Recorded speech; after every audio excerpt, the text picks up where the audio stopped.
Chapter 1. The Initial Reward, the Yi. In the year 1473 of the Great Qian Dynasty, in the barbaric province, Linshui County, Lichuan County, stood a dilapidated mountain deity temple. Xiao Bie Li struggled to sit up, feeling as if his entire body were in disarray. Where's this? Gazing at the surrounding ruined environment, Xiao Bie Li felt somewhat bewildered. Hadn't he just spent an entire night at the club with a few clients, indulging in a lavish 19,888 consumption? Who would play such a prank on him? Hiss! A surge of unfamiliar memories flooded in. Run quickly. I will hold them off. Images flashed before his eyes. Could it be that I have truly traversed dimensions? After a considerable pause, he finally sorted through the memories swirling in his mind. He had indeed crossed over.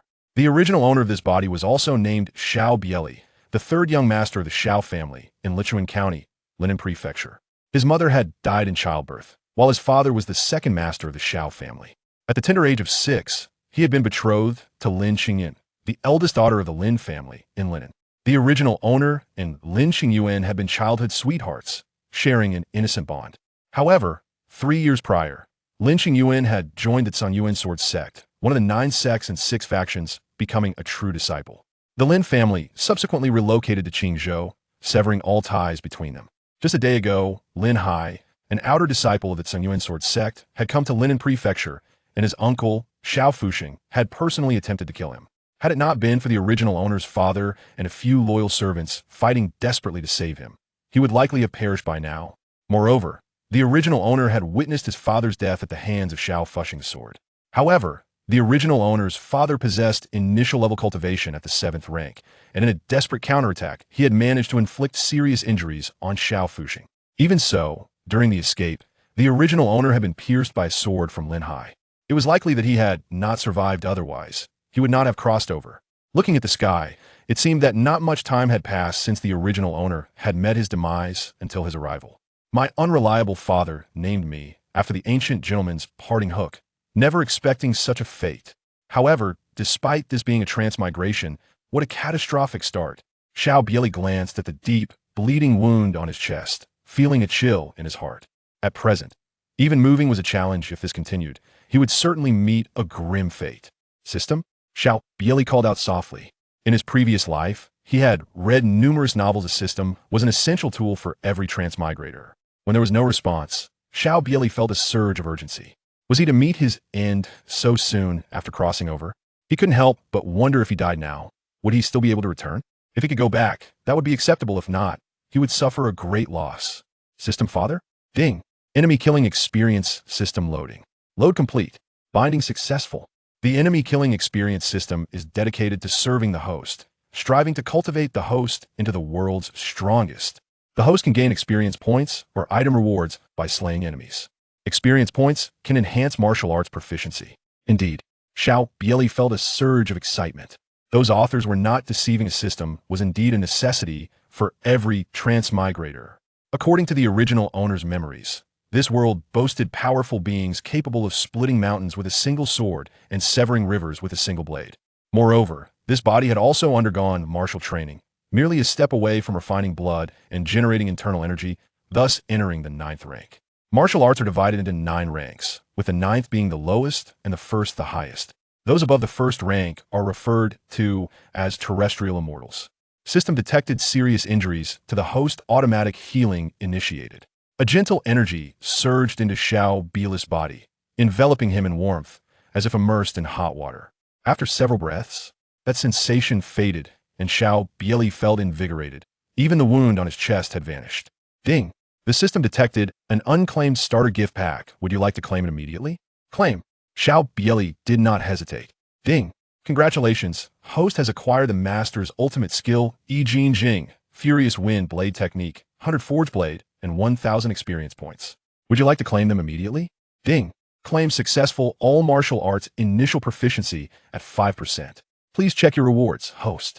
Yi Jing? Xiao Bie Li was overjoyed. The name Yi Jing resonated in his ears. It was a top-tier martial art of Shaolin, said to be created by the patriarch Bodhidharma, possessing the ability to alter one's constitution and a powerful internal energy. Claim. In an instant, a torrent of memories surged into Xiao Bie Li's mind, as if he had practiced the Yi Jing for years. His body underwent a transformation, releasing a foul odor. A layer of greasy black substance appeared on him. In just a moment, he had entered the threshold of Yi Jing, a faint internal energy generated from his dantian, swiftly circulating through his limbs and then converging back at the dantian. Have I reached the initial rank? Xiao Bie Li could hardly believe it. The original owner had trained for years without entering the rank. Yet now, with merely 5% proficiency in Yi Jing, he had reached the pinnacle of the 9th rank. Truly a renowned martial art from his past life. If 5% proficiency yielded such results, what would 100% achieve? Xiao Bie Li looked at the long knife in his hand. Bang! With a gentle downward stroke, the offering table beside him shattered into pieces. Is this the power of a rank 1 warrior? Xiao Bie Li murmured softly. Host, Xiao Bie Li. Cultivation, pinnacle of the 9th rank. Martial arts, Yi Jing 5100, Furious Wind Blade Technique 5100, Bibo Palm 10100, Black Tiger Fist Technique 20100. Experience 1000. Fortunately, I have the starter gift pack, otherwise, I would have no experience whatsoever. Xiao Bie Li spoke softly. The proficiency of the 2 martial arts given by the system is still too low. I must enhance them first. Bibo Palm and Black Tiger Fist Technique are the original owner's practice skills, merely foundational techniques, so there's no need to upgrade them. Just right, I still have 1000 experience points. Xiao Bie Li murmured. With the system in place, I shall develop cautiously for a while, and then seek revenge based on the situation. He had no intention of avenging the original owner's father immediately, not to mention that the Tsangyuan sword sect was one of the 9 sects and 6 factions. Even the original owner's uncle was a 7th rank warrior, far beyond what he could contend with at present. Do not hold it against me. Let me first eliminate a few foes, enhance my strength, and then I shall repay this grudge. With a sigh, Xiao Bie Li silently thought. Consume 100 experience points to enhance Yi Jing. A warmth surged in his dantian, internal energy blossoming and swiftly circulating throughout his body. Yet as he focused, he noticed that the proficiency of Yi Jing had not increased at all. This, Yi Jing, is an internal martial art, and its quality is far beyond that of the Furious Wind Blade Technique. Let's first attempt to enhance the Furious Wind Blade Technique.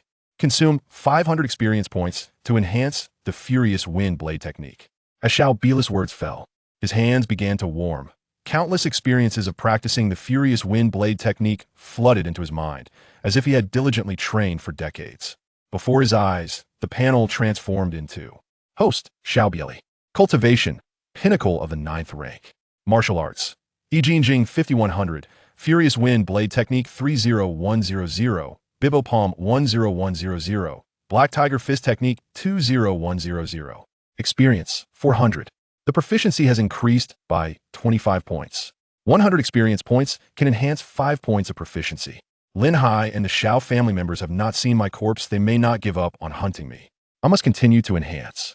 Consume all experience points to enhance the Furious Wind Blade Technique. Once again, a warm current surged within him, as countless experiences of practicing the Furious Wind Blade Technique inundated his mind. On the panel, the proficiency of the Furious Wind Blade Technique also transformed to Furious Wind Blade Technique 50100. The Furious Wind Blade Technique should be considered a significant achievement now, right? For me at present, that should suffice. I will reserve experience for enhancing Yi Jing in the future. At that moment, a flurry of hurried footsteps approached. Quickly, there are bloodstains here. It should be Xiao Bie Li. The family head has ordered, if alive, we must see him; if dead, we must see the corpse. A group of burly men wielding swords and knives streamed in. Upon seeing Xiao Bie Li, the leader's face lit up with joy. Chapter 2. The Iron Cloth Shirt. Wang Hu. Xiao Bie Li gazed at the middle-aged man at the forefront, letting out a soft sigh. In the original owner's memories, this man was one of his father's trusted subordinates, a capable warrior of the initial rank, and held a certain status within the Xiao family. As for the others, they were merely servants of the Xiao family, none of whom had reached the initial rank. Young master, please come with me. Do not make this difficult for me. Wang Hu regarded Xiao Bie Li, his eyes devoid of any respect. Wang, why waste words with him? Indeed, the family head has commanded, whether alive or dead, we must bring the body back. The other Xiao family servants looked at Xiao Bie Li with greed in their eyes. The family head had already declared that whoever brought back Xiao Bie Li's corpse would be rewarded with 100 taels of silver. 100 taels, even if Wang Hu took the lion's share, each of them could still receive a few taels. They knew that their monthly wages in the Xiao family barely amounted to a single tael. Young master, there's no need to display your skills. You are aware of my strength. At this moment, Wang Hu noticed the long knife held by Xiao Bie Li, but he did not take it to heart. Xiao Bie Li was well aware of his own martial skills. Although he had trained in martial arts for several years, his inconsistent practice left him significantly short of true mastery. The other servants, armed with wooden sticks, approached Xiao Bie Li with malicious grins plastered across their faces. Whoosh! The Baiduan knife was drawn. The two closest servants of the Xiao family had their heads severed, blood splattering everywhere around them. A message appeared, visible only to Xiao Bie Li. Experience 10. Experience 10. Everyone was left in a state of shock. The speed and ferocity of the strike were astonishing, so swift that they barely had time to react. Thud! The Baiduan knife sliced through the necks of two more servants, who collapsed to the ground. Experience 10. Experience 10. Is this what it feels like to kill? A flicker of excitement danced in Xiao Bie Li's eyes. He felt no discomfort, but rather a thrilling exhilaration. Elegantly attired on a gallant steed, relishing the freedom of the martial world. Isn't this precisely what I've desired? Xiao Bie Li continued his relentless assault, unleashing the Gale knife technique with each stroke, blood splattering with every cut. In just a matter of breaths, 6 individuals had already fallen. Among them, several servants bore injuries. Wang Hu seized the moment, unleashing a thunderous roar as he swung his long knife down upon Xiao Bie Li's back, akin to a powerful strike aimed at Huashan. Yet, it was as if Xiao Bie Li had eyes in the back of his head. Clang! The Baiduan knife intercepted Wang Hu's lethal strike. Then, in a flash, thud! Wang Hu's right hand, which gripped the knife, was severed at the wrist, falling to the ground alongside the weapon. The remaining individuals stood frozen in disbelief. This strike was simply too swift. Wang Hu was a seasoned warrior, yet he couldn't withstand even a single blow from Xiao Bie Li. Flee! A voice cried out, igniting panic among the remaining 5 servants of the Xiao family, who dashed towards the entrance of the mountain shrine. Xiao Bie Li delivered a powerful kick to Wang Hu's long knife. Whoosh! Thud! The long knife pierced through 3 bodies, pinning them against the wall of the shrine. Experience 10. Experience 10. The last 2 were so terrified that they stumbled and collapsed to the ground. Young master, please spare us. We were merely following orders. Just consider us as nothing and let us go. The 2 servants repeatedly bowed their heads, pleading for mercy. Meanwhile, Wang Hu, clutching his bleeding arm, gazed at Xiao Bie Li in horror. You've been concealing your true self at 17. You've reached the pinnacle of the 9th tier, and your knife skills are at this level. A chill gripped his heart, leaving him bewildered. With such talent, he could easily enter a major sect to cultivate what was there to hide. Grant me a swift end. Thud! The long knife sliced through the air. Wang Hu's corpse crumpled to the ground. Experience 100, Iron Cloth Technique 1. Did I just acquire a martial skill? The drop rate is quite generous. Moreover, a 9th tier warrior yields 100 experience points. Young master. The 2 remaining servants continued to beg for mercy. Xiao Bie Li leaped lightly, landing beside them. In your next life, strive to be a better person. The refined blade swept through the air, and 2 heads soared skyward. Experience 10. Experience 10. Xiao Bie Li did not linger in the mountain shrine. He hastily scavenged a few taels of silver and some provisions from the corpses before departing in haste. Not long after, another group arrived at the mountain shrine. What is this? Aside from Wang Hu, nearly all have died from a single strike. The knife techniques are remarkably skilled. Could it be that Xiao Bie Li was rescued? Chun Zhong, the steward of the Xiao family, examined the scene within the shrine and spoke softly. Inside the shrine, the other servants of the Xiao family remained silent, too intimidated to speak. Only Lin Hai, a disciple of the Tsungyuan sword sect, stepped forward, inspecting the bodies before coldly stating, "This place has been deliberately tampered with. It's impossible to determine how many assailants there were. However, your Xiao family servants have been dead for less than a stick of incense. They can't have fled far. Summon all hunting dogs and pursue them. Xiao Bie Li is specifically marked for death by the young master if he escapes. You know the consequences." Yes, yes. Chun Zhong nodded repeatedly, aware that, despite being at the pinnacle of the 9th tier, he could not afford to offend Lin Hai. I will immediately send the Xiao family members to pursue in this direction. Deep within the Laoxia mountain. Whoosh! Xiao Bie Li exhaled deeply, consuming the provisions he had found alongside the sweet mountain stream. He had been fleeing through the mountains for over an hour. Even as a 9th tier warrior, he was beginning to feel the strain. Woof, woof, woof. Suddenly, the sounds of barking echoed through the air. 2 ferocious dogs lunged at him. Thud! With a single stroke, 2 dog heads soared into the air. Typically, hunters do not choose to enter Laoxia Mountain. During the evening, they must have caught up. Xiao Bie Li's heart tightened.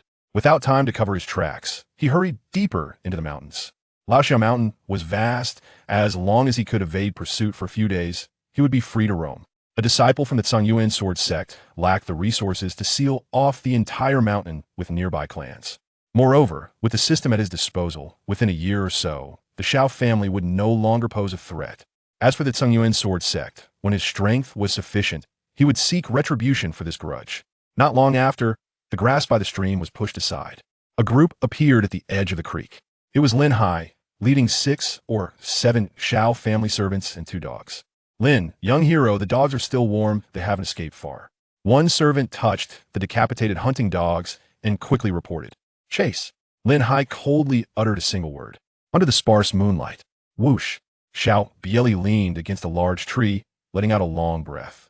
Must I claim the iron cloth technique myself? Claim it. Boom. Countless experiences related to the iron cloth technique surged into his mind, a warmth flooding through his limbs, as if he had been training for over a decade. Xiao Bie Li fully concentrated on the iron cloth technique. His once fair skin turned an ashen black, resembling tough leather. At 5% proficiency, the iron cloth technique is still inadequate to withstand blades or swords, but it's better than nothing. Besides, I now have experience.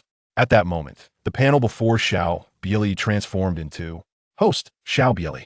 Cultivation level, pinnacle of the 9th tier.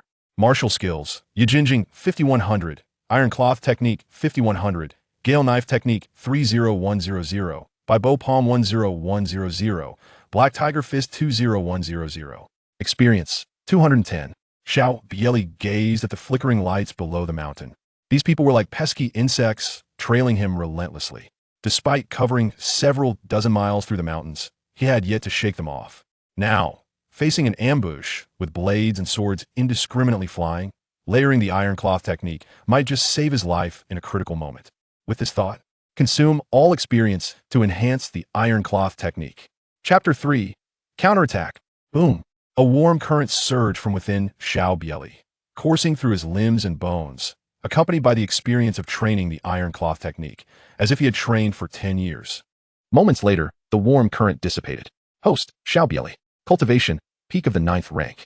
Martial arts, Yijin Jing, 5100, Iron Cloth Shirt, 15100, Gale Blade Technique, 50,100.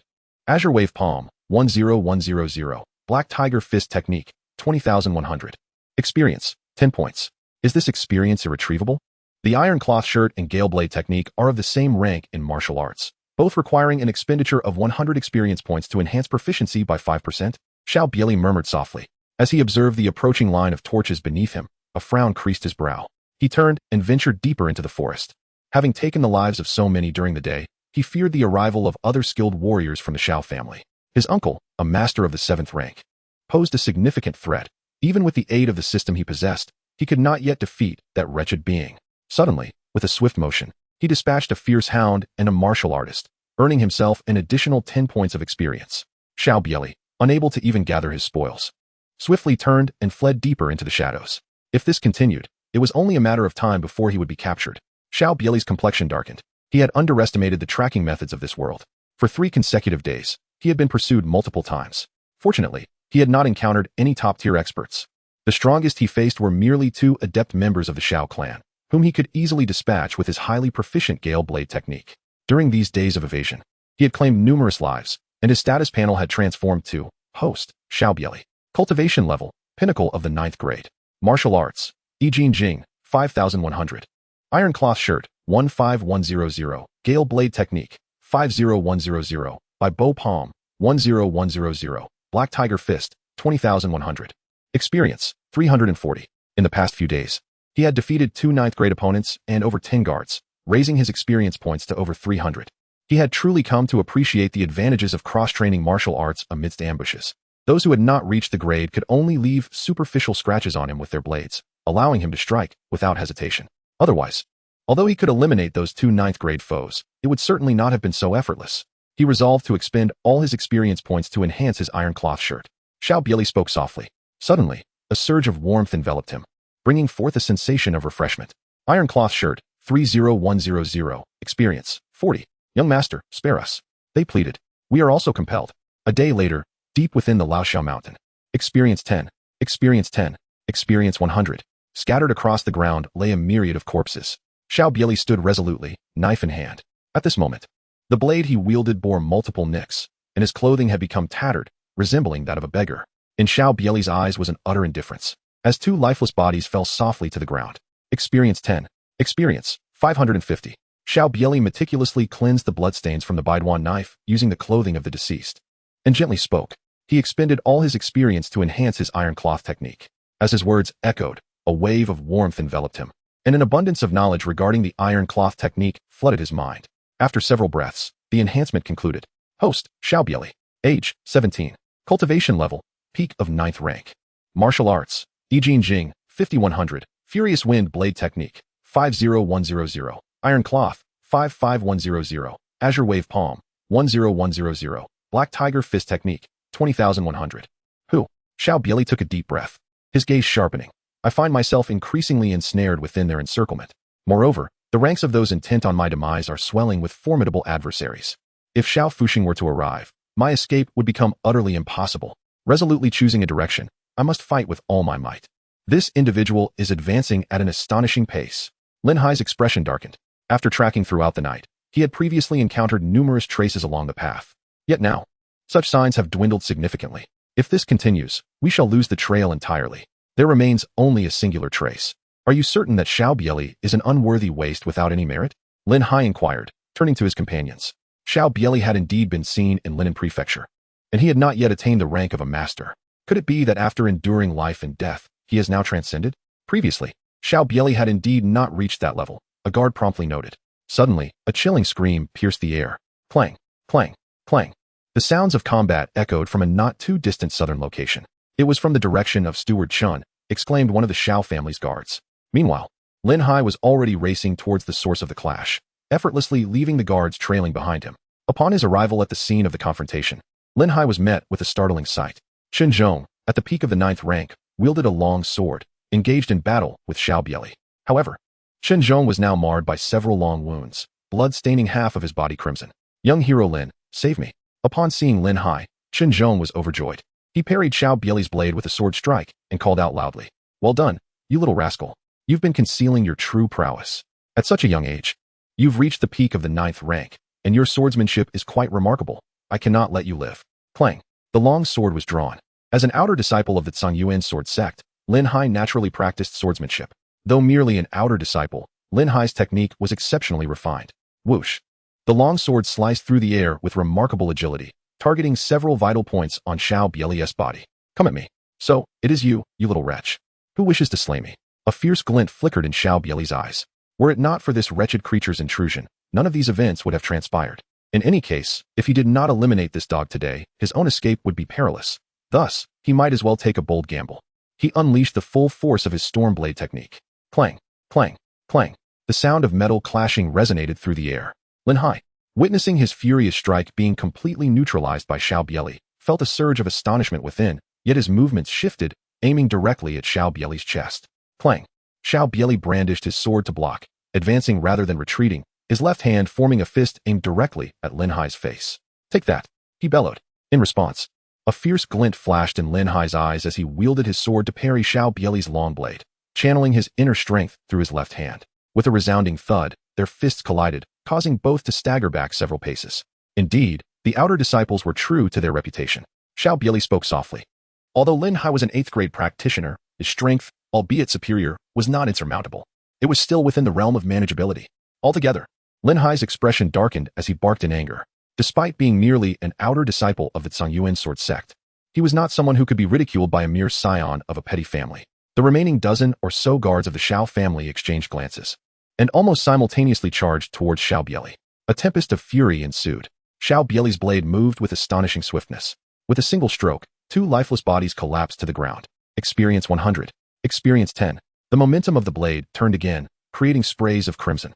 Among the guards, only 1 or 2 had reached a certain level, comparable to Wang Hu's strength, and they were no match for the current Xiao Bie Li. Lin Xiaoxia, someone, unable to contain their growing dread, yet too fearful to flee, cast a glance toward Lin Hai. Clash. Just as Xiao Bie Li delivered another strike, his strength slightly lacking, Lin Hai made his move. With a cunning angle, his sword aimed directly at Xiao Bie Li's back. Wretched scoundrel, Xiao Bie Li's expression shifted slightly, yet there was no escape from the impending fate. With a swift motion, he severed the head of the last remaining 9th grade warrior among the guards. Experience 100. If death is my destiny, I shall ensure you suffer as well. Turning swiftly, his bones resonated with a fierce intensity, and his skin transformed to a shade of dark blue-black, his muscles resembling solid steel. He did not evade or shy away. There were no ornate maneuvers. With the blade raised high above his head, he struck down with the force of a mountain splitting apart. Lin Hai wore a faint smirk, his sword now poised at Xiao Bie Li's chest. Was it too late to resist? Clang. The long sword pierced Xiao Bie Li's chest, producing a sound of metal clashing.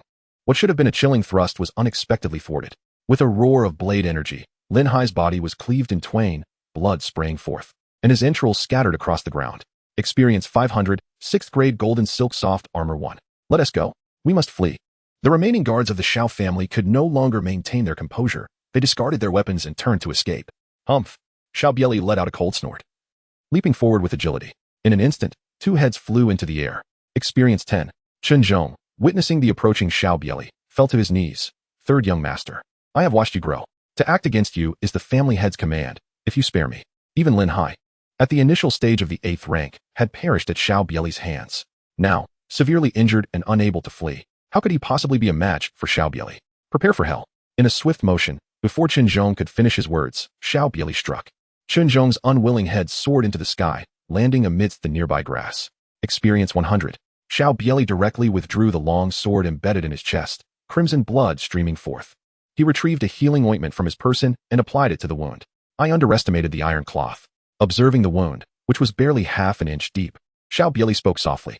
Initially, he regarded the iron cloth as a mere trifle. Coupled with being besieged, he thought stacking the iron cloth would provide greater safety in combat. Hence he chose to enhance it first. Little did he anticipate that the iron cloth, with over 50% proficiency, would absorb the majority of the force from a full-force strike by an 8th grade martial artist, allowing him to successfully counterattack. After today, the sea is vast enough for fish to leap. To the Zhongyuan sword sect and the Xiao family, await our reckoning. With that, Xiao Bie Li plunged deeper into the dense forest. Chapter 4, 8th grade. Damn it, how could Lin Xiaoxiao die? What on earth happened? Xiao Fuxing gazed upon the scattered remains of the deceased, his eyes ablaze with rage. He had merely remained at the Xiao residence to oversee the aftermath, believing that Lin Hai would effortlessly eliminate his nephew. Yet, to his astonishment, Lin Hai had met his demise here. The death of an outer disciple from the Zhongyuan sword sect was not a grave matter. However, Lin Hai was tasked with a mission on behalf of a prominent figure within the sect. Now that he was dead, how could Xiao Fuxing justify this to that esteemed individual? To curry favor with that person, he had sacrificed his own brother, and now it seemed all was in vain. Patriarch, it was Xiao Bie Li who killed young hero Lin. A Xiao family guard, who had participated in the mountain search, whispered. Crack. No sooner had he spoken than his neck was snapped by the grim-faced Xiao Fuxing. Damn it. Remove young hero Lin's body from the mountain. I shall personally visit the Changhe gang. Lu Qi, take your men and continue the search, uncovering Xiao Bie Li's whereabouts. Signal with fire. I will join you after returning from the Changhe gang. Lin Hai was not only an outer disciple of the Zhongyuan sword sect, but also the beloved grandson of the Changhe gang's grand elder, Lin Tiantong. Although he was not fearful of the Changhe gang, he was reluctant to offend Lin Tiantong, especially considering the backing of the Sanjiang alliance. This matter required an explanation to Grand Elder Lin. Meanwhile, deep within the recesses of Luoxiao Mountain, in a secluded thicket, the host stood, Xiao Bie Li. Age, 17. Cultivation, peak of the 9th rank. Skills, Yijing Jing, 5100. Fury Blade Technique, 50100. Iron Cloth Shirt, 55100. Azure Wave Palm, 10100. Black Tiger Fist Technique, 20100. Experience, 1540. Golden Silk Armor awaiting extraction. Indeed, fortune often lies in misfortune. This could be considered a stroke of unexpected wealth. Xiao Bie Li gazed at the experience points displayed on the system panel, softly uttering his thoughts. The defeat of Lin Hai had bestowed upon him a bounty of 500 experience points. And with the additional contributions from the 6 or 7 skilled martial artists recruited by the Xiao family, along with some lesser opponents, his experience points surged dramatically. As he perused the martial arts skills available on the panel, he immediately dismissed the Bai Bo Palm and Black Tiger Fist. Despite the influx of experience points, priority must be given to upgrading the skills provided by the system. Unless it were a legendary technique from this world, there was no reason to squander such hard-earned experience. Claimed the Golden Silk Armor. With a silent incantation in his mind, a well-fitted soft armor materialized in his hands. This Golden Silk Armor, resplendent in its golden hue, appeared far more ordinary than the extravagant versions depicted on television. It resembled merely a sleeveless undergarment. Golden silk armor, grade 6, impervious to weapons of grade 6 and below. Capable of withstanding 30% of internal energy. Upon reading the description of the golden silk armor, Xiao Bie Li's eyes sparkled with excitement. He had been contemplating whether to max out his iron cloth shirt, especially since he had withstood Lin Hai's lethal strike with a mere 55% proficiency in that technique. However, with the acquisition of the golden silk armor, he could now focus on enhancing his other martial arts skills. After a moment of contemplation, Xiao Bie Li resolutely thought, consume 1,000 experience points to upgrade the Yi Jing. Yi Jing, 6100 boom. A warm current surged from his dantian, flowing through his limbs and bones. In an instant, one of the 12 primary meridians was unblocked, advancing him to the early stage of grade 8. Yet, this was not the end. Another meridian opened, followed swiftly by a third, before the warm current returned to his dantian. Hiss! Xiao Bie Li inhaled sharply. With a mere 1,000 experience points, the proficiency of the Yi Jing increased by 1%, yet it unlocked 3 meridians. Achieving the 8th rank in martial arts entails the process of unblocking the 12 primary meridians. With each meridian unblocked, the capacity for internal energy within the body expands, until all 12 meridians are fully opened. A 1% proficiency in the Yi Jing corresponds to 3 meridians, which implies that only 3 more instances are needed to reach the pinnacle of the 8th rank. Thus, it appears that defeating merely 6 8th rank warriors suffices. This calculation renders the prospect of leveling up quite manageable. Additionally, there are 540 experience points remaining, all poised to enhance the furious wind blade technique. Xiao Bie Li spoke softly. With the acquisition of the golden silk soft armor, there was no longer an urgent need to enhance the iron cloth shirt. Boom. A torrent of experiences from the gale blade technique surged into Xiao Bie Li's mind. His hands burned with a fiery intensity, and an additional layer of calluses formed, as though he had diligently practiced the gale blade technique for countless years. Moments later, host, Xiao Bie Li realm. Early stage of the 8th rank martial skills. Yi Jing, 6100. Gale blade technique, 75100. Iron cloth shirt, 55100. By Bo Palm, 10,100. Black Tiger Fist, 20100. Experience points, 40. The proficiency of the gale blade technique increased by 25 points. Swish. The battered 100-forged blade was drawn from its sheath, its gleam illuminating the air with countless blade shadows. Nearby, 3 or 4 saplings, each as thick as a fist, fell in response, neatly severed into segments that tumbled to the ground. Clang. The blade was sheathed. Ah! Xiao Bie Li let out a long sigh and murmured. It is indeed reasonable that Tian Buoguang can contend with 80% of the masters in the martial world with his exceptional swordplay and lightness skill. With my current early-stage 8th rank cultivation, coupled with the 75% proficiency in the gale blade technique, even in a direct confrontation with Lin Hai, I could claim his life within 3 moves. Thus, it seems imperative that these martial arts must be elevated to their utmost level. However, having killed an outer disciple of the Tsang Yuan sword sect, and considering that Lin Hai appears to be acting under someone else's orders, it is unwise to linger here. With this thought in mind, Xiao Bie Li meticulously sorted through the spoils that had previously been carelessly piled together, then set off towards a direction that led away from Sanshui County.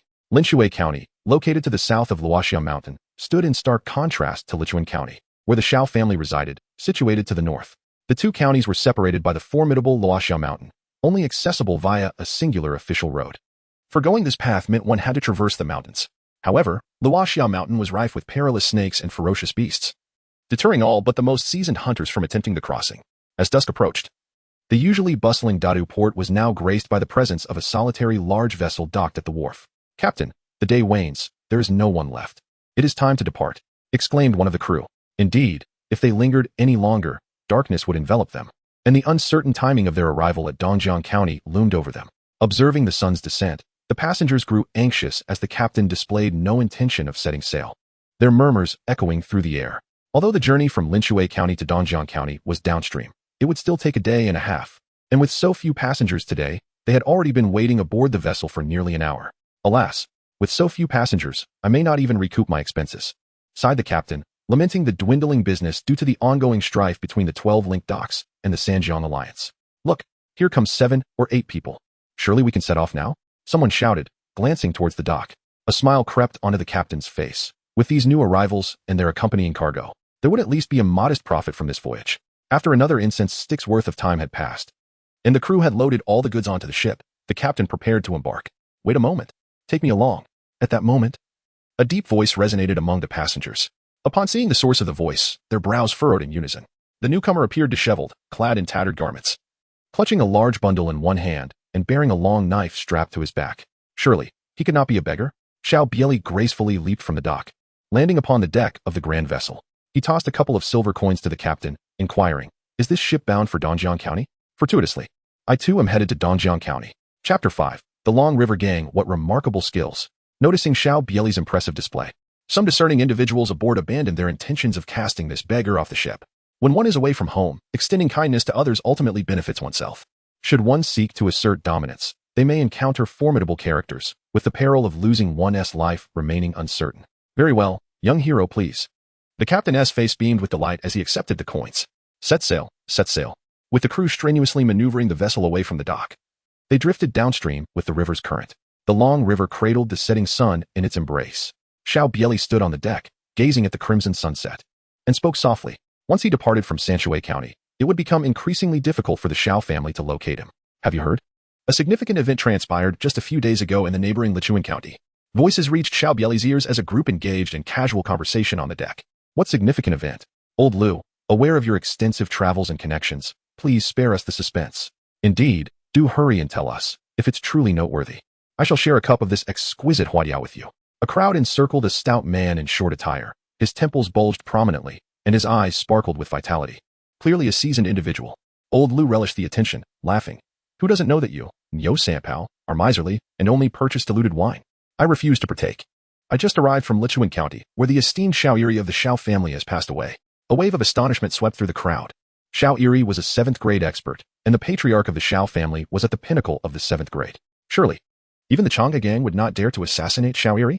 Indeed, the 7th grade experts in Lichuan County are exceedingly few.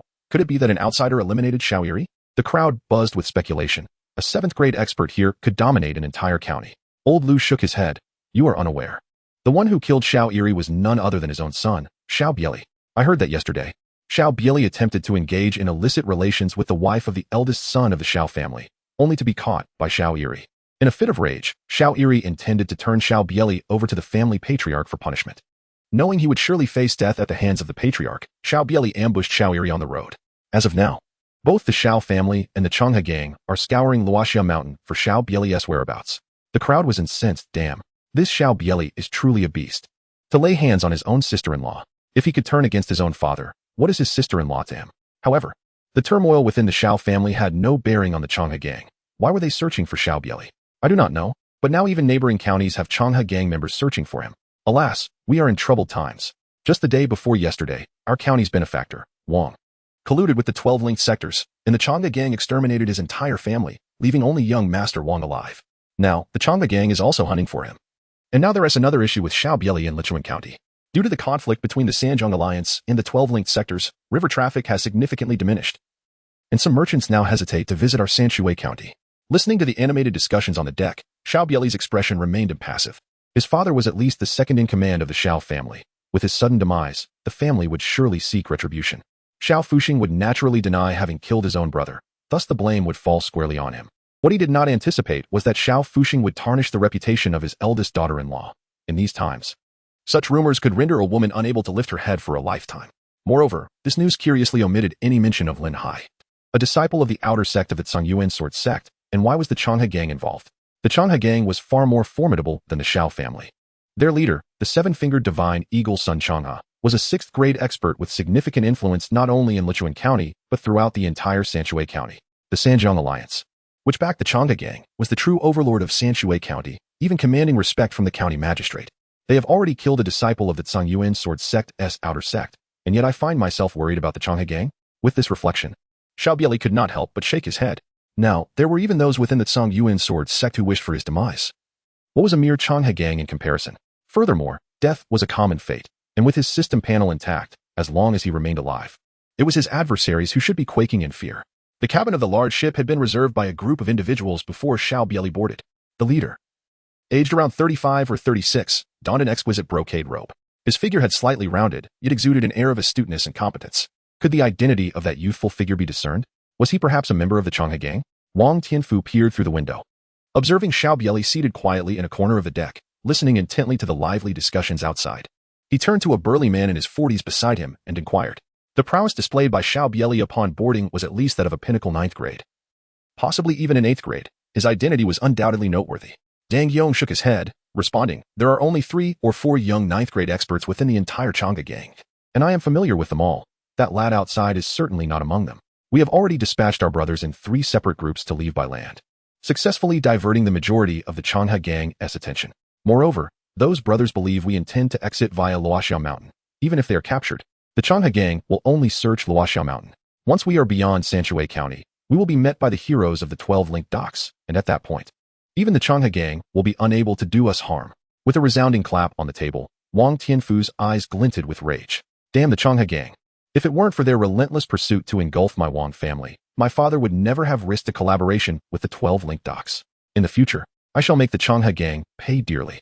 Sighing, Deng Yong reflected, for now, surviving is a blessing. Even if we reach the 12 linked docks, do you think they will avenge the grievances of the Wang family by assaulting the Changhe gang? Besides, the Changhe gang is backed by the Sanjiang Alliance, a formidable entity that dominates the entirety of Sanshui County. Even if the 12 linked docks were to exert their utmost, they might not prevail. The sun had not yet completely set, yet mist began to rise over the river. Beyond the green waters, the mountain stood tall, and a sense of hope lingered. Let it not be directed at me. Xiao Bie Li's ears twitched slightly as he discerned the sound of oars slicing through the water. He sighed softly. The scenery of Yuanzhong was indeed breathtaking, yet it seemed that someone was intent on shattering this tranquil beauty. He had already unsheathed his treasured knife, resting it beside him, his right hand firmly gripping the hilt. A swift vessel approached, and there was another large ship behind it. Observing the flag, he recognized it belonged to the Changhe gang. A gasp escaped the crowd. The reputation of the Changhe gang in Sanshui County was considerable, and someone immediately identified the emblem on the large ship. They had found it. Those previous vessels were not the right ones. This must be the one. Surround them. At that moment, the air was filled with the sound of whistles as small boats converged upon their large vessel. On each small boat stood muscular members of the Changhe gang, their faces adorned with cold smirks as they regarded the people on the ship. Not far from the small boats, a large ship braved the wind and waves, making its way upstream, already 100 meters away. The captain and the crew cowered skillfully in the corners of the ship, trembling. Why had the Changhe gang's vessel appeared here? It appeared that the gang was indeed targeting their ship. Xiao Bie Li's gaze swept over the people on the ship, ultimately resting upon a group that had remained unseen until now, emerging from the cabin. Their faces were ashen, and a few required support from the vessel to remain steady on their feet. Xiao Bie Li discerned the truth. It appeared that the Longhe gang's target was this group of individuals, and he himself was not the focus. Chapter 6. The Mastery of the Gale Blade Technique. Wang Tianfu. You have certainly made it easy for me to find you. Such a degree of disguise, to think it could fool me, is rather underestimating my capabilities, isn't it? During the day, you had others split into 3 groups to flee, even spreading false rumors that you intended to escape from Luoxiao Mountain. Fortunately, I remained vigilant. Otherwise, you might have truly evaded capture. The elder at the helm of the large ship bore a long scar across his face and sported a pair of hooks at his waist. As he spoke, the smile on his face contorted the scar, rendering him even more fearsome. It was the infamous soul snatcher Qin Yuan. Damn it. Deng Yong shielded Wang Tianfu behind him, his expression shifting dramatically upon recognizing the elder's visage. Young master, Qin Yuan is a peak 8th grade master. I cannot guarantee that I can withstand him. You should seize the opportunity to escape into the river while I engage him. There may yet be a glimmer of hope. Wang Tianfu's complexion was ashen. He too had heard of Qin Yuan's notorious reputation. Although he was merely a peak 8th grade master, his ruthlessness and penchant for torture were well known. Those who fell into his clutches found it nearly impossible to leave with their bodies intact. With a swift motion, Qin Yuan landed on the deck of Xiao Bie Li's ship, casting a glance at Wang Tianfu before turning to Deng Yong, sneering, Deng Yong, do you think a worthless fool like you can stand in my way? Rest assured, none of you will escape today. Young master, flee. Deng Yong bellowed, drawing his blade with a fierce intent, the wind howling in response to his aggression. Clang. Deng Yong's long knife was intercepted by a hook forged from fine iron. Your master died by my hand 2 days ago. Now I shall send you to join him. Qin Yuan grinned malevolently, one hook parrying Deng Yong's blade while the other lunged toward his waist. Forced to retreat, Deng Yong summoned his inner strength to resist. Yet in just a few exchanges, he found himself at a disadvantage. Run, young master, Deng Yong shouted, only to feel the iron hook graze his waist, blood staining his clothing crimson. Xiao Bie Li shook his head. Although both were of the 8th rank, Qin Yuan not only possessed a deeper internal strength than Deng Yong, but his techniques were also far more exquisite. Within a mere few exchanges, Deng Yong was likely to face defeat. Meanwhile, Wang Tianfu and his companions had engaged in combat with the members of the Changhe gang who had stormed the ship. However, apart from Wang Tianfu, who was an 8th rank master, the only allies by his side were 2 who had barely entered the ranks, unable to withstand the ferocious onslaught of the Changhe gang members. Wang Tianfu fought while retreating, his eyes filled with despair. Although Deng Yong was holding back the soul-snatching Han Qin Yuan, his swimming skills left much to be desired, and with several small boats surrounding the large vessel, escaping into the water would prove futile. Catching a glimpse of Xiao Bie Li sitting at the edge of the deck, Wang Tianfu's eyes brightened. Previously, he and Deng Yong had suspected that this disheveled youth was of significant origin. Now, their only hope rested in dragging him into the fray. Wang Tianfu managed to force back the 8th rank expert from the Chang'e gang. He was battling and rushed to Xiao Bie Li's side, calling out loudly, "Young hero, save me. If you help me, the 2,000 taels of silver and banknotes will be yours." With that, Wang Tianfu produced an exquisite wooden box from his chest and tossed it towards Xiao Bie Li. Seeing Xiao Bie Li catch the brocade box, a look of joy appeared on Wang Tianfu's face, only for that smile to freeze in an instant. Clang! The blade of a finely wrought sword was unsheathed, its gleam flashing. Thud! Wang Tianfu's head soared into the air, blood spraying forth, his eyes wide with disbelief as he collapsed to the ground. Experience 500. Disguise Mask 1, all experience consumed, enhancing the Gale Blade technique. Xiao Bie Li silently pondered, since the Chang'e gang was also searching for him in the neighboring county. It was highly probable that this group from the Chang'e gang would recognize him. Experience, after all, was to be utilized. Boom. His hands burned with heat as countless experiences of practicing the Gale Blade technique surged into his mind, deepening the calluses on his palms. Host, Xiao Bie Li Realm. Initial stage of the 8th rank martial arts. Yijing Jing, 6100. Gale Blade technique. Perfection. Iron Cloth Shirt, 55100. Azure Wave Palm, 10,100. Black Tiger Fist, 20100. Skills. Exquisite experience points, 40. Observing the 4 additional characters on the system panel, Xiao Bie Li knitted his brows slightly. However, after achieving perfection in the Gale Blade technique, he indeed felt as if the 100-forged knife in his hand extended seamlessly from his arm, as if it were a natural extension of himself. Hiss. The people on the ship gasped in astonishment at this unexpected turn of events. Everything unfolded too swiftly. Even the Chang'e gang's 8th rank expert, who was engaged in combat with Wang Tianfu, did not have time to react. The others on the ship were equally stunned. Some had already discerned that this seemingly ragged boy possessed extraordinary skills, but Wang Tianfu was also an 8th rank fighter. The mere thought of killing an 8th rank with a single strike was terrifying. "You seek death," Deng Yong bellowed furiously, clashing head-on with Soul, snatching Han Qin Yuan. Ignoring his own injuries, he leaped into the air, charging towards Xiao Bie Li. Qin Yuan made no effort to intervene. Instead, his gaze was fixed on Xiao Bie Li, a hint of suspicion clouding his eyes. However, an 8th rank member of the Chang'e gang, standing not far from Qin Yuan, narrowed his eyes and whispered urgently. Qin Yuan's expression changed dramatically. Deng Yong, seething with rage, swung his blade with tremendous force, aiming directly at Xiao Bie Li's face. Despite possessing immense internal strength, his swordsmanship left much to be desired.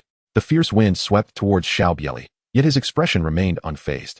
The 100-forged knife was drawn once more, its blade flashing.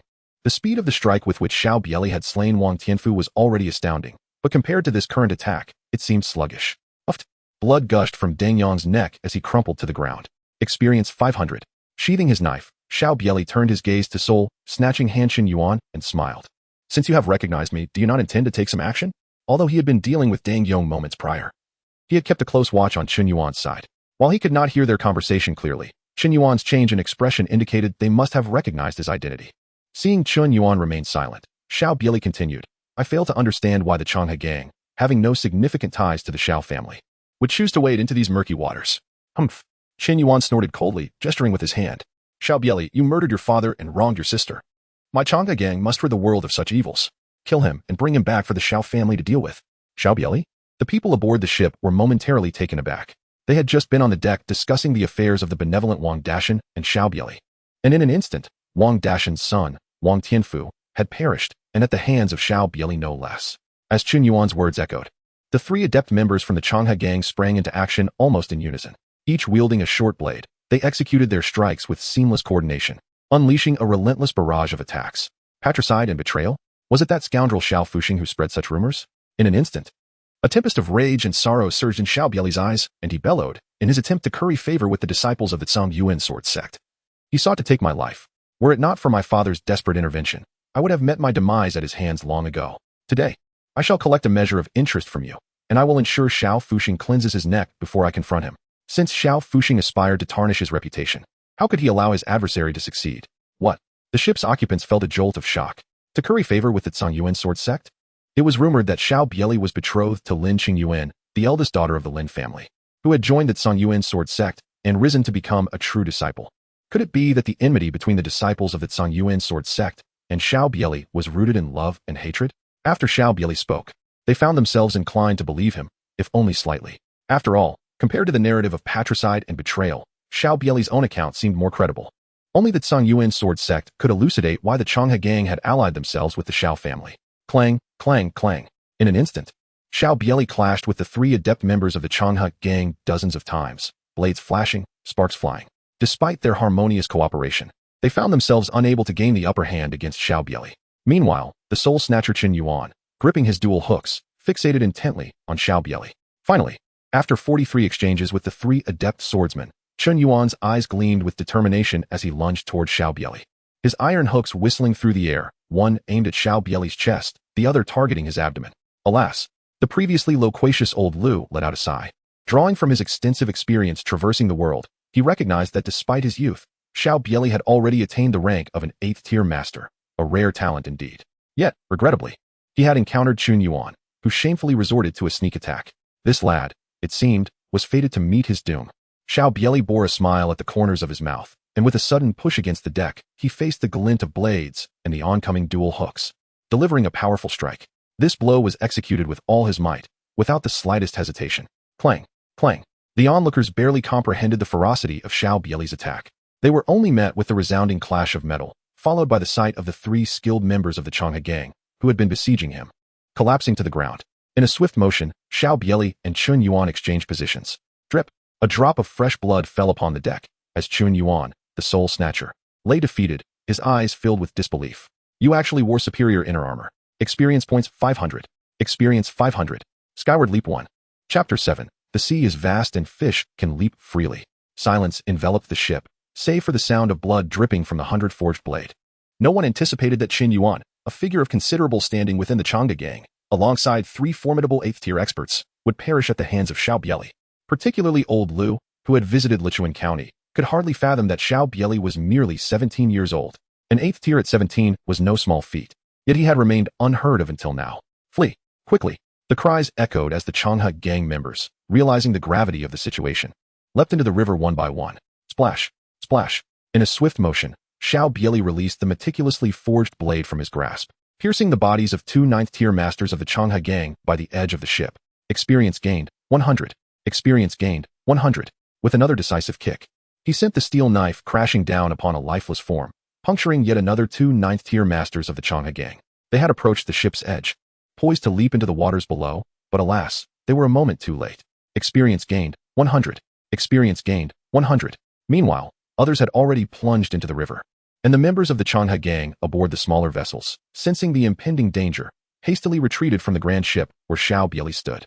Xiao Bie Li did not pursue further. Instead, he rummaged through the corpses of Qin Yuan and the others, known as the Soul Snatchers. Damn beggars. He managed to find merely a few dozen taels of silver, but he also tucked the wooden box that Wang Tianfu had previously thrown to him into his bosom. Xiao Bie Li shook his head slightly and turned to the ship's captain, saying in a calm tone, "May I borrow a set of clothes?" The captain swallowed hard, daring not to utter a word of refusal, and hurriedly fetched a clean outfit from the stern. "This is the only attire available. I hope you won't find it lacking." "Thank you." Xiao Bie Li flicked his fingers, and a silver ingot fell into the captain's embrace.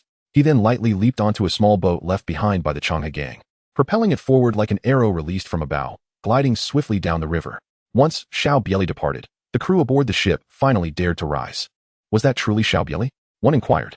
Of course, could the members of the Changhe gang mistake someone and risk their lives? Incredible. At such a young age, he has already slain Soul Snatcher Qin Yuan. The Xiao family of Lichuan County is likely to face trouble. What do you think? Is there any truth to what Xiao Bie Li said? I feel that what he said rings true. Could it be that Xiao Fuxing really killed his own brother? I sense the same. The people on the deck watched Xiao Bie Li's receding figure, engaging in animated discussion. Old Lu's face bore a look of contemplation, regardless of the veracity of Xiao Bie Li's claims. The head of the Xiao family is likely to find little peace in his slumber from now on. A 17-year-old at the 8th rank, if he doesn't perish prematurely, he is destined to be at least a 6th rank master in the future. There are only 2 6th rank masters in all of Lichuan County. Host, Xiao Bie Li Realm, early 8th rank martial arts. Yijing Jing, 6100, wind blade technique, perfected. Iron cloth, 55100, by Bow Palm, 10100, Black Tiger Fist, 20100, subtle techniques, experience points, 2940 items, cloud scaling technique, pinning collection, disguise mask, pinning collection. Gazing at the panel before him, Xiao Bie Li sighed. I do not know whether to thank Wang Tianfu for granting me such an abundance of experience or to blame him for exposing me. Adding the 500 experience points from slaying Wang Tianfu, he had accumulated over 3,000 experience points in total, along with a new lightness technique, cloud scaling technique. Claim cloud scaling technique. Cloud scaling technique, 5100 boom. A torrent of information regarding the execution routes and training experiences of the cloud scaling technique flooded into Xiao Bie Li's mind. Even with only 5% proficiency, he felt as if his body had become a couple of pounds lighter. Consume 2,000 experience points to enhance I Jing Jing. Without any hesitation, Xiao Bie Li softly declared. While sword techniques and horizontal training were important, none surpassed the significance of achieving a higher realm. Should he elevate I Jing Jing to its maximum level, he would at least attain the status of a third-rank master. Even if he only mastered the wind blade technique, it would suffice for him to roam freely in Sanshui County, far removed from the barbaric lands of Manzhou. Boom. A multitude of experiences related to practicing I Jing Jing surged into his consciousness, and a pure stream of true energy emerged within his dantian, coursing through his limbs and bones, penetrating the meridians. As the 12 primary meridians began to open, Xiao Bie Li could effortlessly sense the surge of internal energy within him, accompanied by a tingling sensation. A layer of oily, black substance began to manifest on his body. Is this the transformation of muscles and marrow? Xiao Bie Li experienced a profound realization within, yet this time, the transformation of tendons and marrows was evidently less tumultuous than the initial 5%. Host, Xiao Bie Li. Realm, late 8th rank, martial arts. I Jing Jing, 8100. Gale blade technique, complete. Iron cloth shirt, 55100. Azure wave palm, 10100. Black tiger fist technique, 20,100. Cloud ladder technique, 5100. Skill mastery, subtlety, disguise mask, pending collection, experience points, 940. There remains 940 experience points, all of which shall be allocated to the iron cloth shirt. Xiao Bie Li spoke softly. Previously, his mastery of the wind blade technique had reached its zenith, endowing him with an intricate understanding of his skills. He could distinctly perceive that both the speed and control of his strikes had ascended to a profound level. The 900 experience points he had acquired were perfectly suited to elevate his iron cloth technique to its utmost pinnacle. He was eager to discover whether this advancement would yield a delightful surprise. With a resounding boom, an overwhelming surge of experience in practicing iron cloth inundated him. His skin radiated warmth, while the muscles within his body writhed, becoming increasingly taut. It was not only his skin that transformed, his muscles and bones underwent a thorough tempering. He could even hear the sound of his bones grinding against one another. Originally standing at approximately 173 centimeters, the full mastery of iron cloth inexplicably elevated his stature by 5 to 6 centimeters, bringing him closer to 180 centimeters. His once ill-fitting attire, riddled with cuts from blades, now seemed inadequate. Even those familiar with Xiao Bie Li would find it challenging to recognize him standing before them. Iron cloth, perfected, copper skin. With the perfection of iron cloth, an additional attribute, copper skin, appeared on his panel. Yet, it was merely copper skin, devoid of iron bone. Xiao Bie Li shook his head, saying, however, the mastery of the iron cloth technique has already yielded significant rewards for me. With the perfected iron cloth combined with the golden silk armor, even a 7th-tier opponent may struggle to defeat me. Moreover, at this moment, even the original owner's uncle might not recognize me. Additionally, I possess a mask. As this thought crossed his mind, Xiao Bie Li gently spoke, claim the disguised mask. As his voice fell, a remarkably lifelike mask materialized in his hands. It seemed tailor-made for him, fitting perfectly and seamlessly. In an instant, Xiao Bie Li transformed from a handsome youth into a dashing young man in his early 20s, exuding an air of gallantry. Wearing this mask, Xiao Bie Li felt no discomfort, as if his face bore nothing at all. Even the subtlest changes in expression could be conveyed effortlessly. He adored this mask, truly. At that moment, he felt as if the vast ocean was open for him to leap into. Unable to contain himself, Xiao Bie Li let out a triumphant howl towards the sky.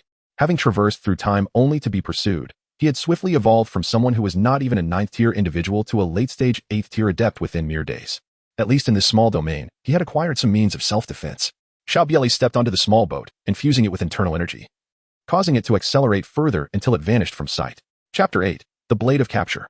The following day, Xiao Fuxing trailed behind a young man, approximately 20 to 25 years of age, who bore a long sword, as they entered the Changhe gang.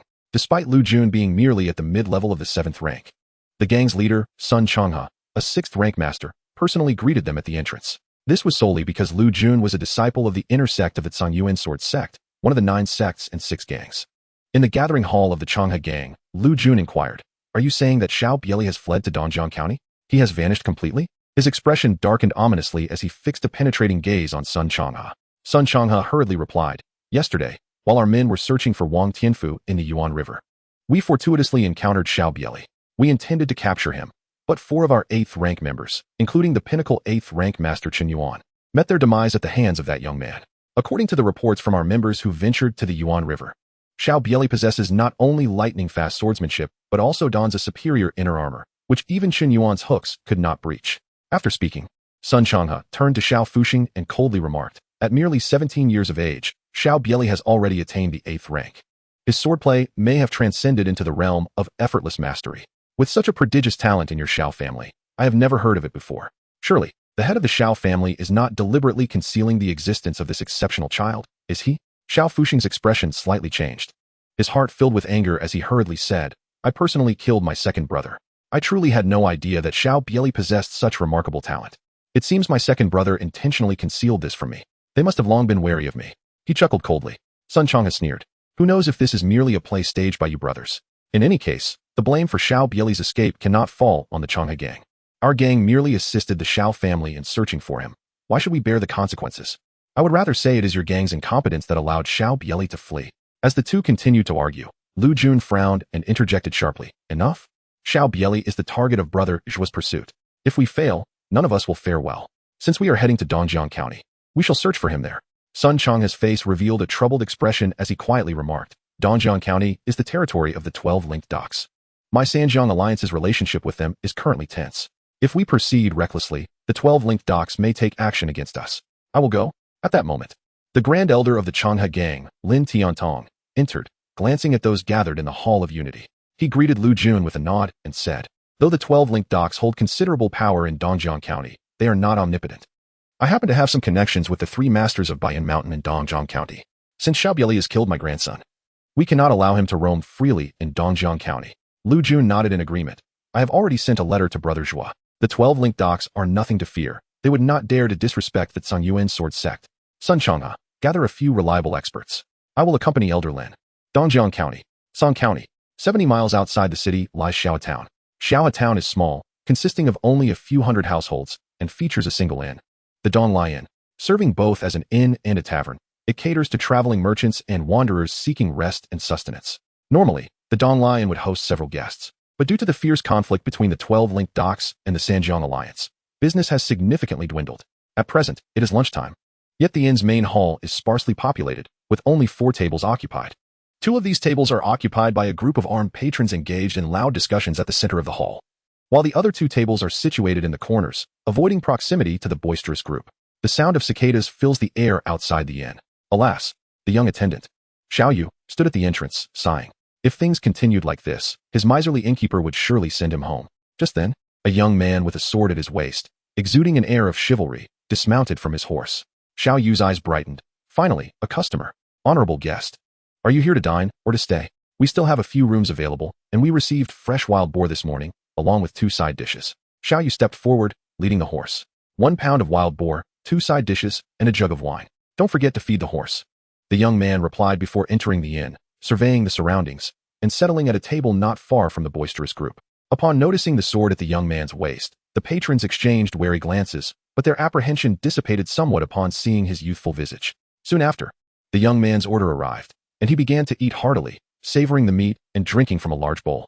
Just as he was on the verge of being sated, he thought, damn it, this scorching weather is unbearable for travel. Now is the perfect time for us to make our mark amidst the conflict between the 12 linked docks and the Sanjiang Alliance. Indeed, do you think? With the name of the 3 heroes of Wushan, we could secure the position of elder within the 12 linked docks? Just then, a commotion arose as 3 armed patrons in their 30s entered the inn. Upon spotting the group in the center of the hall, they lowered their voices and furrowed their brows, choosing to sit at the edge. Young master, please bring us some wine and dishes. Right away. Before long, the attendant arrived with the requested items.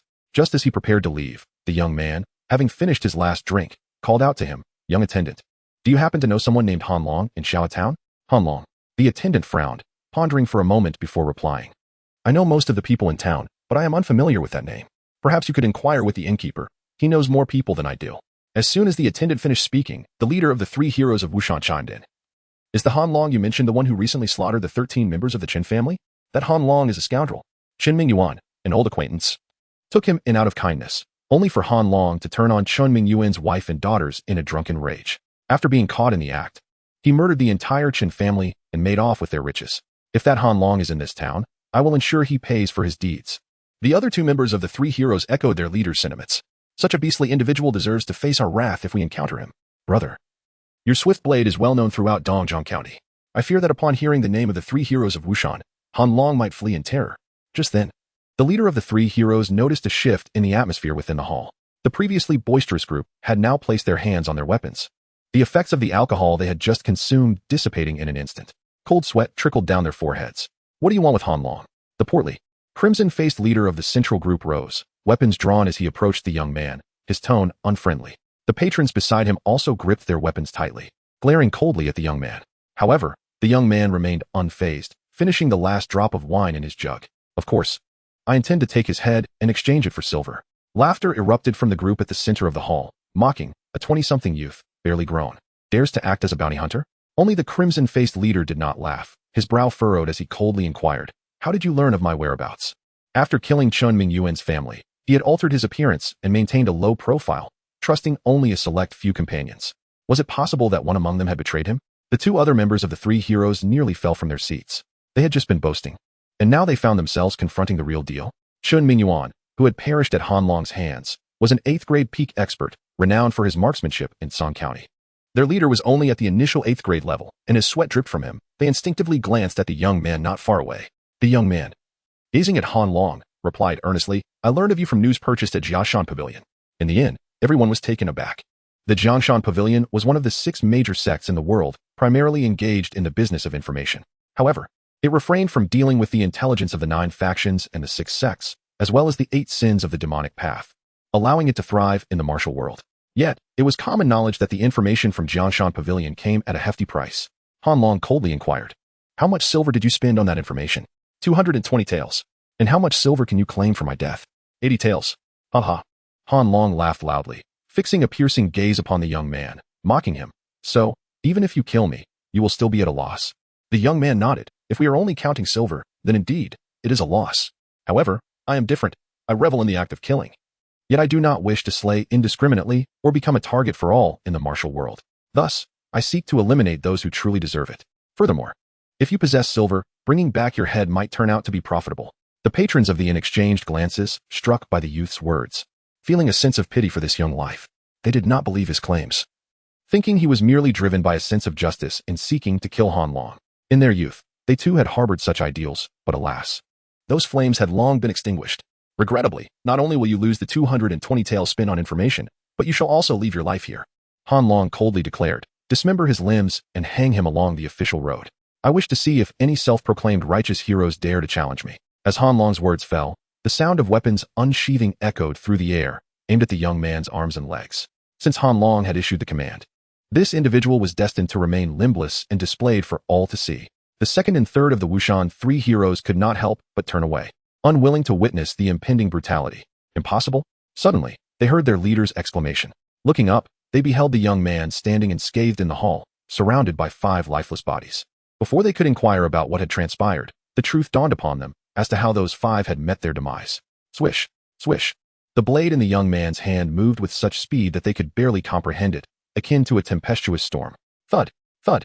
The 2 remaining henchmen of Han Long faced the young man, and instantly suffered mortal wounds to their chest and neck, collapsing in disarray. At the moment the 2 fell, Han Long unleashed a thunderous roar, wielding the breakthrough blade with the force of a mountain, aiming for the young man's face. In that fleeting instant, the young man sensed something amiss. The technique wielded before him surpassed his own, executed with a swiftness that revealed no opening. Thus, he sought an opportunity. As the young man struck, the fleeting moment of hesitation became the perfect chance. Clang, clang. The blades clashed, and in the blink of an eye, they exchanged dozens of blows. Thud. Blood gushed from Han Long's mouth, staining half of his body crimson. It was only then that the onlookers realized that in such a brief span, Han Long had sustained at least 10 new wounds, with blood seeping from his neck.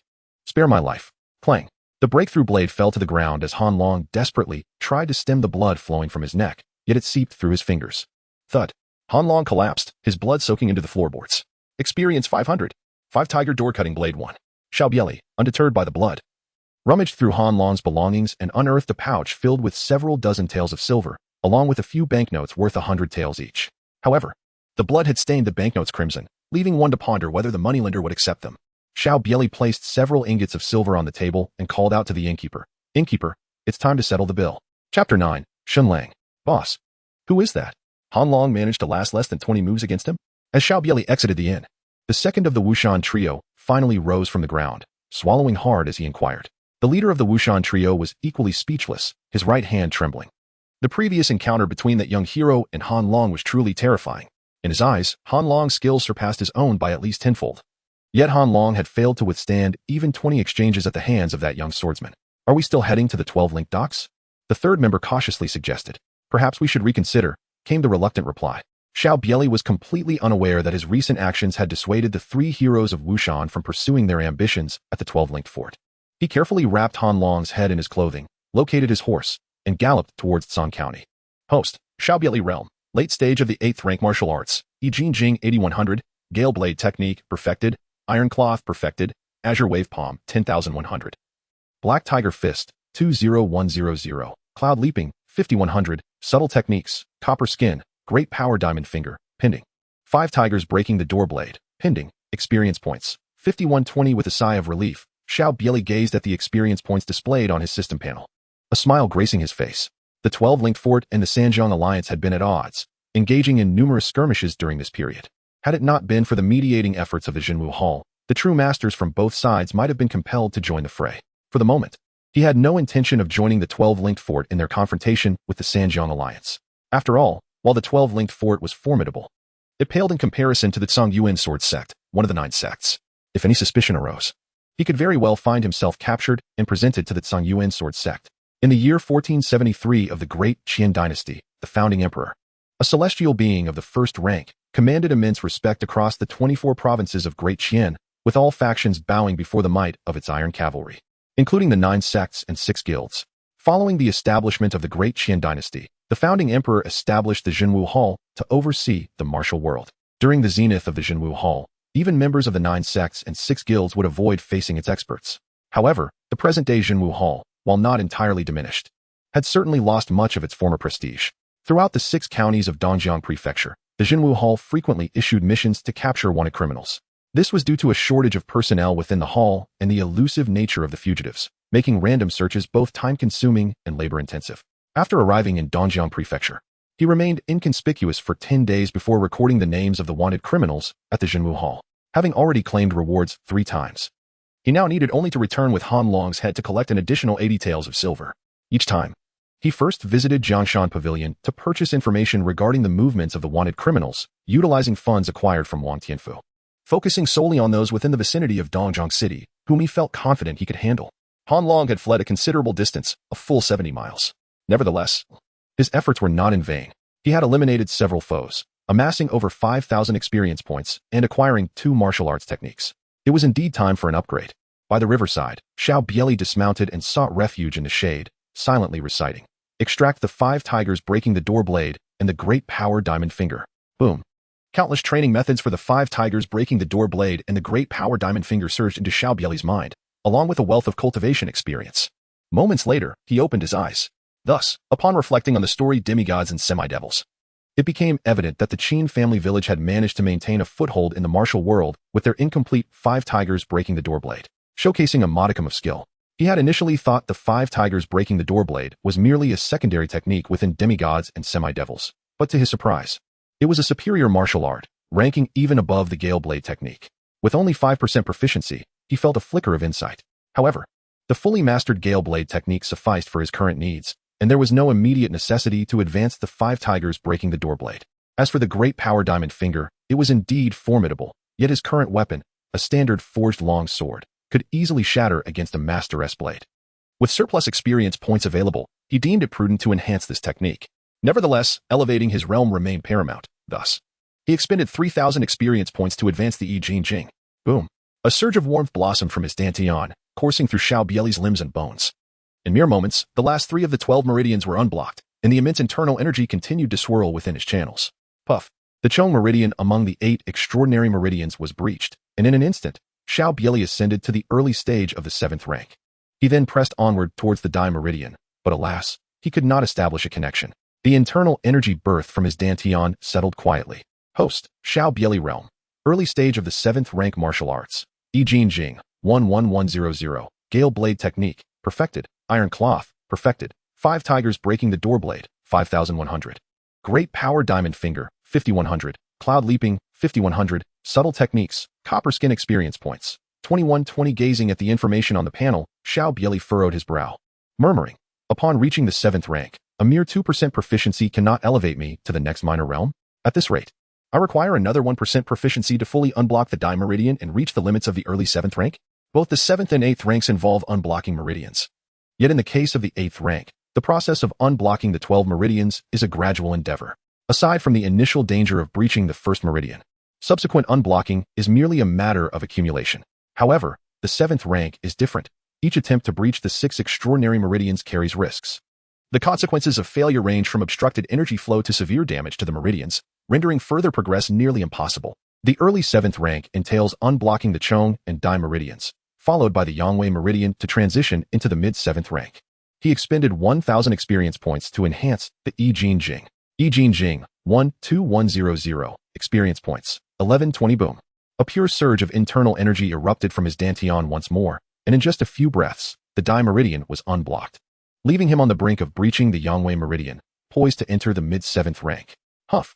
Xiao Bie Li let out a long sigh of relief, a smile gracing his face. After 7 days of relentless effort, I have finally reached the 7th rank. Even without consuming experience points, I am confident that within 3 months, I will ascend to the mid-7th rank. Gazing at the system panel, he pondered for a moment before speaking gently. Allocate all remaining experience points to enhance my cloud leaping technique. I have acquired some skills for survival and combat, yet I must further refine my abilities in pursuit and evasion. Otherwise, encountering a true master would spell trouble, as I would be neither able to fight nor flee. Boom. Xiao Bie Li felt a warmth beneath his feet as countless experiences of cultivating the cloud soaring technique flooded into his mind, as if he had diligently practiced it for several years. Moments later, the experience points for cloud soaring technique, 60100, reached 20, and astonishingly, his proficiency surged to 60%. Was it possible that the experience required for internal martial arts to improve was significantly greater, while the experience needed for other martial arts was comparatively lesser? A foul odor wafted into Xiao Bie Li's nostrils, a reminder of the recent enhancements to his Yi Jin Jing, which had once again lightly refined his muscles and marrow. Without a moment's hesitation, he leaped into the nearby stream to cleanse himself thoroughly before setting off once more towards the Martial Hall of Dongjiang County. At the entrance of the Martial Hall of Dongjiang County, Xiao Bie Li leaped gracefully from his steed, holding the severed head of Han Long as he strode towards the Jinwu Hall. Ah, Sir Shin has arrived once more. Your speed in apprehending wanted criminals surpasses even that of seasoned bounty hunters, remarked one of the Jinwu Hall's attendants, a smile gracing his lips upon seeing Xiao Bie Li's disguised visage.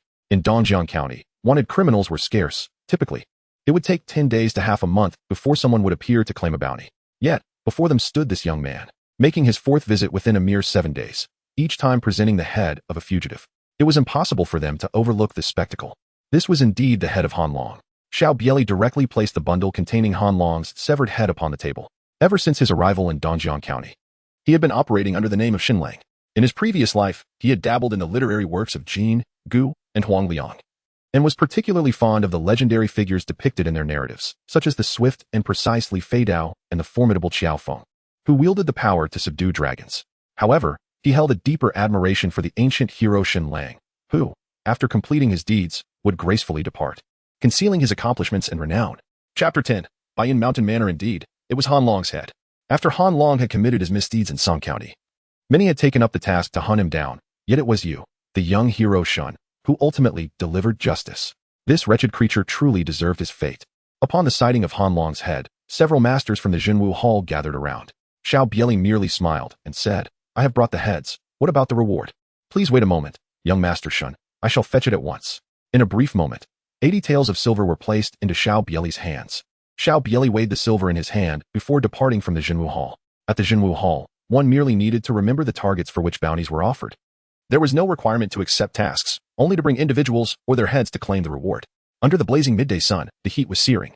Located in the southern region of Daqian, the climate of Manzhou was sweltering during the summer. Although Dongjiang County was renowned as a grand city within Manzhou, the streets were currently sparse, with only a few pedestrians wandering about. Xiao Bie Li, well acquainted with the surroundings, arrived at the renowned Baixiang Lu, a century-old tavern in Dongjiang County. Before even stepping inside, he was greeted by the bustling sounds of lively chatter. Ah, young sir, you have arrived. Please come in. Upon spotting Xiao Bie Li, the enthusiastic waiter hurried over to greet him. The young sir had frequented their establishment several times in recent days, invariably ordering their signature dish, the Baixiang chicken. Priced rather steeply, this dish was often too extravagant for the average traveler. Thus the waiter remembered him vividly. Let us stick to our usual order. 1 serving of baixiang chicken, a pound of beef, 2 dishes of appetizers, and a pot of wine. Xiao Bie Li occupied a window seat on the second floor, affording him a view of the Yuan River, which he had traversed downstream earlier. A solitary boat glided past his line of sight, the scenery enchanting. The surrounding atmosphere buzzed with noise. However, his purpose for being here was twofold: to indulge in a meal and to glean some information. The tavern was indeed a hub for gossip, and the prices at the Baixiang Tavern were rather steep, rendering it a place where common folk seldom indulged in a meal. The second floor was predominantly occupied by wandering warriors, armed and alert, as well as merchants clad in traveling attire. Before long, the requested food and wine arrived for Xiao Bie Li, who lifted a cup and drank it in one go. The spiciness coursed down his throat. Although it could not compare to the strong spirits of his previous life, it possessed its own unique charm, and at the very least, it was not merely a concoction of alcohol. Have you heard? Yesterday, Elder Chu Bufan of the 12 linked strongholds clashed with Han Guang, the left guardian of the Sanjiang Alliance, over the Yuan River. It is said that Han Guang suffered a slight disadvantage at the hands of Elder Chu. Is it true or not? But Han Guang is a 5th-tier master. What of it? Our Dongjiang prefecture is not devoid of masters. Within the second floor, most were engrossed in discussions about the friction between the 12 linked strongholds and the Sanjiang Alliance. Xiao Bie Li paid little heed to the matter at hand. The 12 linked rings and the Sanjiang Alliance were both venerable factions of Manzhou, having harbored enmity for nearly 2 decades. Although prior skirmishes had not escalated to such severity, in recent months, both sides had ignited genuine hostility, with even 5th-tier masters becoming embroiled in the conflict. Nevertheless, the situation remained somewhat contained, as there had been no reports of injuries among the 5th-tier experts. In truth, given the long-standing rivalry between the 12 linked rings and the Sanjiang Alliance, a tacit understanding had developed over the years, making it unlikely for 5th-tier masters to engage in reckless confrontations. I have, however, heard that Baiyun Mountain Manor has recently been seeking a young man who hails from Linshui County. They are offering a reward of 100 taels of silver for any information leading to him, and if he is captured, the reward escalates to 2,000 taels. It is said that he is merely an 8th tier, and should I manage to find him, I would never have to worry about my livelihood again. A drunken patron, feeling emboldened, rose to proclaim loudly. Xiao Bie Li's ears twitched slightly. The young man from Linshui County, could it truly be him? Indeed. The Changde gang and the Xiao family have not yet relinquished their pursuit. Remarkably, they are willing to part with 2,000 taels of silver. In the past, as the second young master of the Xiao family, he had merely 20 taels of silver at his disposal each month, a sum sufficient to ensure the stability of a family of 5 for an entire year. From Wang Tianfu, he had received a wooden box containing nearly 2,000 taels in banknotes and just over 100 taels in silver. Now, the mere whisper of his whereabouts commands a bounty of 200 taels? Who might that be? A sum of 200 taels merely for information? Has someone offended young Master Bai? Who in Dongjiang County would dare to cross young Master Bai? It has been stated that the individuals hail from Linshui County. Could it be that the Sanjiang Alliance is seeking someone, enlisting the assistance of Baiyun Mountain Villa? That seems plausible, for the Sanjiang Alliance has little foundation in Dongjiang County. And with their relations deteriorating with the Shire line Wanwu, should they attempt to search for someone on their own, they would undoubtedly attract the ire of the Shire line Wanwu's formidable experts. Hence, they have turned to Baiyun Mountain Villa for aid. Xiao Bie Li perked up his ears and raised his gaze toward the patron who had divulged this piece of news. The intoxication in his eyes seemed feigned. Was he merely pretending to be inebriated? Since his arrival in Dongjiang County, he had secluded himself for over 10 days, only recently starting to accept bounties to enhance his strength. Moreover, his current physique and appearance were markedly different from his former self. Even his distant uncle would fail to recognize him, let alone the individuals from Baiyun Villa. The absence of news about him during this period, was it an attempt to startle him into revealing himself? Nevertheless, Lin Hai truly lived up to his reputation as a member of the Song Yuan sword sect, managing to provoke the people of Baiyun Villa into action. During this time, he had also gained some understanding of the martial world in Dongjiang County. Strictly speaking, the martial prowess here surpassed that of Linshui County, where the most formidable force was the Sanjiang Alliance, composed of 7 or 8 factions, among which the Changde gang was one. In contrast, Dongjiang County boasted 3 forces that could rival the Sanjiang Alliance: Shire Lianhuan Dak, Baiyun Villa, and Songyu sect. Naturally, the most powerful was Shire Lianhuan Dak. But Baiyun Villa and Songyu sect were not far behind, creating a tripartite balance of power. Let us cease our speculations. Baiyun Villa is in search of an individual from a small family in Linshui County, a person guilty of patricide and fratricide, heinous in his crimes, who has fled toward Dongjiang County. As for this person's appearance, I happen to have brought back a portrait from Baiyun Villa. With that, the speaker retrieved a portrait from his bosom, unfurling it and raising it high above his head. Xiao Bie Li lifted his gaze, and indeed, the portrait bore a striking resemblance to his original visage, at least 7 parts out of 10, even though his physique had undergone a transformation. Should he still possess that countenance, it would undoubtedly attract the attention of the discerning. Fortunately, a human skin mask had been revealed. Otherwise, he would have been compelled to flee to a more distant refuge. At the age of 16, Xiao Bie Li stood at the late stage of the 8th rank, or perhaps even the pinnacle of it, proficient in the art of swordsmanship, and it appeared he possessed a superior inner armor for protection. Below the portrait, there was an introduction to Xiao Bie Li, a 16-year-old of the 8th rank, yet lamentably a beast. Such talent was sufficient to secure a position as an inner disciple, or even a core disciple, within formidable factions like the 12-linked forts or the Sanjiang Alliance. How had he fallen to such a state? Even with remarkable aptitude, these grand powers would refrain from accepting individuals of his ilk, for no one would nurture a treacherous wolf. On the second floor, a chorus of denunciations arose, which Xiao Bie Li dismissed with a shake of his head. The level of vitriol here paled in comparison to the harsh criticisms found among netizens in his previous life. Although the human skin mask, coupled with the alterations to his physique due to the perfected iron cloth technique, rendered it difficult for the Baiyun Mountain Manor to locate him momentarily, a sense of urgency welled within Xiao Bie Li. This world was vastly superior to the martial realms depicted in the literary works of Jin, Gu, and Liang from his past life. Perhaps only the realms of Huangyi and Fenggun could rival this one. He pondered whether there existed any tracking methods of which he was unaware. It became imperative to hasten his strength enhancement.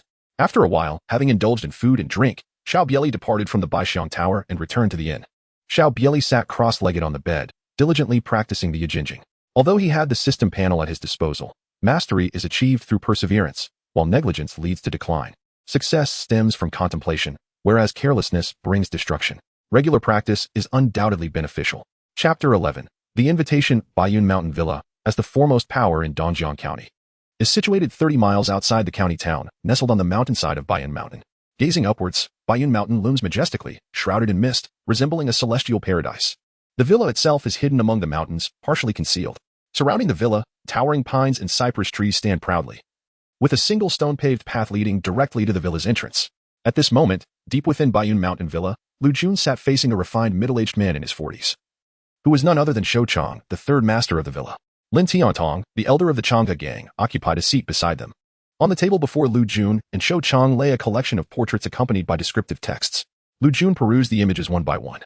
Among them the portrait of Shen Lang, which bore the inscription, Shen Lang, origins unknown, proficient in swordsmanship, has completed 4 bounties from the Jinwu Hall within the past 7 days. Zhou Chang spoke. Young hero Lu, these are the young individuals who have recently appeared in Dongjiang County, skilled in swordsmanship, all at the 8th rank. There are 9 in total, but none are the Xiao Bie Li you seek. I suspect that Xiao Bie Li has already fled beyond Dongjiang County. If he remains hidden in the deep mountains and forests, not only Baiyun Mountain Villa, but even the Tsangyu sect and the 12-linked forts combined would struggle to find him. If it weren't for your status as an inner disciple of the Tsang sword sect, you would have long since given up. An 8th rank individual intent on evading capture could easily conceal themselves in the mountains, making them as elusive as finding a needle in a haystack. Furrowing his brow, Lu Jun replied softly, I understand that locating Xiao Bie Li in Dongjiang County is quite challenging, yet this matter concerns Brother Zhua, and I cannot afford to be negligent. I must trouble the third master. I do not seek to find Xiao Bie Li, merely to create some stir, allowing Brother Zhua to see my efforts.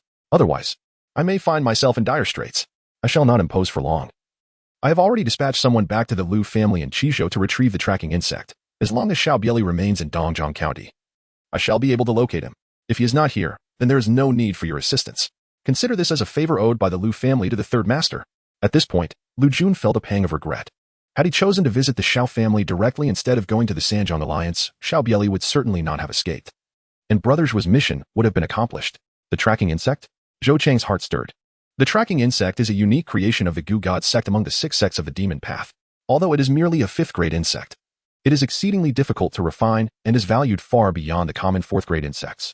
Moreover, the Gu God sect has remained isolated within the fog-laden 10,000 Great Mountains, seldom interacting with the outside world. The Lu family possesses such an insect? And Brother Zhua? To his knowledge, there is only one true disciple with the surname Zhua in the Tsang sword sect, Sifang Sword Zhua Qingyun, ranked 7th on the Longhu list. He is indeed a prodigy among the elite. The Longhu list recognizes 72 prodigies under the age of 35. To be listed signifies the potential to ascend to the 4th-grade master realm, indicating that the young talents of the generation exhibit the spirit of dragons and tigers. In all of Dongjiang County, there is not a single 4th-grade master, and in the past century, no young prodigy has ascended to the Longhu list, highlighting its significance. Across the entire Manzhou, there are only 4 4th-grade masters, all elusive and rarely seen. With this thought, Zhou Chang no longer hesitated and smiled. How would young hero Lu like me to proceed? Lu Jun replied calmly. I require some commotion to demonstrate my efforts to Brother Zhua. Since these individuals have all appeared in Dongjiang County recently, I would trouble the third master to bring them all back for me to verify. If they are indeed not Xiao Bie Li in disguise, we can release them afterward. Zhou Chong frowned slightly and suggested in a low voice. There is no need to capture them all, that would be too many. Even if Xiao Bie Li is in disguise. We only need to bring back 5 individuals of similar height, build, and age. Lu Jun glanced at Zhou Chong and nodded. In that case, I shall defer to the third master's judgment. Please remember, the commotion must be substantial. Otherwise, I will find it difficult to explain to Brother Zhua. Xiao Bie Li had only recently begun to practice the I Jing Jing. Suddenly, a series of knocks echoed in his ears. Xiao Bie Li rose to his feet and opened the door. Standing outside was the formidable Zhu Shou, a master of the Jinwu Hall, whom he had encountered on 2 occasions. During their previous discussions regarding bounties at the Jinwu Hall, they had exchanged a few words. Yet Xiao Bie Li was uncertain of the purpose behind Zhu Shou's visit at this moment.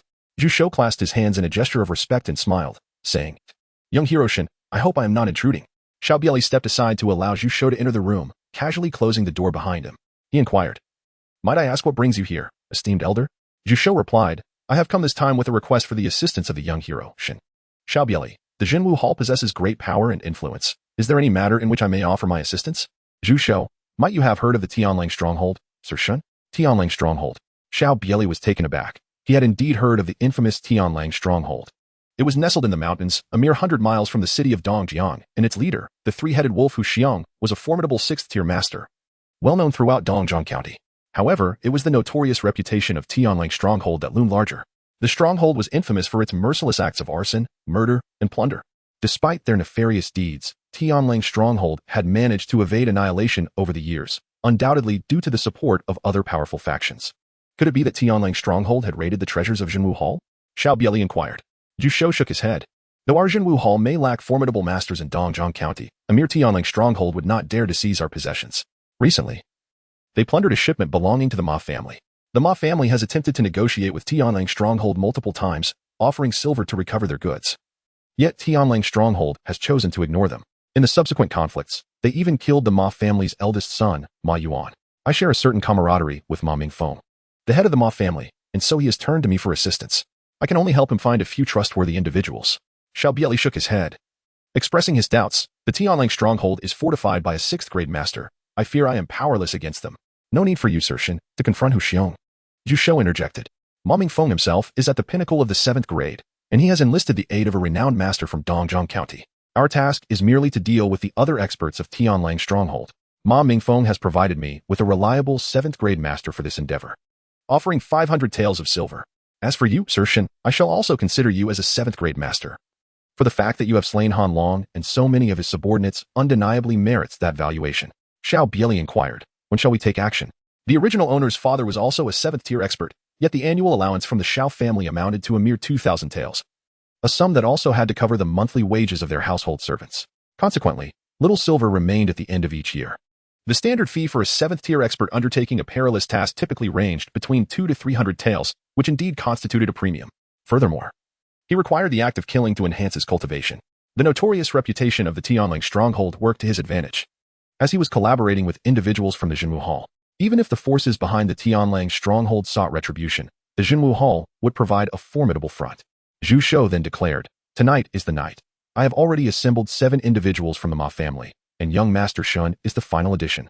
If young Master Shin is unwilling to participate, I kindly ask that this information remains confidential. Xiao Bie Li exclaimed, Go, just as my funds have been exhausted. Zhu Shou displayed a perplexed expression, for he was well aware that the individual before him was one who utilized silver to procure information from the Jiashan Pavilion. While others profited from the bounties at the Jinwu Hall, this person seemed to engage in righteous deeds at a loss. Chapter 12. The Celestial Wolf. Given the circumstances, young Master Shin shall accompany me, Zhu Shou proposed. We have arranged to meet at the Mountain God Temple outside the city at dusk, and the timing is now quite opportune. He continued, As for the payment, an initial sum of 200 taels will be provided, and an additional 300 taels will be dispersed upon our return from the Celestial Wolf Stronghold. With that, Zhu Shou handed 2 100-tael silver notes to Xiao Bie Li.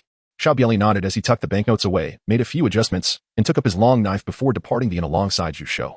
The two rode swiftly, and after the span of an incense stick, they arrived at the mountain temple outside the city. At this moment, the temple was already bustling with visitors. A number of armed wanderers had gathered, and upon hearing the commotion outside, they instinctively gripped their weapons. However, when they saw Zhu Shou accompanied by a young man, their vigilance began to wane. All eyes were drawn to Xiao Bie Li, although they were puzzled as to why Zhu Shou had brought a youth with him. None dared to voice their thoughts. Entering the wolf den posed significant risks, and even a minor misstep could lead to calamity. Nevertheless, they were seasoned wanderers who thrived on bounties, accustomed to the perilous trade of dancing on the edge of a blade. As long as they were not required to confront the den's formidable leader, three-headed wolf Hu Xiong, they felt a degree of assurance. Should circumstances turn unfavorable, they had the option to retreat. Moreover, given the vast wealth of the wolf den, an incursion into its treasury might yield unforeseen rewards. Once the Ma family arrived, they would be ready to set forth. The group nodded in agreement. Xiao Bie Li cast a sweeping glance around him. Having only recently arrived in Dongjiang Prefecture, he was not well acquainted with the local martial arts community and recognized no familiar faces. However, the capital of the prefecture lived up to its reputation. For it was rare to encounter a 7th-tier master in Lichuan County, yet here, in a humble mountain shrine, so many had gathered. Jusho, standing not far from Xiao Bie Li, suddenly inquired, I have not heard of the young hero Shun in Dongjiang Prefecture before. Surely, he is not a native of this region? Xiao Bie Li nodded slightly. I hail from Yinzhou. Yinzhou indeed. Jusho struggled for quite some time, yet he could not utter a single word. Although he was a member of the Jinwu Hall, he was a native of Dongjiang County and had spent 40 years without ever stepping foot in Manzhou or engaging with the people of Yinzhou, leaving him at a loss for words. The atmosphere grew somewhat oppressive. However, it was fortunate that the Ma family arrived promptly. A throng of individuals streamed in from outside the mountain deity temple.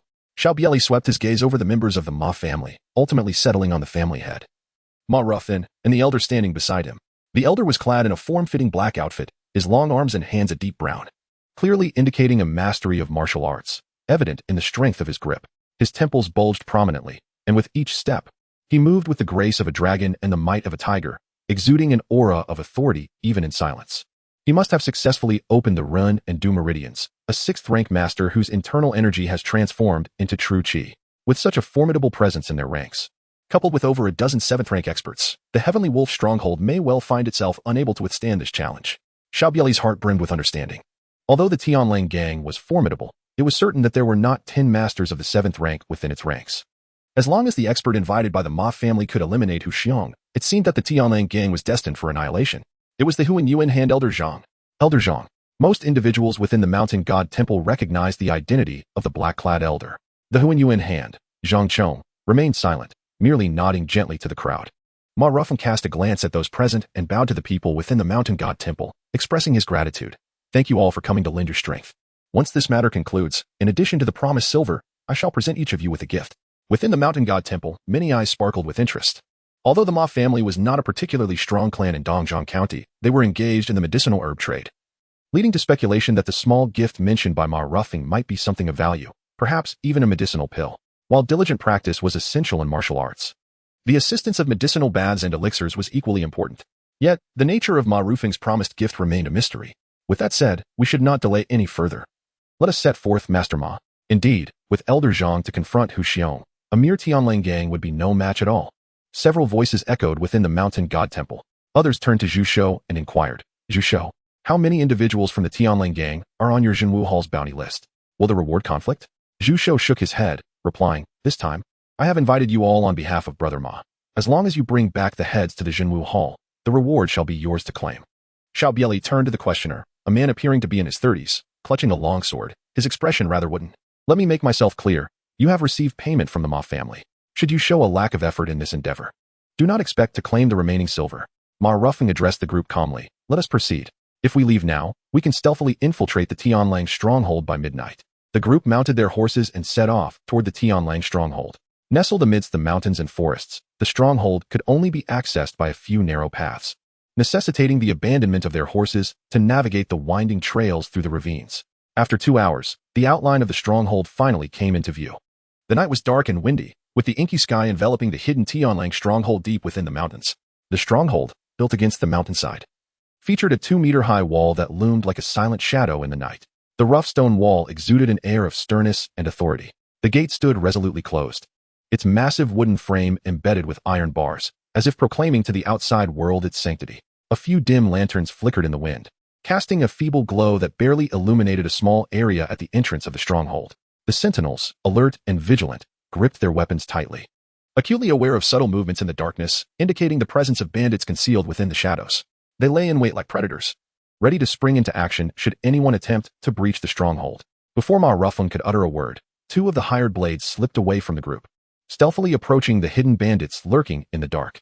Xiao Bie Li also followed suit. Uft, uft, uft. The mountain bandits, concealed in the shadows, scarcely had time to utter a cry before being swiftly dispatched by Xiao Bie Li's blade. Experience 10. Experience 10. Once the guards at the mountain stronghold's gate had all fallen, Ma Ruffing turned to Zhang Zhong and clasped his hands in respect, saying, "Senior Zhang, I leave Huxiong to you." Zhang Zhong nodded affirmatively. "Rest assured, Emir Huxiong is hardly a challenge for me." With that, Zhang Zhong led the way deeper into the depths of the Heavenly Wolf stronghold. However, he had not ventured far when, whoosh whoosh whoosh, dozens of concealed arrows whistled through the darkness. Humph! Zhang Zhong snorted coldly. His fingers splayed wide as he struck out with a powerful palm. Bang! A resounding explosion echoed as the air before his hand seemed to burst apart, shattering all the incoming arrows into splinters. Someone has breached the stronghold. The lookout posts have been compromised. Quickly, inform the chief. Cries of alarm reverberated throughout the Heavenly Wolf stronghold, and the once pitch-black fortress flickered to life with countless flames. Xiao Bie Li gazed at Zhang Chong's retreating figure, a grave expression illuminating his eyes. The true qi emanating from a 6th-tier master was indeed formidable. Chapter 13, Midstage of the 7th Tier. As the torches within the mountain stronghold ignited, the bandits emerged, their murderous intent palpable as they surged towards the entrance. Several figures leapt from the depths of the stronghold, gracefully traversing the rooftops. "Charge in!" Ma Rufeng exclaimed urgently upon witnessing this scene.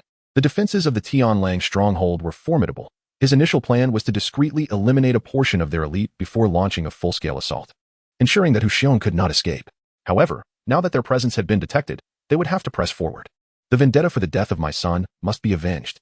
I will deal with Huxiong," Zhang Chong declared, the Huan Yuan hand at the ready, as he advanced toward the oncoming three-headed wolf Huxiong. In mere moments, the two clashed. "I thought it was someone formidable, but it's just you, old man Zhang. Who gave you the audacity to enter my Tianlang stronghold?" Huxiong spat, his voice laced with venom. "Your stronghold has committed countless atrocities, slaying my nephew from the Ma family. Today marks the demise of Tianlang stronghold." Bang! Bang! In an instant, Huxiong was engaged in combat with Zhang Chong. At that moment, over 100 bandits arrived near the entrance of the stronghold, quickly assessing the situation. Noticing that Xiao Bie Li was the youngest among the attackers, they deemed him the easiest target. In an instant, a dozen bandits charged toward Xiao Bie Li. "Come forth." Xiao Bie Li shook his head. He had accepted Zhu Shou's invitation primarily due to the unsettling news that the Zhongyuan sword sect had located the Baiyun Mountain Manor, which instilled a sense of urgency within him. Thus, he ventured to the Tianlang stronghold to gain experience and elevate his cultivation. With a swift motion, he unleashed his finger like a gust of wind. The power of the 5% mastery of the mighty diamond finger was activated. Bang! His finger struck the weapon that was cleaving towards him, sending it flying. Bolstered by the perfected iron cloth shirt, even with only 5% mastery, the force he unleashed was formidable. Any ordinary mountain bandit struck by would likely suffer broken bones and torn ligaments. Xiao Bie Li showed no mercy to these brigands. Experience 10. Experience 100. Experience 500. Damn, he is a master. Even Lao Fong, an 8th-tier warrior, could not withstand a single finger strike from this individual. Could he truly be a 7th-tier expert? A grave mistake. The bandits who had targeted Xiao Bie Li gasped in shock, and in the blink of an eye, only 3 remained. Their faces filled with terror as they retreated. "Useless fools." An irate rebuke echoed as a middle-aged man, resembling a destitute scholar, pushed past the remaining 3 to face Xiao Bie Li, holding a severed head in his hand. The owner of that head was someone Xiao Bie Li recognized, one of the skilled bodyguards summoned by Zhu Shou, whom he had encountered at the Mountain God Temple. "Fifth Master. Fifth Master. This kid is no simpleton. You must tread carefully." The 5th Master regarded Xiao Bie Li with icy disdain, declaring, regardless of his capabilities, "Anyone daring to intrude upon my Tianlang stronghold today shall meet their demise. That requires you to possess the ability to do so." Xiao Bie Li responded, shaking his head with indifference. Yet, in the very moment their words fell, both parties struck simultaneously. With a single pointed gesture, Xiao Bie Li unleashed a torrent of formidable energy, swift as the wind. The 5th Master of the Tianlang stronghold, however, showed no signs of retreat.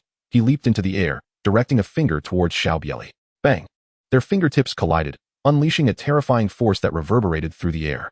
Under the astonished gazes of the mountain bandits, the 5th Master was forced to stagger back 3 steps, leaving behind a deep imprint in the ground before he could barely regain his balance. In stark contrast, Xiao Bie Li remained utterly unperturbed. Such formidable finger strength. How could a mere 7th-tier practitioner be so powerful at such a young age? The 5th Master's expression shifted dramatically. Only moments ago, he had slain a 7th-tier expert who had failed to withstand even 30 moves against him. Yet now he found himself at a disadvantage against this youthful adversary. Clang! Xiao Bie Li chose to disregard the 5th Master's intentions, drawing his long knife from its sheath.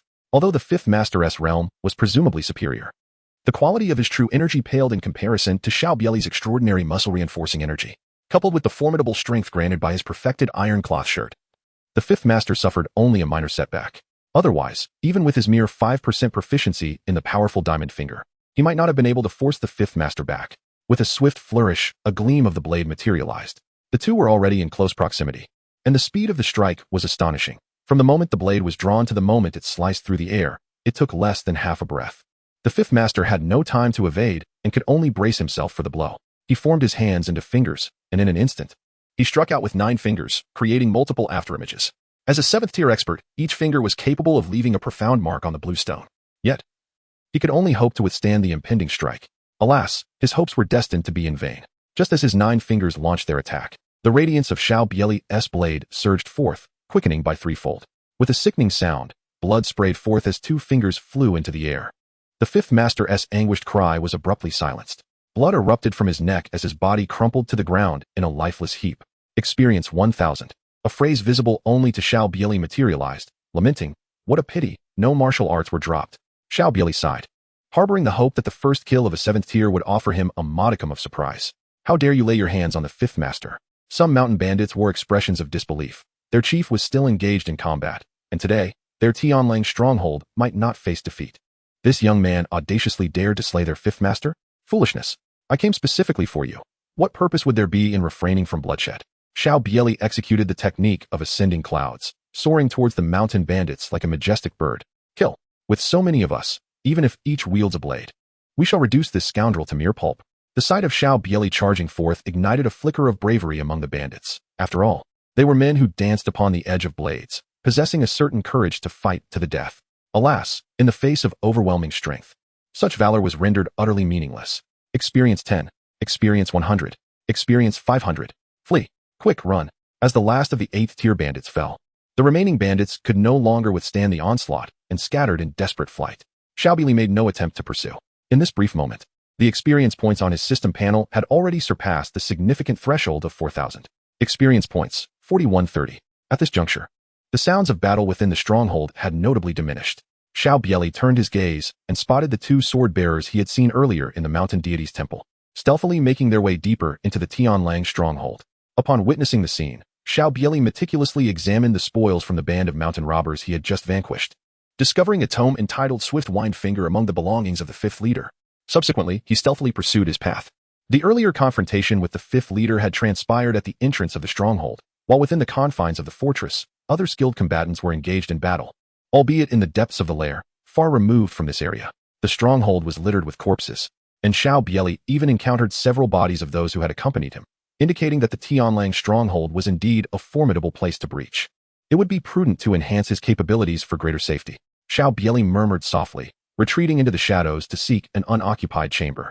With a focused mind, he silently intoned, consumed 3,000 experience points to enhance the Jing. In an instant, a rich flow of genuine energy surged forth from his dantian, seamlessly connecting the yang and yin meridians, propelling him into the mid-stage of the 7th rank. Chapter 14. The People of the Sanjiang Alliance. He has reached the mid-stage of the 7th rank. Xiao Bie Li opened his eyes, feeling a further enhancement of the vital energy within him, and nodded in satisfaction. Fortunately, there was a system panel. Otherwise, relying solely on his arduous cultivation, it would take an eternity to reach this stage. Curse it. Those rascals are heading towards the chief's chamber. Quickly stop them. At that moment, shouts echoed from the depths of the stronghold, followed by the sounds of a fierce confrontation. Ascend the cloud ladder to its maximum level. Xiao Bie Li spoke softly. Although Hu Xiong was currently restrained by Zhang Chong, both Hu Xiong and Zhang Chong were 6th-tier masters, and it was uncertain whether Zhang Chong could prevail. At present, Xiao Bie Li lacked sufficient experience to ascend to a higher realm. With the perfect mastery of the cloud leaping technique, if Hu Xiong were to retaliate, the chances of escape would increase significantly. Countless insights into the cloud leaping technique flooded Xiao Bie Li's mind. His feet began to radiate warmth. The proficiency of the cloud leaping technique had reached perfection, and his attributes panel now reflected. Martial arts. Jing 15100. Gale blade technique. Perfect. Iron cloth shirt. Perfect. Cloud leaping. Perfect. 5 tiger breaking door blade. 5100. Great strength Vajra finger. 5100. With techniques refined, copper skin, and a body as light as a swallow. Experience points. 330. Originally, he had elevated to a minor realm and perfected the cloud leaping technique. yielding considerable gains. However, with Hu Xiong, the greatest threat from the Tianlang gang, entangled, it presented a prime opportunity should there be treasures within the gang's lair. Sensing something amiss, he decided to retreat. With the perfected cloud leaping technique, he felt bolstered with newfound confidence.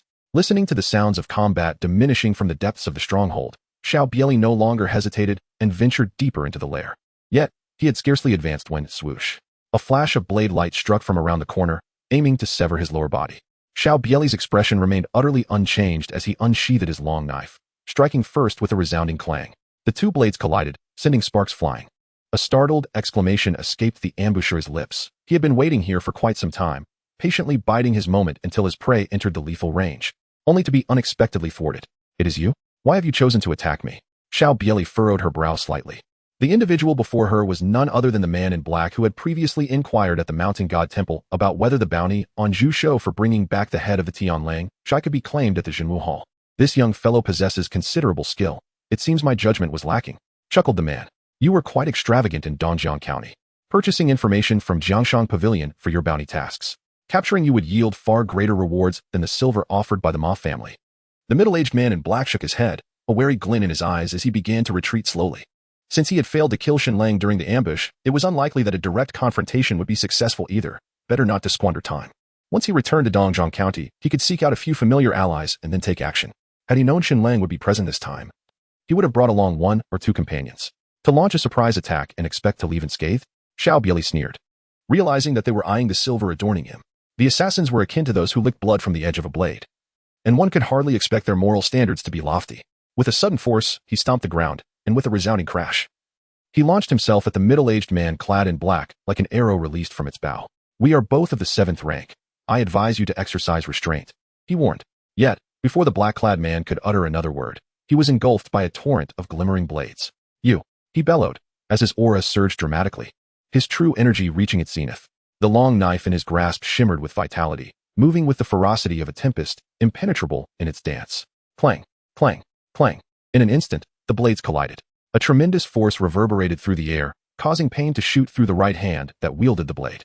Regret gnawed at the black-clad man's heart as he hastily retreated. "Damn it," he cursed, catching a glimpse of Shenlang's long knife slicing towards him at an uncanny angle. With no alternative, he halted, raising his long knife to block. Clang. A sharp sound echoed as the weapon in the black-clad man's hand shattered. Before he could utter a plea for mercy, his head was sent soaring into the sky. Experience 1000. Xiao Bie Li rummaged through the corpse, uncovering 300 taels of silver notes along with some scattered coins, before making his way deeper into the depths of the Tianlang stronghold. Within the stronghold's inner sanctum, the number of bodies was sparse. Even the sounds of battle had nearly faded away, as Xiao Bie Li continued his advance. A series of thunderous shouts erupted not far away. "Damn it. This is a trap. There are still masters within the Tianlang stronghold. It's Hu Juexian from the Sanjiang Alliance. We must flee." The cries echoed through the air. Xiao Bie Li could faintly discern a few phrases shouted by Zhu Shou. In this world of martial artists, it is not a given that a mid-level 7th grade cultivator is necessarily stronger than a beginner of the same rank. Until one has successfully opened the Rin and Du meridians, it is merely an accumulation of true energy. Some may possess profound inner strength but may find their techniques lacking compared to those of a seemingly weaker opponent. Thus, the outcome of a confrontation remains uncertain. It is only upon breaking through the Rin and Du meridians and entering the 6th grade realm that one's acquired inner strength transforms into innate true energy, significantly enhancing the lethality of their attacks. Along his journey, Xiao Bie Li had come to understand Zhu Shou somewhat. He was likely a pinnacle 7th grade master who had successfully opened the 6 extraordinary meridians. Though Xiao Bie Li had yet to witness Zhu Shou in action, the reverence others had for him suggested that his true prowess was formidable. From Zhu Shou's voice, he could detect an undercurrent of panic. Was Hu Juexian of the Sanjiang Alliance truly that formidable? Could he be a 6th grade master? If that were the case, even Zhang Chong, known for his Hu and Yu in hand, might be in jeopardy. Although he had not heard of Hu Juexian's name before, it did not prevent a sense of trepidation from rising within Xiao Bie Li. This experience had been quite fruitful. Now, he merely needed to methodically accept the bounty tasks from the Zhenwu Hall. Once he achieved the 6th grade, he would return to Lichuan County to exact his vengeance, obliterating both Xiao Fuxing and the Changde gang without hesitation. For now, however, it was prudent to focus on his own development. With this thought in mind, he summoned his inner strength and executed the ascending cloud technique, racing down the mountain. Yet, only a short distance separated him from Zhu Shou and the others, just over 100 meters, when he suddenly heard the sound of slicing air behind him. Turning, he beheld a middle-aged man, around 37 or 38, wielding a long sword, unleashing a powerful slash. The brilliance of the sword gleamed with an icy ferocity, sending roof tiles soaring into the air, transforming them into countless projectiles aimed at the fleeing figure. The true energy was unleashed. Xiao Bie Li's heart jolted. Indeed, a sixth-grade master. The Sanjiang Alliance was a formidable force in Linshui County, yet there existed a master from the Sanjiang Alliance within the Tianling stronghold? Could it be that the ongoing strife between the 12 linked forts and the Sanjiang Alliance was due to the latter's desire to infiltrate the Dongjiang County? Before he could ponder further, a piercing scream reached his ears. The three seventh-grade masters he had previously encountered shattered several shards of tiles, yet they were still sent reeling. Their mouths spitting blood, severely injured and collapsing to the ground. Not only these three, but even Ma Ruofeng, the head of the Ma family, along with the remaining two seventh-grade masters, were also injured by the tile fragments, blood trickling from the corners of their mouths, though their wounds were not as grave, allowing them to flee, split up and escape. Otherwise, none of us will survive. Zhu Shou bellowed. The remaining individuals, upon hearing this, dashed off in different directions. They could not withstand a sixth-grade master. Only by fleeing separately did they possess a glimmer of hope. As for whom this sixth-grade master would pursue, it would be a matter of unfortunate luck for the one who fell into his sights. Hu Juexian observed the scattered figures fleeing in 6 or 7 directions and shouted to the few masters from the Sanjiang Alliance behind him, "What are you standing there for? Go chase them down." These individuals were all injured and could not escape far. It was imperative to bring them all back. After speaking, Hu Juexian directed his path toward the clash between Zhang Chong and Hu Xiong. His expression was grim. The Sanjiang Alliance intended to expand its influence into Dongjiang County, while the 12 linked forts were also courting the Tianlang stronghold. However, they had already pledged allegiance to the Sanjiang Alliance 6 months prior, and the alliance leader had intended for the Tianlang stronghold to feign loyalty to the 12 linked forts. By the time the Sanjiang Alliance formally engaged the 12 linked forts, the Tianlang stronghold would coordinate their efforts from within. His purpose in coming here today was to relay the leader's command to three-headed wolf Hu Xiong, urging him to cooperate with his plans. Little did he expect that the Ma family would summon Hunyuan Shou Zhang Chong to invade the Tianlang stronghold at this critical moment. Moreover, Hu Lang was unable to handle even Zhang Chong and was now expected to clean up the mess. If he could not detain these individuals, the chess piece known as the Tianlang stronghold would become unusable. Xiao Bie Li and Ma Ruofeng fled in the same direction, almost simultaneously diving into the forest. They ran desperately, to the point where Xiao Bie Li lost all sense of their location. Where to go? A sharp reprimand echoed from behind, as two figures closely pursued them, a Chiao Kuei, the second in command of the Tianlang stronghold, and Yu Wenba, the third in command. Chiao Kuei's martial prowess was on par with my own. "Young hero, we must join forces if we are to have any chance of survival," Ma Ruofeng uttered gravely, blood seeping from the corner of his mouth as he glanced at Xiao Bie Li, who was keeping pace alongside him, previously struck by a shard of tile. He bore significant internal injuries, and now, as he exerted his energy to hasten their flight, his body was beginning to falter. At this moment, his hope for survival rested entirely upon the person invited by Zhu Shou. Swish. Noticing Xiao Bie Li's silence and his continued focus on running, Ma Ruofeng's eyes flashed with determination. He unleashed a flurry of silver light from his sword, aiming to slice across Xiao Bie Li's chest. With his own injuries, he knew they stood little chance against Chiao Kuei and Yu Wenba, but if he could keep this young man occupied and entangle Chiao Kuei, he was confident he could escape, even if Yu Wenba caught up. As for the vendetta for his son, he had completely set it aside. Though it was his most exceptional son who had perished, he had more than one son, and at just 50 years of age, he could still father more. Humph. Xiao Bie Li halted in his tracks. Facing the sword of Ma Ruofeng without flinching or retreating, he boldly advanced. Swish. The long knife was drawn, its blade raised with a flick. A flicker of astonishment crossed Ma Ruofeng's eyes. He had thrust his sword forward, and it was poised to strike. Was Xiao Bie Li truly willing to perish alongside him? Had he overestimated his resolve? In an instant, the true energy within Ma Ruofeng surged, escalating his initial 5/10 of power to a full 8/10, intent on slowing Xiao Bie Li down. Whoosh. Yu Wenba, appearing to be in his 40s, donned a dark short outfit that accentuated his bulging muscles. With a cruel smile in his eyes, he unleashed a barrage of hidden weapons as Ma Ruofeng moved, blocking the path ahead of both Xiao Bie Li and Ma Ruofeng. Should they maintain their speed, they would have to face the relentless onslaught of projectiles. Chiao Kuei, with a sudden stomp, left a deep imprint in the ground as his chain spear flew from his grasp, targeting Xiao Bie Li's back. All of this transpired in the blink of an eye. Both men understood Ma Ruofeng's sudden aggression, yet they could not fathom why the youth would make such a perilous choice. The act of drawing the knife seemed utterly futile. However, they would soon grasp the reason. Clang.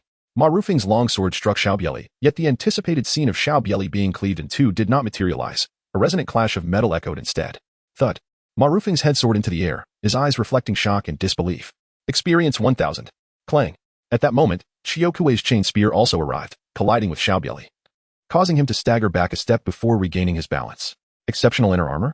It was unexpected that this young man possessed such superior protection. No wonder he was so audacious. Chiao Kuei retracted his chain spear, his gaze towards Xiao Bie Li brimming with avarice. The value of a piece of exceptional inner armor far surpassed that of many renowned treasures, easily worth 1,000 taels of gold. Yet, acquiring this exceptional inner armor was not for sale. For those who thrived on the edge of danger, possessing such armor equated to an additional life. Second brother. Why waste words with him? Quickly subdue him. If we fail to capture him, we shall be the ones to suffer. Yuwenba declared nonchalantly, wielding a long iron staff. Although the inner armor was formidable, it could only deflect blades. Should this youth endure a blow from him, it would surely shatter his insides. If one strike did not suffice, he would deliver several more. Xiao Kuei glanced at Yuwenba, responding coolly, I will take the inner armor. I shall compensate you with 3,000 taels of silver. Yuwenba, very well, it shall be as you say. The two exchanged a knowing glance and simultaneously launched their attacks. Despite their dismissive words regarding Xiao Bie Li, their actions were executed with utmost seriousness. They approached him from either side, intent on delivering lethal blows. Yuwenba's iron staff, heavy as 100 pounds, radiated true energy, creating a fierce wind as it descended upon Xiao Bie Li's head with the force of a mountain. Meanwhile, Xiao Kuei's chain spear was drawn taut, resembling a spear as it quivered, and in a heartbeat, he unleashed 19 thrusts, each glimmering coldly, sealing off every vital point around Xiao Bie Li. Though the young man was clad in protective armor, there were always vulnerabilities that such armor could not cover. From the moment their words fell to the instant they unleashed their full power was but a mere breath. Xiao Kuei's speed surpassed that of Yuwenba. And in an instant, the spear's brilliance reached its target. Did they truly believe him to be a soft persimmon? Xiao Bie Li let out a sigh. Boom. The full-level iron claw skill activated. His internal energy surged, causing him to appear as though he had been elevated by 2 inches. His skin transformed into a shade of dark brown, reminiscent of leather. Xiao Bie Li paid no heed to Xiao Kuei's chain gun, allowing dozens of spear lights to strike him. Clang. A chorus of metallic clashes echoed, and Xiao Kuei's expression shifted dramatically, his face filled with astonishment. The individual before him was, astonishingly, a master of unarmed combat. Die. In that instant, Yuwenba's iron staff descended, aiming to smash into Xiao Bie Li's forehead. And at that moment, clang, Xiao Bie Li unsheathed his blade once more, this time without any hesitation.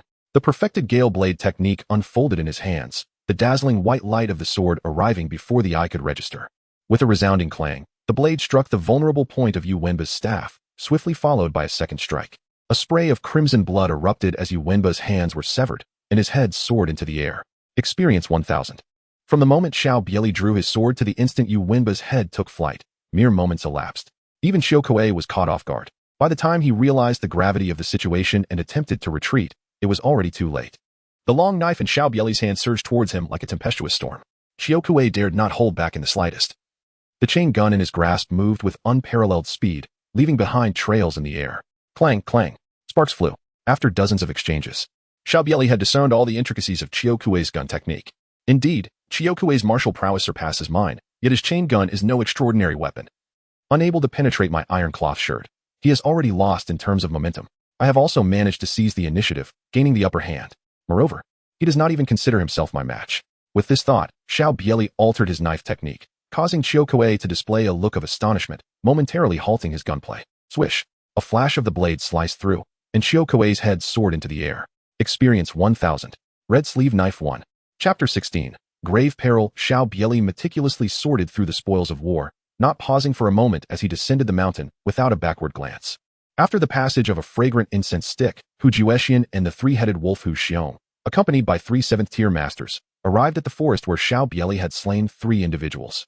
Among them, Hu Xiong carried the incapacitated Zhang Chong, whose limbs had been severed. Upon witnessing the scene amidst the trees, Zhou Song, the 4th chief of the Tianling village, hurried forward to examine the lifeless bodies. They had perished at the hands of a master swordsman. Ma Rufeng had met his demise with a single stroke, and it took merely 2 or 3 strikes to eliminate the 3rd chief, while the 2nd chief bore numerous wounds. Zhou Song inhaled sharply, realizing that neither Yuwenba nor Xiao Kuei were weak among the 7th-tier warriors. Yet, it was astonishing that the 2 had fallen while pursuing Ma Rufeng. Who could be the perpetrator? Hu Juexian frowned slightly and spoke solemnly. How many managed to escape this time? The 3-headed wolf Hu Xiong replied. According to the confessions of those we captured, a total of 25 individuals arrived, of which 7 were summoned by Zhu Shou from the Jinwu Hall. Counting Ma Rufeng, who perished here, only 4 managed to flee. We must concede defeat to the Tianling village. Damn that Ma Rufeng, Hu Xiong exclaimed, delivering a fierce kick to Ma Rufeng's unblinking head. Initially, he had underestimated the Ma family, but he had not anticipated that Ma Rufeng would enlist the aid of Huan Yuan Shou Zhangchong. Had it not been for Hu Juexian being present, he might have met his end here. How could he allow others to sleep soundly beside him? The 12 linked fort and the Sanjiang alliance were already embroiled in fierce conflict. Previously, the 12-linked fort had sought to win him over, but now, with his collusion with the Sanjiang alliance, it was certain that news of this would reach the ears of the 12-linked fort, prompting them to take action against Tianlang village. There was no longer a place for him in Tianlang village. Hu Juexian cast a glance at Hu Xiong and calmly remarked, "What has transpired has come to pass. For now, take your men and accompany me to Lingshui County. Since you have chosen to join the Sanjiang alliance, the leader will not treat you unjustly." Hu Xiong nodded, recognizing that he had no choice at this juncture. Remaining in Dongjiang County would only lead to his demise. However, given the severe losses Tianlang village had suffered, 3 out of 5 chiefs slain, his standing within the Sanjiang alliance would likely be lower than he had anticipated. Xiao Bie Li sprinted relentlessly until he emerged from the mountainous region surrounding the Tianlang stronghold. Upon locating the horse left by the roadside, he galloped for several dozen miles before finally allowing himself a moment of respite. Although he possessed an impeccable iron cloth technique and exquisite inner armor for protection, he had no desire to confront a 6th Grandmaster just yet. Fortunately, his efforts had not been in vain. Xiao Bie Li raised her gaze towards the system panel. Host, Xiao Bie Li. Cultivation level, mid-7th rank. Martial arts, Yijing Jing, 15, 100. Gale blade technique, perfected. Iron cloth shirt, perfected. Cloud ladder ascension, perfected. 5 tigers breaking the door blade, 5, 100. Great strength diamond finger, 5, 100. Proficient techniques, with a toughened physique and agility akin to a swallow. Experience points, 3, 330. Red sleeve blade, pending collection. The dusk drizzle red sleeve blade, unexpectedly dropped from the defeat of a peak 7th rank adversary, revealed such extraordinary treasure. Xiao Bie Li sighed softly. Having traversed this realm for quite some time, he was no longer the naive novice he once was. Within the martial world, most weapons wielded by wanderers bore no names, merely knives and swords. It is only those capable of severing gold and jade that earn a resounding title. This is akin to a person's reputation within the martial community. Weapons worthy of being renowned within a region are referred to as famed artifacts. However, exceptions do exist. Some individuals, despite wielding mere ordinary weapons, become associated with distinct names simply due to their extraordinary prowess. The red sleeve blade, as the weapon of Su Mingxin, the master of the Golden Wind and Drizzle Pavilion in a past life, undoubtedly surpassed those renowned weapons within Dongjiang Prefecture. At this moment, he found himself in dire need of a formidable blade. Xiao Bie Li, without the slightest hesitation, spoke softly. A blade of modest length materialized in his hand, its crimson body glistening and its edge translucent. As his fingertips lightly grazed the blade, a chill coursed through his palm. Swish! The glimmer of the blade sliced through the air. Xiao Bie Li gently prodded the stout trunk of a tree before him, causing it to crash to the ground with a thunderous sound. At its fractured base, the wood gleamed as smooth as a mirror. What a fine blade! Had he possessed the red sleeve blade earlier, the act of slaying Chiu Kuei would have required far fewer moves. With a single stroke, Chiu Kuei's chain gun would have been severed. Lacking a suitable weapon made the task of eliminating Chiu Kuei significantly more arduous. He consumed 3,000 experience points to enhance his Yijing Jing. As the proficiency of the Yijing Jing, 18100, surged, a pure and potent internal force erupted from Xiao Bie Li's body, surging towards the Yin-Xiao meridian. In an instant, the meridian was unblocked, allowing him to successfully advance into the late stage of the 7th rank. Exhale. Xiao Bie Li let out a long sigh. From the mid-7th rank to the late 7th rank, the true energy within him had increased by a substantial 30%. This journey to the Tianlang stronghold had enabled him to elevate his cultivation by 2 minor realms and perfect his cloud ladder technique, yielding significant rewards. Regrettably, he still lacked considerable experience to reach the 6th rank, consuming all his experience to enhance the great strength diamond finger. He recognized that the Baiyun Mountain Manor was currently seeking adept sword wielders, although it was unlikely that suspicion would fall upon him. Possessing proficiency in another martial art would be advantageous. With his current true energy and the formidable strength granted by his fully mastered iron cloth technique, he could effortlessly handle any 7th rank martial artist using the great strength diamond finger. Boom. A flood of experience for cultivating the great strength diamond finger surged forth, as if he had diligently practiced it for several months. Great strength diamond finger, 8100, experience points, 30. HM? Xiao Bie Li furrowed his brow. To gain merely 3 points of proficiency from 300 experience points was indeed perplexing. Although it did not require as much experience as the Yijing Jing, 100 points for a single point of proficiency still seemed considerable. Previously, techniques such as the whirlwind blade could yield an increase of 5 points in proficiency for the same amount of experience. Was it because the great strength diamond finger held a rank superior to the whirlwind blade? I had assumed that the Yijing Jing would necessitate 1,000 experience points for even a single point of proficiency, attributing it to its internal martial arts nature. Yet it now appeared that this was simply due to the higher grade of the Yijing Jing itself. Oh, system, if you possess such criteria, why not display it directly? The system panel remained unresponsive.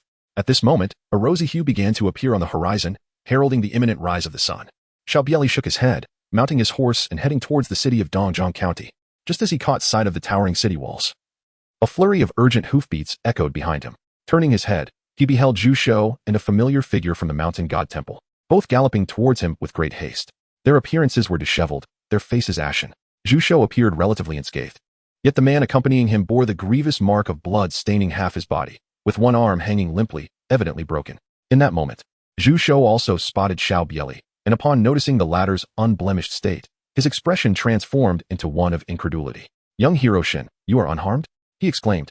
Had he not witnessed Shenlang slay the fifth chief of the Tianlang stronghold in their initial clash, he might have doubted any connection between Shenlang and the Sanjiang alliance, given their severe injuries compared to Shenlang's seemingly intact condition, apart from a slight disarray. "Xiao Bie Li, fortunately, I did not venture deep into the depths of the Tianlang stronghold. I remained on the periphery. Moreover, upon your call, Senior Zhu, I sensed that something was amiss and swiftly turned to flee, thus evading any pursuers. How did this happen, seniors? Where are the others?" Upon hearing this, Zhu Shou's eyes darkened slightly as he sighed. "The Tianlang stronghold has actually colluded with the Sanjiang alliance. They are likely in grave peril. I wonder how Senior Zhang Chong fared. However, as we escaped, Hu Ju should have gone to assist Hu Xiong. Otherwise, our own escape would have been impossible. Two sixth-tier experts besieging Senior Zhang Chong would surely spell disaster." Chapter 17. Taking on tasks. "This time, I have put you all in jeopardy. In the future, should there be any bounties available in the Jinwu Hall, I shall notify you two at the earliest opportunity," Zhu Shou said, bowing slightly to Xiao Bie Li and another knife-bearer. "This matter is not the fault of Brother Zhu. None could have anticipated that the Tianlang stronghold would conspire with the Sanjiang alliance," the knife-bearer remarked. Xiao Bie Li nodded in agreement. The Eastern River Prefecture was dominated by the formidable influence of the 12 linked forts. With the news of the Tianlang stronghold colluding with the Sanjiang alliance spreading, Hu Xiong would undoubtedly hesitate to remain in the Eastern River Prefecture, let alone venture into the city to seek trouble with them. Upon returning to the city, Xiao Bie Li parted ways with Zhu Shou, who was deeply wounded and required time to recuperate. Moreover, there was no place in the entire Dongjiang County as secure as the Jinwu Hall. Zhu Shou, being a member of the Jinwu Hall, knew that even the 12 linked forts would hesitate to create disturbances within its confines. Although the Jinwu Hall was not exceedingly powerful, it had the backing of the imperial court, and any disruption there would be tantamount to slapping the court in the face.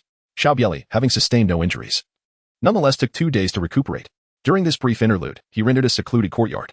Although modest in size, the surroundings were quite pleasant, and the annual rent amounted to merely 20 taels of silver. On the third day, Xiao Bie Li had just emerged from the courtyard and ascended to the Baixiang building. Xiao Bie Li has visited the Baixiang Tower numerous times, and upon entering, a young attendant promptly approached him. "Young Master Shen?" Just as before? Xiao Bie Li nodded slightly and descended to the second floor. It was lunchtime, and the floor was bustling with patrons, with only a few vacant tables remaining. Xiao Bie Li found an empty seat and settled down. The surrounding clamor was deafening, yet he paid it no mind. Once the waiter brought a pot of exquisite Huadia wine. He poured himself a cup and downed it in one gulp. Although the wine at Baixiang building lacked the high alcohol content of distilled spirits from his past life, it still possessed a piquant zest and a grainy essence, harmonizing beautifully with the lively chatter of the martial travelers around him. The tavern served as a hub for information dissemination. While most conversations among the martial guests on the second floor revolved around trivial matters occurring in Dongjiang County, occasionally, snippets of valuable intelligence could be gleaned. It was rumored that the people from the 12-linked fort had ventured to Tianlang stronghold, only to find it deserted. Tianlang stronghold had betrayed its own, colluding with the Sanjiang alliance. What a disgrace for the martial community of Dongjiang County. As long as there are benefits to be gained, those bandits wouldn't care about Dongjiang County or Linshui County. Alas, life is becoming increasingly difficult. Just a few days ago, several young masters from other counties were invited to Baiyun Mountain Manor, and they have yet to return. Perhaps they have met with misfortune. Are you out of your mind to dare speak of Baiyun Mountain Manor? Someone interjected. What do you think they intend to do with them? Another queried. What else could it be? They suspect those individuals of being disguised as Xiao Bie Li from Linshui County. As the names Baiyun Mountain Manor and Xiao Bie Li reached his ears, Xiao Bie Li felt a spark of intrigue. While he could inquire about news from Jianshan Pavilion or Jinwu Hall, the more one meddles, the more vulnerabilities one exposes. Currently, Shun Lang had demonstrated 7th grade prowess during the battle at Tianlang Stronghold, and Baiyun Mountain Manor would not suspect him in the short term. In due time, the Zhang Yuan sword sect would likely abandon their pursuits as well. A young martial enthusiast, filled with righteous indignation, exclaimed, "Even so, one cannot justify the killing of innocent lives." An elder seated beside the young hero interjected, stuffing a piece of meat into the youth's mouth and smiling apologetically at those around them. "My grandson is young and naive. He has had too much to drink. Baiyun Mountain Manor must have its reasons for acting as it does." In the bustling tavern, with so many eyes and ears, Who could say whether there were agents of Baiyun Mountain Manor on the second floor? What is there to fear? Another voice chimed in. This incident is indeed a misstep on the part of Baiyun Mountain Manor. They sought only to find a Xiao Bie Li, yet it has cost the lives of several people. Such behavior is disgraceful. No one on the second floor dared to respond. Baiyun Mountain Manor had a prestigious legacy spanning 3 generations in the martial world of Dongjiang County, and they were not to be trifled with. At that moment, the conversations on the second floor of Baixiang building quieted considerably, one voice remarking, I find Baiyun Mountain Manor's actions rather perplexing. Xiao Bie Li let out a soft sigh, contemplating that if he truly wished to find him, it would be prudent to conduct a discreet investigation. Creating such a commotion only served to heighten the risk of him not concealing himself adequately. If he were to flee from Dongjiang County out of fear, the task of locating him would indeed be like searching for a needle in a haystack. With this thought, Xiao Bie Li swiftly consumed the meal laid before him, calling out to the waiter, settle the bill. Upon departing from Baixiang Tower, Xiao Bie Li had not ventured far when he sensed the presence of someone trailing him. His expression remained unchanged as he leisurely made his way toward the small courtyard he rented. Along the way, he discerned at least 3 or 4 pairs of eyes lingering upon him. Could it be the Baiyun Mountain Manor? Had they begun to suspect him? Yet, that seemed improbable.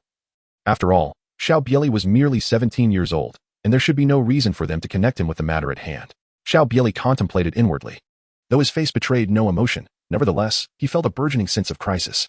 Within the Baiyun Mountain Manor resided a prominent family guarded by 5th-tier masters. And should they decide to act against him, escape would be exceedingly difficult. Upon arriving at the small courtyard he rented, he was met by 2 figures at the entrance. One of them was Wang Yuan, the attendant who had returned with Zhu Shou. His complexion had regained some color, indicating an improvement in his condition, though he was still evidently not fully healed. Upon seeing Xiao Bie Li, Wang Yuan's eyes brightened, and he hastened towards him with quickened steps. Young Master Shun, Wang Yuan greeted, clasping his hands in respect. This is Lu Dali, the head of the Weixin escort agency, who has come specifically to seek your assistance. Lu Dali also offered a respectful gesture towards Xiao Bie Li, stating, originally, we intended to ask Brother Wang for help in escorting a shipment, but given his injury, we would like to request young Master Shin's assistance instead. Escort a shipment? Confusion flickered across Xiao Bie Li's face. The Weixin Escort Agency is a major agency in Dongjiang County. Do you truly require my protection? The Weixin Escort Agency held considerable renown in Dongjiang County, and he was well aware of the 2 prominent heads, Cheng Hui and Cheng Hai, both pinnacle 6th-tier masters. Lu Dali chuckled softly, explaining, times have changed. In the past, we primarily utilized waterways for our escorts, which allowed us to transport substantial goods. However, with the recent turmoil between the 12-linked fort and the Sanjiang alliance, the waterways have become perilous. We are left with no choice but to resort to land routes. Moreover, the current unrest in Dongjiang County has made it increasingly unsafe. Even the Ma family has suffered greatly. Many merchants seeking to procure goods are now reliant on escort agencies for protection. And it is not just the Weixin Escort Agency that is overwhelmed with requests. Upon hearing this, Xiao Bie Li began to grasp the gravity of the situation. Traveling by land was laborious and time-consuming. What once took merely 2 or 3 days by water now required 6 or 7 days by land, effectively doubling the risk of mishaps along the journey. Chapter 18. Escorting the shipment. This particular venture would lead them to Lechuan County in Dongjiang, a journey of 6 days. Lu Dali produced a pouch of coins from his bosom and handed it to Xiao Bie Li, saying, this is the deposit. The remaining half will be paid upon our return. With the reputation of the Weixin Escort Agency, we generally do not encounter significant issues. We are requesting young Master Shin's company for added assurance. Should your assistance be required during the journey, your remuneration will be doubled. Xiao Bie Li gently patted his money pouch, which contained several dozen taels of silver. Although it paled in comparison to the generous sum offered by Ma Ruffer for dealing with the Tianlang gang, it was still quite substantial. After all, taking action against the Tianlang gang entailed considerable risk, especially since Ma Ruffling harbored a deep-seated vendetta against them. However, this assignment involved merely a 6-day journey to the neighboring Lingshui County, which hardly presented a formidable challenge. It was likely that his intervention would not even be necessary. Wang Yuan, assuming Xiao Bie Li would be reluctant to agree, leaned closer and whispered, the Weixin Escort Agency has extensive connections in Dongjiang County. Gaining their friendship would greatly facilitate any alchemical needs that young Master Shin may have in his cultivation. Wang Yuan understood that although Shin Lang was younger, his background was undoubtedly impressive. He had witnessed how Shin Lang had dispatched the 5th chief of the Tianlang gang with just a few moves. Following that encounter, only 4 out of the 20-plus members of the Sanjiang alliance who had emerged from the Tianlang gang had survived. He and Zhu Shou had been left in a state of disarray, while Shin Lang remained unscathed. His martial prowess likely exceeded everyone's expectations. As hired blades, they thrived on the edge of peril. Having a formidable ally could lead to new opportunities for unfinished bounties. Very well, I shall accept this escort mission, Xiao Bie Li stated calmly. Now that he was being shadowed, it was evident that the Baiyun Villa still harbored suspicions about him. This presented an opportune moment to utilize the Weixin escort agency's reputation as a cover for a while. Moreover, the destination of this escort mission was Lichuan County. Although he had not been in this world for long and had never met the original owner's father, the original owner had been saved at great cost by his father.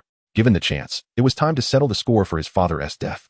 With the Tsung Yuan sword sect temporarily inactive and Xiao Fuxing only being of the 7th rank, eliminating the target should not pose much of a problem. Lu Dali smiled. We will gather at the East City Gate early tomorrow. Young Master Shun, we shall meet then.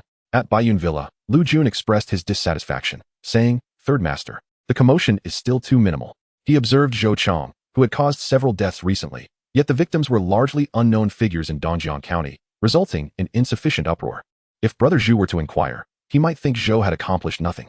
Frowning, Zhou Chong replied, there have already been 7 or 8 fatalities. If we stir up more trouble, the Villa Master may become displeased.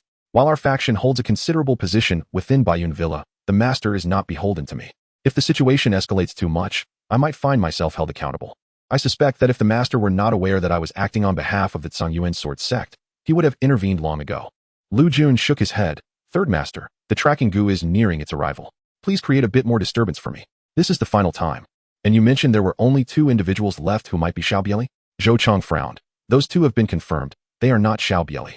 Huang Yiping is the disciple of Fenglei Dao Lu Zhao, and Shen Lang possesses martial skills at least at the mid-7th rank, if not the late 7th rank. Although he also wields a blade. How could Xiao Bie Li, at merely 17, possibly have such strength? Lu Jun replied nonchalantly. Lu Zhao is merely an early 6th rank expert. Third Master, feel free to act. If Lu Zhao dares to descend from the mountain, my Lu family's experts will surely handle him. Killing the disciple of a well-known 6th rank master would demonstrate my commitment to rectifying matters. As for Shen Lang, we can deal with him as well. Zhou Chong spoke solemnly. Young Master Lu, this is the last time. Otherwise, I fear I will no longer be able to contain the situation.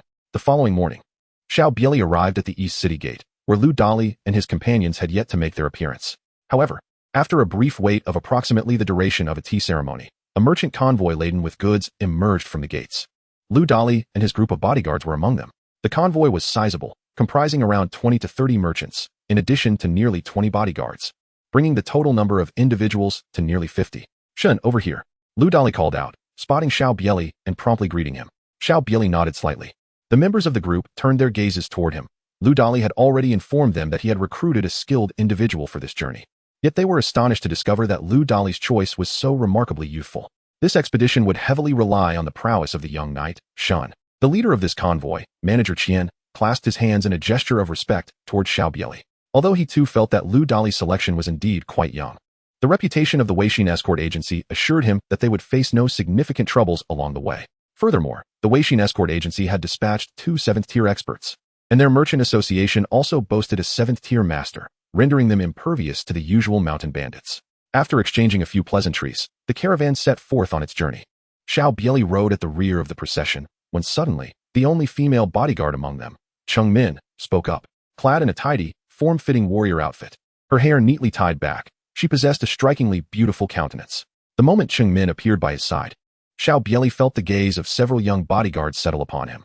The adage, a graceful lady is a gentleman's desire, resonated within him. He understood their attention. In his past life, he had often found himself in similar situations, where the object of his admiration would laugh and joke with other male classmates. While he maintained a composed exterior, his heart a tumult of emotions. Furthermore, the surname Cheng of this Cheng Min might suggest a connection to the 2 chief bodyguards of the Weixin escort agency. However, such matters were of little concern to him. Someone introduced me, Xiao Bie Li stated candidly. Cheng Min leaned closer to him and whispered, I heard that during the recent battle at the Tianlang stronghold, you were present? Was a 6th grade master involved? It is said that the renowned Huan Yuan hand master Zhang Zhong has gone missing. Xiao Bie Li nodded slightly. I heard he has gone missing. But I am not clear on the specifics. I did not encounter him during my descent. Cheng Min pouted. How can you be so oblivious? Witnessing Cheng Min's expression, the young bodyguards in the group felt their hearts shatter. It is well known that the young lady is famously aloof in the escort agency. When has she ever displayed such a demeanor? The caravan traveled along the official road, and at their current pace, they would reach the nearby county town today. Unfortunately, the weather proved uncooperative. They had only set off for half a day when dark clouds loomed overhead, threatening imminent downpour. Lu Biao, we can no longer proceed, declared Qian. The manager, his countenance grim. This cargo is composed of dyes and fabrics. It cannot come into contact with water. These dyes and fabrics were of significant value. Although waterproof measures had been taken, he could not guarantee they would remain dry in the event of a torrential rain. These goods represented a third of his wealth. Otherwise, he would not have undertaken this trip personally. Judging by the sky, it appears to be merely a passing storm. Lu Dali interjected cheerfully. Do not worry. There is a dilapidated temple ahead. Although it has been abandoned for over a decade, it will suffice to shield us from the elements. Let us seek refuge there until the rain subsides before we continue our journey. Chapter 19.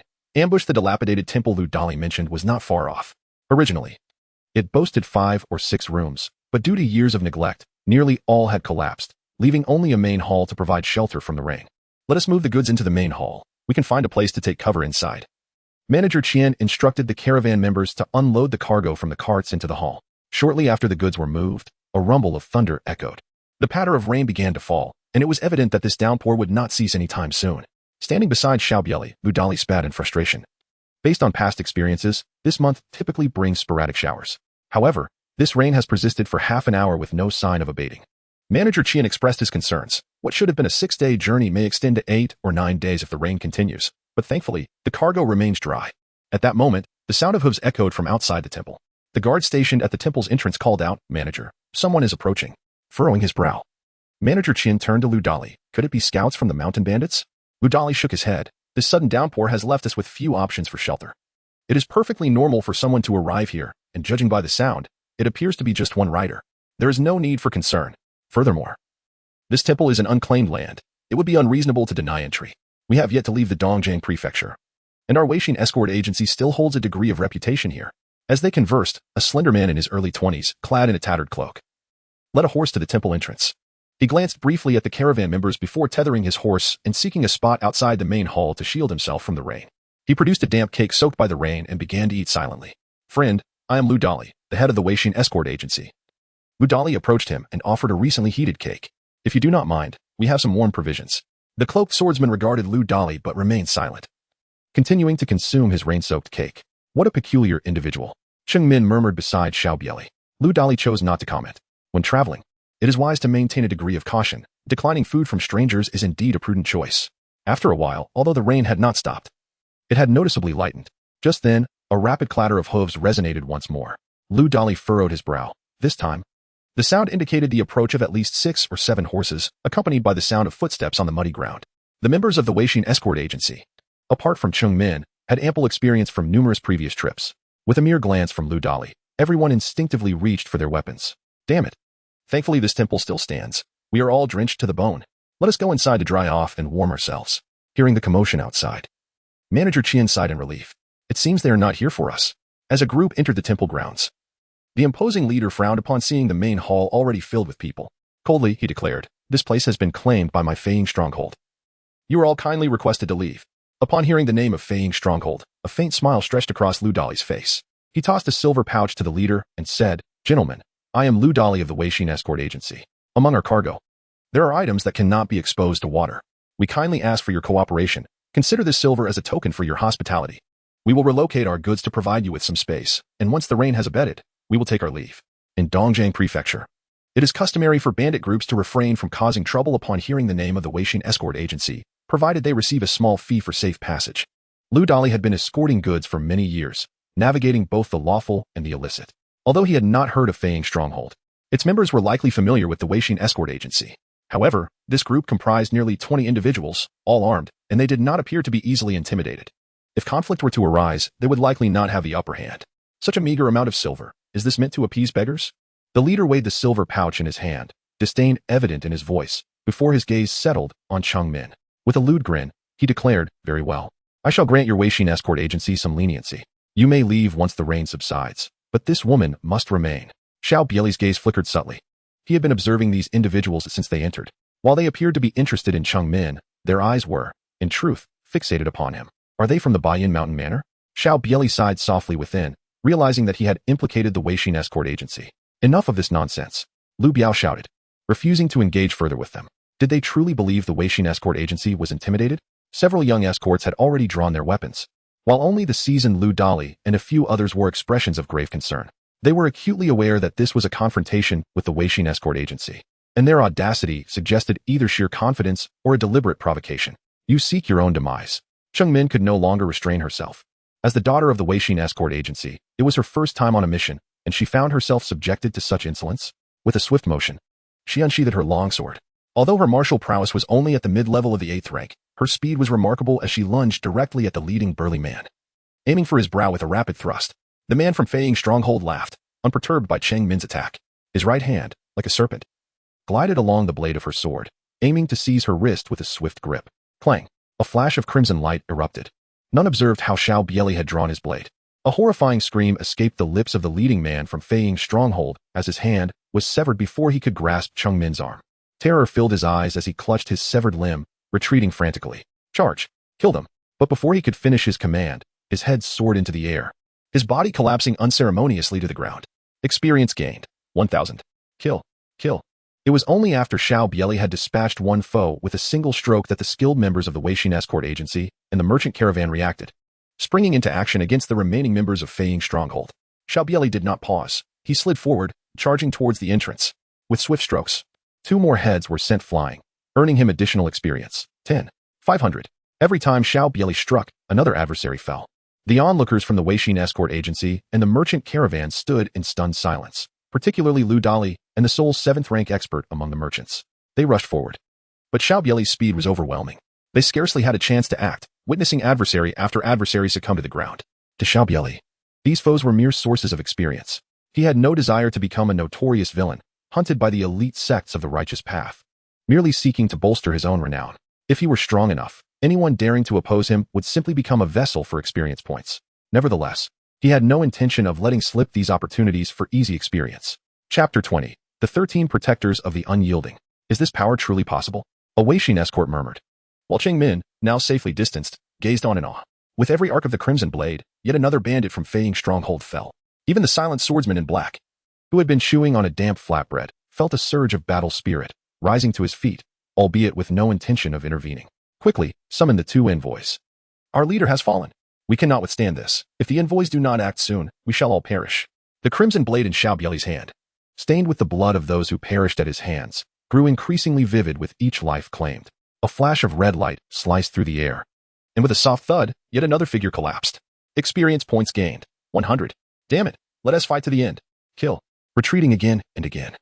Until there was no ground left to yield, the 2 peak 8th rank bandits could no longer contain themselves. They leapt forward, one wielding a knife and the other an axe, attacking Xiao Bie Li from both sides. Thud. Thud. However, as the blades gleamed, both assailants found deep gashes across their chests and fell to the ground. Experience points gained. 500. Experience points gained. 500. At the moment the 2 corpses hit the earth, 2 concealed 7th rank masters, hidden outside the courtyard, sprang into action simultaneously. The clash of metal rang out.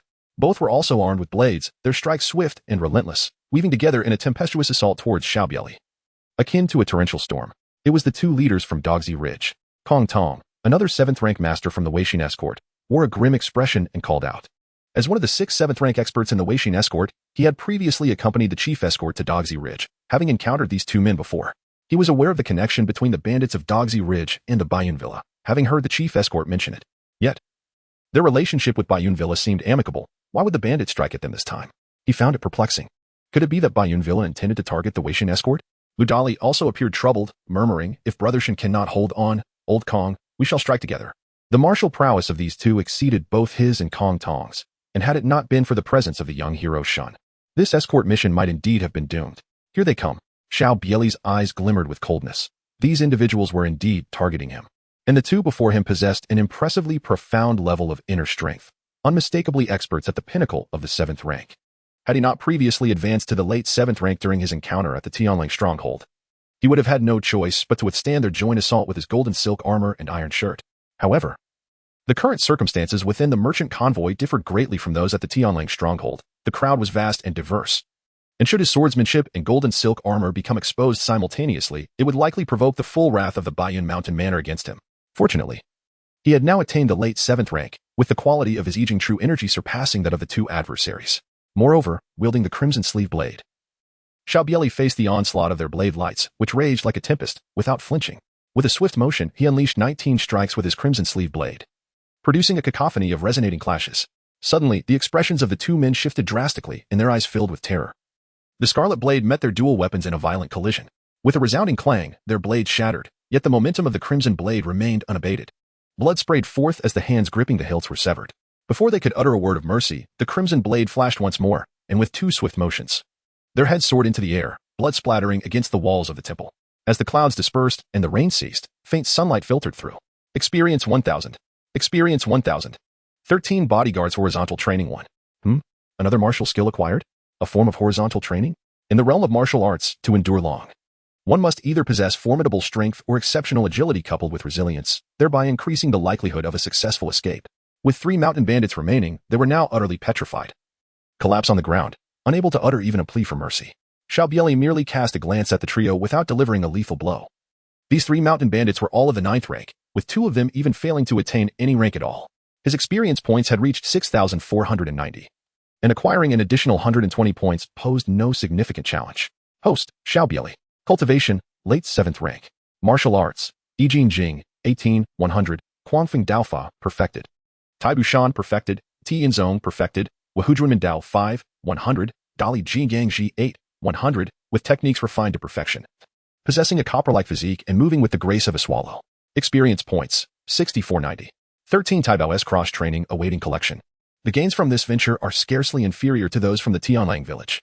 Sheathing his blade, Xiao Bie Li turned to Lu Dali and said, Old Lu, inquire of them whether they have come specifically to stir trouble. It is likely these small fry are unaware of the larger picture. Even if you ascertain that they are indeed targeting us, it remains inconsequential. I can simply detach myself from the group.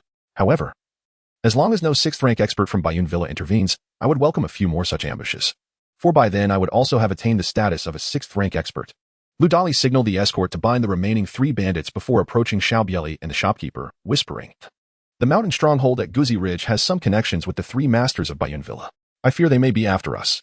We should hastily depart and travel through the night. Otherwise, we may encounter trouble. Upon hearing the mention of Bayun Villa, shopkeeper Qian felt a rush of anxiety and quickly asked, What shall we do? Even if we profit from this trip, I still need to return to Dongzhong County. Lu Dali shook his head reassuringly. Fear not, shopkeeper Qian.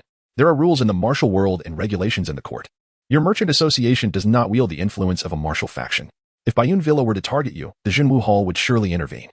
Turning his gaze to Xiao Bie Li, Lu Dali continued, I sense that Bayun Villa is indeed aiming for my Wei Xian escort agency, which inadvertently implicates our brother Shen.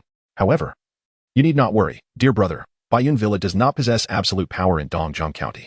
Our head escort shares a close camaraderie with Elder Chu Buxian of the 12 Linked Caves. Should Bayun Villa truly wish to act against my escort agency, the 12 Linked Caves would not stand idly by. At that time, as long as you remain within the safety of my Wei Xian escort agency, you shall encounter no peril. Xiao Bie Li nodded appreciatively. I am truly grateful to you, brother Lu. It seems there are still many kind-hearted individuals in this world. He reflected inwardly. Lu Dali, a veteran of the Weixing escort agency, held a significant position within the organization. Should he report the matter to the chief escort of Weixing? It could very well lead to a rift with Bayun Mountain Manor if they fail to clarify the situation. Lu Dali remarked, Brother Shen, what are you saying? We owe this fortunate turn of events to your intervention. Otherwise, our agency would have incurred substantial losses. Brother Shen, I must attend to some inquiries first. Once Manager Qian has prepared the goods, we shall set forth. I feel quite uneasy remaining here any longer. Chapter 21. Pinnacle of the 7th rank. With the goods securely loaded, the caravan resumed its journey. Young hero Shun, we owe you a great debt of gratitude. Otherwise, I would have lost nearly half a lifetime's worth of savings, Manager Qian expressed. Please accept this small token of appreciation, though it hardly suffices as a gesture of respect. Along the way, he handed several silver notes to Xiao Bie Li, each worth 100 taels, totaling 5 notes. Xiao Bie Li shook his head and replied, Manager Qian, you are being too courteous. I have already agreed to escort Brother Lu, and he has paid me in advance. Thus, I shall not accept this silver. Previously, during my expedition to the Tianlang stronghold, I acquired a considerable amount of banknotes from the several 7th-tier masters I defeated, and currently, I possess several thousand taels of silver, which I shall not exhaust in the near term. Moreover, these individuals are pursuing him. An hour after the merchant convoy had departed, 2 figures appeared within the dilapidated temple. Observing the multitude of corpses scattered about, Lu Jun furrowed his brow and remarked, the execution was remarkably swift. This Shenlang's martial prowess is indeed formidable. As an inner disciple of the Tsang Yuan sword sect and a peak 7th-tier master, I believe I could only achieve such results. Lin Tiantong, the grand elder of the Changhe gang, sighed. It appears that Shenlang is truly not to be trifled with. This individual must possess a certain background. It would be prudent to avoid provoking him for the time being. Furthermore, since you personally eliminated Huang Yiping, that Wind and Thunder Blade Lu Zhao will likely seek an explanation from the Bayan Mountain Manor. Humph. Lu Jun scoffed lightly and said, he is merely a Lu Zhao, who holds no significance in the eyes of you barbarians. My Lu family's experts are on their way. I am eager to see if Lu Zhao dares to demand an explanation from me.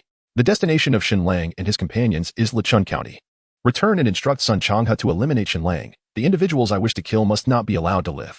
Although Lin Tiantong felt some dissatisfaction with Lu Jun's words, knowing that their barbarian state, while remote, should not be insulted as savages was somewhat excessive.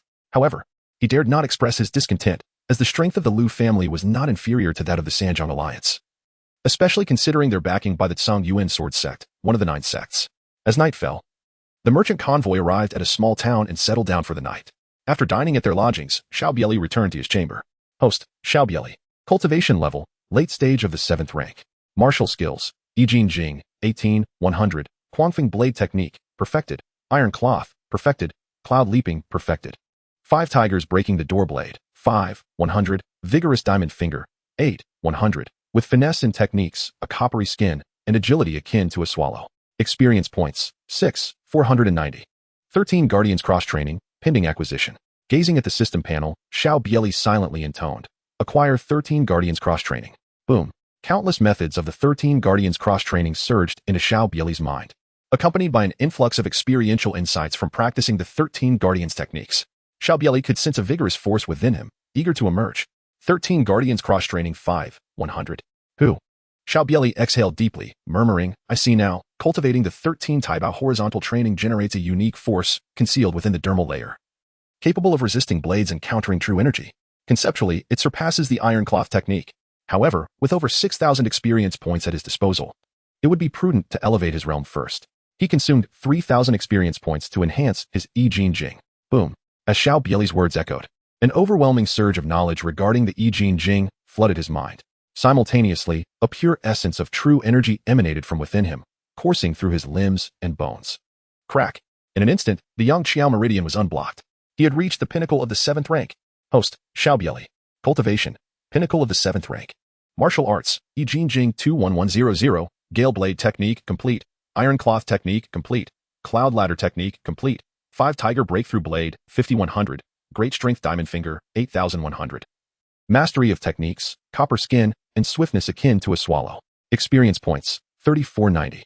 At last, he had attained the pinnacle of the 7th rank. Xiao Bie Li took a deep breath. There remained over 3,000 experience points. At the 7th rank, it required 3,000 experience points to advance even a minor realm. With just over 3,000 experience points left, it was undoubtedly insufficient for him to open one of the Ren and Du meridians and step into the 6th rank. Furthermore, the Bayun Villa had already set its sights on him, so it would be unwise to hoard experience. Instead, he should focus on enhancing his other martial arts skills. Both internal and external cultivation must progress comprehensively. In the past, at the Tianlang stronghold, he had effortlessly slain several opponents of the same rank, largely due to the prowess of his perfected martial arts. The iron cloth method alone had given him a significant advantage, and the 13 Taibao horizontal training was undoubtedly in need of advancement. He would first test whether the 13 Taibao horizontal training required the same 100 points of experience to increase proficiency by 1% as the mighty diamond finger technique did. Consuming 100 experience points, he initiated the enhancement of the 13 Taibao horizontal training. Boom. A warm current surged from within his skin, relentlessly striking at it, rendering it as resilient as leather. 13 Taibao horizontal training, 10100, also required 100 experience points to enhance proficiency by 5 points. This was quite a bargain. Xiao Bie Li's eyes brightened as he pondered the potential of the 13 Guardians horizontal training technique. Its mastery promised far greater rewards than the iron cloth. It was this very technique, albeit not yet perfected, that enabled him to turn the tables on Lin Hai, who possessed a higher realm than himself, to cultivate the 13 Guardians horizontal training technique to perfection. As Xiao Bie Li's words echoed in the air, a tremendous surge enveloped him. His skin radiated heat, and the blood coursing through his veins quickened, as if a force within him longed to burst forth. After a brief moment, this power subsided, retreating into the sinews of Xiao Bie Li's body. 13 Guardians horizontal training technique, perfection, experience points, 1590. Upon reaching the pinnacle of the 13 Guardians horizontal training technique, could it be possible to rebound a portion of another's true energy? With the iron cloth as a foundation, supplemented by the perfected 13 Guardians technique, might my prowess in horizontal training embody a harmonious blend of strength and flexibility, thus ascending to a higher level? I wonder how many attacks my current horizontal training can withstand from a 6th-tier master unleashing their full might. Is it conceivable that I could transcend realms and claim lives? Xiao Bie Li felt a stirring within, yet he swiftly quelled this perilous notion. With his system panel at hand, why engage in such dangerous endeavors? Merely a 6th tier, even if no one sought trouble, as long as he diligently dispatched foes, he would surely attain his goal in a month or two. Later, he could confront 6th-tier adversaries. Would experience not accumulate even more swiftly then? Perhaps before long, he would be able to challenge 5th-tier masters. He expended 300 experience points to enhance the mighty diamond finger and 1,200 experience points to upgrade the 5 tigers breaking the door blade. As Xiao Bie Li's words faded, a torrent of knowledge regarding the 2 martial arts flooded his mind, as though he had painstakingly studied them for months. After a while, Xiao Bie Li opened his eyes. The 5 tigers breaking the door blade undoubtedly exemplified the superior swordsmanship of the Tianlong world, surpassing the Gale blade technique by a significant margin. Should he perfect the 5 tigers breaking the door blade, his martial prowess would ascend to new heights.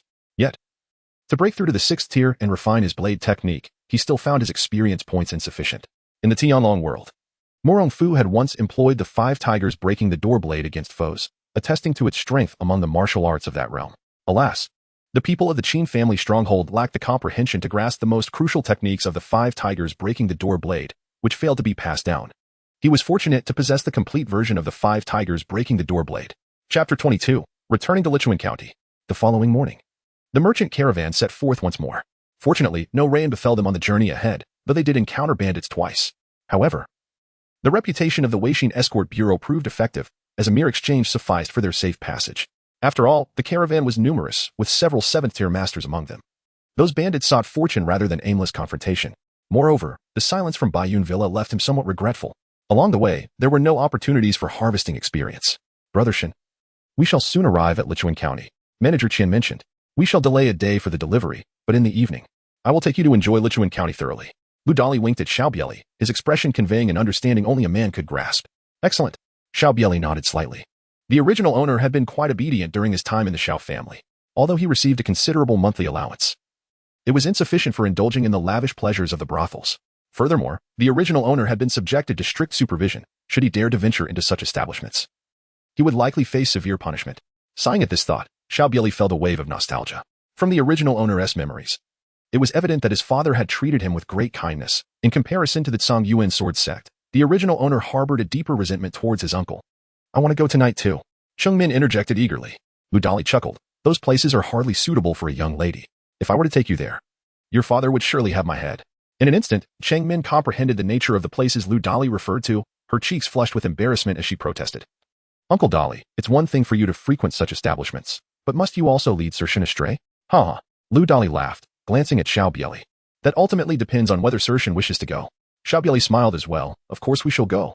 Manager Qian hastily added. I must extend my gratitude to all, especially to the young hero Shen. Today, I, old Qian, shall treat you all. Lu Biao must not vie with me for the bill. The young hero Shen has declined my token of appreciation, and I find it quite unsettling. If you do not allow me to host today, I shall be quite vexed. Lu Dali responded. Very well, then let Manager Qian bear the expense. Manager Qian chuckled. At home in Dongjiang County, my other half is rather strict, and I have never set foot in those places of revelry. However, I have visited Lichuan County on 2 occasions, and the Tsuehong Courtyard is truly delightful. This evening, we shall visit the Tsuehong Courtyard. Humph.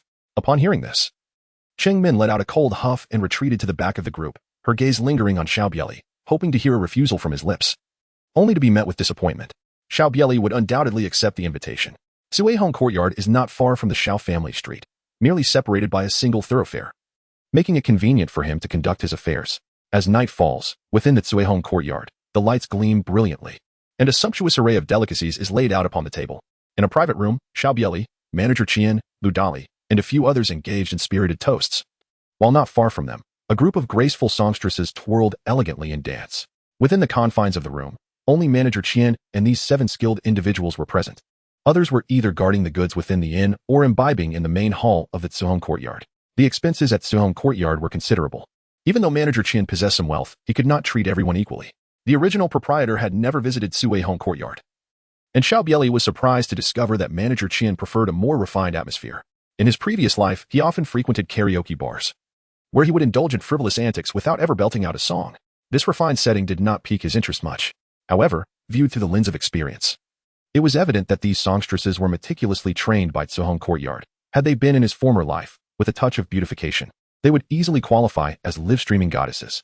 Noticing Xiao Bie Li's lack of enthusiasm, Manager Qian chuckled. Rest assured, my dear Shun, these are merely appetizers.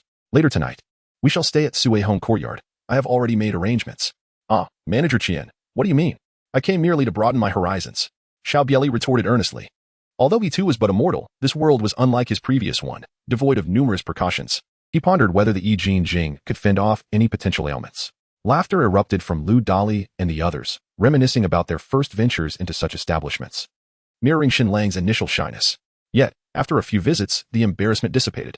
After all, they roamed the martial world in pursuit of fame and fortune. And women were an undeniable part of that quest. As the night deepened, the group finally exited the private room. Just as they stepped out, a maid from Sui home courtyard approached, escorting the intoxicated revelers to their respective chambers. "Young Master Shin, this is our top courtesan, Miss Yunyan."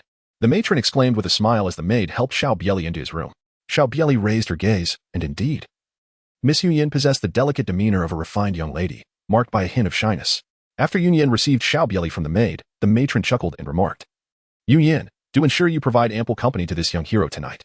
With that, she departed with the maid, gently closing the door behind them.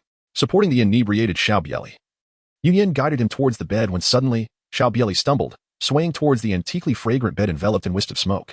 By the time Yunyan regained her senses, Xiao Bie Li leaned half of his body upon her, calling out, "Young Master, Sir Shin." Xiao Bie Li's body was too heavy, no matter how Yunyan struggled. She could not break free and ultimately resigned herself to her fate. Gradually, she felt her eyelids grow increasingly heavy, and unable to resist any longer, she succumbed to slumber. When Yunyan's breathing stabilized, Xiao Bie Li rose from the bed, her eyes devoid of any trace of intoxication. Xiao Bie Li gently opened the window and leaped silently onto the rooftop. As he approached the Xiao residence, he removed the mask from his face, revealing his handsome and youthful visage. Today, he would reclaim his identity as Xiao Bie Li. After a few dozen breaths, he arrived at the Xiao estate. Naturally, Xiao Bie Li was intimately familiar with this place. He did not alert any of the guards of the Xiao family as he made his way toward the residence of Xiao Fuxing. At this moment, the residence of Xiao Fuxing remained brilliantly illuminated, indicating that he had not yet retired for the night.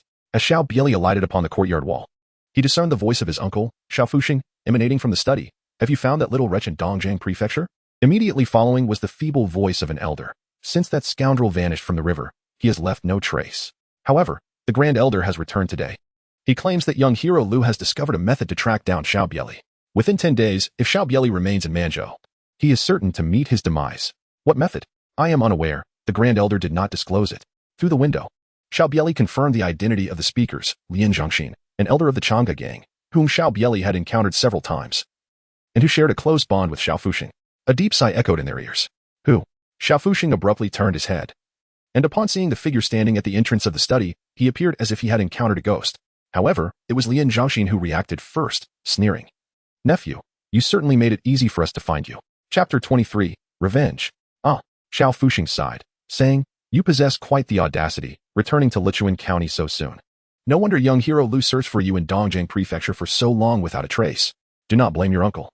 Offending the Tsang Yuan sword sect could lead to the ruin of the entire Xiao family. Initially, I intended to hand you over, but your father disagreed. I cannot allow the entire Xiao family to perish alongside you two, can I?" "Huh." Lian Zhongxin scoffed disdainfully. "What is this?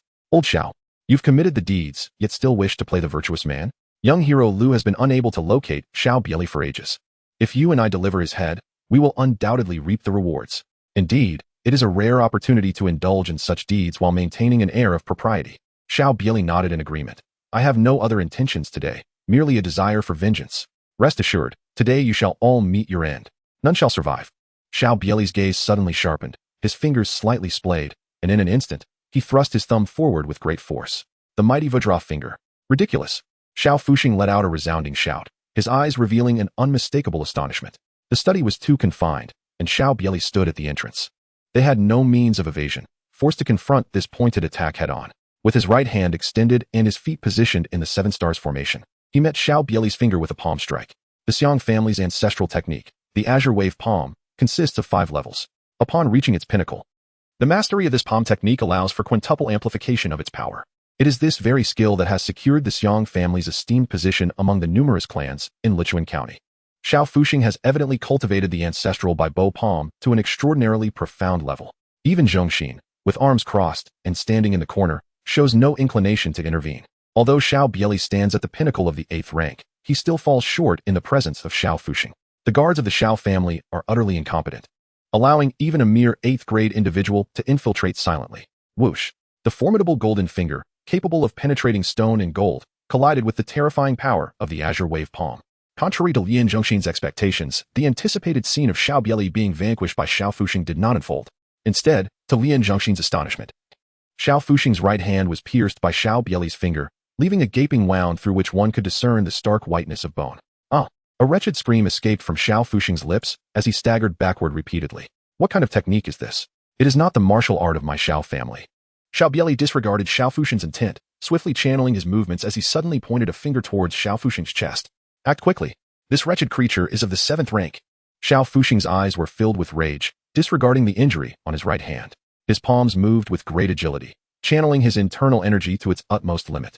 As overwhelming power surged through his hands, racing towards Xiao Bie Li's finger, Lian Zhongxin, without a moment's hesitation, unsheathed his sword from his waist.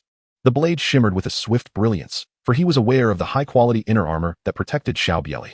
Consequently, he unleashed a flurry of sword strikes aimed directly at Xiao Bie Li's throat and limbs. In that fleeting moment as the sword lights approached, the iron cloth shirt and the 13 protectors' martial arts reached their peak.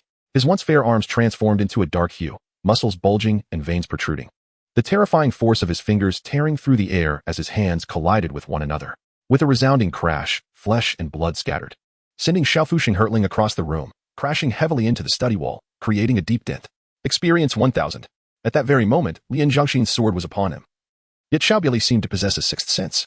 With his left hand extended, palm open, he deftly grasped Lian Zhongxin's long sword as if it were a mere blade of grass, effortlessly twisting it. In an instant, the finely crafted sword was contorted into a twisted shape, and blood erupted from Lian Zhongxin's right hand. Realizing the peril, Lian Zhongxin leaped, attempting to escape through the study window. Whoosh! A scarlet blade, imbued with terrifying power, pierced through Lian Zhongxin's chest, pinning his entire body to the wall. A gasp escaped his lips, and blood spewed forth, followed by an eerie silence. Experience 1000. Thus, a wish of the original owner was fulfilled. Casting a glance at Xiao Fuxing's lifeless body, Xiao Bie Li sighed, "Rest assured, once I uncover the identity of the mastermind behind this. Though I may not be able to confront them now, when my skills are honed, I will avenge my father's death." Moments later, someone burst in. "Hurry." The commotion from the fight in the study had attracted the attention of the Xiao family's guards. A group of them rushed into the room, only to be met with a gruesome sight, blood everywhere and 2 lifeless bodies sprawled on the floor. "He's dead. The head of the family is dead." Witnessing this scene, the newly appointed steward of the Xiao family collapsed in shock, while the other guards stood bewildered. In a mere month, first the second master had encountered trouble, and now even the head of the family had perished. Is the Xiao family doomed? Quickly inform the Chang'e gang. The elder has died. Hurry over. Call back the eldest young master. In an instant, chaos engulfed the Xiao family. Meanwhile, Xiao Bie Li had long since returned to the Zhuhong courtyard via the rooftops, channeling all his experiences into the 5 tigers break the door blade. Noticing that young Mistress Yun was still in a deep slumber, Xiao Bie Li silently recited the mantra. The 5 tigers break the door blade, 37100, flooded his mind with countless experiences, as if he had diligently practiced the technique for years. With a proficiency of 37%, the power of the 5 tigers break the door blade could rival that of the perfected Gale Blade technique. However, the Gale Blade technique emphasized speed, while the 5 tigers break the door blade focused on power. Their priorities differed. If he could enhance his proficiency further, perfectly merging the strengths of both techniques, perhaps his comprehension of the sword path would ascend to new heights. Moments later, Xiao Bie Li released young Mistress Yun from her slumber spell and lay beside her. After half an hour, commotion erupted within the Tsuehong courtyard, waking several guests who had stayed the night. Young Mistress Yun rubbed her temples, sat up in bed, and glanced at the inebriated Xiao Bie Li beside her, unable to suppress a frown. Hearing the uproar outside, she rose, opened the door, and seized a maid, inquiring, "What is happening out there?" The maid whispered, "Miss, I heard it is said that the elder and the head of the Xiao family were murdered in the Xiao residence by someone from the Chang'e gang. The Chang'e gang is currently searching the city for the culprit." "What?" Young Mistress Yun gasped, alarmed. In Lichuan County, the Chang'e gang held immense power. Even their Tsuehong courtyard had members of the gang. Moreover, the Chang'e gang was backed by the formidable Sanjiang alliance, which dominated the area. Who would dare disturb the peace in such a place? The maid cautioned, "Miss, you should quickly awaken your guest in the room. With such a major incident occurring, the Chang'e gang will surely come here to investigate." Meanwhile, at the Chang'e gang headquarters, the gang leader, 7-fingered divine Eagle Sun Chang'e, and the Grand Elder Lin Tiantong stood in the assembly hall. The bodies of Lian Zhongxin and Xiao Fuxing lay on the ground, while other elite members of the Chang'e gang had dispersed throughout the county in search of the murderer. Lin Tiantong examined the corpses and shook his head, saying, "I went to the Xiao residence. The one who killed Xiao Fuxing and the elder possesses martial skills far superior to theirs. There were not many clues left in the study. The assailant's finger technique was formidable, taking Xiao Fuxing's life with just 2 fingers. Although Xiao Fuxing was only at the late 7th rank, he had already mastered the 5th level of the Bibo palm. Even I would need dozens of moves to subdue him. especially with Lian Zhongxin present. I suspect the attacker is at least a 6th rank master. Only a 6th rank master could slay both of them in mere moments. Sun Changha nodded. Such finger strength indeed points to a 6th rank master. But why would a 6th rank master target Xiao Fuxing and Lian Zhongxin? Or is it that Xiao Fuxing was the true target, and Lian Zhongxin merely caught in the crossfire? Lin Tiantong replied solemnly, only you, the leader, can contend with a 6th rank master. If we cannot find him, and he does not intend to trouble the Changha gang, I suggest we let this matter rest. However, if the young hero Lu wishes to have someone eliminate that Shenlang, this could serve as a convenient excuse. Coincidentally, Shenlang has arrived in Lichuan County today, and we have lost an elder. Eliminating him would lend us a legitimate reason. Chapter 24. The Changha gangs target Shenlang. Sun Changha pondered, what background does this Shenlang have? Lin Tiantong shook his head. Leader, Shenlang's background is unimportant. What matters is that the alliance leader intends to strengthen ties with the Lu family. And although Lu Jun is merely an inner disciple of the Zhongyuan sword sect, he is a direct descendant of the Lu family, with his aunt being an elder of the Zhongyuan sword sect, a 5th rank master. That is sufficient. If we act accordingly, the Lu family will owe us a favor, and the alliance leader will owe you one too. In the future, our Changha gang could enjoy greater resources within the alliance. Just then, a magnificent firework exploded in the southern city of Lichuan County. Lin Tiantong and Sun Changha exited the assembly hall and gazed at the fireworks against the night sky, their brows furrowing.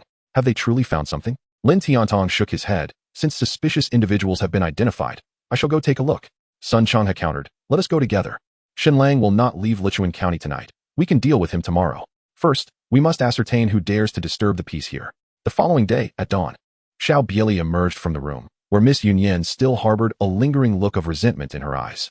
As the esteemed courtesan of the Tsuhong courtyard, she had anticipated a romantic encounter with this extraordinary young hero after the Longhe gang's inquiries the previous day. However, to her dismay, he had simply drifted off to sleep instead. Upon seeing Xiao Bie Li's exit, the maid hastily informed him, young Master Shun and Manager Qian are awaiting you downstairs.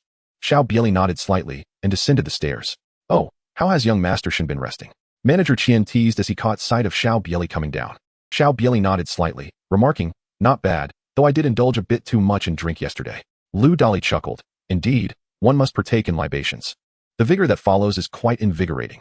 Manager Qian smiled and said, come, let us first indulge in some sustenance. I am positively famished after yesterday's excess. The trio arrived at a tavern, where Manager Qian, clearly familiar with the establishment, quickly placed an order. Typically, the breakfast crowd here was modest. Yet today, it was nearing capacity. As Manager Qian surveyed the bustling hall, he clicked his tongue in astonishment. The commotion last night was truly substantial. It seems the masters of the Changha gang were all involved. Indeed, I was roused from my slumber and struggled to find rest for the better part of the night. What truly transpired? Are you not aware? Last night, Master Xiao Fuxing of the Xiao family and an elder of the Changha gang met their demise within the Xiao residence. The uproar was all in pursuit of the murderer. Were they successful in apprehending the culprit? Indeed, they were. It is said that a black-clad swordsman was witnessed in the southern city, dispatching over a dozen members of the Changha gang with remarkable composure before making his escape. Listening to the conversations of the surrounding diners, Xiao Bie Li felt a sense of bewilderment. Was someone framing him for this calamity? Manager Qian took a sip of his drink and sighed. The Changha gang is the foremost faction in Lichuan County and a member of the Sanjiang Alliance. It is astonishing that the murderer evaded capture. Lu Dali shook his head, stating, in the realm of martial arts, one's head is akin to being fastened to one's waist. One never knows when it might be taken away. Thus, one must seize joy in the moment. Just like me, Lu, whenever I possess silver, I shall spend it all. Xiao Bie Li also raised a glass, remaining silent as he listened to the conversations around him, sifting through the useful information. Hey, you're all still unaware of the identity of that cloaked swordsman, aren't you? Spoke a tipsy wanderer with a flushed face. Upon this revelation, immediate intrigue rippled through the gathered diners. What identity? Could he be from the 12 linked strongholds of Donjiang Prefecture? I've heard that they are currently embroiled in a fierce conflict with the Sanjiang Alliance, and the waterways have been entirely blocked. It certainly cannot be from the 12 linked strongholds. If they truly sought vengeance, they would surely target the Sanjiang Alliance. The wanderer chuckled, declaring, it's the third young master of the Han family, Han Wuyin. A hush fell over the crowd. Moments later, a voice gasped in astonishment. Is he not the third young master of the Han family, whose entire clan of 73 was slaughtered in a single night a decade ago? At that time, it was rumored that the Longhe gang was responsible. Could it be true? Indeed.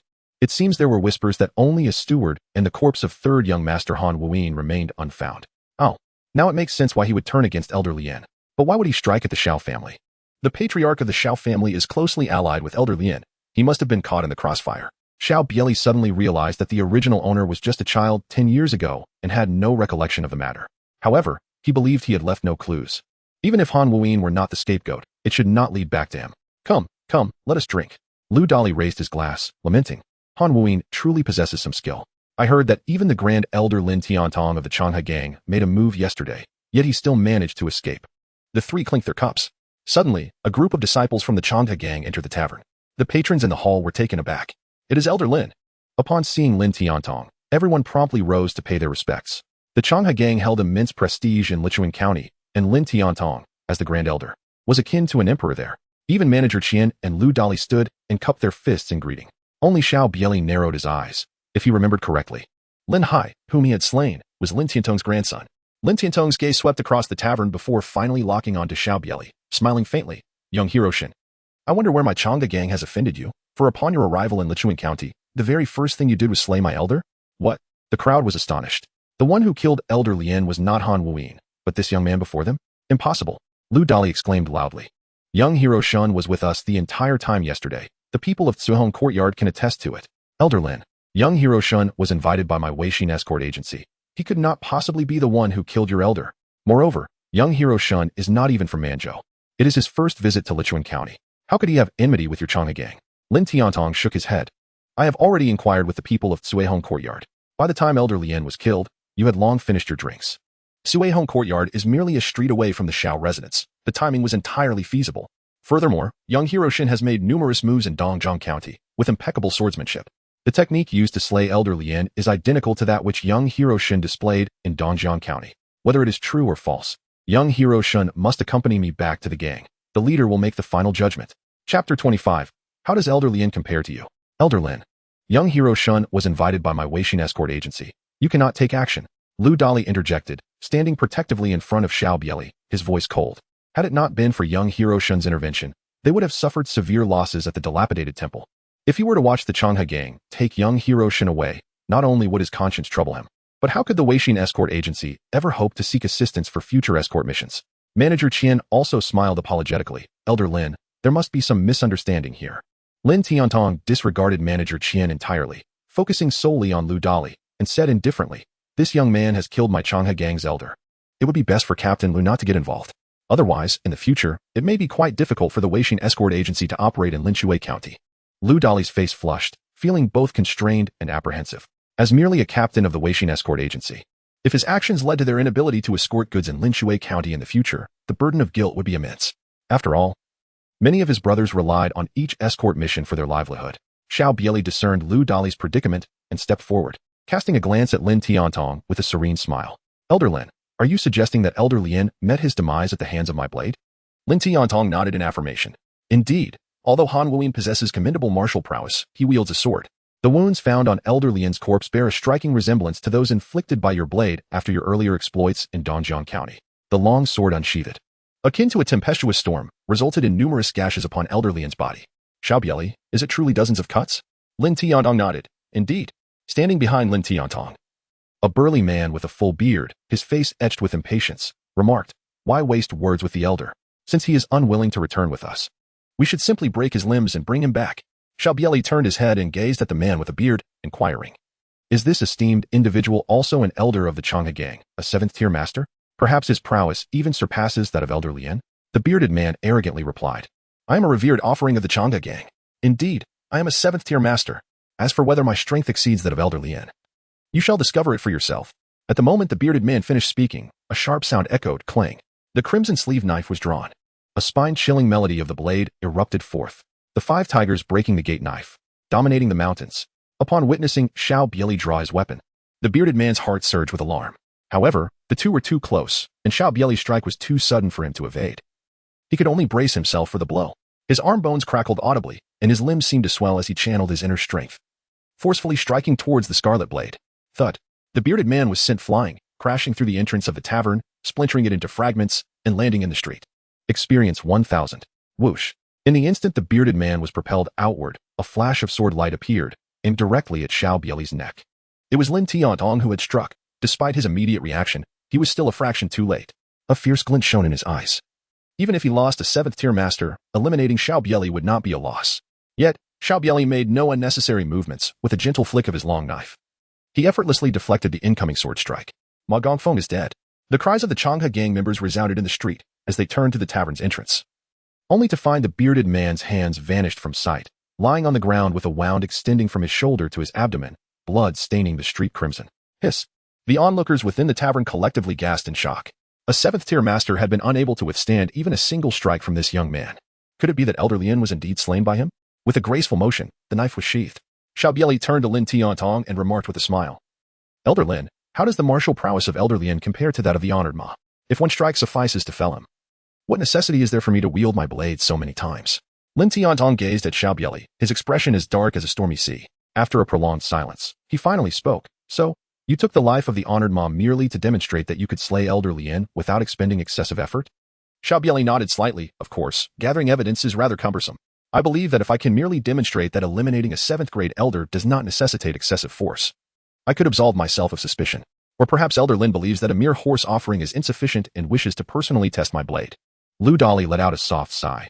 There had been a glimmer of negotiation before, but now that Shun Xiaoxia had slain a 7th-grade master from the Changha gang, their relationship had been irreparably severed. He quietly leaned toward Manager Qian, whispering, if a conflict arises, you should leave swiftly and ensure the goods are handled expeditiously before returning to Dongjiang County. Since my younger brother Shun has taken action, I, Lu, cannot remain idle. Manager Qian glanced at Lu Dali, merely nodding in response without uttering a word. He had substantial business collaborations with the merchants in Lichuan County. Should he offend them entirely, it would jeopardize his trade. The martial artists within the tavern finally grasped the gravity of the situation. They realized they were in Lichuan County. Was it truly necessary to kill a horse offering to prove oneself? Moreover, from what Shun Xiaoxia implied, he intended to engage with Lin Tianong. The leader of the Changha gang, the 7-fingered divine eagle, Sun Changha, was a 6th-grade master. Even if he were to eliminate Lin Tiantong, could he truly escape Lichuan County unscathed? Lin Tiantong shook his head. To resort to murder over a mere disagreement. Even if you were not the one who killed the elder, you undoubtedly belong to the demonic path. To slay a member of the Changha gang means that next year on this day, you shall be commemorated as a sacrifice. With a swift motion, a beam of sword light erupted from Lin Tiantong's hand. This strike far swifter than the previous hasty thrust. The sword moved with the grace of an antelope's horn. Elusive and unfathomable, enveloping all of Xiao Bie Li's vital points in an instant. You are indeed stronger than that previous fool. Yet, your strength remains limited. Clang. Xiao Bie Li, undeterred and unyielding, drew his crimson-sleeved blade at the very moment the sword light descended upon him. Clang. The clash of blade and sword sent sparks flying. With a sharp crack, the long sword, forged from the finest iron, snapped in half. A prized weapon. Lin Tiantong was taken aback, swiftly retreating. After Shen Lang had effortlessly dispatched Ma Gongfeng with a single strike, Lin Tiantong realized that Shen Lang's martial prowess was undoubtedly on par with his own. Coupled with the enhancement of the esteemed blade, he knew he stood no chance. Thus, without a moment's hesitation, Lin Tiantong turned and fled down the long street. Do you intend to escape? Xiao Bie Li let out a cold sneer, the wind swirling beneath his feet, almost instantaneously catching up to Lin Tiantong. Just as he was about to draw his blade, whoosh, a pebble, propelled with a sharp gust, hurtled towards Xiao Bie Li at great speed. Swish. Xiao Bie Li suddenly raised his hand and struck with a blade. Bang. The stone shattered. Xiao Bie Li stood upon the long street, gazing towards the direction from which the stones were flying, and spoke coldly. Since the leader of the Sun Gang has arrived, why must we resort to hiding? Chapter 26, 6th rank, nothing more. What? Those who had pursued from the inn were taken aback by Xiao Bie Li's words. The leader of the Changha Gang, Sun Changha, had personally come. He was a 6th rank master, a figure of considerable renown throughout the entire Linshui County. Lu Dali clenched the hilt of his long knife at his waist, ultimately releasing a deep sigh. Had it merely been those few individuals from before, he would have had the confidence to defend against them for the sake of the young hero Shun. But now that 7-fingered divine eagle Sun Changha had arrived, even if he were to act, it would be futile and would only implicate his brothers at the escort agency. Originally, he had only intended to invite the young hero Shin to our Changha gang to clarify the misunderstanding. 7-fingered divine eagle Sun Changha emerged from the opposite end of the street, looking at Xiao Bie Li, shaking his head as he declared, but now Shen Lang, you have killed the venerated of my Changha gang. This matter requires an explanation from you. You must also provide an explanation to my Changha gang. Sun Changha donned a purple long robe, with only his thumb and index finger remaining on his left hand. He was known as 7-fingered divine eagle for his mastery of the eagle claw technique. His right hand was a deep shade of black, clearly indicating that his eagle claw technique had reached its zenith. Hiki. Xiao Bie Li laughed heartily. Sun Changha, had you taken action from the very beginning to capture and slay me, perhaps I would have regarded you with a modicum of respect. In the realm of rivers and lakes, there are rarely so many principles to discuss. If you wish to kill me, simply do so. Even if I were to perish at your hands, how many would truly speak out for me? Just as when you annihilated the Han family, your Longha gang thrived splendidly. Did it not? To act like a harlot and yet desire to establish a reputation? Last night, when I visited the Xiao residence, I overheard Lian Zhongxi mentioning that Lin Tiantong had returned from Dongzhong County and that he had found a way to locate him. Since you seek death, I shall oblige you. Sun Chang's expression darkened, and with a swift gesture, his finger struck like a tempest.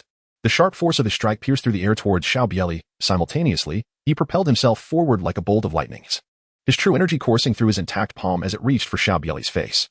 This is splendid. I too yearn to ascertain the extent of the disparity between myself and a sixth-tier master. Boom. The iron cloth shirt and the 13 bodyguards' horizontal training reached its zenith. Xiao Bie Li seemed to have grown taller, his entire physique radiating with a surge of muscular strength. His fingers spread wide, infused with inner energy, as he abruptly thrust his thumb forward to confront the incoming force with a powerful strike. The great strength diamond finger. Bang! Xiao Bie Li shuddered, retreating 2 steps before steadying himself. At that moment, Sun Chang'e had already lunged before Xiao Bie Li, his claws infused with a terrifying force, reaching out towards Xiao Bie Li's face. Xiao Bie Li displayed not the slightest hint of fear as he directed the mighty Vidra finger towards Sun Chang'e's claw, simultaneously unleashing the red-sleeved blade to cleave at Sun Chang'e's intact right arm. Bang! The mighty Vidra finger collided with the eagle claw technique, leaving Sun Chang'e astonished. Yet he had no time to ponder further as the gleam of the blade approached swiftly. Clang! In the blink of an eye, Sun Chang'e's right claw met the red-sleeved blade dozens of times. Despite Sun Chang'e's extensive combat experience, even the renowned red-sleeved blade could not sever his right arm. I cannot continue like this. Suddenly, Sun Chang'e's aura surged dramatically as the remaining 2 fingers of his left hand shot towards Xiao Bie Li's chest. The force whistled through the air, manifesting his lethal intent. The proximity of their positions meant that Sun Chang'e's eagle claw technique had reached its zenith, exerting considerable pressure on Xiao Bie Li. As Sun Chang'e abruptly thrust his fingers forward, Xiao Bie Li could only respond with his own finger. However, at the moment of impending contact, Sun Chang'e's left finger slithered past Xiao Bie Li's arm like a serpent, delivering a piercing strike imbued with formidable energy to Xiao Bie Li's chest. Yet, contrary to his expectations, the anticipated explosion of Xiao Bie Li's chest did not occur. The strike met resistance akin to striking an iron plate, and a terrifying backlash surged forth, forcing Sun Chang'e to retreat several steps, his fingers trembling in the aftermath. Xiao Bie Li was not faring well either. He retreated 3 steps, and with a sudden cough, blood burst forth from his mouth. He tugged open his collar, revealing a dark bruise left by a finger on his chest. You are indeed a master of external cultivation? No, you have actually perfected a form of external martial arts? Sun Chang'e's face was etched with disbelief.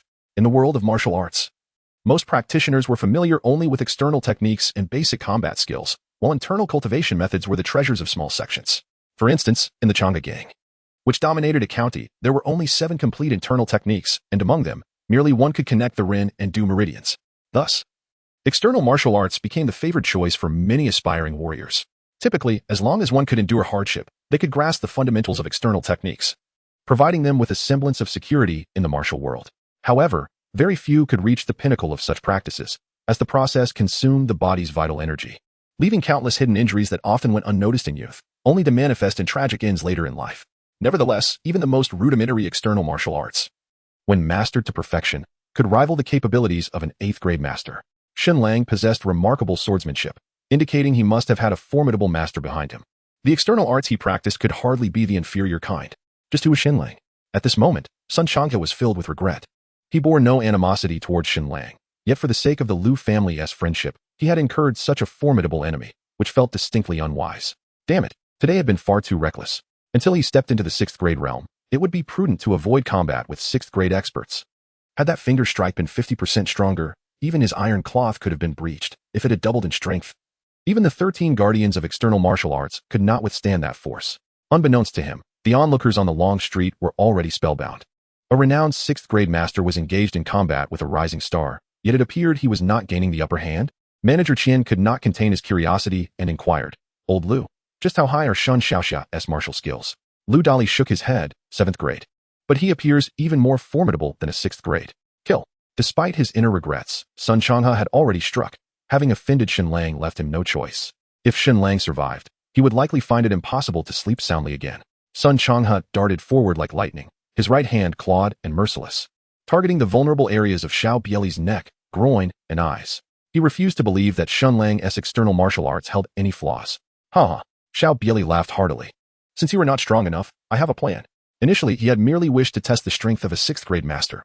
But now that Sun Chang'e could not breach his defenses, and that previous finger strike had only inflicted a minor injury, he was not incapable of slaying a 6th-grade master. Clang! In an instant, the two exchanged dozens of blows. At that moment, Xiao Bie Li no longer played a passive role, with the white tiger leaping gorge. He unleashed a tempest of attacks, utilizing the lethal moves of the 5 tigers breaking the door and the gale blade techniques. For a time, it appeared as though Xiao Bie Li was dominating Sun Chang'e. Lin Tiantong, observing from the sidelines, furrowed his brow and finally turned his gaze towards Lu Dali and manager Qian. Coldly commanding, "Seize these two. I want to see if Xiao Bie Li cares for the lives of his friends." Chapter 27. Do not even think of stealing my kill. Seeing Lin Tiantong's gaze directed at them, Lu Dali felt as if a great threat loomed. Though he too was a 7th grade master, he was merely at the mid-7th grade, and the gap between him and Lin Tiantong was vast. He could not guarantee his own survival in Lin Tiantong's presence, let alone protect manager Qian. Manager Qian's face turned pale, his body trembling. At that moment, Lin Tiantong, who had taken a step forward, suddenly halted. A killing intent. He sensed a trace of murderous intent in the air, but he could not comprehend its origin while Xiao Bie Li was engaged with the gang leader. However, he soon understood. A dark-clad figure wielding a sword from the rooftop, a person and sword seemingly fused as one, exuding an intimidating sharpness. This figure's target was none other than the 7-fingered divine eagle, Sun Chang'e, entangled with Xiao Bie Li. Han Muin, you two are a 6th grade master. Did you hide your prowess yesterday?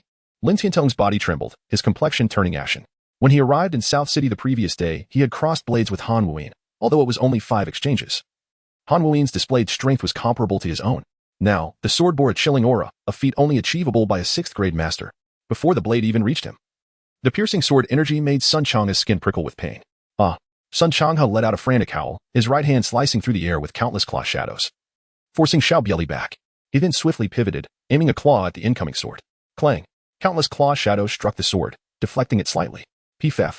Blood sprayed forth as Sun Chang'e staggered back, a gaping wound appearing below his chest, the sword having pierced his abdomen, staining his violet robe with brownish blood. The dark-clad swordsman, having successfully struck, unleashed a flurry of strikes in an instant, the sword light illuminating the air and sealing off all of Sun Chang'e's escape routes. Damn it! Sun Chang'e bellowed, his eyes bloodshot as he unleashed a flurry of claw shadows to clash against the sword light. In a matter of moments, several sword wounds marred his arms. It was evident to all that Sun Chang'e could no longer withstand the sudden appearance of the black-clad swordsman. At that moment, the black-clad swordsman was already beside Sun Chang'e, the sword carrying a chilling murderous intent aimed at his chest. Sun Chang'e's eyes widened in despair. Yet he could only watch helplessly as the sword drew closer. Just as the blade was about to pierce his heart, a voice rang out. "Humph. Do not even think of stealing my kill." A crimson blade emerged. Clang! The Hoshio blade, angled perfectly, intercepted the seemingly inevitable strike. And then Xiao Bie Li's left hand formed a fist, the thumb extended, delivering a powerful golden finger strike to Sun Chang'e's chest. Pff. Sun Chang'e expelled a mouthful of blood and was sent hurtling backward, crashing heavily against the wall of the tavern, creating a deep dent. Pff. Another spray of blood, mixed with fragments of internal organs, erupted from Sun Chang'e's mouth, his chest caving in, showcasing the immense power behind Xiao Bie Li's strike. With eyes filled with unwillingness, Sun Chang'e collapsed limply to the ground. Experience 2000. Xiao Bie Li did not cast a glance at the fallen Sun Chang'e. Instead, he fixed his gaze upon Han Muin, whom he had encountered in the dilapidated temple. He remarked indifferently, "My friend, taking advantage of others is not a commendable habit." Han Muin shook his head, choosing silence. With a resounding thud, Lin Tiantong knelt before the ground, his forehead pressed against the earth. "Hero Shin, I approached you only under the orders of our leader. My grandson was once a disciple of the Tsang Yuan sword sect and shared a close bond with young Master Lu Jun presently. Young Master Lu resides at the Baiyun Mountain Manor. I implore you, for the sake of Lu Gongzi, to spare me this time." Thud. Thud. One by one. The disciples of the Chang'e gang who accompanied Lin Tiantong also knelt in supplication. Even their leader had perished at Shenlang's hands. How could they possibly stand against him? Their only hope lay in pleading for mercy. Xiao Bie Li observed Lin Tiantong kneeling on the ground and chuckled. "Are you attempting to leverage Lu Jun against me?" Lin Tiantong's heart sank, and he quickly replied, "I wouldn't dare. It is merely that both you and young hero Lu are paragons of excellence. I thought I'd introduce you to one another, perhaps you might find common ground." Ha! A light laugh echoed in Lin Tiantong's ears. "What is Lu Jun compared to me? After years navigating the Jianghu, you cannot still be so naive, can you? Do you not understand that once the deed is done, one must see it through to the end?" At the moment the word end escaped his lips, Lin Tiantong instinctively recoiled, but it was too late. The flash of a blade cut through the air. Thud. Lin Tiantong crumpled softly to the ground. Experience 1000. The Grand Elder is dead. Flee quickly. The remaining members of the Chang'e gang scattered like startled birds, fleeing in all directions. With unparalleled agility, Xiao Bie Li surged forth like a bolt of lightning. Thud. The head of an 8th-tier expert from the Chang'e gang soared into the sky, experience 500. Then, with nonchalance, Xiao Bie Li kicked the fallen expert's long knife into the air. His chi enveloping both palms, and with a gentle tremor, the long knife shattered into dozens of pieces, hurtling towards the fleeing individuals. Thud. Thud. Thud. Several were pierced by the shards of the blade, collapsing softly to the ground. Experience 100. Experience 500. As for the remaining escapees, Xiao Bie Li showed no intention of pursuing them, allowing them to flee unimpeded. Silence. On the bustling thoroughfare, not a soul uttered a word. Everyone stood frozen in place, including Lu Dali and Manager Qian. In this battle, the leader of the Chang'e gang, seven-fingered divine eagle Sun Chang'e, perished. The Grand Elder Lin Tiantong is also dead. Although there were still 2 or 3 7th-tier experts within the Chang'e gang, under such circumstances, they would not dare to reveal themselves anytime soon. The Chang'e gang was effectively finished. Even if they did not disband, their standing within the Sanjiang alliance would undoubtedly plummet. An expulsion from the alliance was a distinct possibility. The forces in Lichuan County were on the brink of a significant upheaval. Yet, one could not help but wonder about the origins of this young Hiroshin, who, despite being of the 7th tier, managed to slay the renowned Sun Chang'e. Lu Dali regained his composure and said to Manager Qian, "You should go deliver the goods. We must depart from Lichuan County today. It could become perilous." Manager Qian nodded repeatedly, casting a glance at Xiao Bie Li, who stood facing Han Wuyin in the middle of the street, unsure of what to say, before turning and hastening toward the inn to fetch their cargo. After a moment, Han Wuyin looked at Xiao Bie Li and spoke, "I have returned solely to avenge the blood feud of my Han family, which claims 73 lives. Without you, I might not have slain Sun Chang'e, and for that, I owe you a debt of gratitude. In the future, whenever you seek assistance in eliminating someone inconvenient to confront, you need only come to me." With that, Han Wuyin approached the innkeeper and requested, "Might I have a piece of paper?" "Certainly, certainly." The innkeeper nodded fervently, rushing inside to procure a fine sheet of rice paper. "Thank you." Han Wuyin accepted the paper, touched the wound on Sun Chang'e with his finger, and wrote a few characters in blood upon the paper. He then handed it to Xiao Bie Li and said, "This is my address. Should you have someone you wish to eliminate but cannot approach, come find me. I shall repay my debt of gratitude." With that, Han Wuyin departed without a backward glance. Do martial artists possess peculiar habits? Xiao Bie Li mused, shaking his head at the sight of the blood-written characters. Having already requested paper from the innkeeper, could he not have asked for a brush as well? Xiao Bie Li shook his head and exclaimed, "Are you not afraid that I will disclose your address to the members of the Sanjiang Alliance?" Han Wuyin did not turn around and replied, "You are not that kind of person." Xiao Bie Li remained speechless. How could he possibly know that he was not that kind of person?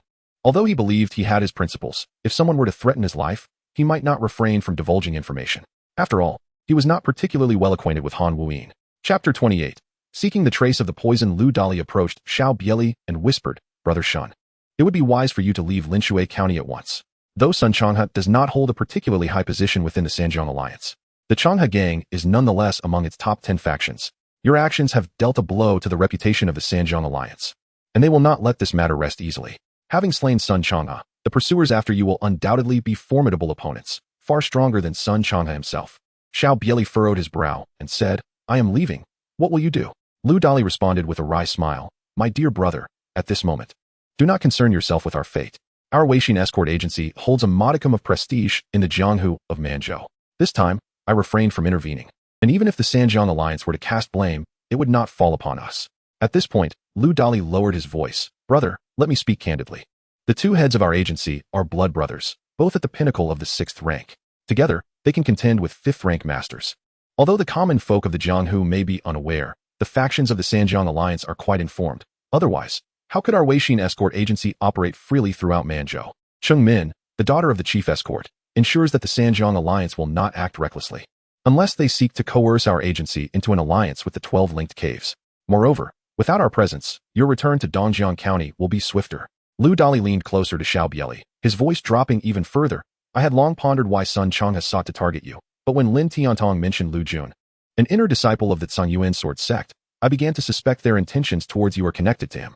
Since Lu Jun entered the Baiyun Mountain Manor, the manor has inexplicably targeted several unfamiliar young sword masters, resulting in the deaths of around 10. You may very well be among their intended targets. In fact, those who attacked at the dilapidated temple were likely not after the merchant convoy, but rather after you. Upon returning to Dongjiang County, you must be vigilant against Baiyun Mountain Manor. Furthermore, the Tsungyuan sword sect is one of the 9 sects. It would be prudent not to take action against Lu Jun, lest it lead to perilous consequences." Xiao Bie Li was somewhat taken aback. Although Lu Dali appeared carefree, he did not expect him to conjure up so many thoughts in such a short time.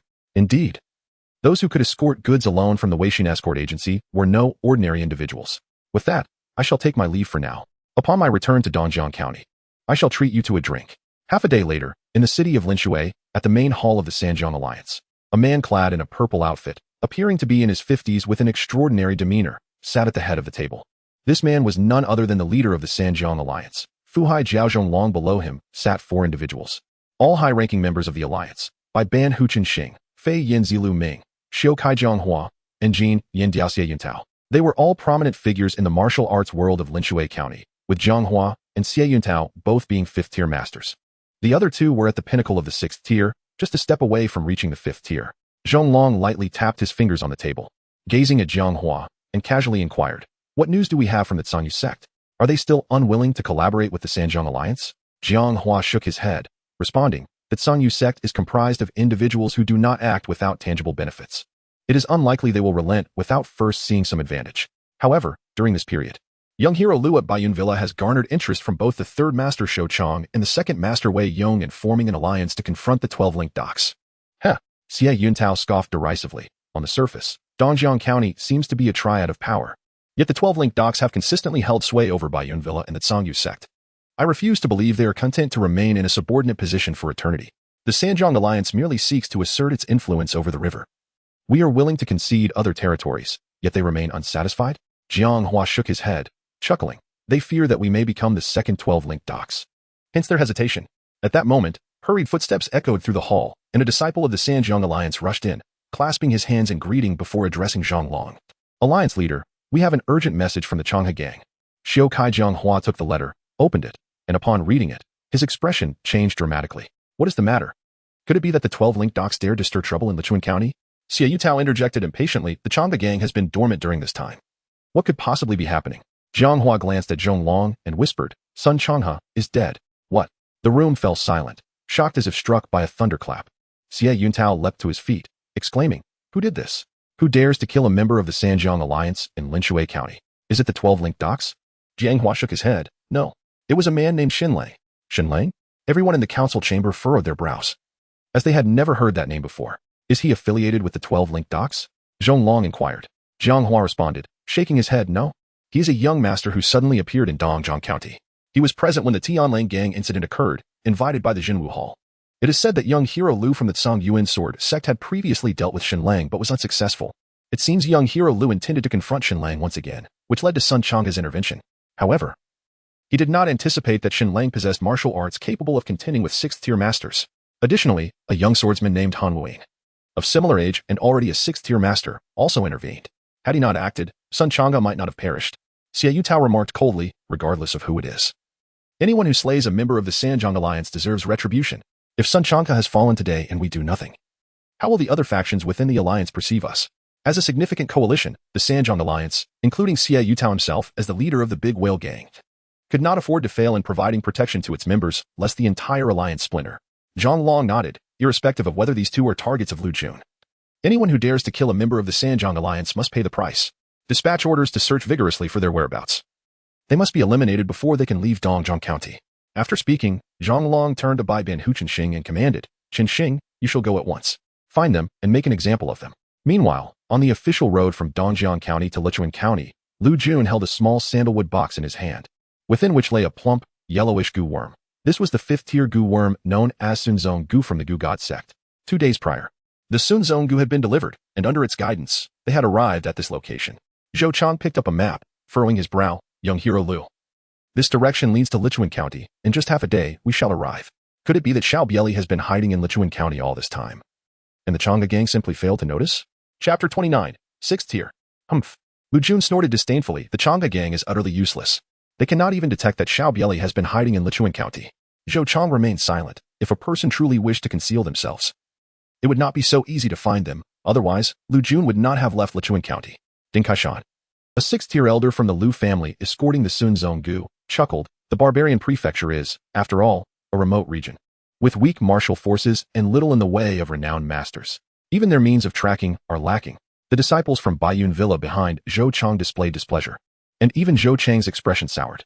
Lu Jun clasped his hands towards Zhou Chang, smiling. "Elder Ding speaks bluntly. Please do not take offense, 3rd Master." Just then, Lu Jun noticed that the direction indicated by the Sunzong Gu had shifted. Is Xiao Bie Li heading in this direction?" he inquired. Zhou Chang took out the map to compare, stating, "It appears to be the route from Lichuan County to Linshui County." Lu Jun took the map and suddenly frowned, pointing at a river on the map. "This is bad. Is Xiao Bie Li attempting to use the Yuan River to reach Dongjiang County?" Zhou Chang replied, "Previously, Xiao Bie Li vanished over the Yuan River and quietly returned to Lichuan County. Is he now attempting to repeat that feat? Heh, Lu Jun sneered. With the Sun Zonggu in play, no matter how he attempts to hide, we shall locate him. Once activated. The Sun Zonggu has a lifespan of merely 1 month. Each Sun Zonggu costs thousands of taels of silver, and our Lu family only possesses 2. Of which we have already used 1. The last Sun Zonggu has been expended on that Xiao Bie Li. I shall have his corpse shattered into 1,000 pieces to quell my wrath. Let us go. Lu Jun and his entourage spurred their horses onward towards Linshui County. Xiao Bie Li rode swiftly towards the neighboring county. The distance from Lichuan County to Dongjiang Prefecture is considerably greater than that from Linshui County to Dongjiang Prefecture. By now, it is highly likely that news has reached the Sanjiang Alliance. If he were to take the official roads, he would undoubtedly attract the attention of Sanjiang's men. Thus, he opted for the old path. Just as he was departing, Wu Dali provided him with the contact method for the black ships of the neighboring county. Currently, the 12-link docks and the Sanjiang Alliance are embroiled in fierce conflict, and ordinary passenger vessels dare not operate. However, the black ships typically transport contraband goods. So as long as one offers sufficient silver, they are willing to take on any passengers. The hour is still early, with an entire hour remaining until dusk. The black ships operate under the cover of night, thus he could seize this opportunity. Xiao Bie Li led the steed into a secluded grove, securing the reins to a tree. He gazed upon the system panel. Host, Xiao Bie Li. Cultivation level, pinnacle of the 7th rank. Martial arts, Yi Jing, 21100. Gale blade technique, perfected. 13 Guardians horizontal training, perfected. Iron cloth shirt, perfected. Cloud ladder ascension, perfected.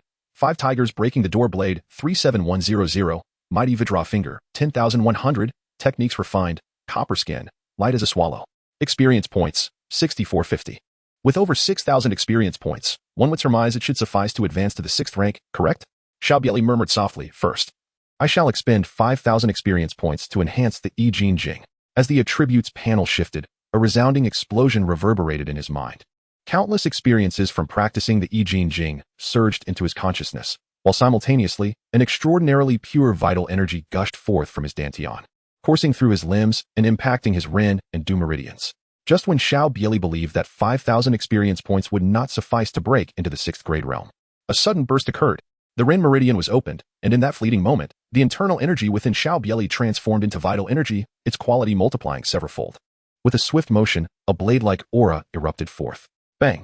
A tree, as thick as a man's thigh, standing 3 zhong away, was cleaved in 2 by the force of the blade. With a 5% proficiency, he successfully opened the Ren meridian and stepped into the early stage of the 6th grade. Xiao Bie Li murmured, is this the sensation of the 6th rank? Ordinarily, at the initial stage of the 6th rank, one's true energy can only extend a mere yard from the body without dissipating. However, as each individual cultivates distinct internal arts, the quality of true energy varies as well.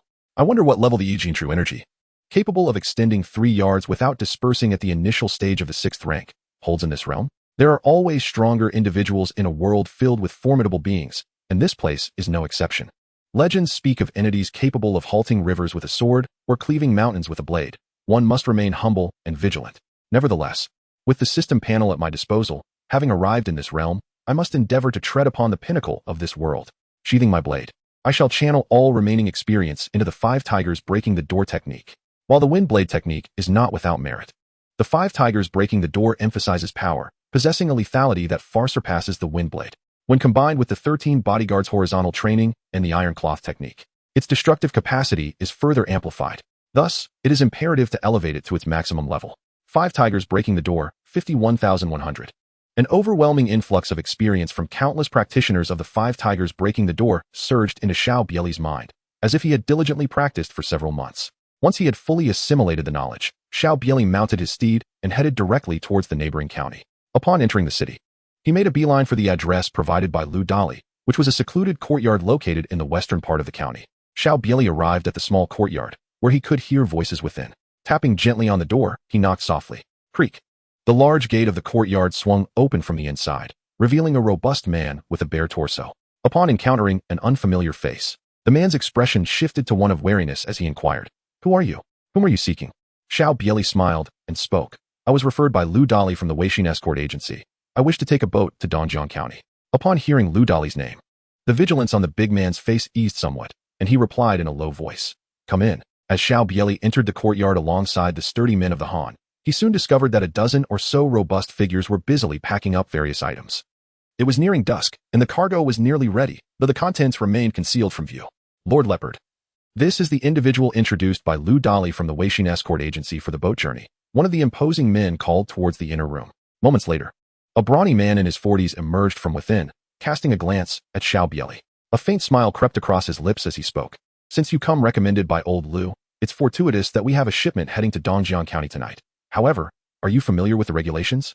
Xiao Bie Li nodded slightly. Retrieving 3 silver ingots, each worth 10 taels, from his sleeve and tossing them to Lord Bao. 30 taels, is that sufficient? Lord Bao toyed with the silver ingots in his hand, shaking his head in response. The usual price is indeed 30 taels. But given the fierce conflict between the 12 linked docks and the Sanjiang alliance, the danger has doubled. Therefore, the price is now 100 taels. Xiao Bie Li, without a moment's hesitation, tossed a 100 tael silver note to Lord Leopard, stating, 130 taels, when do we depart? Lord Leopard glanced at the banknote, a radiant smile illuminating his face. We shall set sail in just over half an hour. Chapter 30. The torrential rain of pear blossoms. Under the full moon, the water sparkled like diamonds. A small vessel, capable of accommodating around 20 individuals, glided down the Yuan River. Aside from Xiao Bie Li, only Lord Leopard's men were aboard. This time, Lord Leopard himself had joined the journey. Inside the cabin, cargo was stored, while Xiao Bie Li and several sailors under Lord Leopard's command occupied the deck. With Lord Leopard and his trusted confidants remaining within the cabin, Xiao Bie Li sat on the edge of the deck, cradling a blade, while a group of sailors under the command of the Leopard Lord engaged in casual conversation. Hey, lad, with your delicate skin and tender flesh, have you offended someone here and are now planning to flee to Dongjiang County? A burly man inquired, casting a glance at Xiao Bie Li. Upon hearing these words, everyone on the deck turned their attention towards him. Xiao Bie Li chuckled, having offended the Sanjiang alliance. One cannot afford to linger. Hiss. The moment these words escaped his lips, the sailors on the deck collectively inhaled sharply. Who in Linshui County had not heard of the illustrious Sanjiang alliance? Even the official powers within the county offices had clandestine ties with the Sanjiang alliance. One could say the alliance reigned supreme over Linshui County. This young man had dared to provoke the Sanjiang alliance and had somehow fled to their midst. It seemed he possessed some considerable strength. Was it a member under the command of a certain elder from the Sanjiang alliance, or perhaps someone from the main headquarters? A voice whispered. Xiao Bie Li remarked nonchalantly. The Changhe gang. Offending the Changhe gang necessitates a hasty retreat. Ha ha. Upon hearing this, everyone erupted in laughter. So it was the Changhe gang. I had assumed you had crossed paths with the headquarters of the Sanjiang alliance. The Changhe gang is not so formidable. Previously, a certain Xiao Bie Li from Lichuan was also pursued by them, fleeing from Yujiang to Dongjiang County. Speaking of which, that Xiao Bie Li, though quite young, possesses remarkable martial prowess. Having even bested the seasoned veteran Qin Yuan, known as the soul-snatching hand, it is rumored that Lin Tiantong, the esteemed elder of the Changhe gang, ventured to Dongjiang County but was unable to uncover Xiao Bie Li's whereabouts. Xiao Bie Li listened to the sailors' chatter, merely smiling without uttering a word.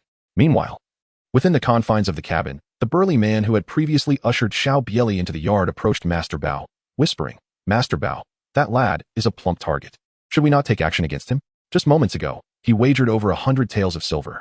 They are risking much for this journey, and the potential profit is only around 300 or 400 taels. With Master Bao taking the lion's share, each of them would only receive a meager 10 to 20 taels.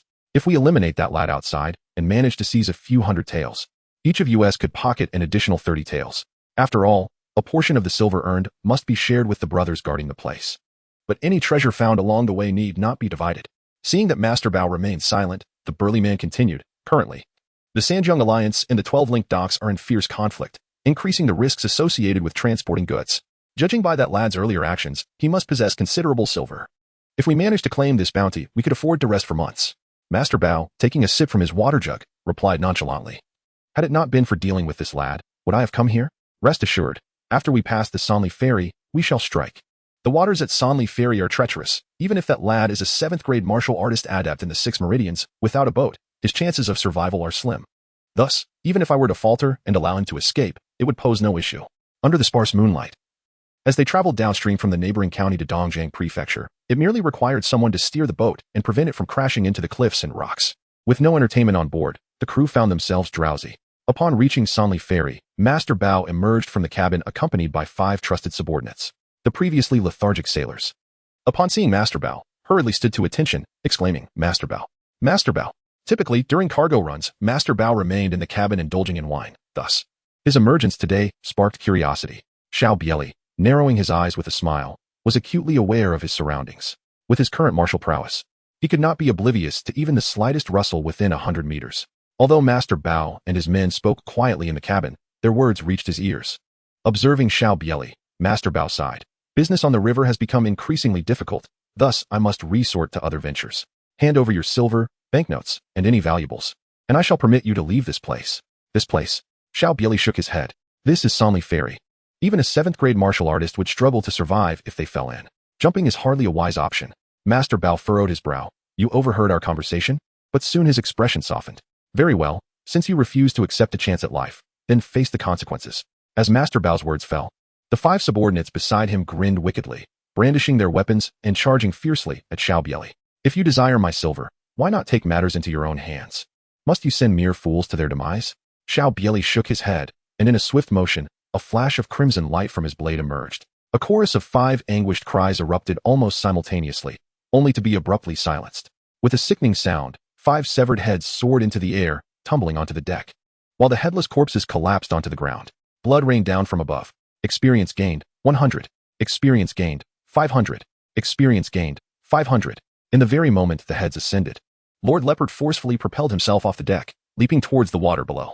A gasp of surprise reached his ears, prompting an instinctive glance over his shoulder, where he beheld half of his body still resting on the deck.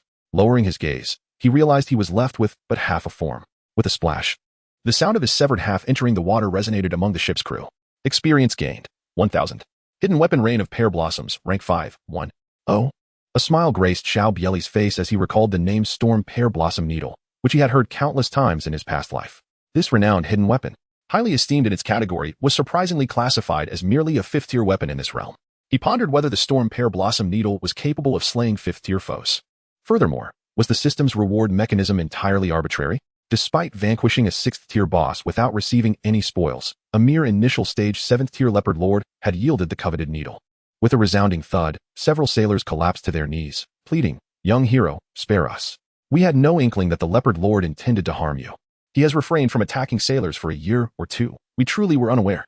Their frantic bows echoed like the pounding of garlic, producing a cacophony upon the deck, revealing their genuine terror. The Leopard Lord, a master of the 7th tier, had been severed mid-strike before they even comprehended how the young hero had unsheathed his blade. The young man stood there, seemingly motionless, yet the Leopard Lord had been cleaved in 2. "Rise," he commanded. "I require your assistance to escort me to Dongjiang County." Xiao Bie Li spoke softly, remarking that these individuals were merely ordinary people, somewhat stronger and having practiced a bit of martial arts. Even if he were to eliminate them all, it would only yield a mere few dozen experience points. He certainly could not take the helm himself, nor did he possess the ability to do so. "Thank you, young hero. Thank you." Upon hearing this, the sailors breathed a sigh of relief. Xiao Bie Li cast a glance at the lifeless body upon the deck, furrowing his brow as he commanded, "Dispose of the corpse in the river." A few sailors hastily complied, casting the body into the flowing waters before awaiting further instructions from Xiao Bie Li. Xiao Bie Li spoke softly. "All right, there is no need to be anxious. Just carry on with your tasks. Once we arrive at Dongjiang County, I shall release you." With that, Xiao Bie Li stepped into the cabin, swiftly drawing a blade to slice open the neatly packed goods, causing the white crystalline salt to spill forth from the bags. Xiao Bie Li opened several wooden crates filled with goods, revealing items of little value. The rest were merely incidental. Yet, the quantity of private salt contained within was sufficient for them to earn several hundred taels. However, should the authorities or the town marshal hall discover this, it could lead to dire consequences. How could a mere 7th-grade warrior consistently acquire such high-quality refined salt? It is likely that someone else is involved. Perhaps even individuals from the government. Xiao Bie Li shook his head. He was not lacking in silver at present, and he had no means to deal with the troublesome private salt. He already found himself entangled in numerous dilemmas. Extract the Rainstorm Pear Blossom Needle. A flat, box-like copper object materialized in Xiao Bie Li's hand, appearing rather unremarkable, yet it possessed a movable component at its top. A gentle push would activate the Rainstorm Pear Blossom Needle. Is this truly the Rainstorm Pear Blossom Needle? Conveniently portable, it could be concealed within his sleeve, undetected by anyone. Indeed, it was an essential item for both home and travel, perfect for acts of murder and plunder. Host, Xiao Bie Li. Cultivation level, early 6th rank. Martial arts, Yijinjing, 26, 100.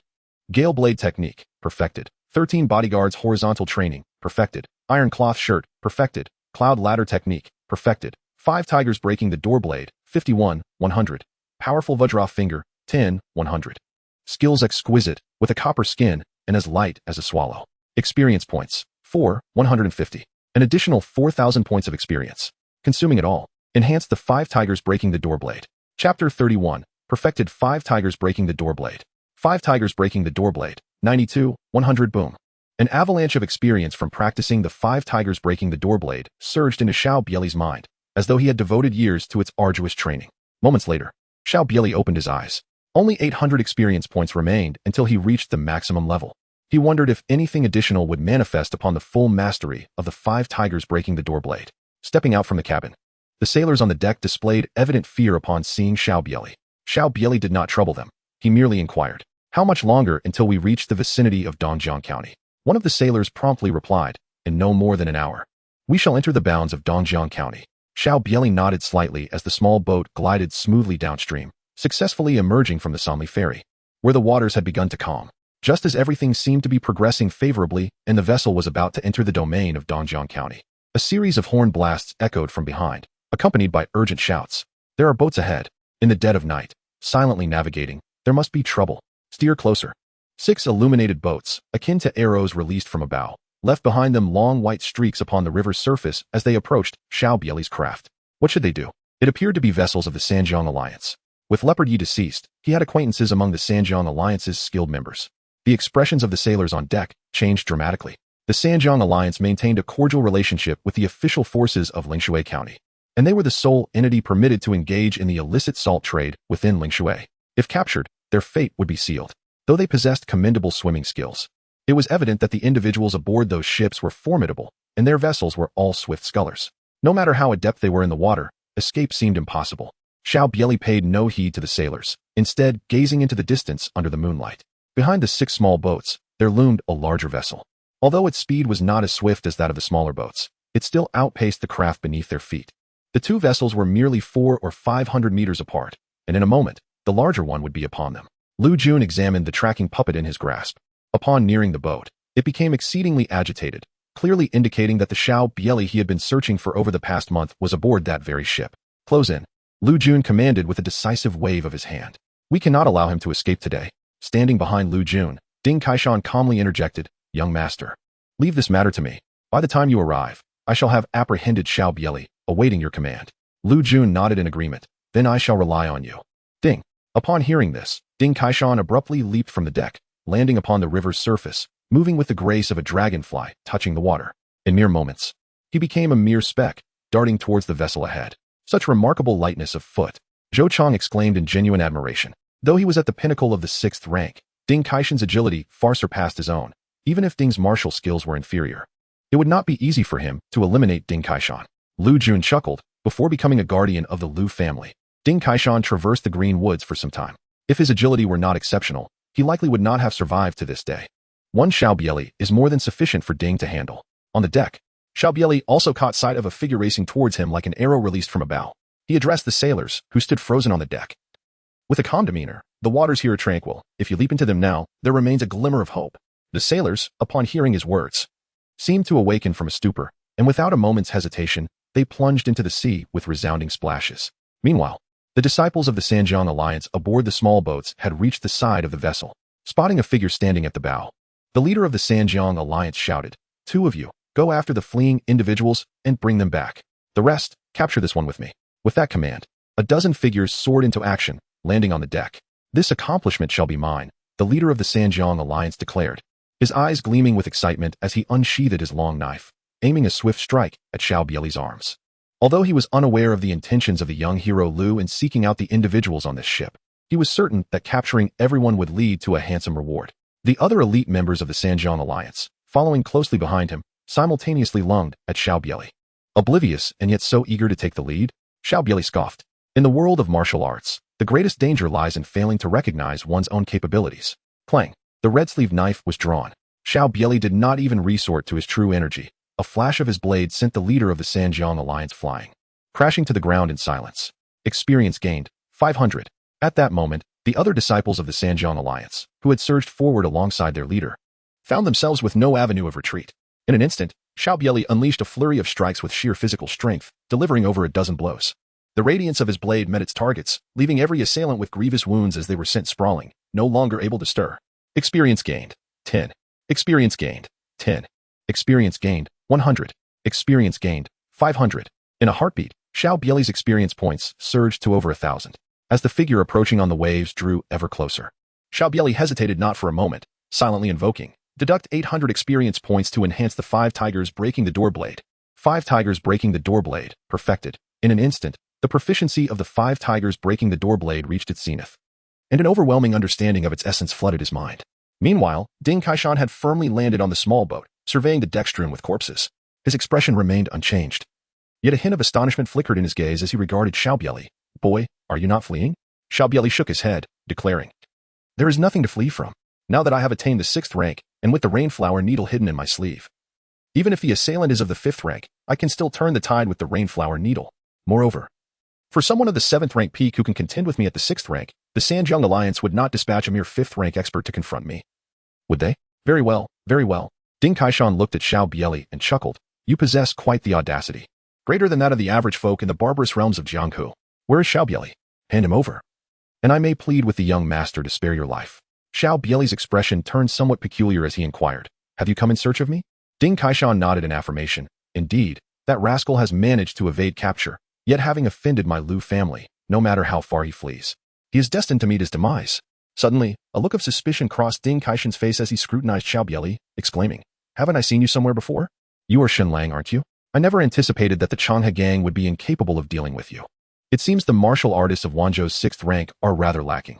They cannot even subdue a mere 7th rank. Alas, who would have thought that you would repeatedly cause my young master to lose face? Encountering me is indeed your misfortune." No sooner had he spoken than 2 concealed weapons shot forth from Ding Kaishan's sleeves, aimed directly at Xiao Bie Li's face. In an instant, he propelled himself forward, pointing a finger at Xiao Bie Li's chest. Despite his words, Ding Kaishan, having traversed the martial world for many years, was acutely aware of the principle that even a lion must exert its full strength when hunting a rabbit. Many skilled fighters had met their tragic ends due to underestimating their opponents. Even though the individual before him was merely at the pinnacle of the 7th rank, he would not afford him the slightest opportunity. Xiao Bie Li flicked his left sleeve lightly, channeling his vital energy throughout the fabric, sweeping away 2 concealed projectiles as though wielding a broom. Then, he clenched his right fist, extending his thumb outward and pointing a finger towards Ding Kaishan. Bang! Both men felt a jolt through their bodies, their feet pressing down with such force that they left 2 deep impressions in the deck of the small boat. Almost simultaneously, they thrust their fingers once more, their strikes colliding again. Bang! This time, having heard of your exceptional swordsmanship, I did not anticipate that you possessed such formidable martial arts as well. And this finger technique. Ding Kaishan staggered back 3 steps, his fingers trembling. Disbelief etched across his face. Just as Ding Kaishan began to speak, Xiao Bie Li sighed softly, his internal energy surging, and he thrust out a finger. The great power diamond finger. The terrifying force of his fingertip tore through the air, carrying the power to penetrate gold and split stone, rushing towards Ding Kaishan. "You are indeed at the 6th rank. Damn." Ding Kaishan's expression turned grave, his internal energy reaching its peak as he retaliated with a finger of his own. The 2 fierce energies clashed mid-air, sending shockwaves that perforated the deck with numerous small holes. Without hesitation, Ding Kaishan sprang onto the deck, leaping towards the other end of the boat, realizing that this Shen Lang possessed terrifying martial prowess. Even if he exerted all his strength, he could not subdue Shen Lang. Now he could only wait for the experts from Baiyun Villa to arrive. Only together could they capture Shen Lang. If he were to sustain injuries now, he would be unable to assist Zhou Chang later, and surely, Zhou Chang alone would allow Shen Lang to escape. Chapter 32. Is Shen Lang Xiao Bie Li? Where do you think you're going? Before Ding Kaishan could reach the bow of the boat, a thunderous shout rang out, followed by a whistling sound. Turning his head, he saw a crimson blade aura slicing towards him, with Shen Lang's figure closely trailing behind, moving with equal speed. No matter how swift he was, he could not outpace that blade aura. How intolerable! Ding Kaishan shouted in anger, abruptly turning, his 10 fingers flicking in succession, unleashing a series of finger strikes in an attempt to block the incoming blade. Clang! Bang! Bang! The blade aura shattered, yet a vicious cut, deep enough to reveal bone, marred Ding Kaishan's arm. At this moment, Xiao Bie Li, now in a position of power, showed no mercy as the crimson sleeve blade swung menacingly towards Ding Kaishan. With a forceful strike, the mightiest blow of the 5 tigers breaking the door technique erupted from Xiao Bie Li's hand. Ding Kaishan's expression shifted dramatically. He quickly retracted his arms, bringing his palms together to unleash a powerful counter. This was the Lu clan's ultimate skill, a technique he had only been taught after 5 years of service to the clan. For 7 years, he had diligently honed this skill, achieving significant mastery. The air trembled with a thunderous roar as a pair of palms, infused with true energy, surged towards the crimson blade. Yet, at the moment of contact, Xiao Bie Li's arms inexplicably thickened, enhancing both the speed and strength of his strike by 50%. Blood sprayed forth, and a heart-wrenching scream escaped Ding Kaishan's lips as his hands were reduced to mere stumps, revealing stark, white bones. Enough! Stop! Two voices cried out in alarm. But the scarlet blade showed no hesitation as it descended. Ding Kaishan's head was propelled into the air, and his headless corpse collapsed on the ground. Experience gained. 2,000. Withdrawing his blade, Xiao Bie Li turned his gaze towards the distant ship, casually remarking, "What were you saying just now? I couldn't quite catch it." At that moment, Xiao Bie Li finally discerned the faces of those aboard the vessel, a young gentleman in his 20s and a group of martial artists visibly shocked. Among them was a middle-aged man nearing 50, whose eyes were filled with a profound perplexity. Shenlang? Lu Jun's eyes widened with fury as he looked at Xiao Bie Li. Where is Xiao Bie Li?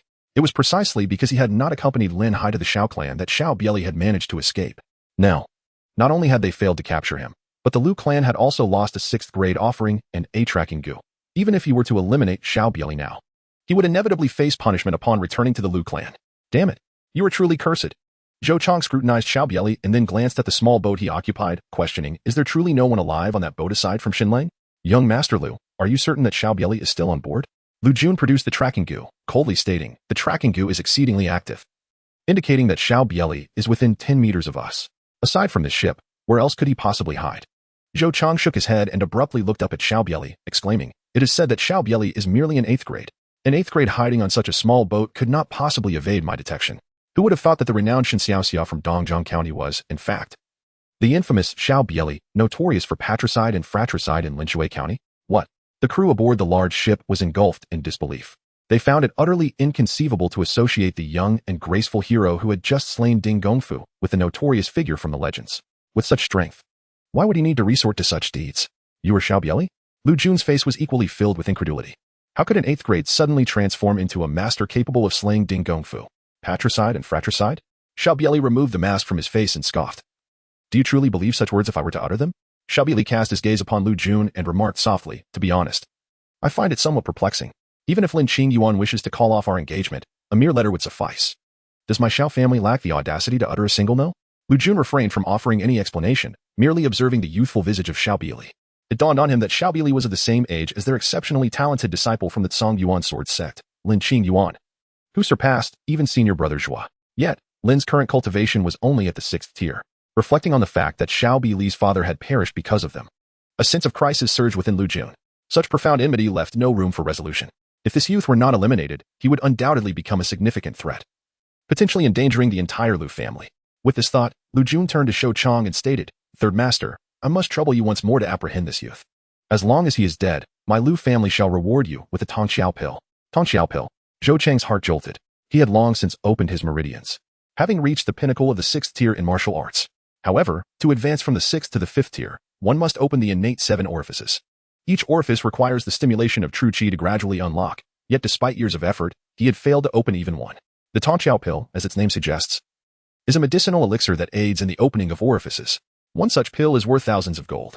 Moreover, the materials required to concoct the Tongxiao pill are exceedingly rare and necessitate the expertise of a seasoned alchemist to refine. The few that circulate in the market are scarce and often lack buyers. Impatience gripped Xiao Bie Li as he furrowed his brow. Suddenly, he propelled himself forward, charging towards the large ship where Lu Jun and the others stood. Since Lu Jun was unwilling to speak, he would seize him and interrogate him further. Having been pursued for so long, he was determined to uncover the identity of those orchestrating this conspiracy and whether they were indeed from the Lin family. With a resounding thud, he surged ahead. Xiao Bie Li descended upon the grand vessel, sending a tremor through its entirety. Some disciples of the Sanjiang Alliance, whose martial prowess was somewhat lacking, found themselves teetering precariously.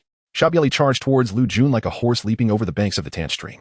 Without awaiting Lu Jun's command, the 4 7th-tier masters from the Lu family, who had accompanied Ding Kaishan, struck simultaneously. The clash of blades echoed as 2 swords and 2 daggers lunged towards Xiao Bie Li. They had not considered the possibility of posing a threat to him, but merely sought to impede his advance towards the young master. Such arrogance!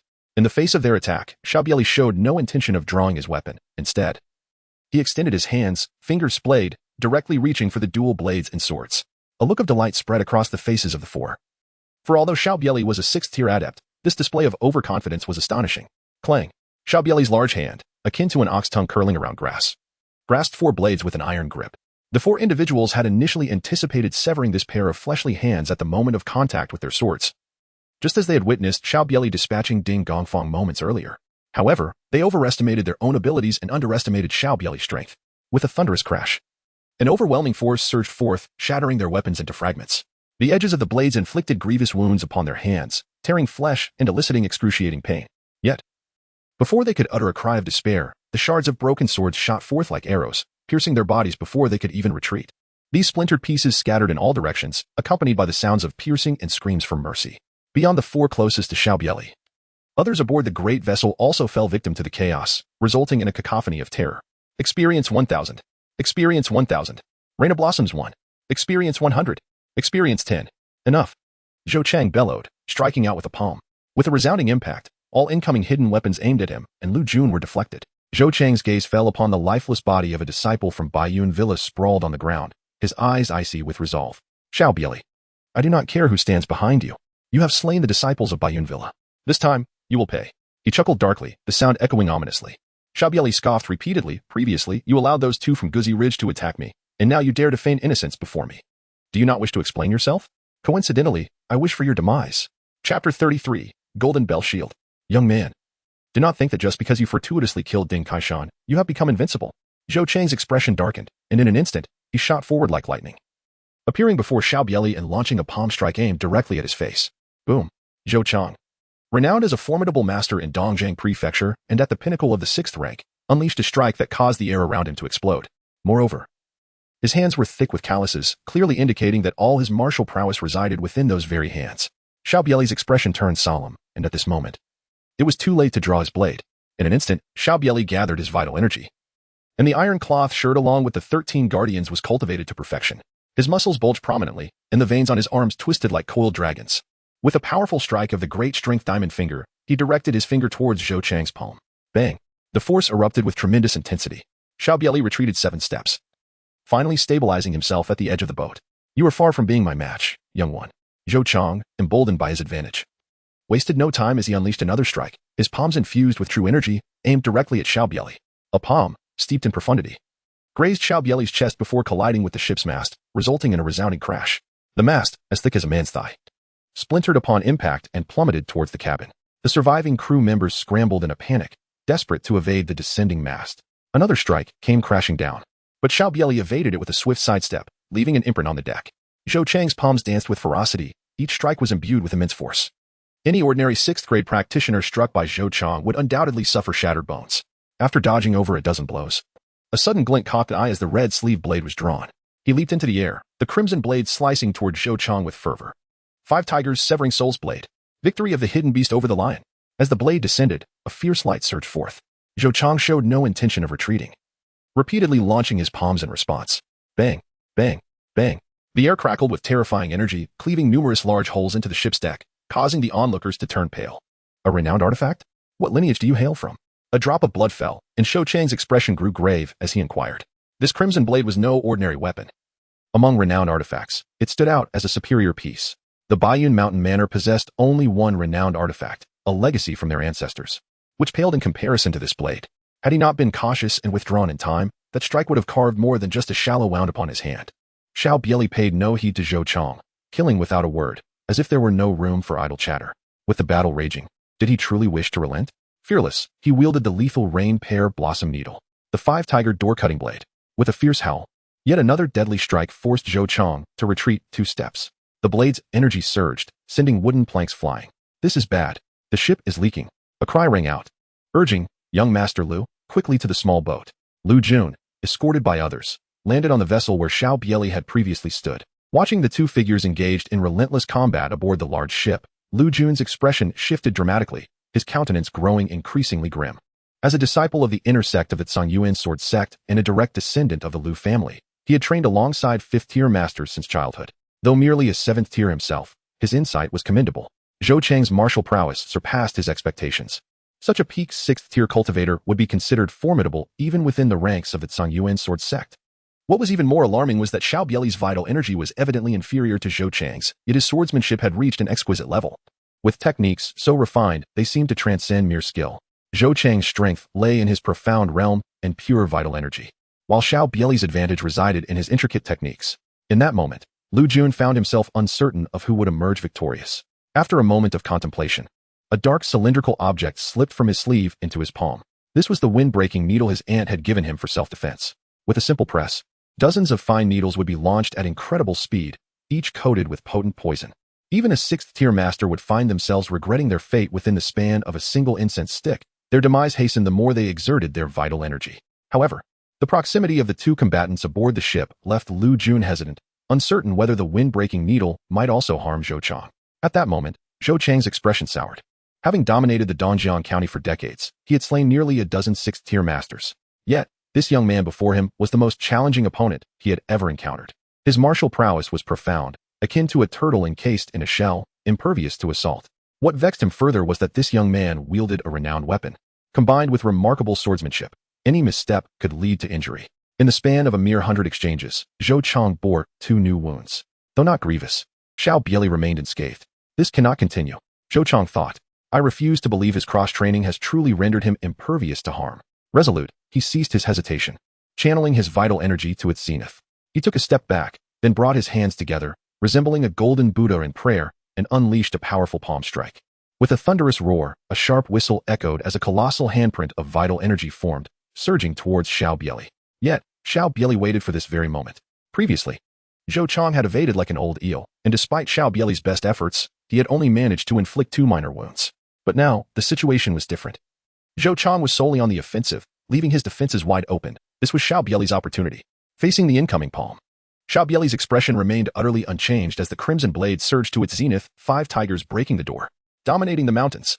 This was the ultimate technique of the 5 tigers breaking the door, a strike that left one's defenses wide open, purely offensive and devoid of any guard. Within the realm of the 5 tigers breaking the door, it was a strike that would lead to mutual destruction, rarely employed in combat. However, endowed with the perfect mastery of the 13 protectors' horizontal training and the iron cloth technique, this self-destructive strike posed little significant drawback for him. If Zhou Chang could breach his defenses, they would not have reached this point. With a thunderous boom, the terrifying palm collided with the scarlet blade aura midair, erupting into a cacophony of sharp sounds as an overwhelming force radiated outward. Crack! The grand vessel beneath them was utterly wrecked, splintering into pieces. Puff! Puff! The sheer force propelled both combatants backward, blood spewing from their mouths. Yet they almost simultaneously leveraged the air to reverse their trajectory and charged forward once more. Meanwhile, on another boat, Lu Jun, who had been patiently waiting for an opportunity, felt a surge of ruthlessness in his eyes as he saw the two re-engage in their fierce battle. Although Zhou Chang was the 3rd master of Baiyun Villa, the death of Xiao Bie Li would leave him unscathed, especially with senior brother Zhou backing him. Would Baiyun Villa dare to act against him? Furthermore, once Xiao Bie Li was eliminated, he would swiftly depart from Manzhou. Would Baiyun Villa still have the audacity to seek trouble with him at Song Yuan Sword Sect? The wind-piercing needle cylinder appeared in his hand. Without a moment's hesitation, he raised it and aimed at the entangled duo. Whoosh, whoosh, whoosh. In an instant, dozens of fine hidden weapons, as slender as cow hair, shot forth, reaching Zhou Chang and Xiao Bie Li in the blink of an eye. Boom. The two continued their fierce exchange. Xiao Bie Li and Zhou Chang almost simultaneously heard the sound of slicing air from the side, but by the time they reacted, it was already too late to evade. Without the slightest hesitation, Xiao Bie Li activated both the iron cloth shirt and the 13 Guardians' horizontal training technique to their utmost limit. With a resounding clang, he raised his hand, deflecting a dozen fine needles as slender as cow hair. However, these needles moved with astonishing swiftness, rivaling and even surpassing the speed of projectiles launched by a 6th-tier hidden weapon expert. Consequently, 3 or 4 of the needles managed to penetrate his defensive blade aura and struck Xiao Bie Li, with crisp sounds echoing. The needles were forcefully repelled by the formidable energy of the 13 Guardians technique. Xiao Bie Li hurriedly examined the situation and discovered that the fine needles had failed to penetrate his defenses, allowing him to finally breathe a sigh of relief. You insolent wretch! Zhou Chang glared at Lu Jun, his eyes nearly bursting with rage. At that moment, 2 slender needles were embedded in his right arm and chest, having burrowed deep into his bones, leaving behind a patch of dark bruising at the site of injury. Although he had not gained the upper hand in his confrontation with Xiao Bie Li, he still possessed the capacity to fight back. It would not be an easy task for Xiao Bie Li to take his life. He was filled with resentment. Were it not for Lu Jun, he would never have harbored animosity towards Xiao Bie Li. Yet now he faced the grim prospect of dying at Lu Jun's hands. The members of Baiyun Mountain Manor stared at Lu Jun in disbelief, their faces etched with shock. Even the few disciples they had borrowed from the Sanjiang Alliance instinctively distanced themselves from Lu Jun. This young master of the Lu family harbored a heart so venomous that he would even turn against his own. Truly a disgrace to humanity. Rest assured, he shall accompany you. The voice of Xiao Bie Li reached Zhou Chang's ears, and with a swift motion, a crimson blade flashed. Zhou Chang's head rolled from his neck, his lifeless body collapsing softly to the ground. Experience gained, 2000. Golden Bell Shield 1. Chapter 34, A Bounty Harvest. Golden Bell Shield.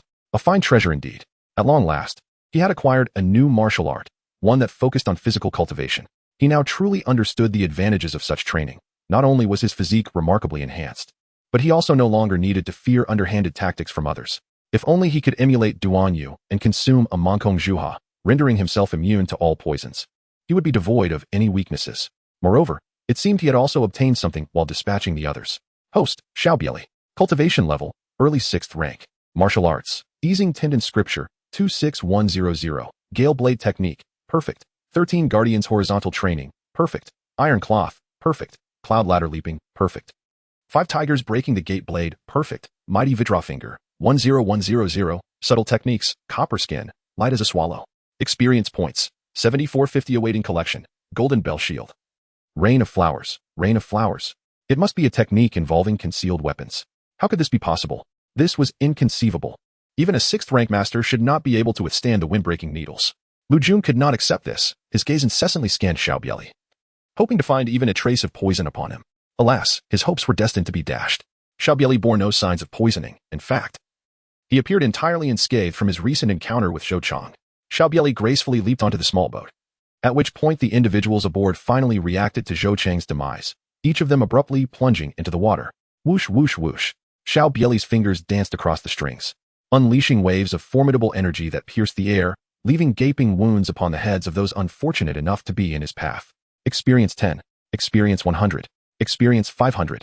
Lu Jun's body trembled, and he collapsed to the ground, his voice quivering as he pleaded, "Please spare my life. My aunt is an elder of the Scion sword sect, and my father is the master of the Lu family, a pinnacle expert of the 5th tier." Before Lu Jun could finish his desperate entreaty, all the acupoints in his body were sealed by Xiao Bie Li. Xiao Bie Li, with one hand grasping Lu Jun, leapt gracefully onto the swift boat brought by the Sanjiang Alliance. With a surge of his vital energy, the boat shot forth like an arrow released from its bow. After swiftly dealing with several elusive fish in the river, Xiao Bie Li, accompanied by Lu Jun, made their way towards Dongzhong County. Upon reaching a suitable spot for disembarking within the confines of the county, Xiao Bie Li hoisted Lu Jun onto the shore, allowing the boat to drift away with the current, casually discarding Lu Jun on the ground.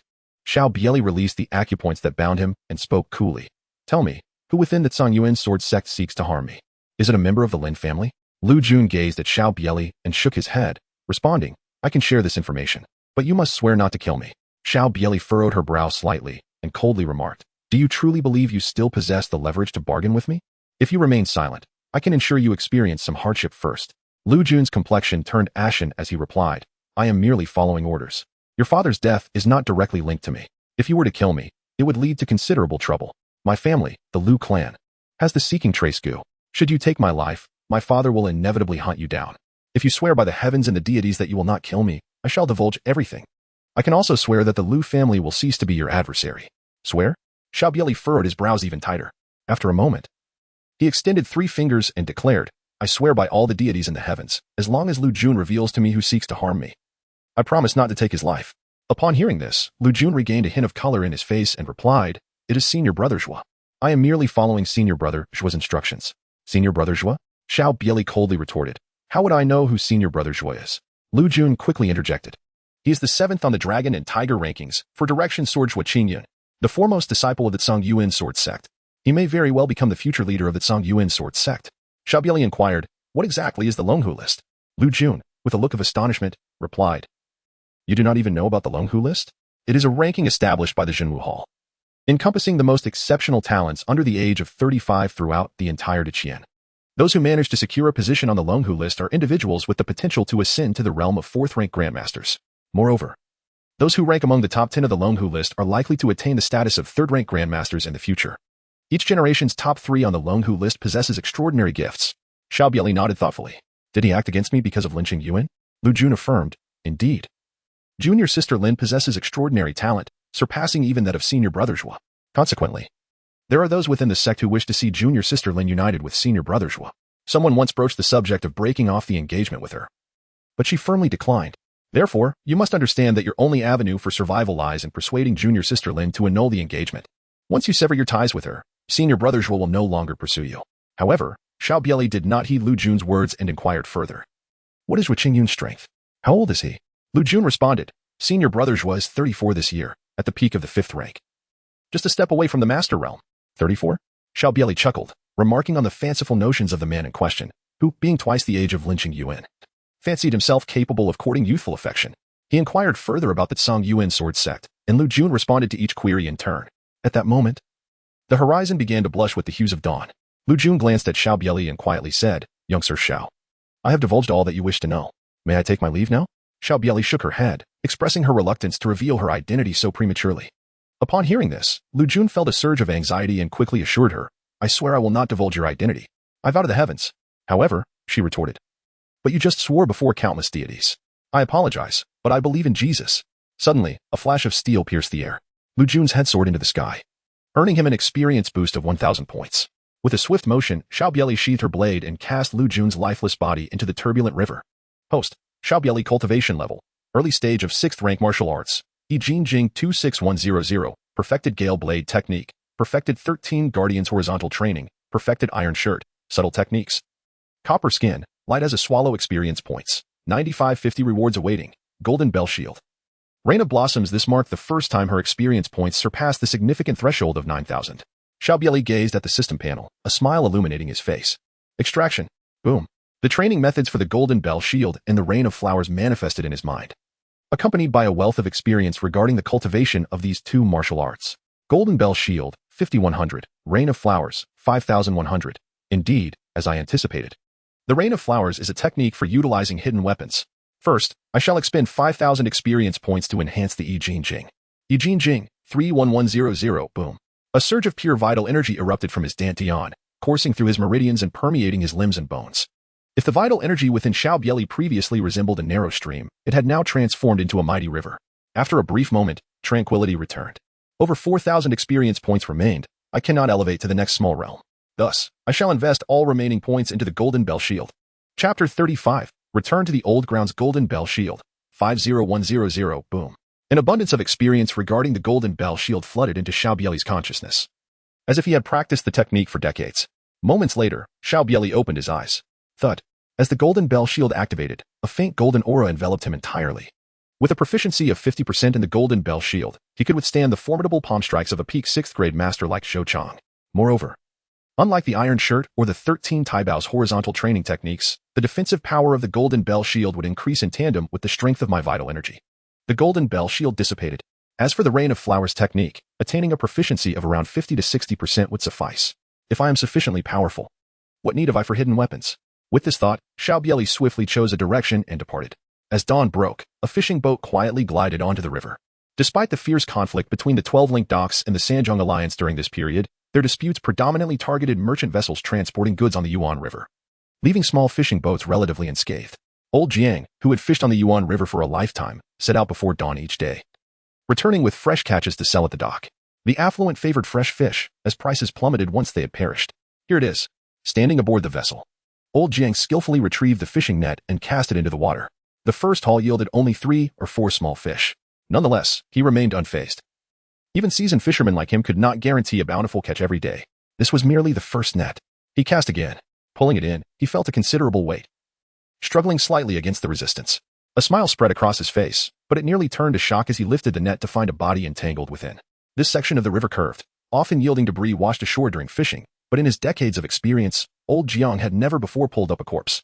Alarmed, he looked up to see several floating planks and bodies nearby. Without delay, he hoisted the net aboard and hurried towards the market.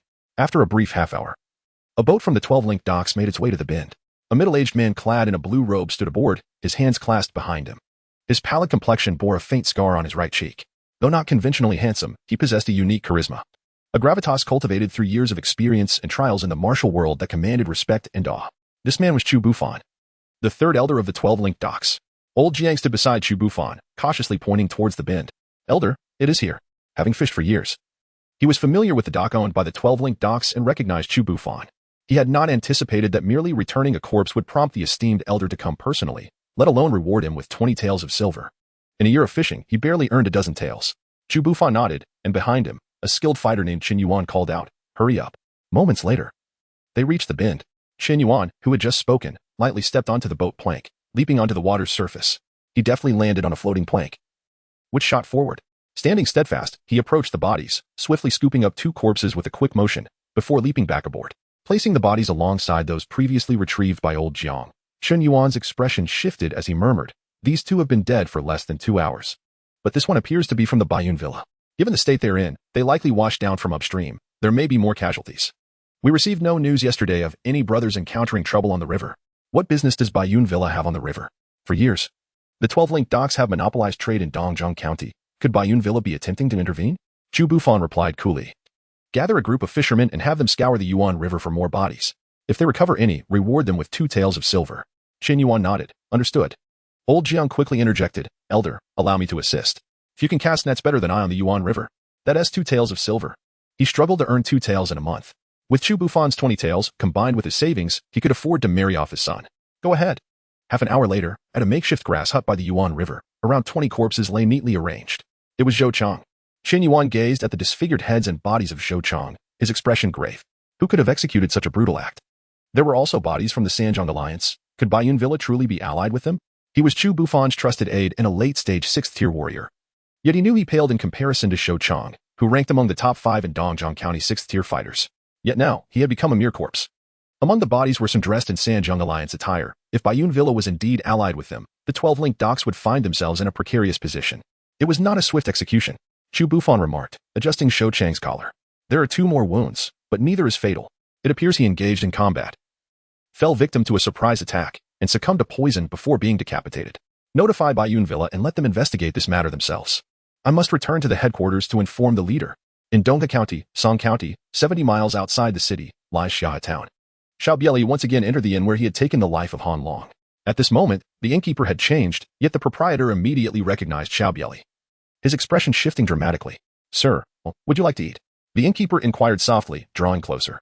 Having operated the inn for over 30 years, passed down from his father, he had grown up within its walls and witnessed no fewer than 20 instances of conflict among the martial world, with dozens of souls having perished within his establishment. However, none had left as indelible a mark on his memory as the time this young hero had slain Han Long. With a swift strike, the head had fallen to the ground. The former waiter had been so terrified that he dared not remain in the inn any longer. Even the business had suffered considerably. Yet fortunately, this esteemed patron had left behind a generous sum of silver upon his departure. Moreover, being the only inn in Xiao Town, the business gradually began to recover. Unexpectedly, this distinguished guest had returned. "As always, I would like a pound of cooked beef, 2 side dishes, and a jug of wine." Xiao Bie Li remarked with a faint smile. The innkeeper nodded repeatedly, instructing the waiter, "Hurry and prepare the order." Once the waiter had departed, the innkeeper clasped his hands together in a gesture of respect and said, "Young hero, if you intend to punish evildoers today, might I request that you do so outside my humble establishment? This is a modest business, and it truly cannot withstand such turmoil." Chapter 36, A Chance Encounter. The innkeeper was relieved, as today he was merely passing through, intending to enjoy a meal before departing. Xiao Bie Li merely smiled, and upon hearing this, the shopkeeper let out a sigh of relief. He then returned to the counter, yet still occasionally cast glances in the direction of Xiao Bie Li. Xiao Bie Li remained unfazed, eagerly indulging in the meal once it was served by the innkeeper.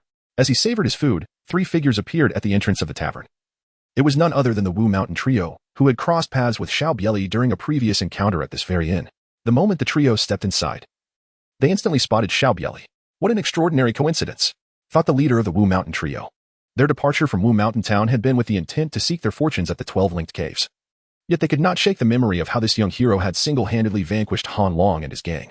After some time had passed, they still felt the pull to pursue their ambitions at the 12-linked caves. To their astonishment, midway through their journey, they encountered this remarkable young man once again. Could it be that he too was here for a bounty mission? Despite the uncertainty swirling in his mind, the leader of the Wu Mountain Trio approached Xiao Bie Li and cupped his hands in greeting, exclaiming, "Young hero Shun."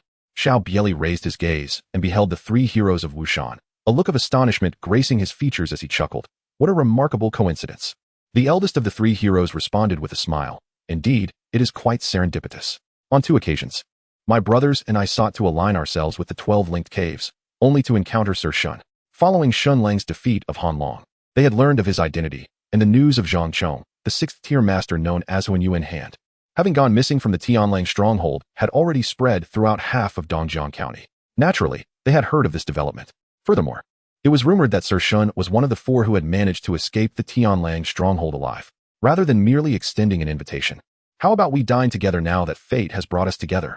suggested Xiao Bie Li.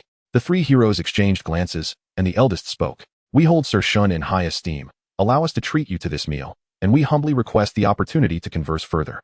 The 3 heroes took their seats and ordered an array of food and drink. At that moment, a new group of patrons entered the inn, led by a man and a woman. The man appeared to be in his 40s, dressed in coarse linen garments, while the woman, in her 30s, donned an elegant white palace gown, her beauty striking and exquisite. Four armed wanderers trailed behind them. Xiao Bie Li merely cast a fleeting glance at the 6 individuals before retracting his gaze. These 2 were not to be underestimated. Each of their 4 subordinates possessed the prowess of a 7th-tier martial artist. The man among them likely matched or even surpassed Zhou Chong in skill. Xiao Bie Li could faintly detect the scent of blood emanating from them, indicating that they had recently engaged in a violent altercation, staining their garments with crimson. Yet they had merely changed their attire, leaving no time even for a bath. Quickly serve us your signature dishes. We must dine expeditiously as we have a journey ahead. Once the waiter departed, the middle-aged man's gaze swept across the patrons in the inn, lingering on Xiao Bie Li for a few seconds before shifting away. Hurry up and eat. Once we exit Dongjiang County, we shall be free of worries. The 3 heroes of Wushan also cast a glance at the group. It was their first encounter with a woman possessing such exquisite beauty. Yet, they understood that a woman bold enough to travel with such allure was undoubtedly exceptional. However, they promptly averted their eyes, recognizing that such a woman was beyond their reach. The inn was sparsely populated, and the dishes were served promptly. In no time, a grand array of dishes graced their table. Lately, my brothers and I have frequently heard tales of the illustrious Shun Xiaoxia. The Tianlang stronghold colluded with the Sanjiang alliance, and even the esteemed Huan Yuan Hanzhong fell victim to them. Yet Shun Xiaoxiao emerged unscathed, truly admirable. Indeed, Han Long met his demise at your hands, Shun Xiaoxia. All the masters of Tsang County applauded your prowess. Alas, such chivalrous figures as Shun Xiaoxiao are a rarity in the martial world today. After a couple of drinks, the 3 heroes of Wushan felt less constrained.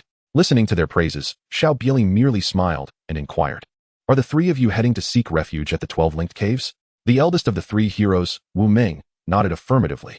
Indeed, when we last encountered Shun Xiaoxiao, we had already resolved to go, yet we were overwhelmed by his martial prowess.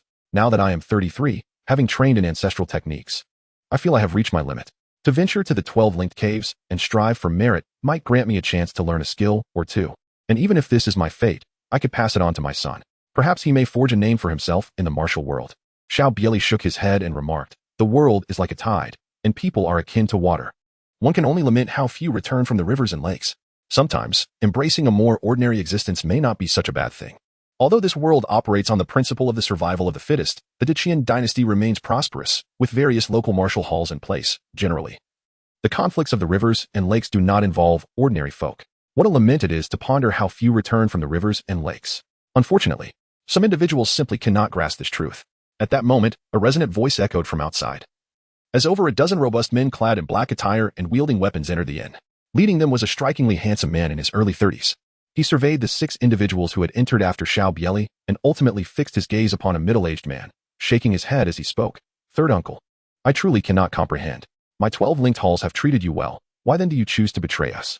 Upon seeing the man, Wu Ming's expression shifted dramatically, muttering, "Is that the young hall master?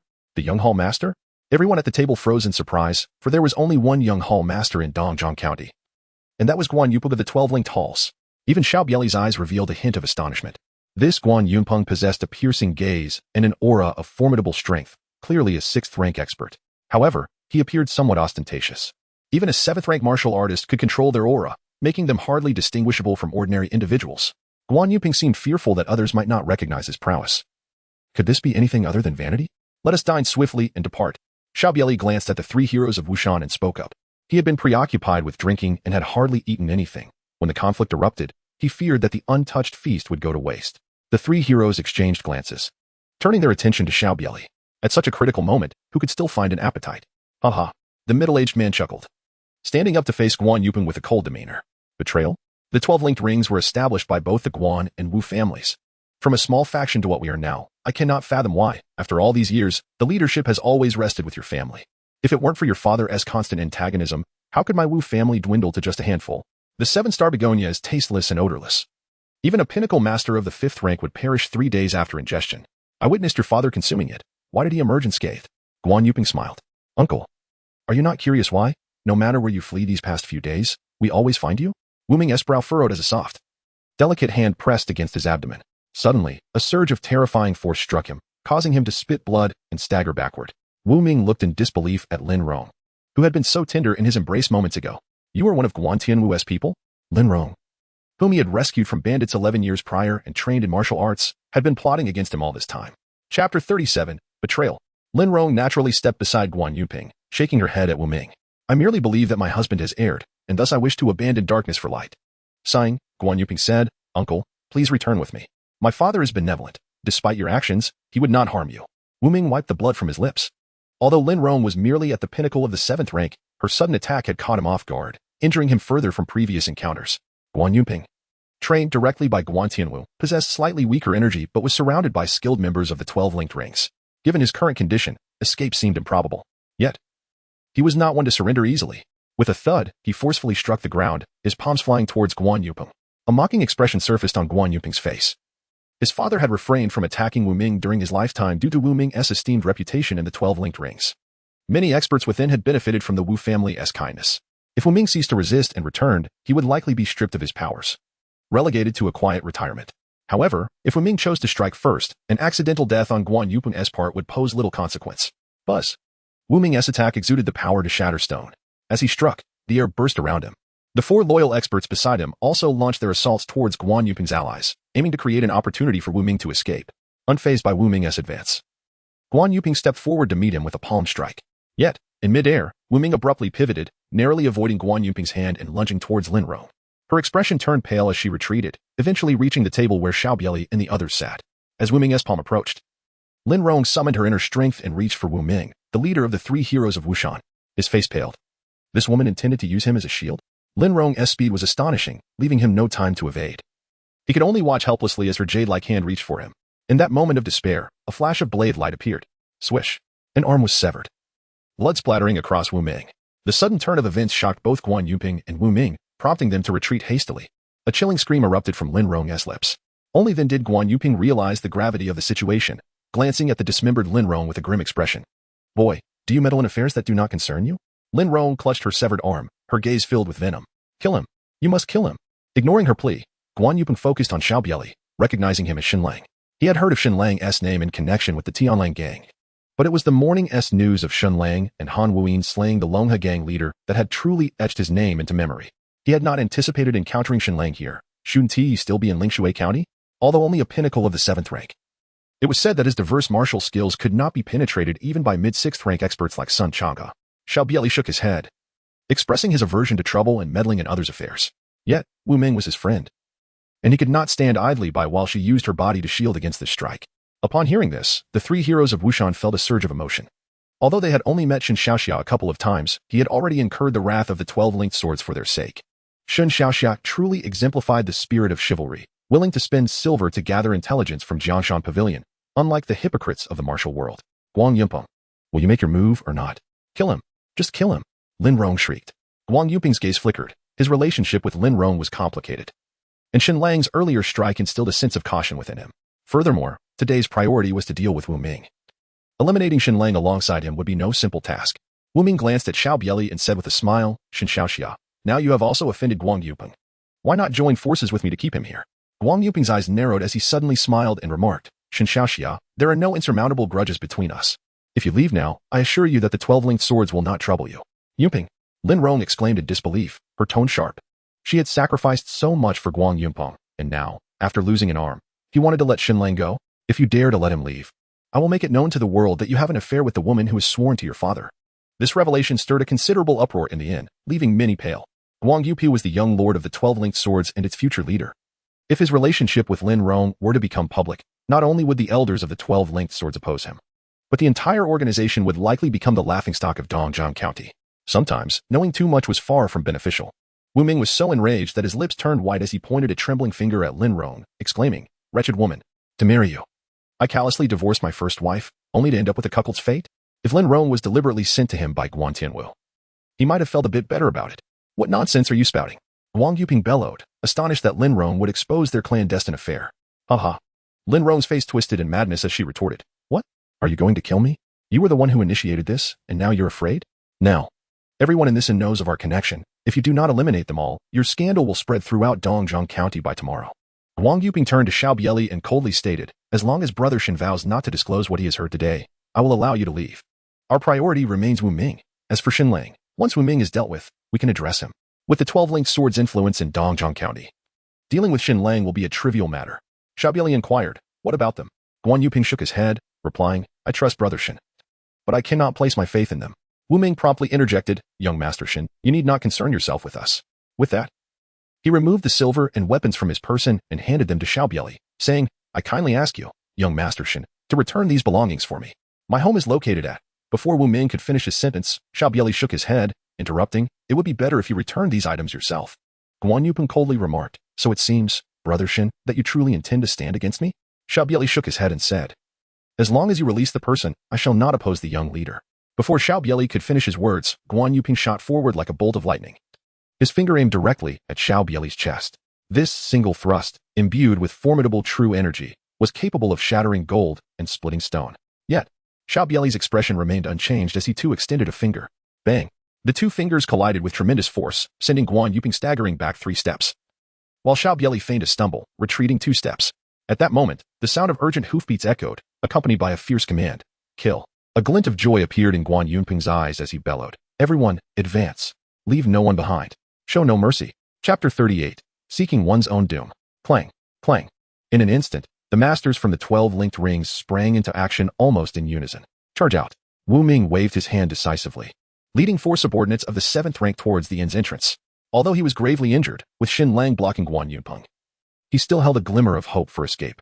Resolute, Wu Ming dashed towards the inn's door without hesitation. Ding-dang. Guan Yuping's men exerted themselves to obstruct the path. Guan Yuping stepped forward, pointing with an outstretched finger, unleashing a surge of energy, swift as lightning. Wu Ming countered with a palm strike. Bang. Wu Ming was pushed back 3 steps, while Guan Yuping only retreated 1.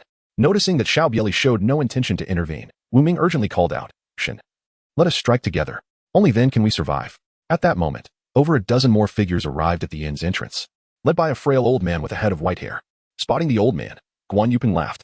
Elder Lian, you have finally arrived. You hold off Xinlang while I capture my 3rd uncle.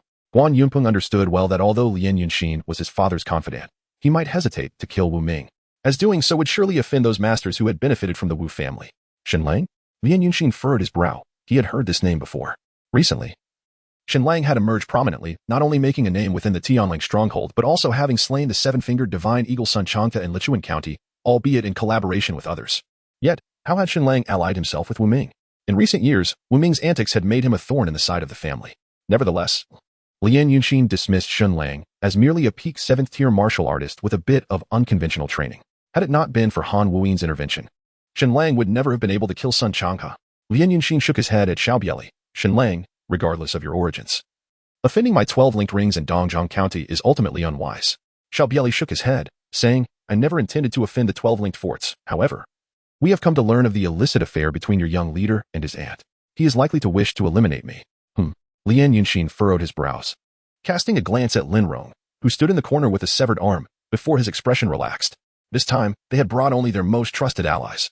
As long as they dealt with everyone in the inn, they would encounter no further complications.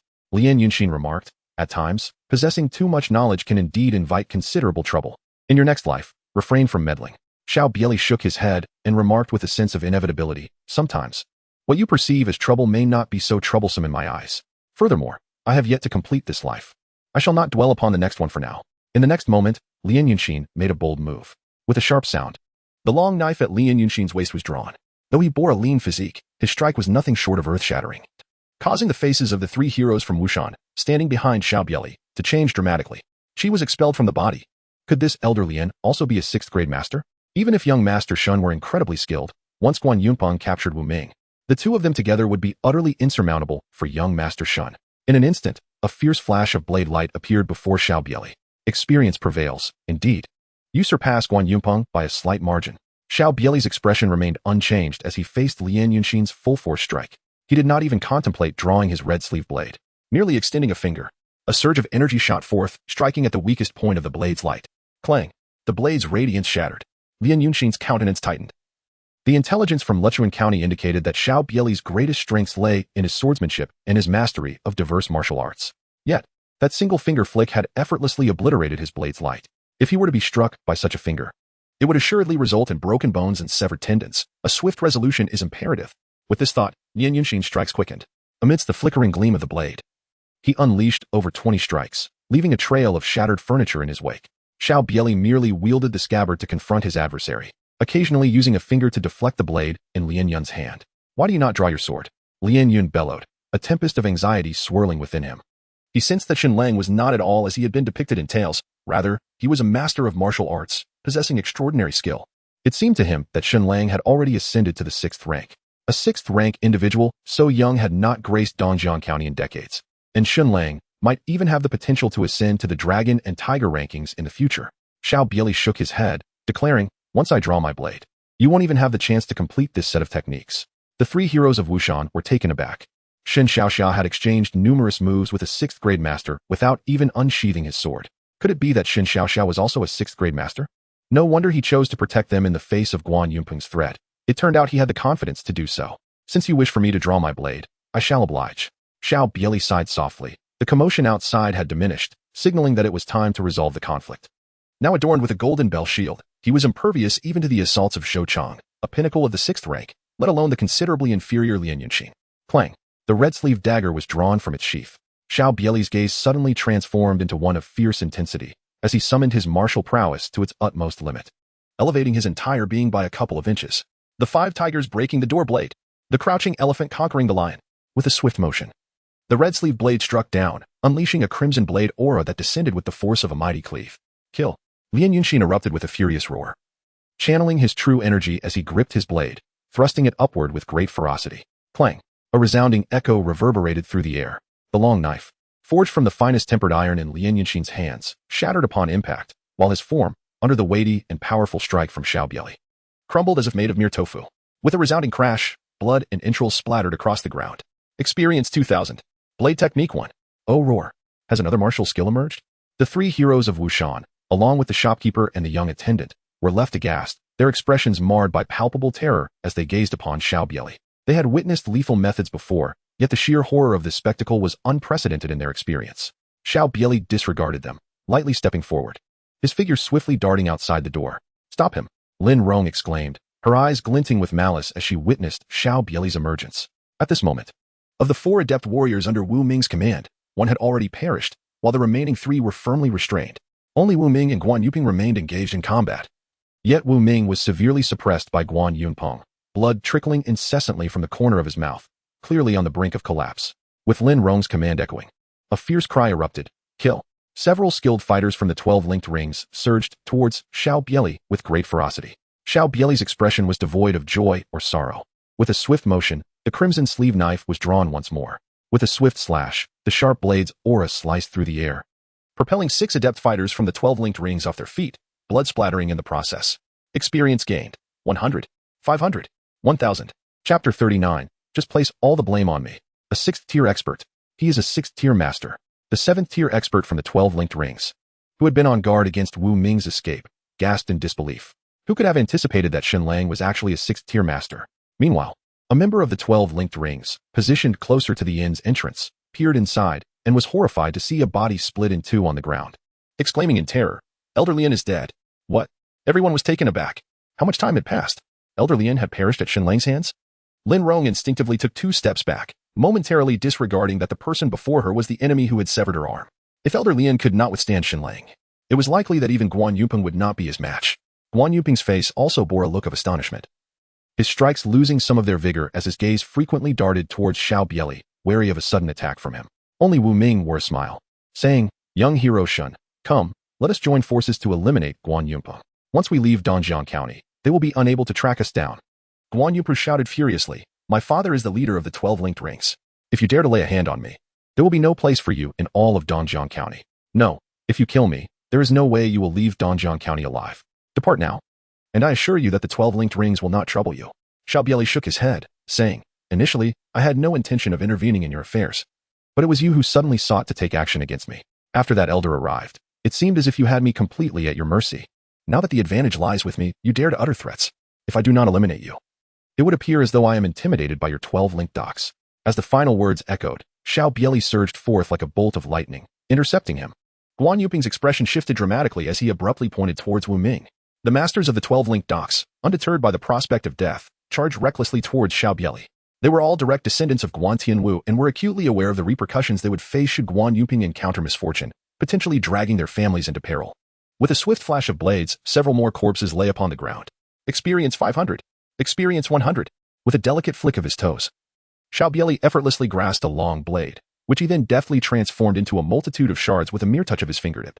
As he vibrated his fingers with a subtle motion, the fragments surged forth, hurtling towards the remaining adversaries. Experience gained. 1,000. Experience gained. 500. Attempting to flee? One must first seek my consent. Wu Ming abruptly summoned his inner energy, meeting the oncoming force with a powerful palm strike. Bang! A terrifying shockwave radiated outward.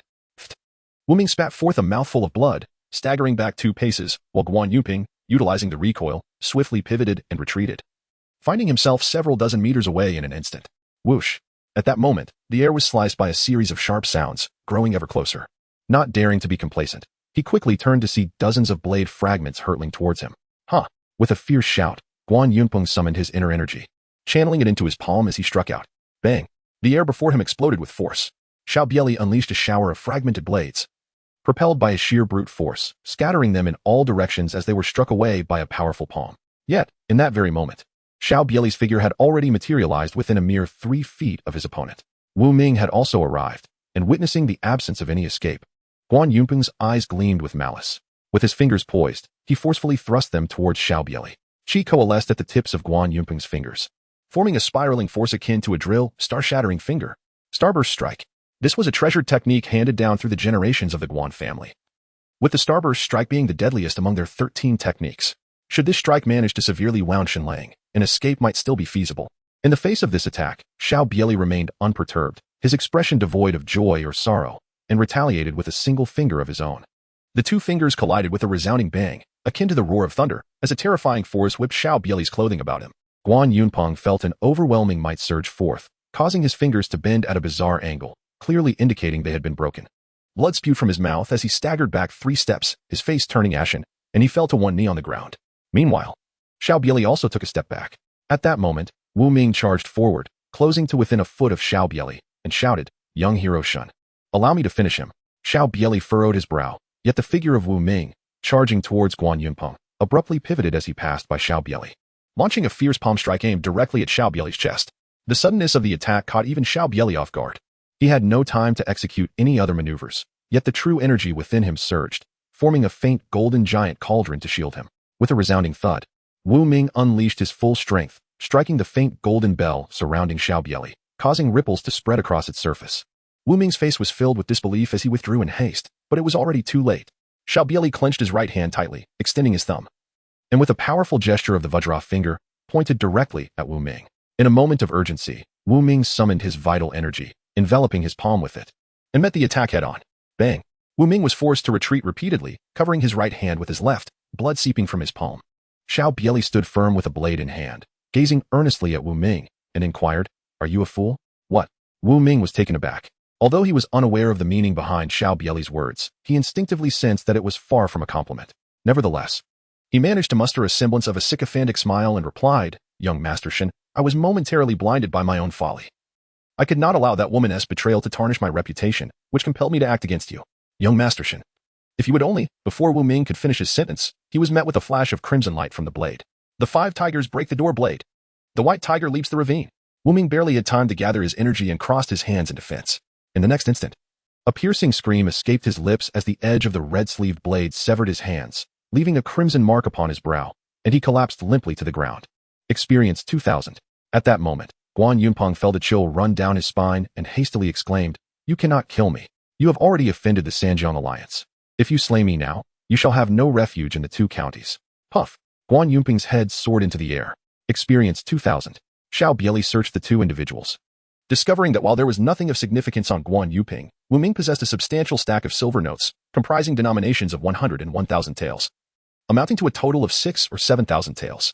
Additionally, he carried a small pouch filled with golden leaves, as well as a manual for the martial art Picon Palm. Xiao Bie Li packed all his belongings into a bundle and made his way towards the inn. At that moment, the inn was in disarray, with only the innkeeper, the waiter, and the 3 heroes of Wushan remaining. The innkeeper and the waiter were visibly anxious, while the 3 heroes of Wushan paced restlessly within the inn, clearly not at ease. Upon seeing Xiao Bie Li approach, the 3 heroes let out a sigh of relief. Wu Ming spoke up, urging, "Young Sir Shen, you must leave quickly. With such a grave incident occurring, it is likely that the entire Dongzhong County will descend into chaos." The innkeeper, overwhelmed, collapsed onto the ground, murmuring repeatedly, "It's over. All is lost." Xiao Bie Li cast a glance around, and ultimately placed several silver ingots upon the table. Addressing the innkeeper, "You are but an ordinary man. As long as the 12 linked rings know the identity of the perpetrator, they should not trouble you." The innkeeper looked at Xiao Bie Li and, with a wry smile, replied, "If it weren't for you, Sir Shun, I would have perished at the hands of the young leader long ago. Rest assured, I shall never betray you." The three heroes of Wushan nodded in agreement, stating, "After this ordeal, we shall retreat to Wushan town to live in seclusion. This world of martial arts is far too perilous for us. Fear not, Sir Shun. For although we, the three heroes of Wushan, may not be paragons of virtue, we are certainly not the treacherous sort who would betray a benefactor." Xiao Bie Li shook his head, saying, "You have misunderstood my intent. If the people from the 12 linked peers arrive, simply state that I am the murderer. The marks of my involvement are undeniable. Remember, just shift all blame onto me." With that, Xiao Bie Li turned and strode out the door. Wu Ming felt a sudden weight in his hand. He had unknowingly grasped a manual envoy-splitting palm. His expression changed dramatically as he exchanged glances with his two companions, hastily concealing the manual within his sleeve. After exiting, Xiao Bie Li mounted a horse provided by the members of the 12 linked peers and set off towards Dongzhong County City. Chapter 40. The Art of Blade Drawing. Upon leaving Zaiqi Town, he arrived at the riverside where he had once enhanced his martial skills after slaying Han Long. Xiao Bie Li stands by his steed, with the following attributes. Host, Xiao Bie Li. Cultivation level, mid-6th rank. Martial arts, Yijinjing, 31100. Furious Wind Blade Technique, completed. 13 Guardians Horizontal Training completed. Iron Cloth Shirt completed. Cloud Ladder Technique completed. 5 Tiger Breaking Door Blade completed. Golden Bell Shield, 50100. Great Strength Diamond Finger, 10,100. With techniques refined to perfection, a body as resilient as bronze, and agility akin to a swallow. Experience points, 9860. Awaiting claim, Draw Sword Technique. Draw Sword Technique. Xiao Bie Li gazed at the panel displaying the available techniques of the sword drawing art and softly uttered, "Extract." In an instant, a myriad of cultivation methods regarding the sword drawing art flooded into his mind, accompanied by an abundance of experiences from practitioners of the technique, as though he had been honing the sword drawing art for an extended period. After a brief moment, Xiao Bie Li opened his eyes and murmured, "Indeed. It is the sword drawing art of Fu Hongxue. It is merely a straightforward maneuver of drawing the sword, striking, and sheathing it. However, with only a mere 5% proficiency, it would require approximately 2 to 3 years of consistent practice to attain mastery in this technique." With a considerable amount of experience points available, he decided to elevate his realm. He consumed 5,000 experience points to enhance his Yijinjing. Realm, late 6th grade. Yijinjing, 36,100. Boom. A surge of pure vital energy erupted from his dantian, coursing through his limbs and meridians, and within moments, the governing vessel was unblocked. He had reached the late 6th grade. Exhaling deeply, Xiao Bie Li exhaled a deep breath, releasing a cloud of white vapor that dissipated into the air half a meter away. With 4,800 experience points remaining, even enhancing the Golden Bell Shield would not reach its maximum level. He decided to consume 1,000 experience points to elevate his sword drawing technique. Boom. Countless experiences of drawing and sheathing the sword flooded into Xiao Bie Li's mind, as if he had performed the action tens of thousands of times in that instant. The calloused palms, already thickened by mastering 2 sword techniques, developed another layer of hardened skin. The sword drawing technique, 15,100, flashed. The glimmer of the blade severed branches above, causing them to fall to the ground. His speed of drawing the sword had increased by 20%. A swordsman of the same rank could hardly withstand his slash. With this thought, Xiao Bie Li softly declared, "Consume all experience points to enhance the sword drawing technique." Boom. That sensation surged once more, and his hands fell to blaze. Sword drawing technique, 53,100. Meanwhile, in the deep mountains of Linshui County, Han Wuyin coughed up blood, staggering. The white-spotted tiger, Qin Xing, is indeed formidable. He pondered whether Xinlang was being pursued. Having left before Xinlang, he encountered Qin Xing on the way and only just escaped from him. If more than one Qin Xing were sent by the Sanjiang Alliance, Xinlang might be in grave danger. At the Baiyan Villa, the conference hall was strewn with a dozen corpses, the atmosphere heavy with silence. For individuals stood within, by Tiansong, the lord of Baiyun Villa, Wei Yong, the second lord, and 2 6th-rank elders, all gazing solemnly at the bodies on the floor. Wei Yong spoke. Zhou Chang was poisoned first and then beheaded. I found these fine needles on the corpse, coated with deadly poison. Even if he hadn't been beheaded, Zhou Chang would not have survived. Furthermore, this poison needle is a unique concealed weapon of the Liu family, extremely difficult to produce. The poison it bears clots the blood upon contact. Its refinement is exceedingly challenging. An elder interjected. Are you suggesting that Lu Jun was the one who killed the third lord? But Lu Jun is dead as well, and he was slain by a master swordsman. Bai Tiansong turned to Wei Yong, inquiring, Could it be that the one behind Lu Jun's pursuit of Xiao Bie Li intervened? Wei Yong shook his head. This wound resembles the handiwork of Xinlang. It is identical to the injuries found on the two chieftains Zhou Chong brought back from Guzi Ridge. Bai Tiansong frowned. But Xinlang is merely at the peak of the 7th rank. How could he have killed Zhou Chong? Wei Yong sighed. If Zhou Chong were at his prime, Xinlang would be incapable of such a feat yet. If Zhou Chong had been struck by the poison needle, even a random 7th rank expert could easily slay him. I suspect a conflict arose between Zhou Chong and Lu Jun, leading to an encounter with a 6th rank expert, and Lu Jun, using the poison needle for a sneak attack, ultimately fell victim to Xinlang's opportunism. Bai Tiansong shook his head. Let us not speak of this outside. After all, the Zhang Yuan sword sect is flourishing, and the Lu family is not one we can afford to offend. Therefore, Zhou Chong must have perished at Xinlang's hands. Inform everyone to search diligently for Xinlang's whereabouts. A reward of 1,000 taels will be given for any leads on his location. Should someone bring back Xinlang's head, a reward of 5,000 taels will be offered. An hour later, in Xiao Town, the residents had shuttered their doors and windows, too fearful to venture outside. They had heard of the bloody incident at the inn an hour prior, where the young deputy lord of the 12-link docks had met his end. Who would dare to approach? Clatter. A rapid sound of hooves echoed as over 100 riders surged into Xiao Town, encircling the inn. Guan Tinwu surveyed the scene of carnage, his expression grim. An expert from the 12-link docks rushed over, clasping his hands in respect, and reported, Lord, we have discovered the body of the young deputy lord ahead. Guan Tinwu remained silent as he proceeded forward, followed closely by the expert. On the ground lay Guan Yunping's body, his head placed neatly beside his corpse, as if reattached. The innkeeper stood nearby, visibly anxious. Upon seeing his son's lifeless form, Guan Tianwu felt a sharp pain in his heart. Though he had other sons, Guan Yunpeng was undoubtedly the most exceptional. At 30 years old, he had already reached mid-6th rank and held promise for inheriting his position. Yet now, he lay a cold corpse. Chu Bufan approached, inspecting the bodies of Guan Yunping and Wu Ming, and announced, they both fell to the blade of a master swordsman. The wounds and those found today in the river are nearly identical. Their martial arts share the same origin, and the timing aligns perfectly. The one who killed the young deputy lord is the same person who dispatched Lu Jun and Zhou Chong. Guan Tinwu abruptly turned to the innkeeper, coldly demanding, who was the assailant? The innkeeper fell to his knees, quickly responding, it was Xinlang. A wave of shock rippled through the crowd. Many had heard Xinlang's name, which had gained some notoriety in Dongjiang County. But wasn't he merely at the peak of the 7th rank? The young deputy lord was a 6th rank expert. Chapter 41, Tremor. The timeline coincided. The incident on the river and their arrival in Xiao Town left the question. What had the young deputy lord and Elder Wu done to provoke Xinlang? Chu Bufan regarded Wu Ming's body, shaking his head. He had only recently joined the 12-link docks and had little connection to Wu Ming. However, despite being a 6th rank expert, Wu Ming's surname afforded him considerable standing within the 12-link docks. With his death, the aftermath would likely create even greater ripples than Guan Yuping's demise. Guan Yinwu turned to the innkeeper, coldly insisting, tell me everything you witnessed. Why did Xinlang seek my son's life? The innkeeper trembled, biting his lip. I am not certain of the specifics, but initially, the young deputy lord and this master Wu clashed at the inn, preventing Xinlang from leaving, which escalated into a confrontation. Xinlang first killed one person before exiting the inn. The ensuing events remain unclear to me.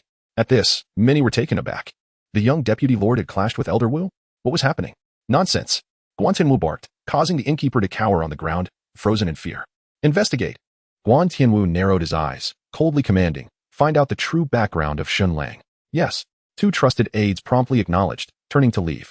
Guan Tianwu then turned to Chu Bufan, his eyes narrowing. What do you believe Xinlang's martial prowess to be? At such a tender age, possessing such formidable prowess. The future is undoubtedly promising. Chu Bufan shook his head, stating that as long as one is not engaging in any form of cultivation that involves illicit means, reaching this level at such a young age, if they do not meet an untimely end, will inevitably result in their name gracing the dragon and tiger rankings. Guan Tianwu murmured. In that case, it is even more imperative that they do not remain. Just then, the sound of someone lightly treading on branches echoed through the air. Who could it be? Chu Bufan abruptly turned his head and swiftly struck towards the direction of the sound with a powerful palm. Boom. The fierce energy surged through the air. Bang. A loud noise erupted as a figure was forced into the open by Chu Bufan's strike. Jianghua. Upon recognizing the visitor, Chu Bufan coldly remarked, you possess great audacity to venture alone into my Dongjiang County. The scholar Jianghua chuckled. I floated down from the neighboring county last night, but unfortunately arrived a moment too late. Otherwise, perhaps such a calamity could have been averted. Do you know the true identity of that Xinlang? Chu Bufan replied icily. Are you suggesting that you are aware of Xinlang's origins? Guan Tianwu echoed coldly. Speak of all that you know. Otherwise, you shall not leave here today. Jianghua smiled. At least at this moment, Captain Guan, we share a common adversary. Xinlang has also slain members of my Sanjiang Alliance. If neither my Sanjiang Alliance nor your 12-link stronghold can manage a single Xinlang, we shall become the laughingstock of the future. Chu Bufan frowned. Spare us the trivialities. Jianghua grinned widely. Are you not aware of the name Xiao Bie Li? Xiao Bie Li? Guan Tenwu glanced at Chu Bufan, clearly unfamiliar with the name. Chu Bufan furrowed his brow and said, it seems that Lu Jun is indeed looking for Xiao Bie Li. Wait. Lu Jun died on the river yesterday as well. Are you suggesting that Shen Lang is Xiao Bie Li? But isn't Xiao Bie Li only 17? How could he possibly be Shen Lang? A 21-year-old 6th grade cultivator possesses the qualification to ascend the dragon and tiger rankings. But a 17-year-old 6th grade cultivator is a different story altogether. Even among the top sects, he could become a true disciple, or even be taken as a direct disciple by a powerful sect master. Guan Tianwu's expression grew solemn as he coldly replied, you are not deceiving me, are you? Jianghua shook his head. There is no benefit in deceiving you regarding this matter.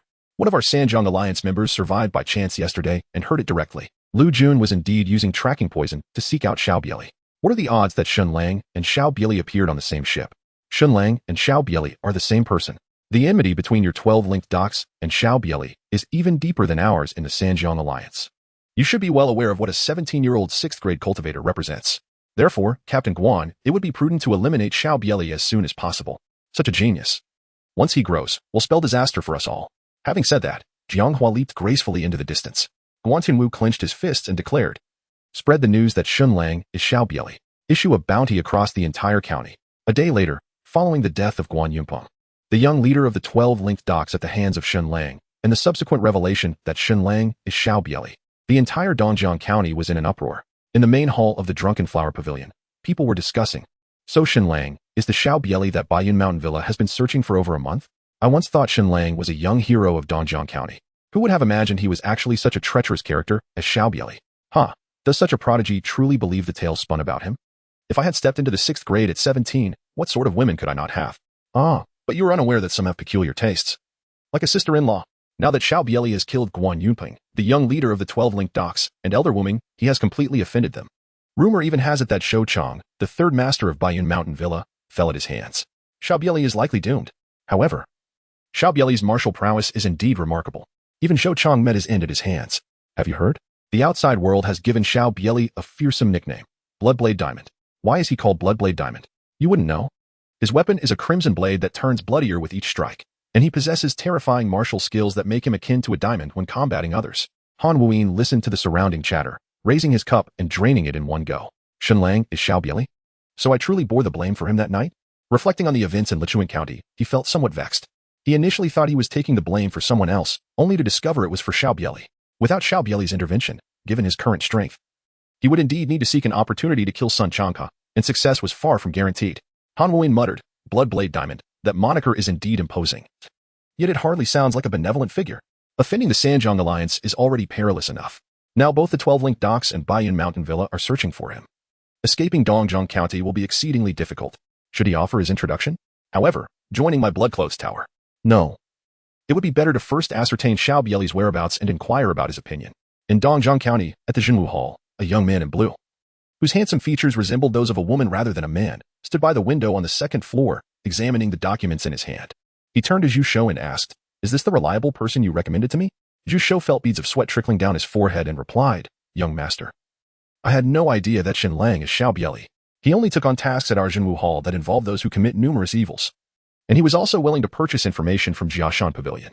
Young master, if Shen Lang, Xiao Bie Li, is not suitable, I can find you another reliable person. Zhu Shou whispered. Although there aren't many martial experts in Dongjiang County, finding 2 or 3 6th grade masters shouldn't be too challenging, and given your status, they wouldn't dare to act recklessly. While he was uncertain of this young man's exact identity, even the commanding officer of Jinwu Hall treated him with utmost respect, indicating he was undoubtedly someone of significance. The handsome young man, still examining the documents, suddenly inquired, Xiao Bie Li is betrothed to Lin Qingyuan? Zhu Shou promptly responded. According to rumors, that appears to be the case. The Lin family was also in Lichuan County. Miss Lin caught the eye of a master from the Tsang Yuan sword sect who was passing through and was taken back to the sect. The Lin family subsequently relocated to Qishou, and since then, the two families have had no further contact. Interesting. The young man placed the documents on the table and smiled lightly. If there are any news regarding Xiao Bie Li, inform me immediately. I wish to see whether, when Xiao Bie Li has matured and appears in the Tsang Yuan sword sect, some individuals will harbor regrets. Zhu Shou felt a shiver run through him. The Tsang Yuan sword sect is one of the 9 factions and 6 gangs in the martial world, with formidable strength. Does the young master imply that those who target Xiao Bie Li are from the Tsang Yuan sword sect? Could it be that the Tsang Yuan sword sect intends to break the couple apart? However, It is said that Miss Lin has already become a true disciple of the Zhang Yuan sword sect. Given Xiao Bie Li's previous fame, it would be understandable if they sought to intervene. Yes, the commanding officer has already begun investigating Xiao Bie Li's whereabouts. However, Bayun Mountain Villa and the 12-Link Docks have also contacted us, hoping we can provide them with news of Xiao Bie Li. The handsome young man shook his head and replied calmly, "Do not concern yourself with them. If there are any updates regarding Xiao Bie Li, I will personally go to meet him." In Song County, at a small tavern, Xiao Bie Li reclined in the furthest corner, and now that his identity had been unveiled, he no longer bore the visage of Shenlang. After all, his mastery of the horizontal martial arts had reached perfection, resulting in subtle alterations to his facial features.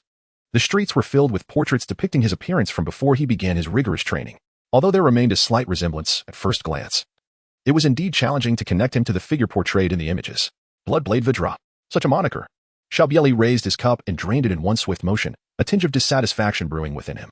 While others roamed the underworld bearing illustrious titles, such as Peerless Benevolence, Thief Prince, Fragrant Hero, and Little Li, the Flower of the Hunt, he found himself branded as the Bloodblade Vidra. If this trend continued, he feared he might soon be cast into the ranks of those deemed practitioners of the dark path. In the realm of Qian, being labeled as such was far from a commendable fate, much like the current 8 sects of the dark path, which thrived only in the barren expanses of Qian. The prosperous regions remained firmly in the grasp of the righteous sections. Meanwhile, at the entrance of the tavern, 2 furtive figures occasionally peered inside, seemingly intent on confirming something. "Little waiter, settle the bill." Xiao Bie Li tossed several pieces of small silver onto the table and turned to stride out of the tavern. He swiftly mounted his horse. Xiao Bie Li rode forth towards the outskirts of Song County. However, before he could depart, a group of armed wanderers intercepted him at the city gate. Xiao Bie Li gazed at the gathering of martial artists, shaking his head and inquiring, "What is the meaning of this, everyone?" At that moment, a considerable number of onlookers had assembled at the city gate. What was transpiring? Even the leader of the Spirit Snake Gang, Ji, had arrived. Who, precisely, was this young man? They were perplexed as to why the members of the Spirit Snake Gang would mobilize to confront a youth who appeared to be no older than 17 or 18. Indeed, it is the Bloodblade Vidra, Xiao Bie Li. What? Is this the Xiao Bie Li who was wanted by the 12-linked halls in the Bayun Manor? No wonder that Ji would take action personally, if he could eliminate Xiao Bie Li. Both the 12-linked halls and the Bayun Manor would owe the Spirit Snake Gang a significant favor. This Bloodblade Vidra, Xiao Bie Li, did not seem to embody the ruthless killer depicted in the legends. You know nothing. One may recognize a face, but not the heart. Many curious onlookers among the martial artists observed Xiao Bie Li with intrigue. In recent days, no figure had garnered more notoriety in the martial world of Dongjiang County than the young man before them. Not only had he slain Zhou Chang, the third master of Bayun Manor, but he had also dispatched Guan Yunping, the young master of the 12-linked halls, along with Elder Wuming. These were all prominent figures in the martial community of Dongjiang County. Yet now, they lay deceased at the hands of a mere youth of 17 or 18. Bloodblade Vidra, you have committed numerous misdeeds. Surrender quietly and accompany me to the 12-linked halls. You may yet suffer less if you do so today. Ji Ling stood at the city gate, addressing Xiao Bie Li with a cold demeanor. He was also a late-stage 6th-grade warrior. And coupled with the Spirit Snake Gang's Serpent Blade formation, he was more than capable of subduing a peak 6th-grade opponent. Furthermore, he had inquired among the Bayun Manor members, discovering that the third master, Zhou Chang, had perished due to poisoning at the hands of Xiao Bie Li. As long as the Serpent Blade formation could ensnare Xiao Bie Li, he would not afford him a moment's respite. Once Xiao Bie Li was slain, both the 12-linked halls and the Bayun Manor would have to show deference to the Spirit Snake Gang, facilitating its further development. Have I truly committed numerous misdeeds? Xiao Bie Li shook his head and said, "Do you not realize that Zhou Chang pursued me all the way from Dongjiang Prefecture to Lingshui Prefecture solely with the intent to take my life? And as for Guan Yunpeng, he seeks to eliminate me because we have uncovered his illicit affair with Madame Wu Ming, Lin Rong. If I do not act, those within the inn will surely meet a tragic end." I have attempted to dissuade him with kind words, yet Guan Yunpeng, fearing the exposure of his scandal, is desperate to protect his position as the young leader of the faction. Furthermore, do you know why Guan Yunpeng and Wu Ming appeared in Xiao Town? It is because the Wu family wields overwhelming influence in the 12-linked forts, and Guan Tianwu aims to eliminate all threats in order to pave the way for Guan Yunpeng. Xiao Bie Li was acutely aware of the absurdity that rumors could engender. He asserted that the essence of his words was fundamentally true, except for the fact that it was never his intention to kill Guan Yunpeng. The moment such affairs were divulged, 2 5th-rank elders within the 12-linked rings would, having benefited from the martial clan, inevitably create some trouble for Guan Tianwu. Moreover, he possessed the stormy pear blossom needle. Even if a 5th-rank master were to confront him, the repercussions might not fall upon him. What utter nonsense! Boom. Ji Ling abruptly interrupted Xiao Bie Li's declaration with a pointed gesture. He had not anticipated such explosive news emanating from Xiao Bie Li. Should this information leak, it was likely that the 12-linked rings would not only fail to express gratitude but would instead reproach him for allowing Xiao Bie Li to utter so many indiscreet statements. Furthermore, Ji Ling had some understanding of the situation within the 12 linked rings, and it was quite plausible that Xiao Bie Li spoke the truth. The sharpness of his finger strikes sliced through the air like a piercing arrow. Xiao Bie Li's expression remained unchanged as he executed the great strength diamond finger technique with a pointed gesture. Bang! The fierce force of their fingers collided in the air, with the great strength diamond finger effortlessly shattering Ji Ling's attack, leaving a mark upon the azure stone not far from Ji Ling. Xiao Bie Li shook his head and calmly replied, Chief Ji, I have no desire to indiscriminately slay the innocent. If you allow me to leave now, I shall treat this matter as if it never occurred. Chapter 43, The Performance. Thinking of departing, is it truly so simple? Ji Ling's expression darkened.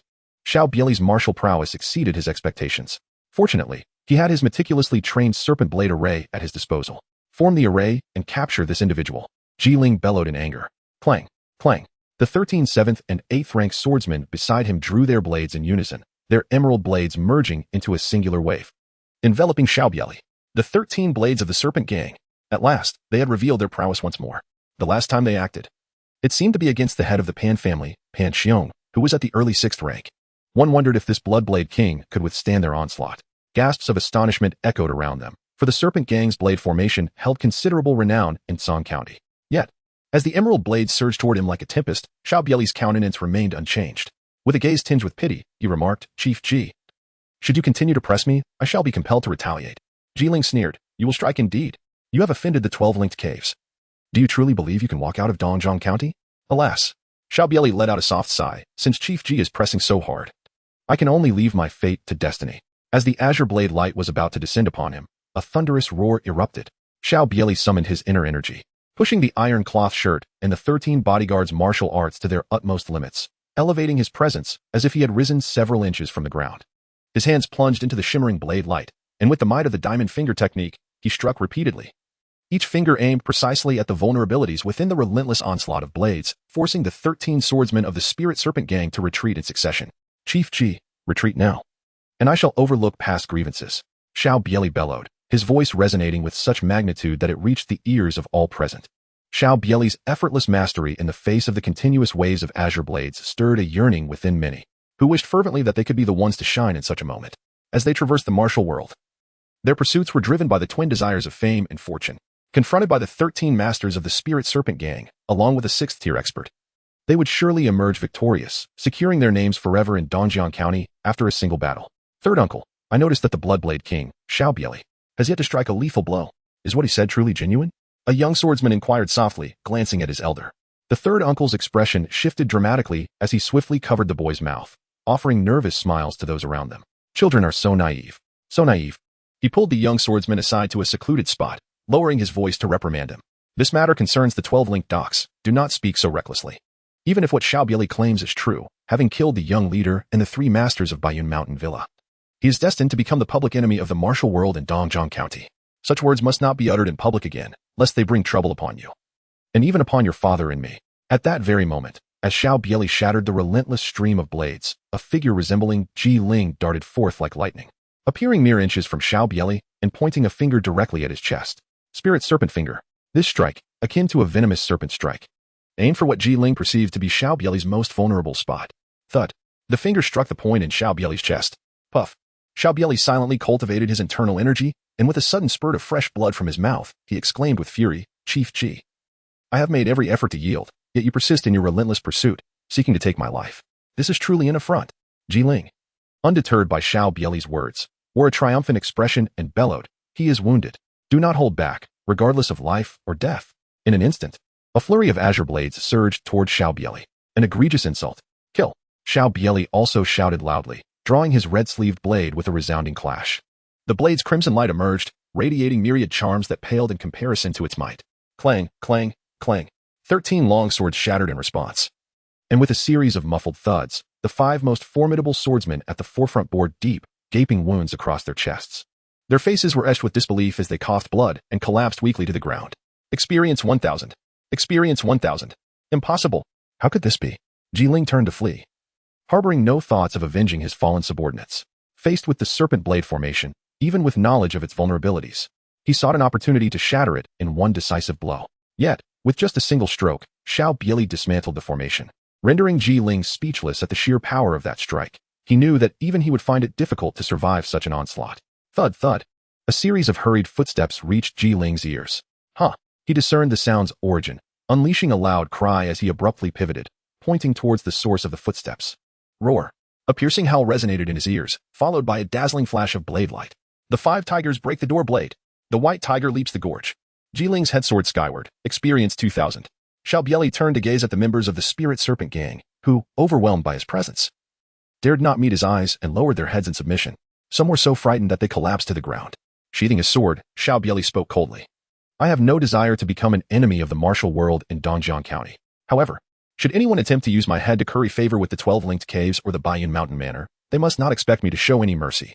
With that, he gracefully leaped onto his horse, giving a gentle tap to the scabbard against the horse's hindquarters before riding away. A commotion erupted at the city gate after Xiao Bie Li's figure vanished from sight. Even the Spirit Serpent Gang's serpent blade formation had been shattered by a single strike. Just how formidable is Xiao Bie Li's martial prowess? Let us not speculate. It is evident he has reached at least the late stage of the 6th rank. Coupled with his terrifying swordsmanship, did you witness how swiftly he executed the bloodblade Vidra technique? It was incomprehensibly fast. Initially, Xiao Bie Li seemed intent on restraint, unwilling to inflict harm. Had it not been for the treacherous assault by the gang leader Ji, injuring Xiao Bie Li, he likely would not have unleashed such a massacre. It appears that Xiao Bie Li is not a man driven by a thirst for blood. Perhaps what he claimed earlier was indeed true. Could it be that the young lord truly has no desire for violence? We must not speak further. Should this reach the ears of the 12 linked caves, we would find ourselves in dire straits. Once outside the city, Xiao Bie Li slowed his pace, a smile gracing his lips as he wiped away the blood from the corner of his mouth, murmuring, though my performance had its flaws, no one can rival the absurdity of the rumors I have propagated. This should help restore a modicum of my reputation, I hope. Chapter 44. Rumors. Host, Xiao Bie Li cultivation level, late stage of the 6th rank martial skills, Yijing Jing, 36. 100. Gale blade technique, perfected. 13 Guardians horizontal training, perfected. Iron cloth shirt, perfected. Drawing blade technique, 53. 100. 5 tigers breaking the door blade, perfected. Golden bell shield, 50. 100. Mighty Vidra finger, 10. 100. With profound mastery of techniques, a resilient physique, and agility akin to that of a swallow. Experience points, 7. 060 experience has reached 7,000. Alas, had my first strike been 30% stronger, I could have taken down several 8th rank swordsmen, which would suffice to elevate me to a higher realm and fully enhance my drawing blade slash. Xiao Bie Li sat upon his steed, murmuring softly to himself. However, I currently possess 2 fully cultivated martial arts and a 50% proficiency in the Golden Bell Shield. A minor elevation in realm does not significantly enhance my martial prowess. It is best to first elevate my sword drawing technique to perfection. With this thought in mind, Xiao Bie Li spoke softly, consume 4,700 experience points to enhance the blade drawing technique. The blade drawing technique, perfection, blade intent, boom. Countless experiences of practicing the blade drawing technique surged into Xiao Bie Li's mind, as if he had undergone countless instances of drawing, striking, and sheathing the blade. In mere moments, his mastery of the blade drawing technique reached perfection. Simultaneously, a unique comprehension of the blade flooded into his consciousness. A distinctive insight born from the perfection of 3 blade arts. Boom. A sharp and fierce blade intent emanated from Xiao Bie Li. The steed beneath him became restless under the influence of this intense blade intent, charging forward. Fortunately, this state lasted only a fleeting moment, and Xiao Bie Li quickly regained his composure. Grasping the reins with one hand, he gently stroked the horse's neck, soothing the agitated creature. Host, Xiao Bie Li. Cultivation level, late stage of the 6th rank. Martial arts, Yijing Jing, 36100, Gale blade technique, perfection. Blade drawing technique, perfection. 5 tigers breaking the door blade, perfection. Golden bell shield, 50100, blade intent copper skin, light as a swallow. Experience points, 2360. His understanding of blade techniques deepened further. The practice of spirit became meticulous. The hearts will transformed, and the essence of the blade technique became profound. Is this the essence of blade intent? On the system panel, the previously subtle techniques had now been replaced by blade intent. Xiao Bie Li pondered deeply, and after a long moment, he sighed. The path of martial arts is vast and profound. With an enhanced understanding of swordsmanship, the same technique can yield an array of variations. It can even transform the mundane into the extraordinary. At present, to vanquish Zhou Chang, I require but a single strike. He glanced at the system panel, silently contemplating. Consume all experience to enhance the Golden Bell Shield. Boom. An influx of countless experiences related to the Golden Bell Shield surged into Xiao Bie Li's mind. Once the Golden Bell Shield reaches its pinnacle, he could begin to elevate his realm. Though the members of the 12 linked rings rushed to Song County at once, they found themselves overwhelmed by the multitude who had witnessed the battle and heard Xiao Bie Li's words. Even before their arrival, news had already spread throughout Song County. Thus, the tale of the clash at the city gate echoed in all directions. Within a mere day, it had permeated much of Dongjiang Prefecture. Have you heard? We were mistaken about the bloodblade king, Xiao Bie Li. He merely stumbled upon the illicit affair between the young sub-leader of the 12 linked rings and his sworn brother's concubine, which prompted the sub-leader to seek to silence him, only to be slain in return. Indeed, I heard that the concubine was exceedingly beautiful. I heard it differently. The sub-leader eloped with Lin Rong and was pursued by Wu Ming. You are all mistaken. I have heard that Xiao Bie Li had an affair with Lin Rong. The sub-leader and Wu Ming came after them, but they did not anticipate Xiao Bie Li's formidable skills, resulting in their demise at his hands. As for the death of the third leader, Zhou Chong, it was said to be due to Xiao Bie Li's betrothal to a true disciple of the Zhongyuan sword sect. She looked down upon him, leading her followers to attempt to dispose of Xiao Bie Li, only to inadvertently claim his father's life. While Xiao Bie Li had been pretending to be a fool to catch a tiger, countless versions of this tale spread wildly throughout Dongjiang Prefecture. Even the 12 linked rings and Baiyun Mountain Manor could do little to curb the rapid propagation of rumors. In Dongjiang Prefecture, at the Baixiang building, two young men clad in uniform light blue robes, bearing longswords, sat on the second floor.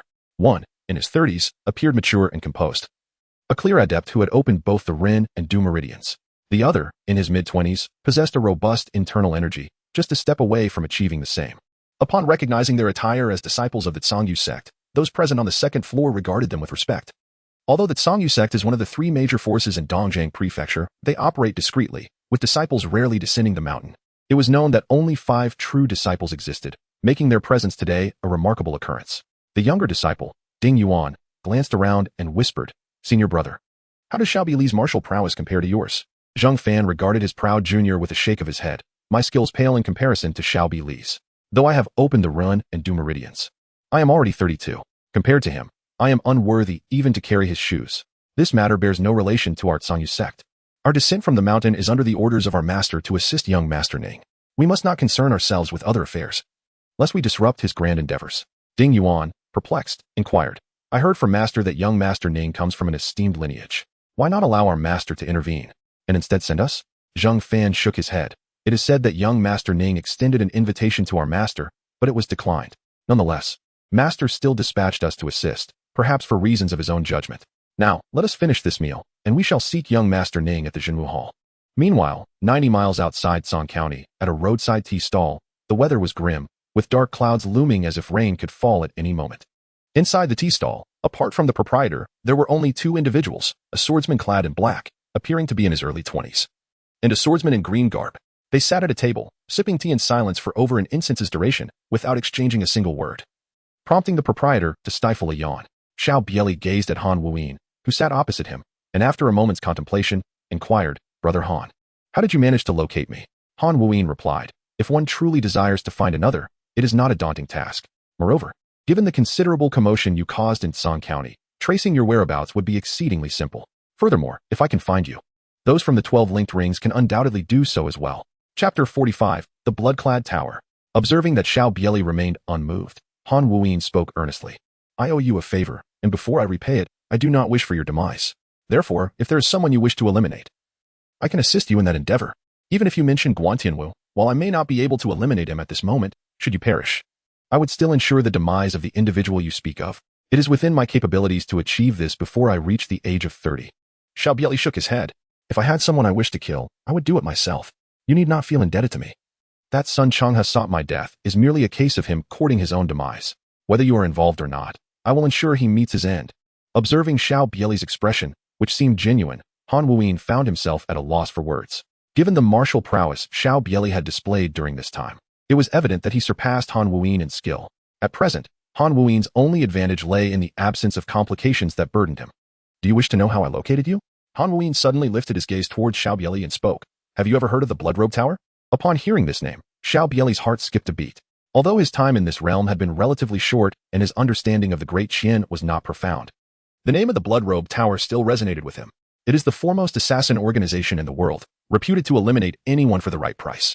Most notably, the late emperor perished due to an assassination orchestrated by the Bloodrobe Tower nearly 90 years ago. This world is not like the previous one. Wielding the instrument of universal equality does not grant one the opportunity to dethrone an emperor, having existed for over 1,000 years. The Great Qian boasts countless masters within the court. When the late emperor traveled, he was invariably accompanied by unparalleled protectors, often more than one. Yet he still fell victim to the Bloodrobe Tower's assassination, underscoring its formidable nature.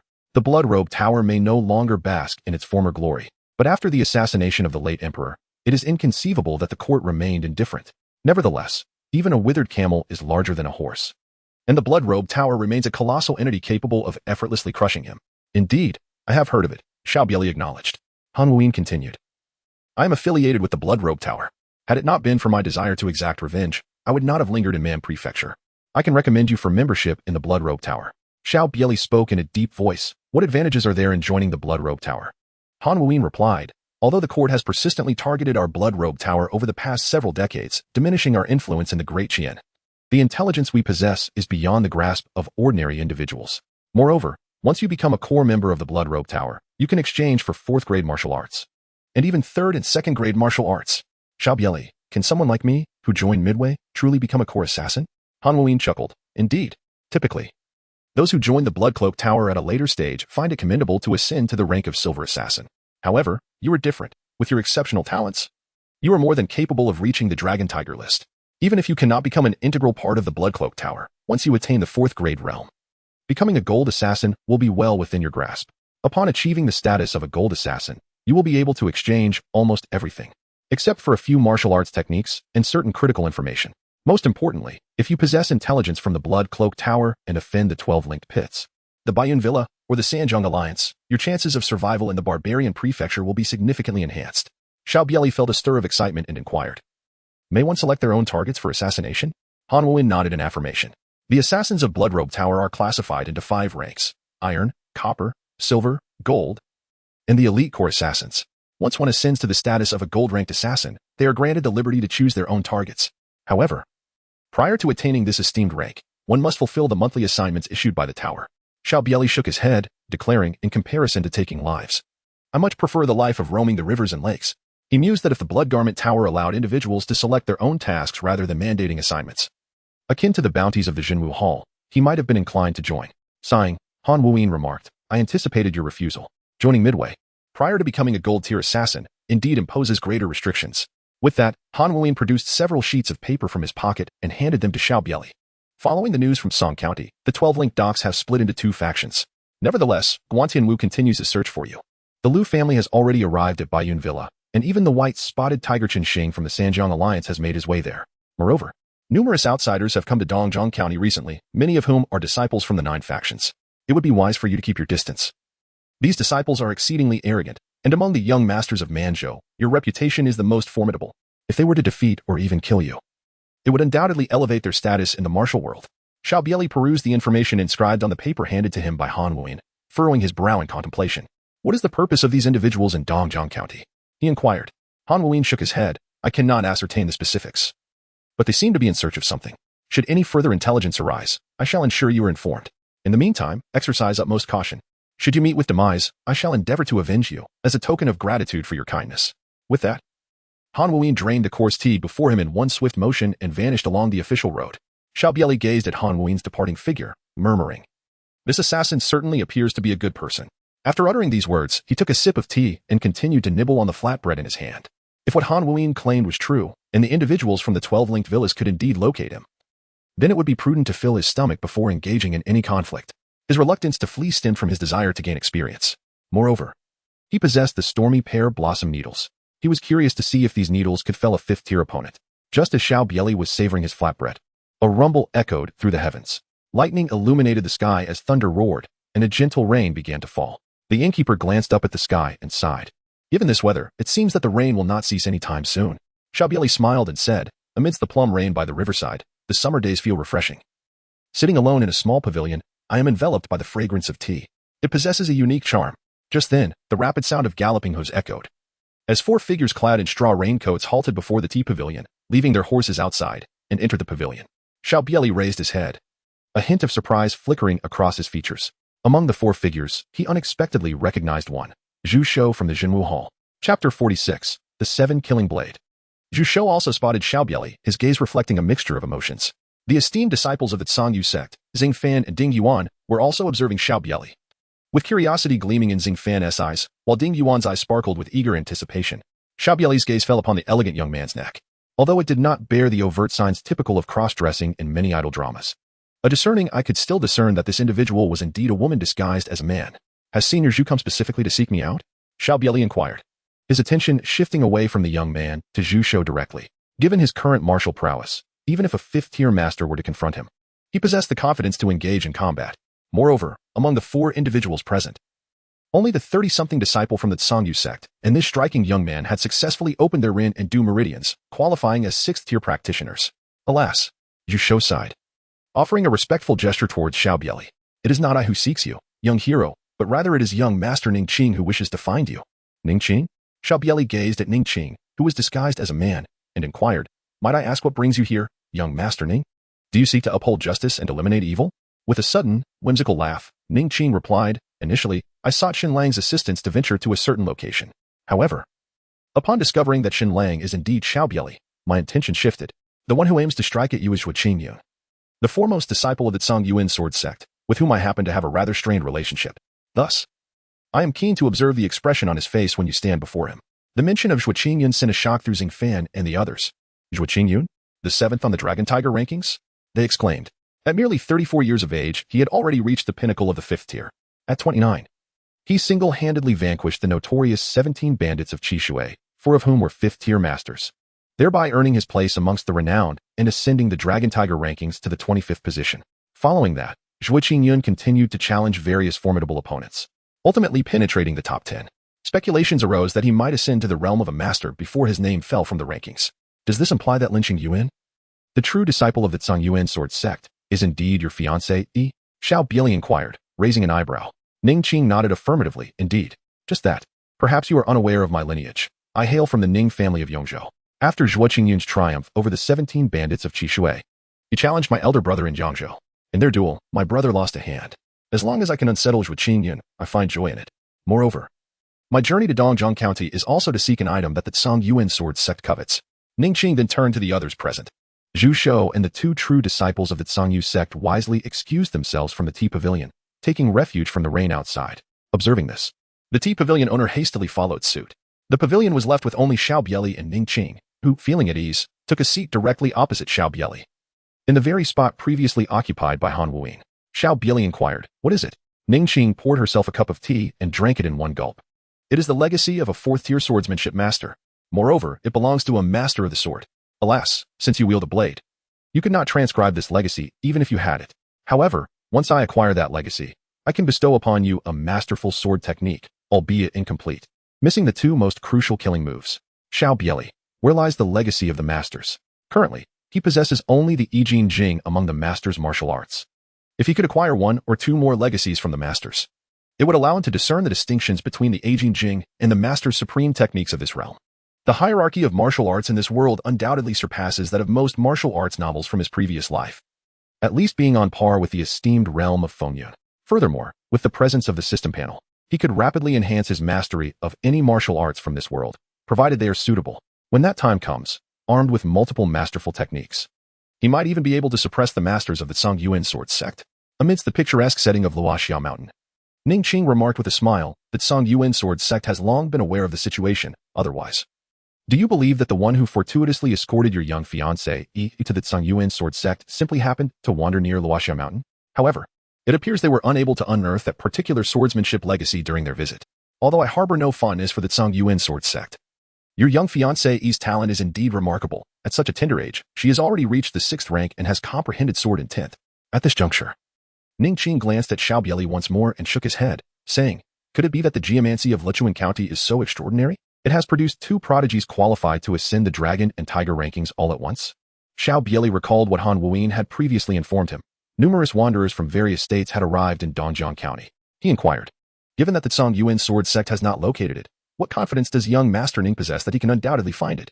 The Luoxiao mountain range stretches for hundreds of miles, partially within Linshui County and partly in Dongjiang County. To discover an artifact left behind by a master within such vastness is indeed a formidable challenge. Ning Qing shook his head and replied, 10 days ago, my family acquired a map. However, the map is incomplete and can only provide a rough location. This map was jointly discovered by my Ning family, the Salt Gang, and the Tsongyuan sword sect. Thus they agreed that only younger members below the 5th rank from the 3 factions could participate. Nevertheless, the 5th ranks from Dongjiang County and Linshui County are not included in this agreement, and they are free to act. There are only a few notable 5th ranks in Dongjiang County and Sashui County. Initially, I intended to ally with the Songyu sect and Baiyun Mountain Manor. But since you have grievances with Baiyun Mountain Manor, and they have already colluded with the Songyuan Sword sect, I shall abandon that thought. I do not particularly lack the inheritance of masters, I merely wish to create some discomfort for the Songyuan Sword sect. After speaking, Ning Qing produced a somewhat tattered manual from his sleeve and handed it to Xiao Bie Li.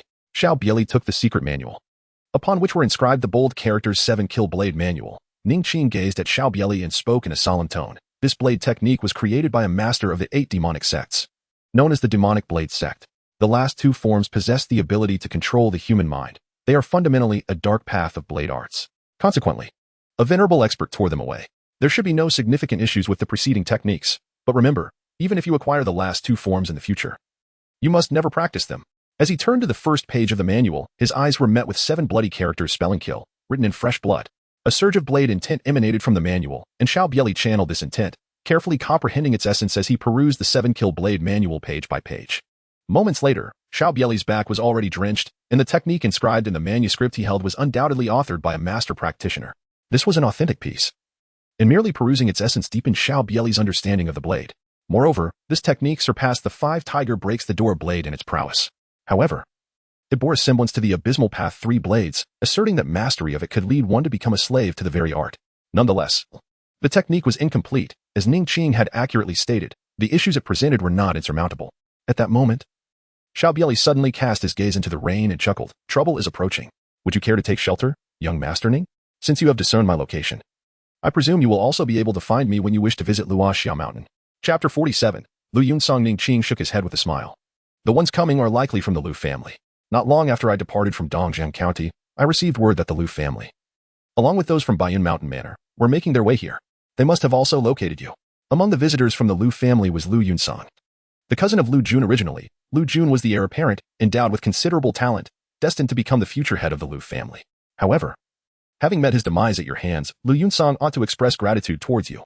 Had Lu Jun not perished, even if Lu Yunsong ascended to the 5th rank in the future, he would merely remain a powerful elder within the Lu family. Absent unforeseen circumstances, he was likely to be the next head of the Lu family. I am unaware of the exact individuals they have brought along. I cannot ascertain whether a 5th-rank practitioner from Baiyun Mountain Manor is among them. A gentleman should not stand beneath a precarious wall. You should depart now. I shall hold them off for a moment. Xiao Bie Li shook his head. Even if I can evade this time, what difference does it make? As long as I remain in Dongjiang County, there will inevitably come a moment when they find me. So much has transpired during this period, in the end. The world of martial arts is still one where the strong prey upon the weak. Matters of the martial realm are best left to the martial realm. I have been too lenient before. Fleeing is not a solution. Only by instilling terror in them will the troubles I bear diminish. Previously, I had already caused considerable inconvenience to the innkeeper in Xiahe Town. I shall not burden the tea stall owner now. Xiao Bie Li rose to his feet, gripping the red-sleeved dagger firmly in hand as he strode towards the tea shed's entrance. He cast a faint smile towards the trio standing in the corner of the pavilion, donned his raincoat, and placed a bamboo hat upon his head before stepping into the rain. Zheng Fan, upon witnessing Xiao Bie Li venture into the downpour, was momentarily taken aback, for the sound of galloping hooves drew near. He had presumed that with Xiao Bie Li aligning himself with the Ning family, he would undoubtedly leverage their influence to extricate himself from the mire of Dongjiang County. At this moment, it was evident that those who had come to this secluded spot were likely intent on troubling Xiao Bie Li. What does Xiao Bie Li signify? To stand alone and confront the pursuers?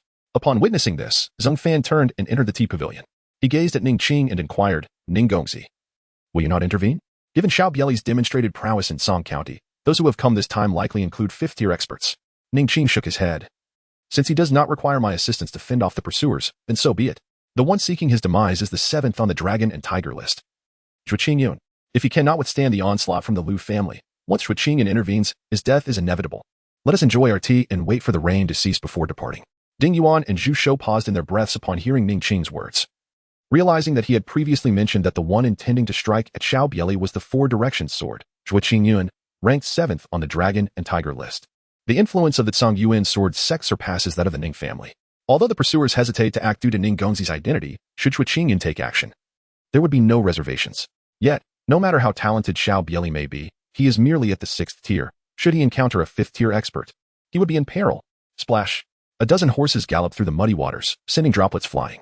Upon spotting the figure clad in a rain cloak and conical hat, standing on the official road, the riders swiftly reined in their steeds, halting a few meters away from Xiao Bie Li.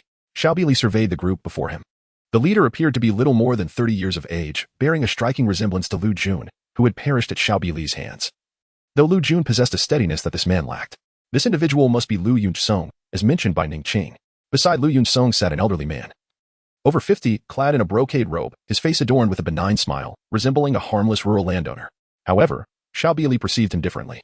The man seemed scarcely worthy of being called a martial artist, yet he exuded an unsettling aura. Xiao Bie Li, you possess quite the audacity to dare slay a member of the Lu family. Lu Yunsong gazed at Xiao Bie Li, shaking his head. In truth, he owed a debt of gratitude to Xiao Bie Li, had it not been for the latter's actions against Lu Jun. He would not have had the opportunity to seize control of the Lu family.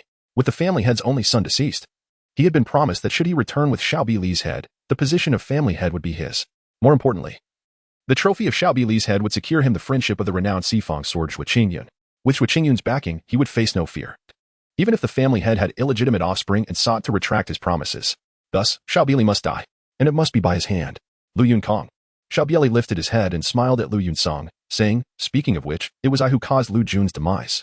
I bestowed upon you the opportunity to become the head of the family. You should be grateful to me. Moreover, your family head, Lu Zhongshuan, lost his son yet did not come personally to Manzhou. Is it not possible he harbors an illegitimate child elsewhere, but sending you here to meet your end? Haha. Lu Yunsong was momentarily taken aback, but soon burst into laughter. Are you attempting to sow discord? Unfortunately, I have brought only our own kin from this branch, and not a single person from Baiyun Mountain Villa, so your little machinations are destined to remain unheard beyond these walls. In fact, I hold you in some esteem. To have reached this stage at the tender age of 17 is commendable. Yet, it is a pity that you are fated to perish at my hands. At the moment his words fell, a thunderous roar echoed as a bolt of lightning descended from the heavens. With a clang, Lu Yunsong unsheathed the sword at his waist, propelling himself towards Xiao Bie Li with the swiftness of lightning. Lu Yunsong had already opened his Ren and Du meridians, and was but a step away from gathering his energy into a formidable force, poised to enter the 5th tier of mastery. Before the blade reached its target, a sharp sword aura had already locked onto Xiao Bie Li, piercing his skin with a stinging sensation. With this strike alone, Lu Yunsong could easily overpower Zhou Chong, who was also at the pinnacle of the 6th tier. The members of the Lu family who accompanied Lu Yunsong wore knowing smirks. Fully aware of his innate talent and prowess, even the elders from the Tsang Yuan sword sect praised Lu Yunsong's swordsmanship. There was no discernible difference when compared to the inner disciples of the 6th tier from the sect. Only an elderly man, resembling a wealthy landowner, displayed a look of skepticism. Given Xiao Bie Li's considerable reputation in Dongjiang County and his young age, one would expect him to be unfazed. However, considering Lu Yunsong's martial skills and his own presence, he reasoned that as long as Lu Yunsong did not fall victim to a single strike, there would be no issue. With this thought, his furrowed brow relaxed. Just as Lu Yunsong's sword was about to pierce Xiao Bie Li, he caught a hint of derision on Xiao Bie Li's face, igniting a flicker of rage within him. Lu Yunsong's exquisite mastery of the Jingong sword technique was beyond compare, and he wielded his sword without the slightest reservation. What is Xiao Bie Li pretending? However, he soon comprehended the reason behind it. With a resounding clang, a crimson blade was drawn from its sheath. Even the falling raindrops were tainted by a hint of the blade's aura. The intent of the sword. It was undoubtedly the intent of the sword. The landowner, disguised as Song Kong, turned pale, and in a sudden burst, charged towards Xiao Bie Li. Yet, he was a moment too late. A dazzling blade radiance erupted. Clang. A crisp sound echoed. Lu Yunsong's longsword shattered in two, and he plummeted from the sky. Blood stained the muddy ground a deep crimson. Experience 2000. Chapter 48. First kill of the 5th rank. Boom. Thunder rumbled. The elite members of the Lu family, who had accompanied Lu Yunsong to Manzhou, were rendered speechless. That was Lu Yunsong, the most gifted individual of the younger generation in the Lu family, on the cusp of entering the 5th rank. Now, he had been slain by a mere 17-year-old youth in this remote region of Manzhou. Moreover, not long ago, the previous young master of the Lu family had just met his demise at the hands of Xiao Bie Li. Kill. He must not be allowed to escape. Clang. Clang. They finally regained their senses, drawing their weapons and charging furiously towards Xiao Bie Li. You shall die.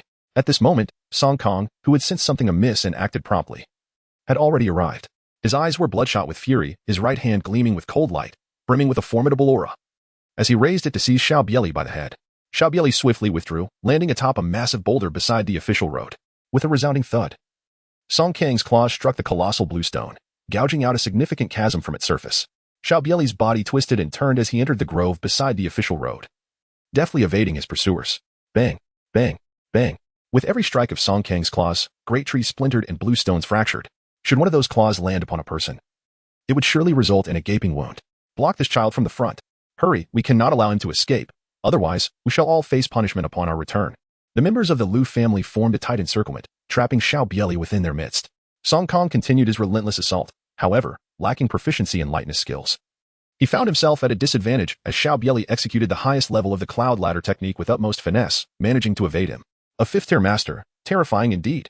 Just as Xiao Bie Li narrowly dodged another of Song Kang's claws, two beams of sword light sliced through the air at impossible angles, akin to venomous snakes, aimed directly at his armpit and groin. Get lost. Xiao Bie Li exhibited no courtesy. He dared not confront the formidable aura of a fifth-tier expert head-on. Yet two seventh-tier warriors presumed to obstruct him? With a swift motion, the crimson blade cleaved through the air. Thud, thud. Two figures were sent hurtling away. Experience 1000. Experience 1000. Kill. Just as the two perished, another adept from the Liu clan surged forward. Should Xiao Bie Li escape, their return would surely spell doom. The only path to redemption was to detain Xiao Bie Li and amend their transgressions. A sword and a blade lunged towards Xiao Bie Li, not with the intention of truly barring his way, but merely hoping to hinder him for a fleeting moment. For Song Gongfeng had already arrived. Out of my way. Xiao Bie Li bellowed fiercely, his left hand clenched tightly, thumb extended as he executed the formidable diamond finger technique. Whoosh. Two piercing streams of energy shot forth, hurtling towards the two individuals obstructing his path. Thud, thud. The forceful strikes left two sanguine punctures upon the bodies of the Liu family guards. Experience 1000. One fell lifeless on the spot, while the other, fortunate yet injured, felt the sharp pain as the energy pierced through his shoulder. Without a moment's hesitation, he turned to flee. Sensing the menacing wind approaching from behind, Xiao Bie Li reacted without delay, channeling the iron cloth, the 13 protectors, and the golden bell shield to their utmost limits. Boom. A resonant sound akin to a great bell echoed forth. The golden bell shield dissipated. Xiao Bie Li staggered, retreating repeatedly, blood oozing from the corner of his mouth. Song Kang's expression darkened. How could a mere sixth-tier warrior withstand his claw strike without succumbing? This young man possessed formidable protective martial arts. A sixth-tier cultivator at such a tender age, and having comprehended the essence of the blade, he would undoubtedly become a significant threat if left unchecked. Xiao Bie Li's survival may very well propel him onto the prestigious dragon and tiger list in the future. At that time, not only will he be feared, but the Liu family will also tremble in apprehension. Slay. Slay. However, those adversaries offered Xiao Bie Li no respite, as four weapons surged toward him from three directions. Slay. Song Kong bellowed fiercely, his internal energy surging as he executed a powerful palm strike from the air. Xiao Bie Li paid no heed to the approaching experts from the Liu family. In response to Song Kang's powerful palm strike, Xiao Bie Li effortlessly extended a finger. With a resounding impact, the force of his finger met the palm's energy, only to be shattered by the formidable pressure of the opposing force. The terrifying wave of energy continued unabated, advancing relentlessly towards Xiao Bie Li. Xiao Bie Li exhibited no hesitation as the true energy within him surged. With a resounding clash, he unsheathed his blade, executed a swift strike, and sheathed it once more in one seamless motion. The technique of sword drawing. A single stroke unleashed a fierce blade aura that collided with the force of his palm. The terrifying shockwave caused the surrounding trees to sway perilously. At that moment, the weapon of the Liu family's expert also descended upon Xiao Bie Li, aiming to cleave him. Humph! Xiao Bie Li let out a cold snort. With a swift motion, the crimson-sleeved blade was drawn once more. Thud, thud, thud, thud. For head soared into the air. Experience gained. 500. Experience gained. 1000. In the very instant Xiao Bie Li unsheathed his blade, Song Kong, like a bolt of lightning, surged forward, delivering a powerful strike to Xiao Bie Li's back. Bang! A deep, resonant sound echoed. Song Kong felt as if his palm had struck a steel plate. An immense recoil surged through him, momentarily disrupting his vital energy and causing his hand to tremble slightly. Xiao Bie Li felt a jolt surge through his body. A crimson handprint manifested upon his back. A testament to the prowess of a fifth-tier master, indeed formidable. Just moments ago, his formidable hard skills had nearly been shattered. Sensing the injuries within, Xiao Bie Li took a gentle breath. With his fully developed iron cloth body, augmented by the rigorous training of the 13 protectors and the rebound force of his golden silk armor, he managed to withstand the Master Ash strike, sustaining only minor injuries. Clang. The blade was drawn, slashed, and sheathed in swift succession. This stroke was as swift as lightning, even more so than when he had dispatched the four adversaries earlier. Radiating brilliance. Song Kong had anticipated that, even if his strike could not eliminate Xiao Bie Li, it would at least inflict serious damage. Hence, after delivering his blow, he did not retreat. The proximity between them left no room for evasion. He could only brace himself for the impact. Ha! Song Kong roared, his hands morphing into claws, infused with a surge of energy, lunging towards the scarlet blade. Ah! A cry of agony escaped Song Kang's lips. One of his arms was severed at the root. The previous strike, propelled with unstoppable momentum, had caught him off guard. He had misjudged its speed, believing he could deflect it, but the cost was his hand. A fierce glint flashed in Song Kang's eyes as his remaining hand lunged fiercely towards Xiao Bie Li's chest. Boom. The sound resonated like a great bell tolling. Puff. Xiao Bie Li spat out a mouthful of crimson blood as the scarlet blade gleamed once more. Song Kang's head soared into the air, blood splattering in all directions. Experience 4000. Copper body skill 1. Whoosh. The remaining members of the Liu family, devoid of any will to fight, turned and fled. Xiao Bie Li's eyes glinted with a chilling hue as he effortlessly leaped beside the two individuals, and before a plea for mercy could escape their lips, their heads soared into the sky. Experience 1000. Experience 500. Chapter 49.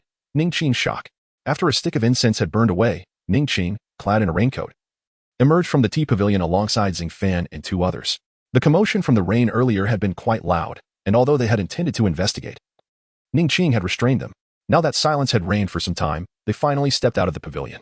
However, they had barely ventured far when a pungent scent of blood wafted into their nostrils. In the muddy rainwater underfoot, a streak of crimson flowed past them. Not far away, numerous corpses lay haphazardly on the ground. Xing Fan hurried forward to examine the bodies on the official road before darting into the woods beside it, where he discovered another 7 or 8 corpses. His hands grazed over the broken branches and the claw marks etched into the azure stone, his eyes betraying an overwhelming shock.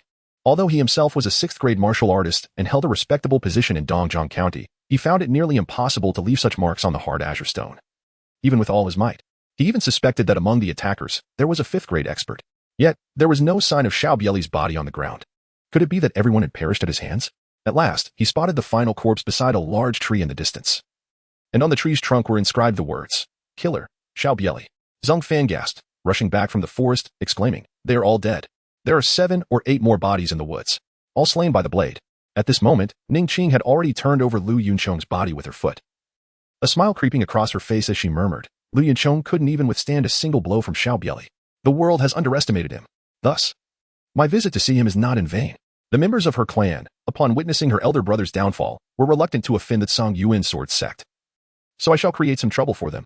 Ding Yuan, a direct disciple of the Tsang Yu sect, stood not far from Ning Qing and quietly asked, "Is Lu Yuncheng truly formidable, young Master Ning?" He had heard Ning Qing's words, but Xiao Bie Li was merely a 6th-grade martial artist, and the martial world of Dongjiang County already held him in high regard, considering him among the top 5 within the 6th-grade ranks. Now, Ning Qing claimed that the world had underestimated Xiao Bie Li? Ning Qing glanced at Ding Yuan and replied nonchalantly, with Lu Yuncheng's skills, no more than 3 among the 6th-grade martial artists in Dongjiang County could surpass him. Yet he couldn't even withstand a single strike from Xiao Bie Li. Put away your petty thoughts. Although your talent is commendable within Dongjiang County, in the broader martial world, you are merely one fish among many. Ding Yuan's face flushed. He had joined the Tsang Yu sect at a young age and had risen to the peak of the 7th grade by 24, with prospects of becoming a 5th-grade expert. Within the martial world, he sought only fame and fortune. He had remained in the Tsang Yu sect, seldom traversing the martial realm, and had once fantasized about making a stunning debut after descending the mountain. Yet, he had yet to gain any notoriety, while Xiao Bie Li, younger by 7 years, had already made a name for himself in Dongjiang County, which naturally irked him. He believed he had concealed his feelings well, but Ning Qing pointed them out directly. Zhu Shou shook his head, observing that Ding Yuan's petty thoughts were practically written on his face. Moreover, to gain renown in the martial world, one must rely on strength. Ding Yuan was indeed far inferior when compared to Xiao Bie Li. Xing Fan also shook his head and bowed slightly to Ning Qing, saying, "There are words left by Xiao Bie Li in the woods. It appears a 5th-grade expert was involved." Oh? Ning Qing's interest was piqued. If Xiao Bie Li truly managed to evade a 5th-grade expert, then his prowess warranted a re-evaluation. A 5th-grade expert can wield true energy to transform into a formidable force, surpassing the capabilities of a peak 6th-grade martial artist several times over. Even if Xiao Bie Li possessed an extraordinary martial skill at its zenith, it would be of little use against a 5th-grade expert. As Ning Qing ventured into the woods, a somewhat familiar visage caught her eye, causing her expression to shift dramatically. Song Kong? Song Kong is dead?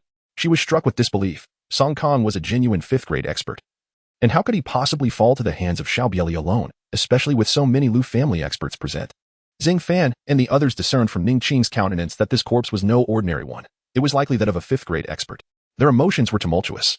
In their 7 years in Dongjiang County, no renowned 5th-grade expert had perished. Yet today, a 5th-grade expert had fallen to Xiao Bie Li's hand? Ning Qing inspected Song Kang's body, then rose and declared, "Let us depart." However, she could not quell the turmoil within her. The death of Song Kong at Xiao Bie Li's hands confirmed that his talent was undoubtedly sufficient to place him on the Dragon Tiger list. A genius of such caliber might indeed compel 4-direction Sword Qing to pay a price. Less than half an hour after Ning Qing and her companions had left, the sound of urgent hooves echoed once more. The 3rd elder of the 12 linked rings, Chu Bufan, and the 2nd master of Baiyan Mountain Manor, Wei Yong, arrived with a throng of dozens.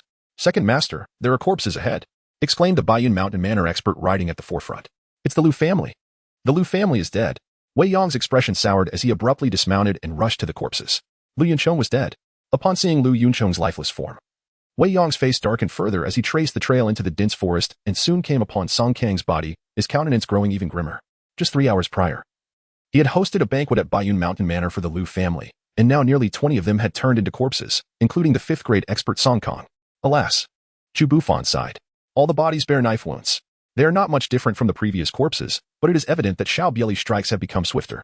Even a 5th-grade expert could potentially fall beneath that blade.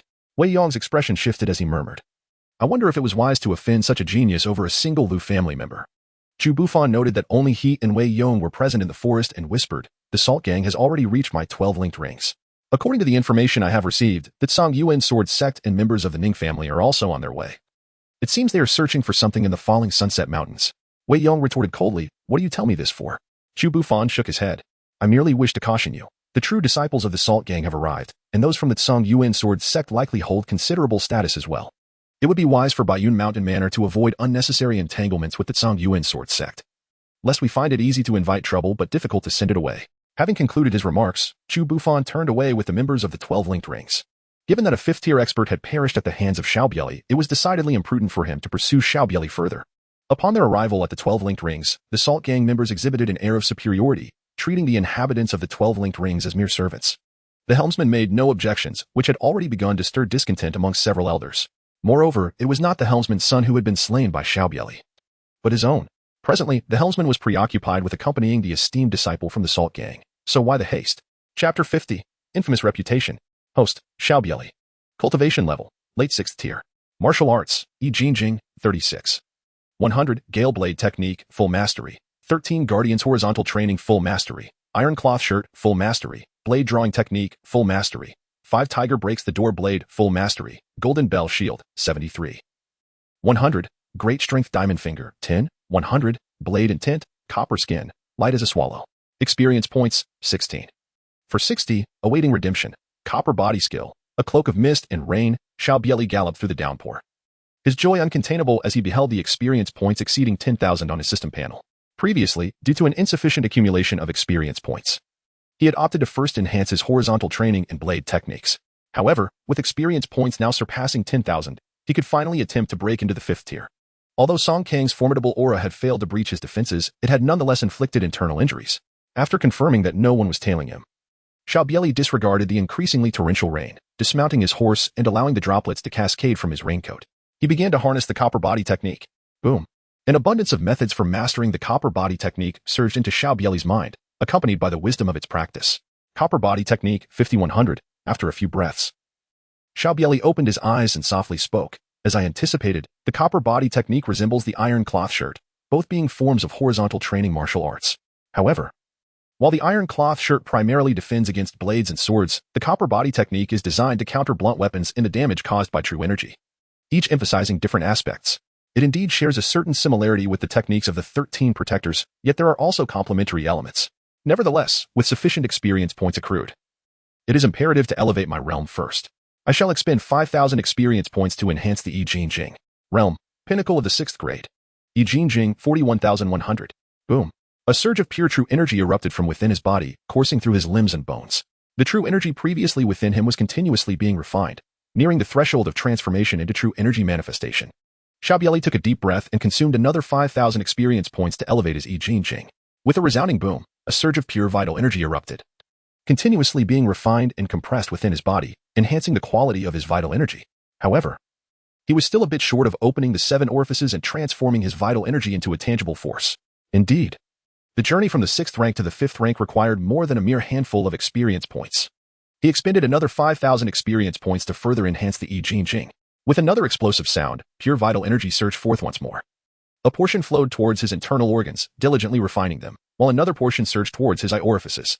With a crack, the eye orifices were unblocked, marking his realm at the initial stage of the 5th rank. In that instant, Xiao Bie Li felt clarity and brightness in his vision. Previously limited to seeing only within 100 meters due to the torrential rain, he could now perceive objects up to 400 or 500 meters away. He gently raised his hand. With a swift motion, a blade of vital energy sliced through the air, severing 3 trees, each as thick as a thigh. From a distance of 10 zhang. At last, he had reached the 5th rank. Xiao Bie Li spoke softly. The eye orifices correspond to the liver among the 5 viscera and 6 bowels. By unblocking the eye orifices, I have also fortified my liver. Indeed, the path of martial arts is a journey from human to perfect being. Once one cultivates to the pinnacle of the 5th rank, strengthening the 5 viscera, 6 bowels, and 7 orifices, the true energy forms a small cycle within the body. Coupled with my formidable physique, I am nearly without flaw. I wonder how I now compare to the four-direction sword Xiao. Alas, Xiao Bie Li let out a soft sigh. It is highly probable that I am still not a match for Xiao. He has long since opened all 7 orifices. And as a disciple of the Tsang Yuan sword sect, one of the 9 great sects of the world, his martial arts are undoubtedly formidable. I must diligently hone my skills. Experience points, 1460. Gazing at the remaining experience points, Xiao Bie Li silently vowed, consume all experience points to enhance the copper body technique. Boom. Copper body technique, 78,100. Xiao Bie Li felt a surge of heat enveloping his entire being, as an abundance of experiences related to the cultivation of the copper body technique flooded into his mind. As if he had been training in this art for decades. The copper body technique is on par with the iron cloth shirt in martial prowess. And it shares certain similarities with the 13 Guardians' unconventional training methods. Fortunately, the requisite experience is not excessively demanding, rendering it quite manageable. At this moment, I have become even more resilient. On the 10th day of September, the infamous bloodblade Vidra, Xiao Bie Li, dispatched the 5th-rank protector of the Liu family from Yuzhou, known as Ghost Claw Song Kong, along with 19 adept fighters from the Liu clan, at the Huapa of Dongzhong County. The news sent shockwaves throughout the entire Manzhou. Initially, some speculated that it was mere gossip, but it was swiftly corroborated, as the information had originated from within the Hall of Martial Valor. 3 days later, Xiao Bie Li had slightly altered his appearance, donning a sleek black outfit, and boldly seated himself within the bustling establishment known as the Cuisine of Heaven in Song County. With his current mastery of martial arts, his control over his physique had reached an unparalleled zenith, thus, a mere modification of his facial features posed no challenge for him. Moreover, he had ascended to the rank of a 5th-grade master, a status that rendered him formidable throughout the entire barbarian province. Even if a 5th-grade master from the 12 Linked Rings or the Three Rivers Alliance sought him out, he would remain unperturbed. The true concern lay with those powerful factions. Recently, the representatives from the Jinwu Hall had approached him once more, summoning him to convene in Song County. He had been in the neighboring county, not far away, and arrived within half a day's time. It is my belief that Xiao Xiaoxia has undoubtedly entered the 5th-grade realm. Otherwise, how could that 5th-grade master from Yun Prefecture have perished at his hands? Within the Cuisine of Heaven, the atmosphere was electric with conversation. Yet the predominant topic remained the legendary bloodblade Diamond Xiao Bie Li. Some questioned this, recalling the fortunate occasion when I witnessed Xiao Bie Li's battle at the city gates. He had not achieved victory with a single strike against the Spirit Snake Gang. How could he possibly be a 5th-grade master? This was due to Xiao Xiaoxia's benevolent nature. Had the Spirit Snake Gang recognized his goodwill, he would not have resorted to lethal measures. Indeed, I maintain that Xiao Xiaoxia has committed no wrongdoing. I heard from those mercenaries that he had initially invested his own silver to procure information at Jiashan Pavilion, subsequently seeking out those who perpetrated heinous acts. The notorious Han Long was among those whom Xiao Xiaoxia had tracked down, and Han Long was certainly no paragon of virtue. Moreover, the 12 Linked Rings and the Baiyun Manor had grown arrogant in Dongzhong County, unable to tolerate the presence of a righteous individual like Xiao Xiaoxia, which is why they sought to eliminate him. Ah, you know nothing of the truth. If Xiao Bie Li were truly benevolent, how is it that most of those who had confronted him ended up dead? If you possess compassion and someone seeks your life, would you not spare them?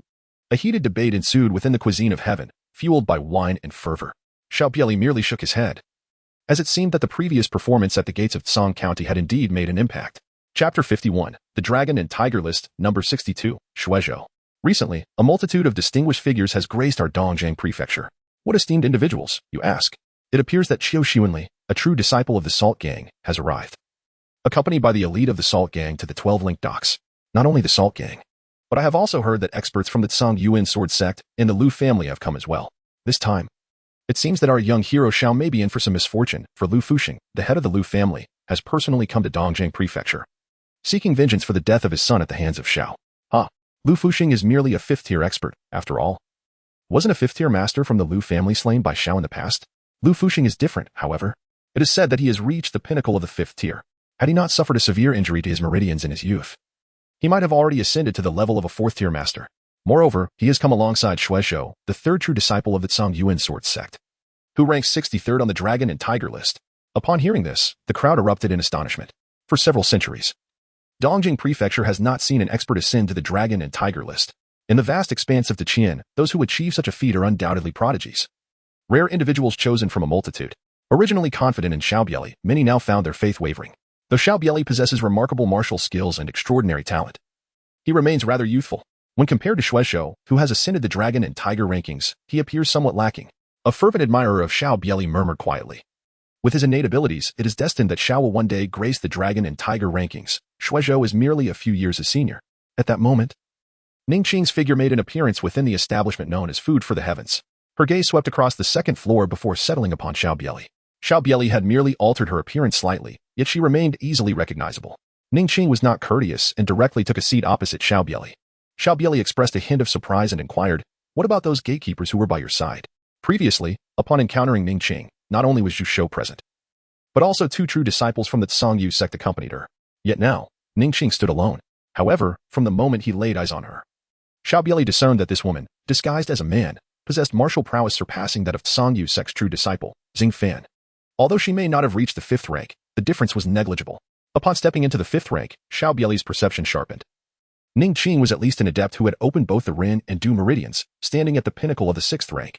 Indeed, she was but a step away from unlocking her eye orifices to ascend to the 5th rank. Furthermore, he could surmise that Ning Qing was not excessively aged. Perhaps merely 1 or 2 years his senior. Such a youthful figure at the pinnacle of the 6th rank was unparalleled in Dongzhong County, aside from himself. Ning Qing poured herself a glass of wine, seemingly unbothered by the dishes that Xiao Bie Li had touched with his chopsticks. She picked up a piece of chicken and, shaking her head, remarked, "I sent the Songyu sect members ahead to Luoxiao Mountain. I wish to know if you are inclined to visit Luoxiao Mountain, especially considering that Shuizhou is currently there." When Shuizhou's name was mentioned, a solemnity flickered in Ning Qing's eyes. Although Shuizhou was not as formidable as Zhu Qingyun, none who made it onto the Longhu list were to be underestimated. Despite our prior agreement to refrain from involving masters above the level of Grandmaster, Shuizhou had already reached the late 5th rank and had comprehended the essence of sword intent. It seemed likely that this time, the inheritance would fall into Shuizhou's hands. Xiao Bie Li furrowed his brows and inquired, "Does the Ning family lack skilled masters?" Ning Qing shook her head and replied, "The Ning family is unwilling to be at odds with the Songyuan sword sect." Xiao Bie Li, "What about the Salt Gang?" Ning Cheek, although the Salt Gang holds a prestigious position as one of the 6 major gangs in the realm, the younger generation pales in comparison to the Songyuan sword sect. Without the emergence of a master, it is exceedingly difficult to contend with the Songyuan sword sect. Previously, Shuizhou has been in seclusion, and Zhu Qingyun has been ensnared in Qianzhou, unable to arrive any time soon, which is why I extended the invitation to you. I possess confidence in handling ordinary 5th-tier adversaries, but I believe I am ill-equipped to confront a master like Shuizhou.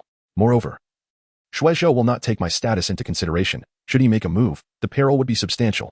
Xiao Bie Li inquired, "What is the distinction between the 5th rank on the Dragon and Tiger list and an ordinary 5th rank?" Ning Qing replied solemnly, "The Dragon and Tiger list is compiled by the Zhenwu Hall, featuring 72 young masters under the age of 35.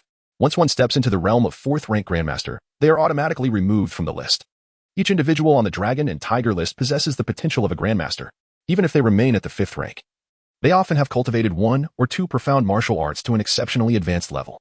Among those of the 5th rank, they are capable of defeating 10 opponents single-handedly. 3 years ago, Shuizhou eliminated a swarm of leaders, including the 5th rank pinnacle flying Jade Tiger Qiujiu. It is said that Shuizhou achieved this in less than 10 moves. Moreover, currently, both the Baiyan Mountain Manor and the Sanjiang Alliance stand in support of Shuizhou. And within the Falling Sunset Mountain, the number of 5th rank masters is at least a handful. Upon hearing this, Xiao Bie Li's eyes brightened, and he further asked, "So, there are many masters in Falling Sunset Mountain now?" He was in a crucial phase of gaining experience and did not wish to indiscriminately kill the innocent. However, since the Sanjiang Alliance and Baiyan Mountain Manor were enemies, there would be no moral dilemma in that regard. Ning Qing nodded. Indeed, presently, the Baiyan Mountain Manor, Sanjiang Alliance, and the 12 linked forts have already secured advantageous positions. In the area indicated on the map regarding Grandmaster inheritance, not even a mosquito could infiltrate. The leader of the Songyu sect, Song Song, has consistently refused to relent, seemingly unwilling to confront the Songyuan sword sect, so we cannot rely on the Songyu sect. Xiao Bie Li nodded slightly, proclaiming, "If mosquitoes cannot enter, we shall simply breach the defenses ourselves." At the summit of Nyoto Ridge, a throng of disciples from the Sanjiang Alliance and Baiyun Villa meticulously scoured the area.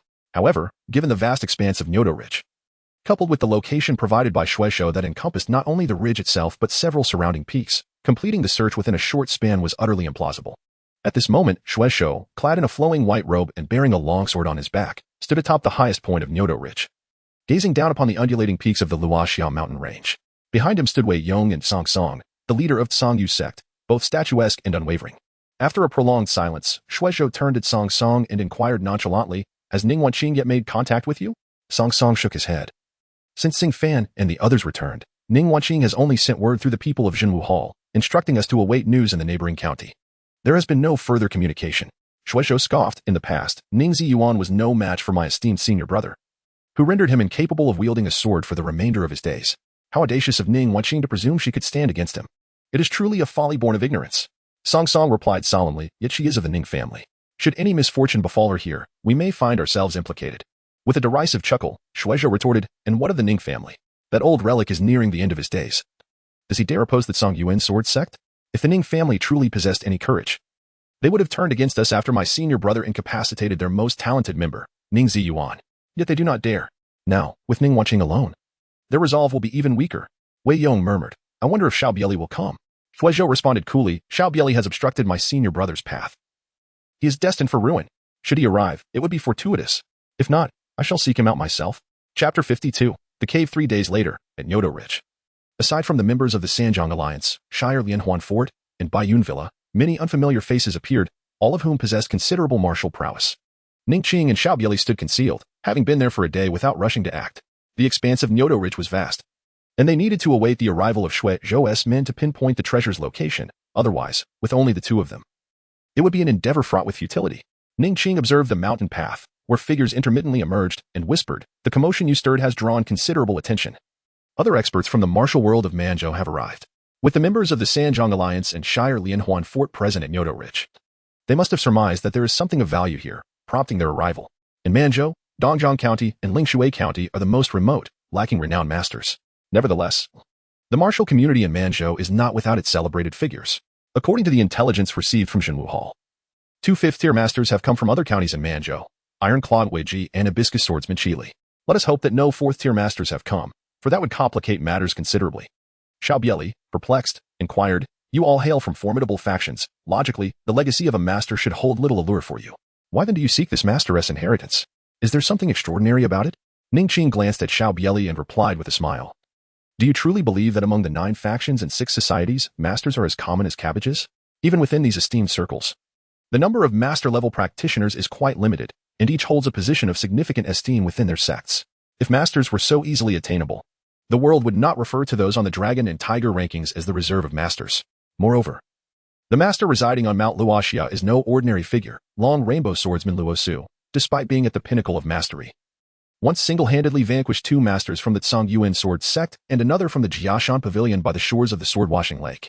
Most notably, during that fateful encounter, Luo Su emerged from the sword-washing lake with a legendary sword, nearly divine in its craftsmanship. Such an artifact, when worn over time and imbued with sword intent, possesses the potential to ascend to the status of a divine weapon. Zhuo Qingyun is on the verge of entering the master realm. He desires both the long rainbow sword and Luo Su's swordsmanship. However, few are aware of the master's legacy hidden within this mountain, even among our 3 families. Only a select few core members possess this knowledge. It is likely that the people of the Sanjiang Alliance and Baiyun Mountain Manor remain oblivious to what Shuizhou is truly seeking. At that moment, the clang of weapons colliding echoed from the mountain, signaling a confrontation. Is there indeed a hidden palace? Could there be treasures? Clang, clang, clang. You of the Sanjiang Alliance and Baiyun Mountain Manor should not be overly domineering. The wilderness is a territory without a master. Xiao Bie Li and Ning Qing exchanged a glance and gracefully leaped towards the source of the sound. In a fleeting moment, they beheld 2 opposing factions. One group comprised members from the Sanjiang Alliance, Baiyun Mountain Manor, and the 12 linked forts, while the other consisted of martial artists from Dongjiang and the Linshui prefectures, along with several unfamiliar faces, likely the skilled fighters from distant counties that Ning Qing had mentioned. Behind the members of the Sanjiang Alliance loomed a vast, recently cleared entrance to a cave. However, upon a cursory glance, Xiao Bie Li discerned that among this crowd, the highest martial prowess was possessed by merely 2 individuals who had attained the 6th rank by opening the Ren and Du meridians, with not a single 5th rank expert in sight. Clearly, the true masters had already entered the cave. Scattered across the ground lay a dozen corpses, their blood still fresh, indicating a recent demise. White-striped Tiger Chen Xing surveyed the crowd with a frigid gaze and declared, "Those who wish to live should quickly vacate. The treasures within are not for you to covet." A few derisive chuckles emanated from the throng. "If your Sanjiang Alliance is truly so formidable, you wouldn't have allowed a dozen people to breach your defenses just moments ago. Our numbers are double yours. Should a confrontation arise, you may not emerge victorious." Chen Xing regarded the speaker with indifference. "You may certainly attempt it. With your band of ineptitude, do you truly believe you can penetrate within?" At this juncture, another voice rang out from the crowd. "Fear not. We are numerous, and they cannot possibly stop us. Even the true disciples of the Salt Gang and Song Yuan sword sect have entered. There must be significant treasures within. If we succeed, it's not beyond the realm of possibility for us to become 5th rank experts or even 4th rank masters in the future. Indeed, let us charge together. Attack." Despite the fervor of the crowd's proclamations, no one took the initiative to strike. Even the 2 hidden 6th rank experts among them lacked the courage to act, for they faced the elite of the Sanjiang Alliance, the 12 linked forts, and Baiyun Mountain Manor. Victory was uncertain, and if they initiated an attack, They risked incurring lasting enmity, jeopardizing their future in the two prefectures. A sigh echoed in the ears of the gathered individuals. Before they could turn, a figure clad in black rushed towards the cave entrance, followed closely by an extraordinarily handsome young man. You dare! Such audacity! Two furious roars resounded as white-striped Tiger Chen Xing and a sixth-rank expert from the 12-linked forts leapt simultaneously towards the figure cloaked in black. Yet, their approach was swiftly met with a swifter retreat, as they were sent hurtling back. With a flash of scarlet light, a blade sliced through the air. Puff, puff. Chen Xing and the sixth-rank expert from the 12-linked fort spat blood, their bodies crashing heavily to the ground. Experience 2000. Experience 2000. Chen Hall Master is dead. Elder Lu is also dead. Cries of shock reverberated through the crowd. Kill. We cannot allow him to enter. Another wave of figures surged towards Xiao Bie Li. Puff, puff, puff. The blade in Xiao Bie Li's hand flashed like lightning. With each strike, several heads soared into the air. Experience 1000. Experience 500. In just a few breaths, over 20 corpses lay upon the ground, instilling terror in the hearts of the Sanjiang Alliance and the 12-linked docks. They dared not advance any further, forced to watch helplessly as Xiao Bie Li and Ning Qing entered the cave. Was that not the renowned Xiao Xiaoxia? Indeed, it was Xiao Xiaoxia. No wonder he is hailed as the foremost master of the younger generation in Linshui County. Even the white-spotted Tiger Chen Xing could not withstand a single blow from him. These wretched scoundrels, who once bullied the weak, have now encountered a formidable opponent. Someone exclaimed in astonishment. Not only the members of the Sanjiang Alliance and the 12-linked docks were awestruck by Xiao Bie Li's martial prowess, but even the wandering heroes felt the impact. In my view, Shui Zhou is merely a decade or so older than Xiao Xiaoxia. Otherwise, he would hardly stand a chance before him. Yes, with Xiao Xiaoxia's talent, he is destined to ascend the Dragon Tiger rankings, surely surpassing Shui Zhou.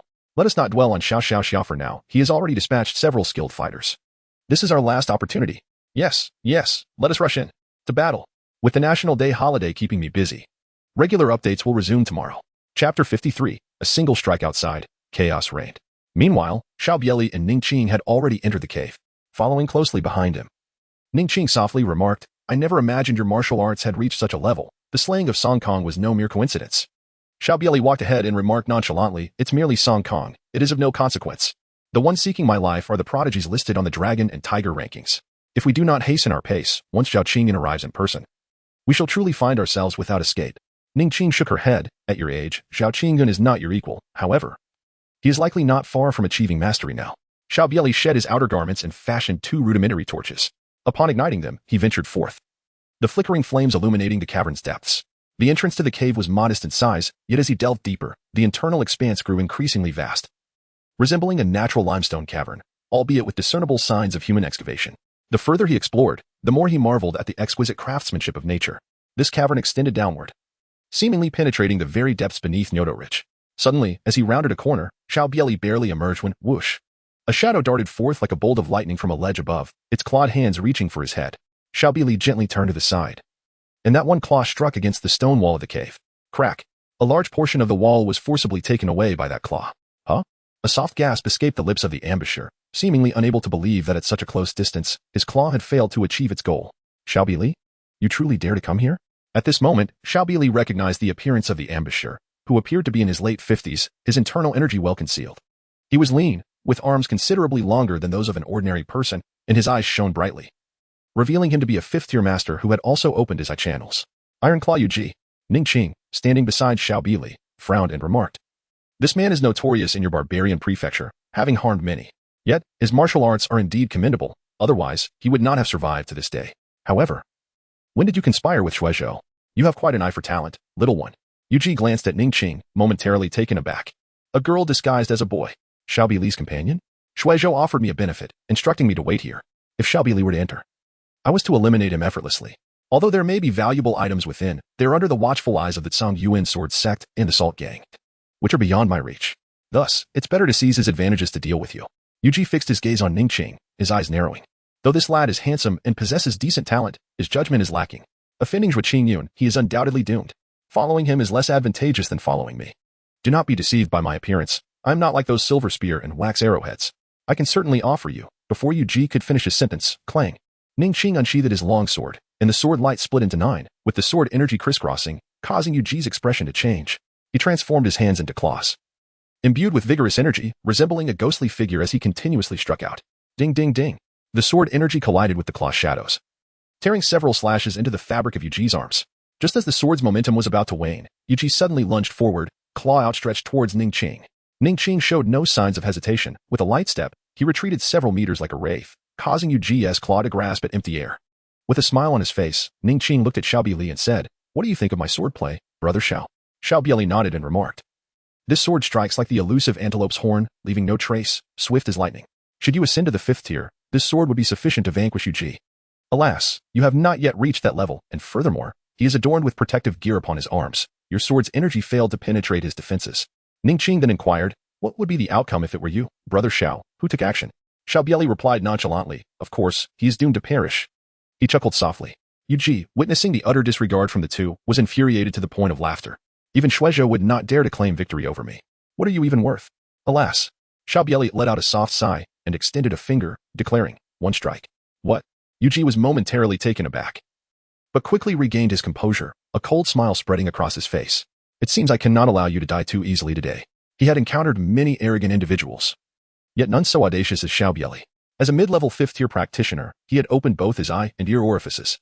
Over the years, having offended numerous people in Manzhou, he had survived due to his commendable martial prowess and a superior inner armor, rendering him nearly impervious to ordinary weapons. "If a single strike cannot slay you, then I see no reason to seek out Shuizhou." Xiao Bie Li spoke lightly, yet the expression on his face only served to darken Yuji's countenance further. Meanwhile, Ning Qing's eyes sparkled with intrigue. Having witnessed Song Kang's demise at the hands of Xiao Bie Li, she had suspected him to be of the 5th tier. Now, with such grandiloquent claims, could he possibly be a late 5th-tier practitioner, or even at the pinnacle, with all 7 orifices opened? Boom. Yuji launched the first attack, his hands morphing into claws brimming with vital energy, his form moving like a specter towards Xiao Bie Li. The force of his strike left deep claw marks upon the cavern walls.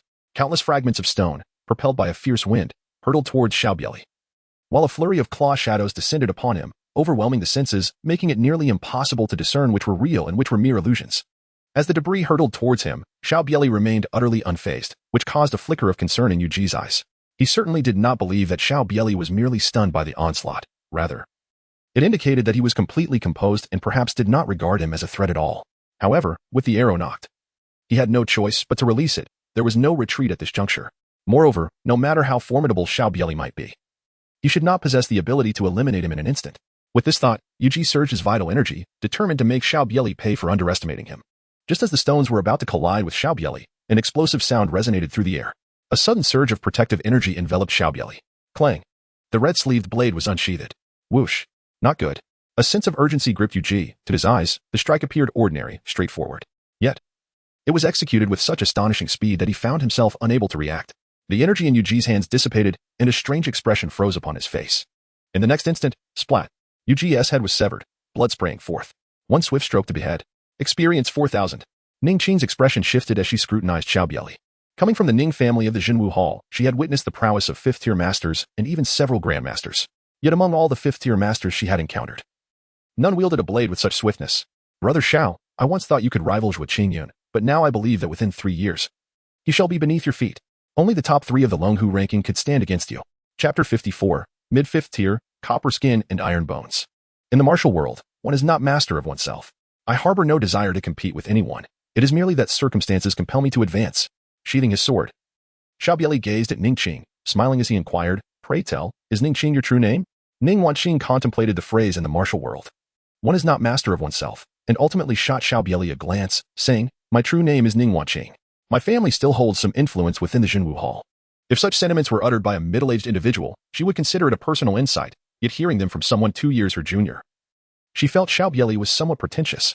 Xiao Bie Li shook his head and said, "From what Yuji suggests, it appears that the members of the Salt Gang and Shuizhou have likely reached an agreement. Coupled with the formidable experts from the Sanjiang Alliance, the 12 linked caves, and Baiyun Mountain Villa, venturing in further may pose considerable danger. Perhaps it would be wiser for you to withdraw for now. If I can obtain that Master's legacy, I shall bestow it upon you. Otherwise, should a conflict arise, I may not be able to ensure your safety." At present, his experience points had surpassed the significant threshold of 10,000. If Ning Wanqing accompanied him, his capabilities would not be fully realized. Host, Xiao Bie Li. Cultivation level, early stage of 5th rank. Martial arts, Yijing Jing 51, 100, Quanfeng Dao method, perfected, Shursan Taibao horizontal training, perfected, Taibushan, perfected, Badeo technique, perfected, Tongshan Gong 78. 100, Jinzong Zhao 73, 100, Dali Ji Gang Finger, 10, 100, Blade Intent, Copper Skin, agile as a swallow. Experience points, 13, for 140. Ning Wanqing smiled and replied, rest assured. I possess 2 life-preserving items, so you need not worry about my safety. Should a confrontation occur, I might even surprise you. Clop, clop, clop.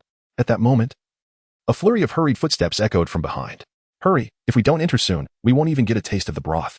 Indeed, after such a long journey, they had yet to see a single specter. Could there be other hidden passages within this cave? You know, if it weren't for Xiao Bie Li, we truly would not have made it in today. Listening to the sounds emanating from the cave behind, Xiao Bie Li furrowed his brow.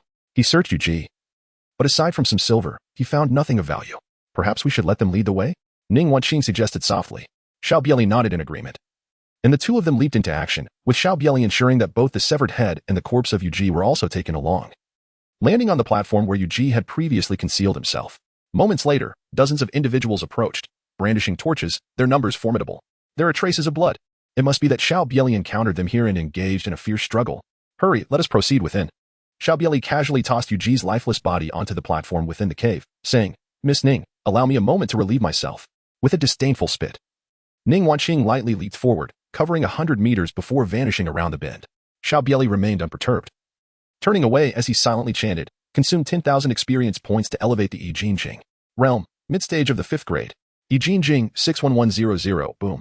An overwhelming surge of experience related to the practice of Yi Jing flooded into Xiao Bie Li's mind, accompanied by a pure essence of true energy that surged towards his ear orifices. Thunderous roars echoed. The aura surrounding Xiao Bie Li surged intensively, and with a resounding boom, a pair of ear orifices were penetrated. His auditory acuity skyrocketed, surpassing a mere tenfold increase compared to before. Simultaneously, the kidneys corresponding to these ear orifices were also fortified. Having reached this stage, there was no need for renal tonics. He could naturally attain robust kidneys. After a dozen breaths, Xiao Bie Li's aura gradually calmed, as he gazed upon the system panel displaying over 3,000 remaining experience points. The overlap between the copper body technique and the 13 protectors' horizontal training was too substantial. It would be prudent to first elevate the golden bell shield to its maximum level. However, it appeared that there was sufficient experience to advance both martial arts to their full potential. With this thought in mind, Xiao Bie Li silently contemplated. Consume 2,700 experience points to enhance the golden bell shield. Consume 440 experience points to elevate the copper body technique. Golden bell shield, perfection. Copper body technique, perfection, with a body as resilient as iron and copper. Boom. In an instant, an overwhelming surge of experience from the training of these two martial arts flooded into Xiao Bie Li's mind, a warm current blossoming within his body. As the warmth gradually dissipated, Xiao Bie Li could distinctly sense that his physique was growing stronger. Even a renowned weapon would struggle to pierce his skin. Thus, his copper skin and iron bones had indeed been forged. Even though Shui Zhou ranked 62nd on the dragon and tiger list, he would not be able to break through my horizontal training. It was time to confront him. With the remaining 300 experience points, I shall elevate my great strength King Kong finger to its utmost potential. Moments later, Xiao Bie Li leaped down, heading towards the depths of the cave. Not long after, he spotted Ning Wanqing waiting ahead. TSK. Ning Wanqing glanced at Xiao Bie Li and let out a soft TSK. Xiao Bie Li's expression darkened. Was it merely a matter of enhancing martial prowess? Was this gauge truly necessary for a slight delay? However, he chose not to engage in a dispute with Ning Wanqing and softly remarked, let us proceed. They had not ventured far when the clashing of blades echoed ominously around them. Damn it! Do you truly intend to eradicate us, Sanjiang Alliance? We only sought a sip of broth. Spare our lives, I implore you. The cries of anguish persisted, as the outside world bore witness to the carnage wrought by Xiao Bie Li, of which we bore no part. Xiao Bie Li and Ning Wanqing's expressions remained utterly unchanged. It is evident that the world is filled with astute individuals. Previously, nearly 400 people had gathered outside, yet only a handful ventured into the cave. Clearly, the Sanjiang Alliance, the 12 linked caves, and the Baiyun Villa had all dispatched 5th grade masters, eager to partake in the spoils within. Yet they seemed oblivious to their own capabilities. Xiao Bie Li stood at the corner, concealing himself as he beheld a vast cavern ahead, spacious enough to accommodate hundreds. At the heart of the cavern lay a stone platform, upon which rested an ancient longsword, accompanied by an antiquated wooden box beside it. A crowd gathered around the stone platform, and scattered on the ground were the lifeless bodies of 2 or 3 dozen individuals. Observing the people encircling the platform, Ning Wanqing leaned closer to Xiao Bie Li and whispered, the leader of the 12 linked caves, Guan Tianan, the second master of Baiyun Mountain Manor, Wei Yong, the golden-eyed eagle of the Sanjiang Alliance, Xie Yu Tao, the lotus swordman Qi Li, and the gentleman's sword Shui Zhou. It seems the Salt Gang is absent, and that Song Yuan's sword sect should not have sent only Shui Zhou. Xiao Bie Li's gaze fell upon Shui Zhou, whose handsome features were complemented by a flowing white robe and a long sword adorned with 3 emeralds on its hilt. Yet, even he could only surpass Shui Zhou by a mere fraction in terms of appearance. Moreover, he could discern the faint aura of sword intent emanating from Shui Zhou, indicating that he had indeed grasped the essence of such mastery. At that moment, several 5th-tier experts surrounded the stone platform, the atmosphere tinged with an unsettling tension. None of them spoke, despite the fact that it was their own adept who had previously engaged with the group that had arrived. Guan Tianin gazed coldly at the subdued figure kneeling on the ground and inquired, "Did you just say that Xiao Bie Li has arrived?" Chapter 55, Encountering Me Today. "You shall have good company on the road to the Yellow Springs." The kneeling guest from Lingshui County quickly affirmed, "Indeed. It was Xiao Bie Li who eliminated the external experts, allowing us to enter. We witnessed him entering, but encountered no one along the way." Guan Tianwu furrowed his brow, questioning, "You heard no sounds of battle on your journey?" "I personally witnessed Shui Zhou leave Yu Ji within the cave. Even if Xiao Bie Li possesses the prowess to rival fifth-tier masters, he would surely sustain injuries from Yu Ji's ambush. Even if he escaped with his life, these individuals should have encountered him outside. Could it be that there exists a fork in the cave that they overlooked upon entry?" The kneeling guest hastily replied, "We heard no sounds of combat. Nor did we see Xiao Bie Li. However, we did catch a whiff of blood along the way, though we do not know who it belonged to." Guan Tianwu pressed on. "Then where did Xiao Bie Li go? The scent of blood? Could it be that Xiao Bie Li was dealt with by Yu Ji? Or perhaps Yu Ji was injured? Let us not dwell on Xiao Bie Li for now. I can forego the Chahong sword, but I must have a share of whatever lies within that wooden box." Qi Li, the hibiscus swordsman, remarked, his eyes glinting with fervor as he gazed at the box atop the stone platform. This was undoubtedly an item left behind by Luo Su, the Changhong swordsman, and it likely contained a peerless master's secret technique. Shui Zhou, as a true disciple of the Tsang Yuan sword sect, had no need for such a technique. However, should he acquire it, the prospect of ascending to the realm of a master would become tangible, allowing him to become a formidable figure in the entire Manzhou. Xie Yu Tao, the golden-eyed eagle, interjected, "Young hero Shui, you lack for no sword techniques. The Changhong sword is a rare gem, if you take it. I hope you will allow me to transcribe the renowned sword technique of the Changhong swordsman that lies within the box. Originally, it was meant for you." Though he harbored trepidation towards Shui Zhou, ranked 12th on the Dragon Tiger list, he found himself devoid of a master-level technique within the Sanjiang Alliance and was oblivious to the means of attaining such mastery, even if he did not wield a sword. Acquiring a Master's legacy could potentially open doors for him. At 50 years of age, it was not too late to learn the way of the sword. Qi Li nodded in agreement. "That is but the truth. We have exerted ourselves for this endeavor, and we cannot leave empty-handed." With a smile gracing his face, Shui Zhou regarded Xie Yu Tao thoughtfully before turning to Guan Tianwu and Wei Yong, stating nonchalantly, "Do you both share similar sentiments?" Wei Yong promptly affirmed. "Our Baiyun Villa stands firmly with young hero Shui. We harbor no intentions of laying claim to whatever lies within that wooden box." Guan Tianwu concurred. "The Salt Gang and young hero Shui have reached an understanding. My presence here is solely to confront Xiao Bie Li, who has slain my son. Today, I seek his demise." Upon hearing Guan Tianwu and Wei Yong, Xie Yu Tao and Qi Li's expressions soured. They had anticipated that those two would have designs on the contents of the box, given its significance to masters. Yet, their current stance left Xie Yu Tao and Qi Li feeling scorched in the flames of their ambitions. "Haha, I see my vision was limited." Xie Yu Tao chuckled. "Brother Guan is correct. I shall not covet what lies within the box. Today's focus remains on dealing with Xiao Bie Li." Qi Li's complexion darkened further. As a swordsman, he genuinely desired the legacy of the Changhong swordsman. However, with the situation unfolding as it was, he could only murmur, "I shall not claim it either." Yet, before Qi Li could finish his statement, with a swift motion, Shui Zhou formed his fingers into a sword, and a beam of sword light emanated from his fingertips, dividing into four in an instant.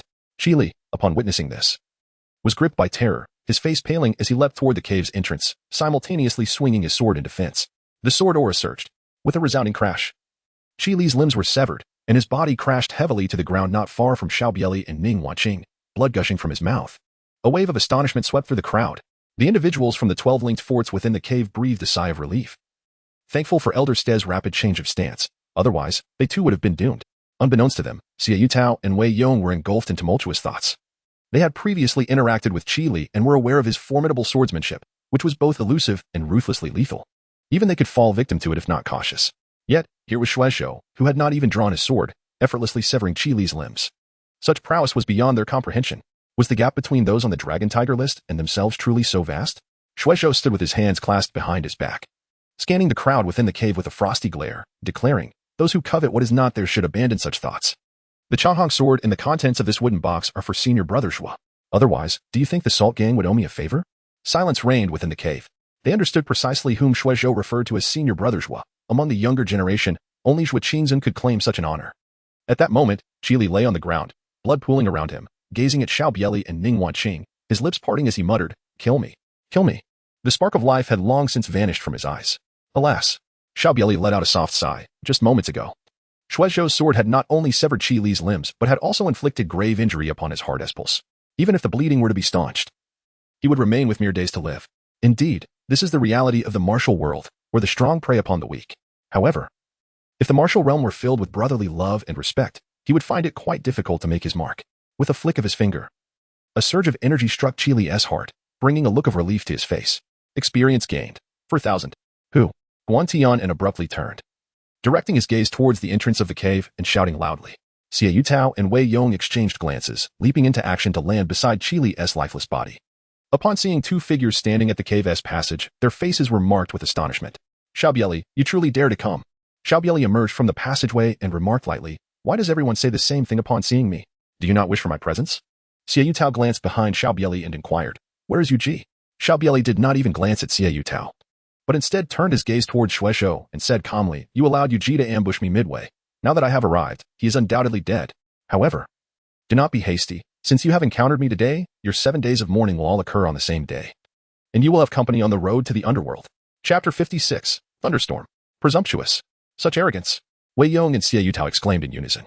Yet neither of them took action, they merely shouted. Their display was merely for Shueisho's benefit, for if Xiao Bie Li was capable of slaying Yu Ji, he must possess some hidden trump cards. At their age, they understood well that in the martial world, might is the only truth. Just as Xiao Bie Li had not interacted with the Tsang Yuan sword sect, yet they had sent someone to kill him. In the realm of martial arts, strength dictates the law. In the absence of offending Shueisho, they opted not to engage. Although they did not consider Xiao Bie Li a match for Shueisho. If Xiao possessed a formidable hidden card, it could be detrimental to them if they were harmed. I previously thought you were merely a fortunate fool who stumbled this far. Shueisho regarded Xiao Bie Li, his expression unchanging. He stood there like a sword poised to be unsheathed, intimidating to behold. It seems I have underestimated you. Your foundation is solid, and your aura is sharp. Even if you have not comprehended the intent of the blade, you are not far from it. At 17, I was not your equal. A murmur of astonishment rippled through the crowd. How could Shueisho, ranked 62nd on the Dragon Tiger list, claim that he was inferior to Xiao Bie Li at 17? Yet, inwardly, they acquiesced. After all, Xiao Bie Li was merely 17 and had already slain a 5th-tier expert. Regrettably, he was far too arrogant. He should never have come here knowing Shueisho was present. Had he refrained from coming, in 10 years or even a few years hence, Xiao Bie Li could have had the opportunity to attain the rank of a 4th-tier master, at which time he could soar freely like a fish in the open sea. If he were to align himself with a powerful faction, he might even rival the Tsang Yuan sword sect. Yet, having arrived here, Shueisho would not allow him to leave alive. Today, Xiao Bie Li was doomed. Young Master Shui, is there truly a need for you to intervene? Guan Tianwu stepped forward, coldly addressing Xiao Bie Li. The enmity of killing my son is irreconcilable. Today, I shall personally avenge my child. As Guan Tianwu's true energy surged, a palpable aura of murderous intent emerged. Xiao Bie Li narrowed his eyes. Guan Tianwu truly deserved the title of the foremost master in Dongjiang Prefecture. The imposing aura he exuded was beyond the reach of mere practitioners like Yu Ji. When confronting a figure like Xiao Bie Li, entrenched in the ways of the demonic path, there was no need to adhere to the principles of martial ethics. A swift and decisive confrontation was in order. Xiao Tao spoke with a calm demeanor. He had heard more than once from the leader about Guan Tianwu's exceptional martial prowess. Even the leader lacked confidence in facing him. Since Guan Tianwu was prepared to strike, he might as well make an impression before Shueisho. After all, he only needed to lend a hand from the sidelines. Wei Yong shared a similar sentiment. Stepping forward with a cold declaration, from Xiao Bie Li's arrival in Dongjiang, countless martial artists have perished at his hands. The forces of evil must be eradicated. Boom. The air around them crackled with energy, pressing down upon Xiao Bie Li. Yet, his expression remained unchanged, as the atmosphere thick with murderous intent felt to him like a gentle breeze. Xiao Bie Li, I shall hold him off. Ning Wanqing stepped forward, holding 2 dark orbs in her hands. The moment Shueisho caught sight of the orbs, his expression shifted. Thunderstrike? Ning Wanqing, do you dare defy the command of the Ning family? Thunderstrike? Ning family? Wei Yong and Xiao Tao exchanged glances, their faces reflecting shock.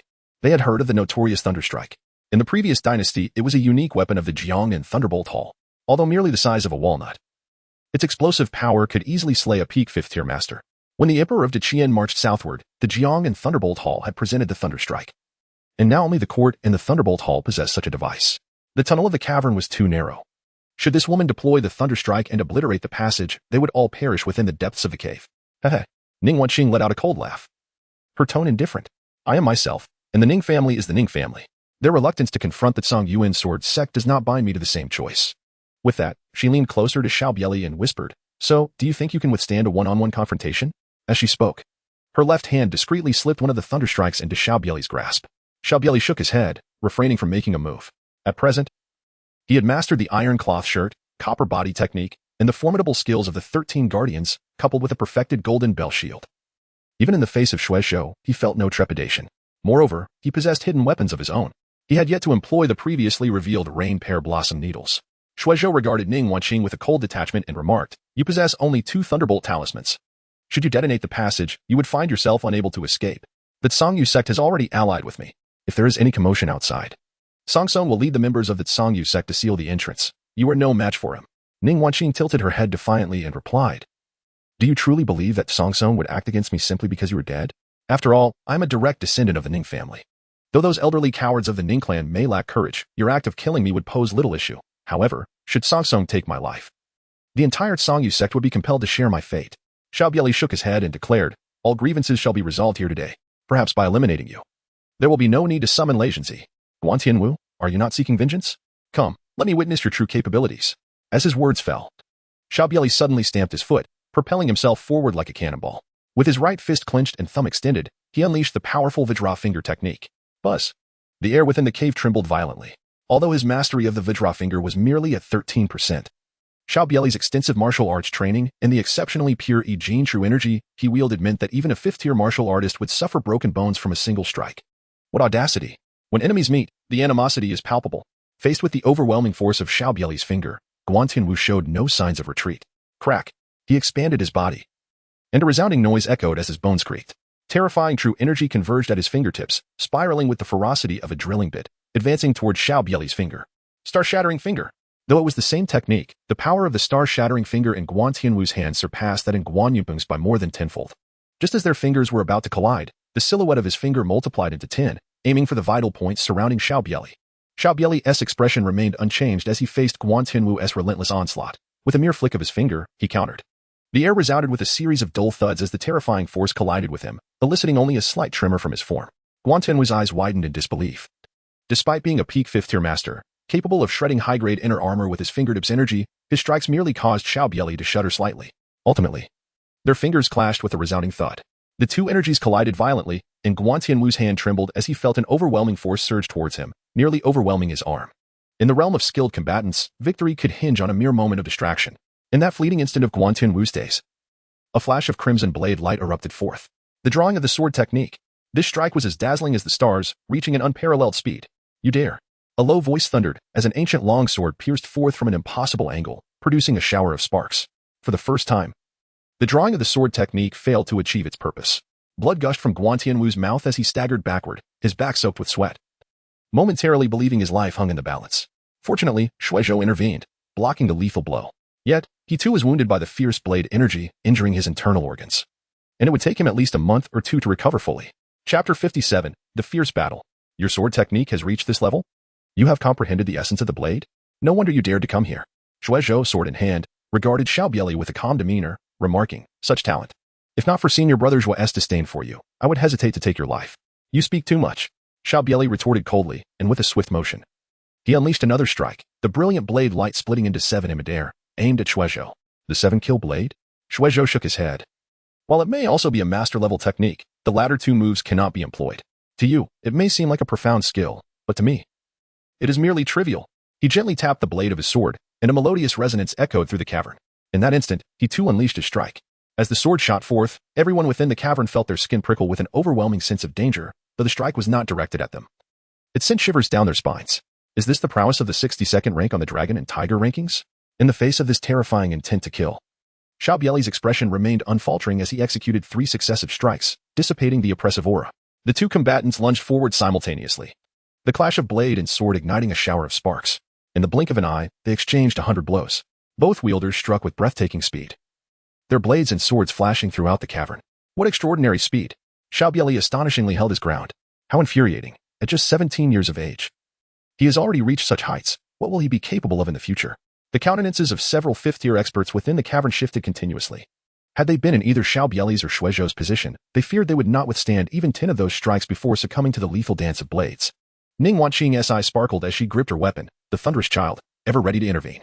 Her original intent in coming to Manzhou was merely to disrupt the Tsang sword sect, and her encounter with Xiao Bie Li stemmed from his feud with Zhuo Qingyun. Now it seemed, within a few years, a confrontation between Zhuo Qingyun and Xiao Bie Li was inevitable. Moreover, she believed that Xiao Bie Li held the greater chance of victory. In the midst of the clash, a deafening boom erupted as Xiao Bie Li unleashed a devastating palm strike, an overwhelming force erupting forth. Shuizhou, undeterred, countered with his own palm. The moment their palms met, a terrifying shockwave reverberated through the cavern. Those of the Sanjiang alliance, positioned a bit too close and lacking adequate strength, were left spitting blood in terror, retreating in panic. Both Xiao Bie Li and Shuizhou shuddered simultaneously, retreating backward. A look of astonishment flickered in Shuizhou's eyes, his left hand trembling slightly. Just moments ago, he had held nothing back in that strike. He could distinctly sense that although Xiao Bie Li's vital energy was remarkably pure, his cultivation realm was indeed inferior. However, it appeared that Xiao Bie Li had cultivated several unconventional martial arts to an exceptionally profound level, endowing him with terrifying physical strength. Even without that sword technique, Xiao Bie Li, relying solely on his formidable martial prowess, would be considered a master among those of the 5th rank. I can no longer engage with you, Shuizhou declared. Shaking his head. Boom. A sudden shift in his aura occurred, and his longsword thrust forth, his body moving in tandem with the blade. In an instant, Shuizhou, along with his sword, appeared directly before Xiao Bie Li, his speed surpassing that of their previous encounter by more than double. A grave expression surfaced on Xiao Bie Li's face as he swiftly drew his sword. The glint of the blade flashed through the air. Yet, astonishment flickered in his eyes as the sword, upon nearing him, abruptly accelerated with ferocious speed. Boom. He had no time to execute any further maneuvers. The vital energy within him erupted, forming a protective golden dome around him. Thud. A dull sound resonated as the hastily conjured golden shield was pierced by the sword, which then sliced across Xiao Bie Li's chest, leaving a long gash in the golden silk armor he wore beneath. Clang. The metallic clash echoed as Shuizhou's sword carved a deep white mark upon the dark hide of Xiao Bie Li, which swiftly transformed into a streak of crimson. Xiao Bie Li felt a chill enveloping him, prompting an urgent retreat as he swiftly executed another strike. Whoosh. Shuizhou intercepted with his longsword, leveraging the recoil to propel himself backward, astonishment evident in his gaze. The longsword in his hand was none other than the treasured blade of his master in his youth, the renowned autumn rainsword. To think that such a distinguished weapon, coupled with his profound inner energy, could merely leave a faint white mark upon Xiao Bie Li? This was the ethereal and elusive sword art, a masterful technique of the Tsang Yuan sword sect. Caution was imperative, observing that Xiao Bie Li had only sustained a shallow wound. Ning Wanqing finally exhaled in relief and offered a warning. Damn it! Damn it! Xiao Bie Li roared, propelling himself fiercely off the ground as he charged toward Shuizhou. The 5 tigers split the gate blade, dominating the mountains. The long knife swept across, unleashing a terrifying wave of blade energy that caused Shuizhou's expression to shift in alarm. Hiss. The longsword shrieked, its brilliance shining forth. Boom. The clash of sword and blade energy erupted, sending shockwaves that carved numerous fissures into the cavern walls, with countless stones hurtling in all directions. Thud. Thud. Thud. Many unfortunate souls of lesser strength were pierced by the flying debris, blood spurting from their mouths. Even more tragically, some were struck directly in their vital points, meeting their demise. Experience 500. Experience 500. Before Xiao Bie Li, several notifications of kills appeared, all of which were members from the 12 Link Docks and the Sanjiang Alliance, as well as wandering heroes previously captured by them. However, Xiao Bie Li paid no attention to these notifications, fixated solely on Xuanzhou. With a swift whoosh, Xuanzhou's sword moved with remarkable speed. Despite possessing the highest level of draw sword technique, his speed was merely on par with Xuanzhou's. Xiao Bie Li resolutely relinquished speed, delivering each strike with immense force, thereby maximizing his advantage in strength. Clang. Clang. Shuizhou's expression darkened. The situation had already diminished his dignity. Should he fail to subdue Xiao Bie Li today, he would likely face reprimand upon his return. He angled his longsword, the blade flickering with a mesmerizing light, a blend of truth and illusion that dazzled the onlookers. Occasionally, a thrust found its mark on Xiao Bie Li, stripping away significant portions of his attire. The golden silk armor, which Xiao Bie Li donned closely, was rendered tattered beneath the brilliance of Shuizhou's swordplay. Within the cavern, spectators were left in a state of astonishment. Several 5th-tier masters were compelled to intervene, shielding themselves from the debris stirred by the clash of the two combatants' energies. Should we intervene? Wei Yong inquired of Guan Tianwu in hushed tones. Initially, it was presumed that Shuizhou would effortlessly subdue Xiao Bie Li, but it appeared that despite his advantageous position, overcoming Xiao Bie Li was proving to be a formidable task. Before Guan Tianwu could respond, Ning Wanqing brandished 2 thunder pearls in her hands, declaring, "You may attempt to intervene, but should you do so, I shall immediately collapse the passageway. Feel free to test whether you can dig your way out." Chapter 58. The violent storm of pear blossom needles unleashed. Shuizhou also turned and bellowed, "Do not intervene." His inability to capture Xiao Bie Li was already a significant embarrassment. Allowing Guan Tianwu and the others to assist in eliminating Xiao Bie Li would be a true affront to his pride. As a talented individual ranked 62nd on the dragon and tiger list, he harbored his own sense of superiority. With a swift motion, the longsword pierced forward, the wielder moving in unison with the blade. Once again, he executed the same strike. In an instant, Shuizhou surged toward Xiao Bie Li, aiming directly for his heart. Even before the blade reached its destination, Xiao Bie Li sensed a sharp gust of sword energy approaching. "Come forth." Xiao Bie Li narrowed his eyes, completely indifferent to the sword thrusting towards him from Shuizhou. At the very moment the longsword lunged forward, a tremendous explosion ensued. Xiao Bie Li's aura suddenly erupted, as he unleashed the full extent of his martial prowess, manifesting a protective barrier of vital energy. With a resonant clang, the crimson sleeve blade was drawn. The swordplay was executed with unparalleled mastery. This strike represented the pinnacle of Xiao Bie Li's skills, channeling all his essence into a single offensive maneuver. A relentless assault that would obliterate everything in its path. Shuizhou furrowed his brow. Xiao Bie Li's mastery of swordsmanship was exceedingly profound. Although he had previously inflicted a wound upon Xiao Bie Li's chest, even if he were to strike the same spot again, it was highly probable that it would only result in a grave injury to Xiao Bie Li. Yet, he could not endure such a blow. However, human strength is finite. A strike that harnesses all one's vigor and spirit, even for a prodigy like Xiao Bie Li, would be challenging to replicate a second time. At the very moment this decisive blow was delivered, Shuizhou swiftly retreated. Yet, as he withdrew, Xiao Bie Li's blade accelerated, radiating a dazzling aura as it cleaved towards him. Shuizhou's gaze sharpened. Xiao Bie Li, did he glean something from his swordsmanship? Although not yet fully matured, he was caught off guard by the sudden strike, compelling him to confront the challenge with all his might. Hiss. Hiss. Nevertheless, Shuizhou remained undaunted. Even in a full frontal clash, defeat was not a certainty for him.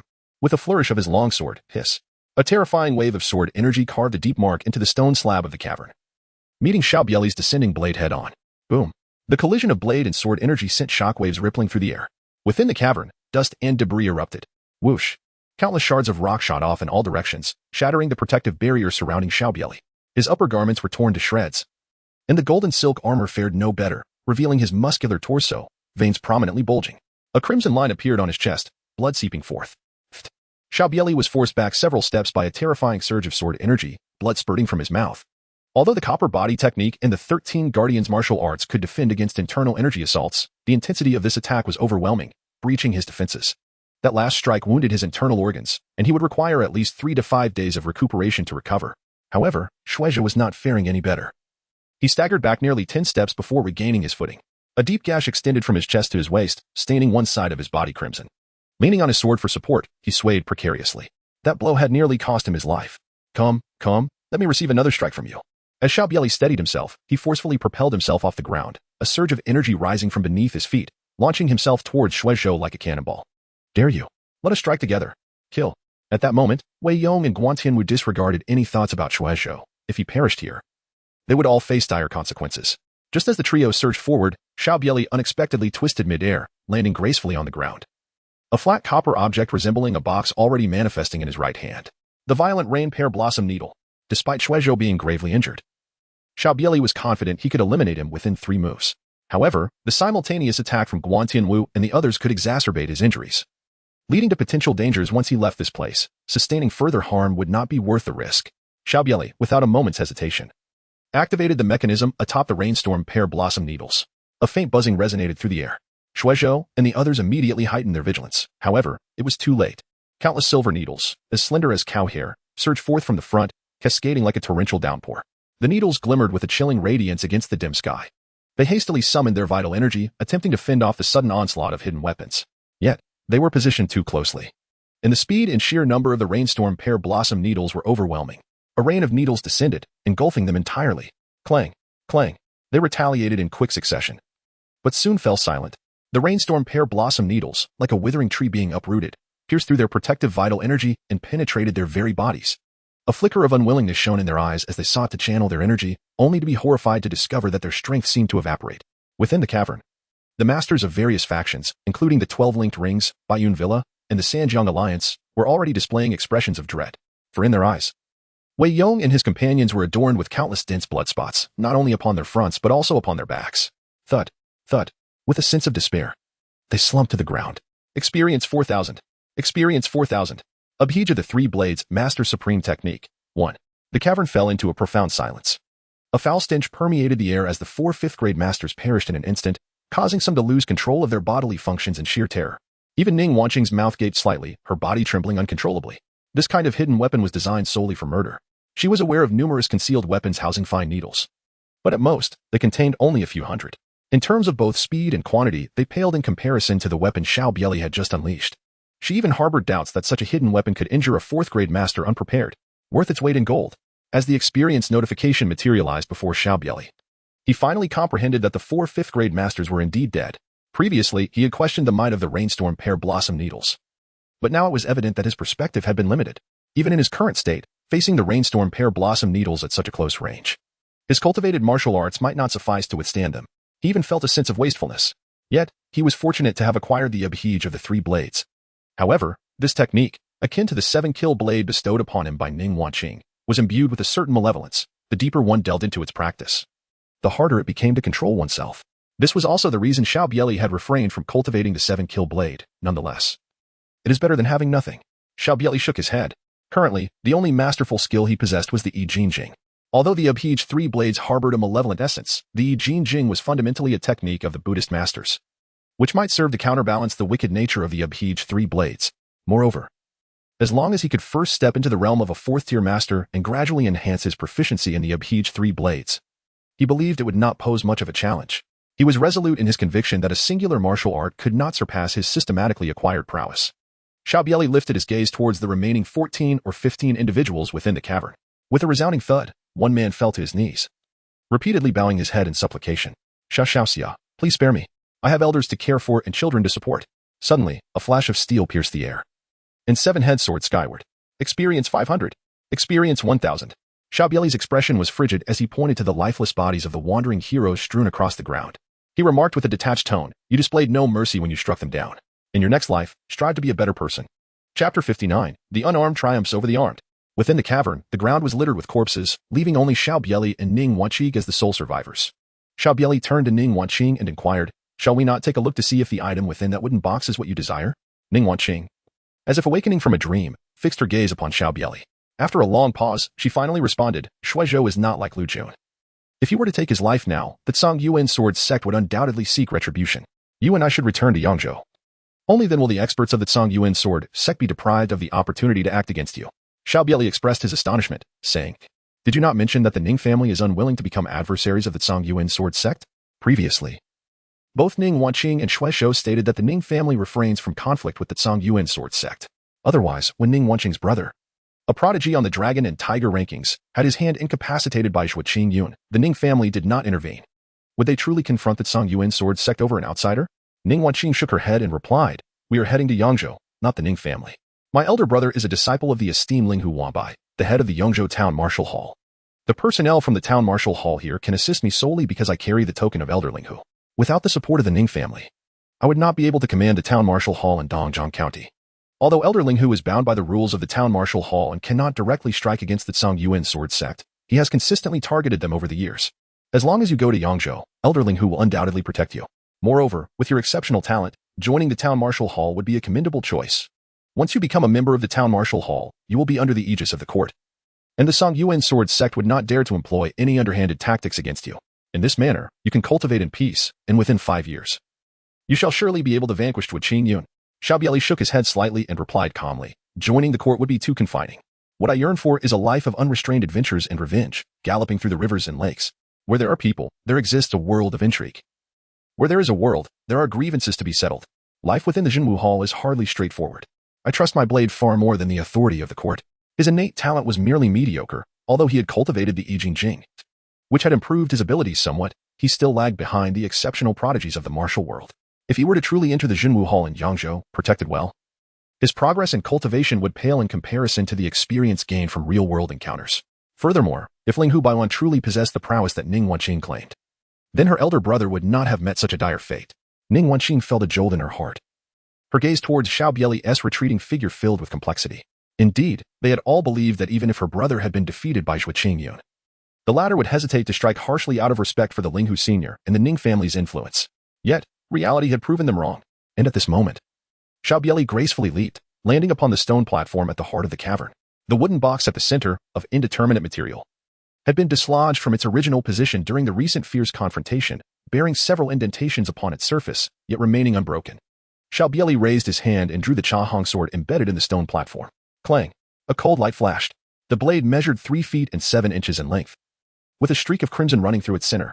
Xiao Bie Li wielded his sword like a blade, executing a swift strike. Whoosh!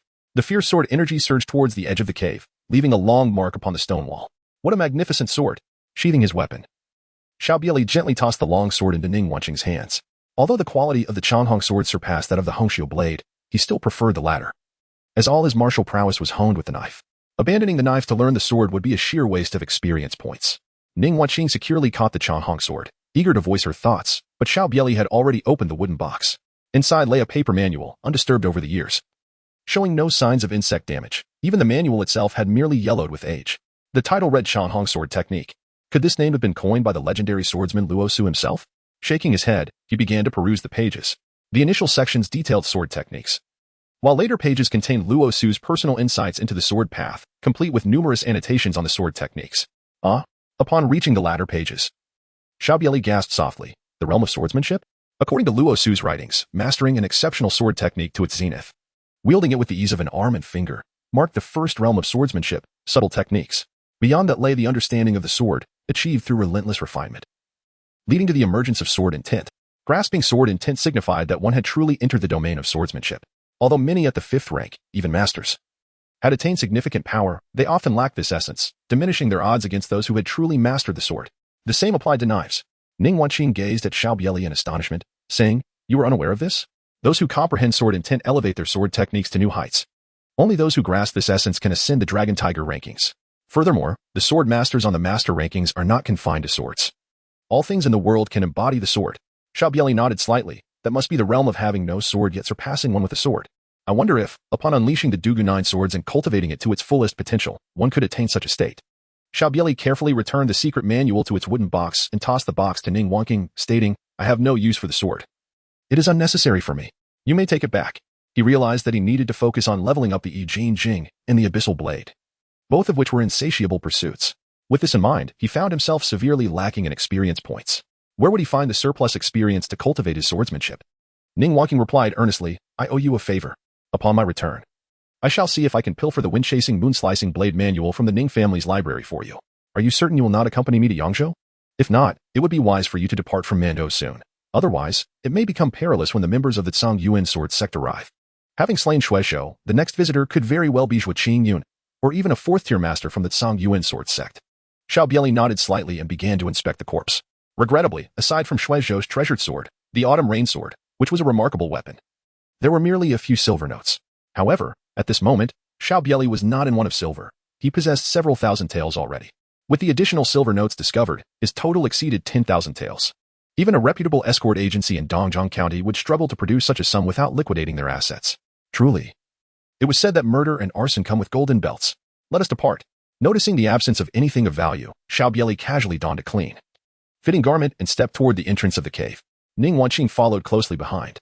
Just as the two were about to exit the cavern, they unexpectedly encountered a group of disciples clad in the garments of the Tsangyu sect, with Ding Yuan, a person whom Xiao Bie Li had previously met, at their forefront. Upon seeing Xiao Bie Li and Ning Wanqing emerge, Ding Yuan was momentarily taken aback, but he quickly regained his composure and shouted towards the cave entrance, "Master, Xiao Bie Li has emerged." Chapter 60. What explanation do the dead require? After uttering this statement, Ding Yuan swiftly retreated. He had personally witnessed the scene of carnage in Dongjiang County, and regardless of the reasons for Xiao Bie Li's presence here, he knew that Xiao Bie Li was not someone he could confront. Thus, without a moment's hesitation, he retreated hastily. Xiao Bie Li appeared unperturbed as he approached the cave entrance. Upon reaching the threshold, he found himself confronted by a cadre of disciples from the Tsangyu sect, with the leader being none other than the sect's master, Song Song. Further afield, a number of wandering heroes perched upon branches and craggy rocks, their gazes fixed intently in that direction. Among them stood Lu Dali from the Weixin escort agency. Positioned behind a tall and imposing man, who had long surpassed the age of discernment, this was none other than Qing Hai, the chief escort of the agency.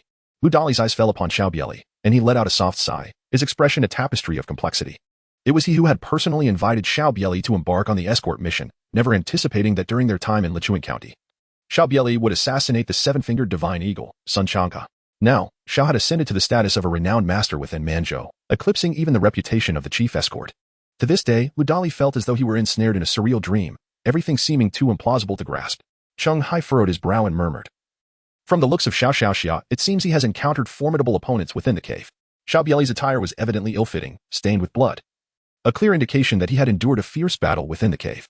The onlookers from the martial world regarded him with curiosity, many having witnessed the renowned Shuizhou of the Dragon and Tiger rankings, positioned 62nd, enter the cave first, only to see Xiao Bie Li follow suit in a violent frenzy. Now, Xiao Bie Li had emerged, bearing marks of conflict. What transpired within that cave? How did he manage to escape?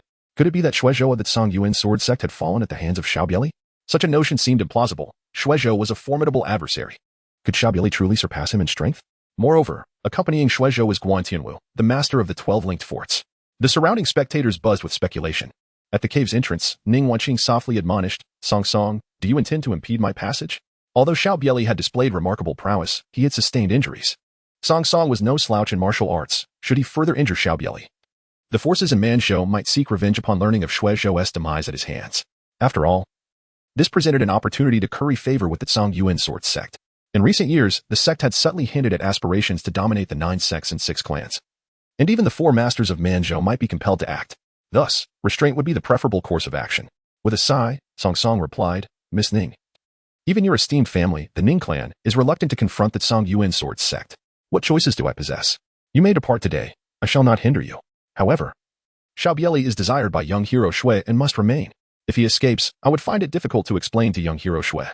Ding Yuan stood behind Song Song, his expression icy, asserting, indeed. Do not presume that a modicum of talent grants you the liberty to act recklessly. Before young hero Shui, you are of no consequence.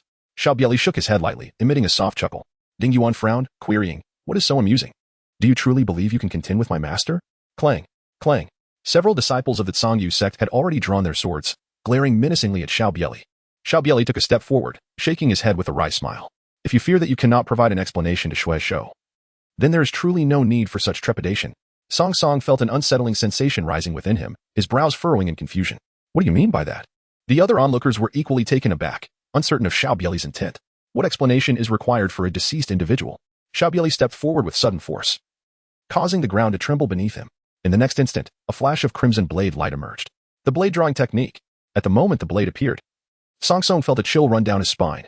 Every pore on his body contracted, and an instinctive fear gripped his heart. If he were to confront this blow head-on, he would surely perish. Without a moment's hesitation, he withdrew swiftly, disregarding the intentions of the Song Song sect disciples nearby. Master! Ding Yuan's trembling voice echoed in Song Song's ears. But Song Song paid him no heed. Suddenly, he felt a coldness beneath him and looked down to discover that the lower half of his body had vanished, leaving a pool of blood in its wake. What a swift blade! Song Song thought bitterly as he collapsed to the ground, his body severed in 2. Experience 4,000. A gasp of horror swept through the onlookers. Song Song's martial prowess ranked among the top 10, if not the top 5, in Dongjiang, with only a few exceptional figures surpassing him, such as Guan Tianwu, the leader of the 12 linked forts, and Bai Tiansong, the master of Baiyun Villa. Yet now, he had been unable to withstand even a single strike from Xiao Bie Li. Moreover, what did Xiao Bie Li's earlier words imply? Had Shui Zhou and his companions perished at Xiao Bie Li's hands? Just how formidable had Xiao Bie Li's skills become? Run! In an instant, Ding Yuan dashed away for several meters. Not out of a desire to warn his comrades, but because if they did not flee, no one would divert Xiao Bie Li's attention. And he feared he would meet a similar fate. As everyone fled, he resolved to be the fastest, for perhaps that would grant him a glimmer of hope for survival. Whoosh! A flash of blade light manifested in the air, splitting into several trajectories, hurtling toward the fleeing disciples of the Zhangyu sect. Thud, thud, thud. The disciples, unable to even emit a cry of despair, found their bodies cleaved in half, collapsing lifelessly to the ground. Experience 500. Experience 1,000. With a swift motion, Xiao Bie Li sheathed his blade, exhibiting no unnecessary actions, before turning to descend the mountain. Once Xiao Bie Li and Ning Wanqing disappeared down the path, the onlookers finally dared to speak. Just how advanced was Xiao Bie Li's martial skill? Did any of you witness how he drew his blade? Witness what? I only saw a flash of light before it was all over. Quickly, let us go check the cave. Surely the people inside cannot all be dead. A throng of martial artists surged toward the cave, hoping to glean some benefit from the corpses within, should the masters inside have perished. Lu Dali and Qing Hai did not enter the cave but lingered beside Song Song's lifeless body. Lu Dali glanced around and quietly inquired, Chief Escort, just how formidable is Brother Zhao's martial prowess?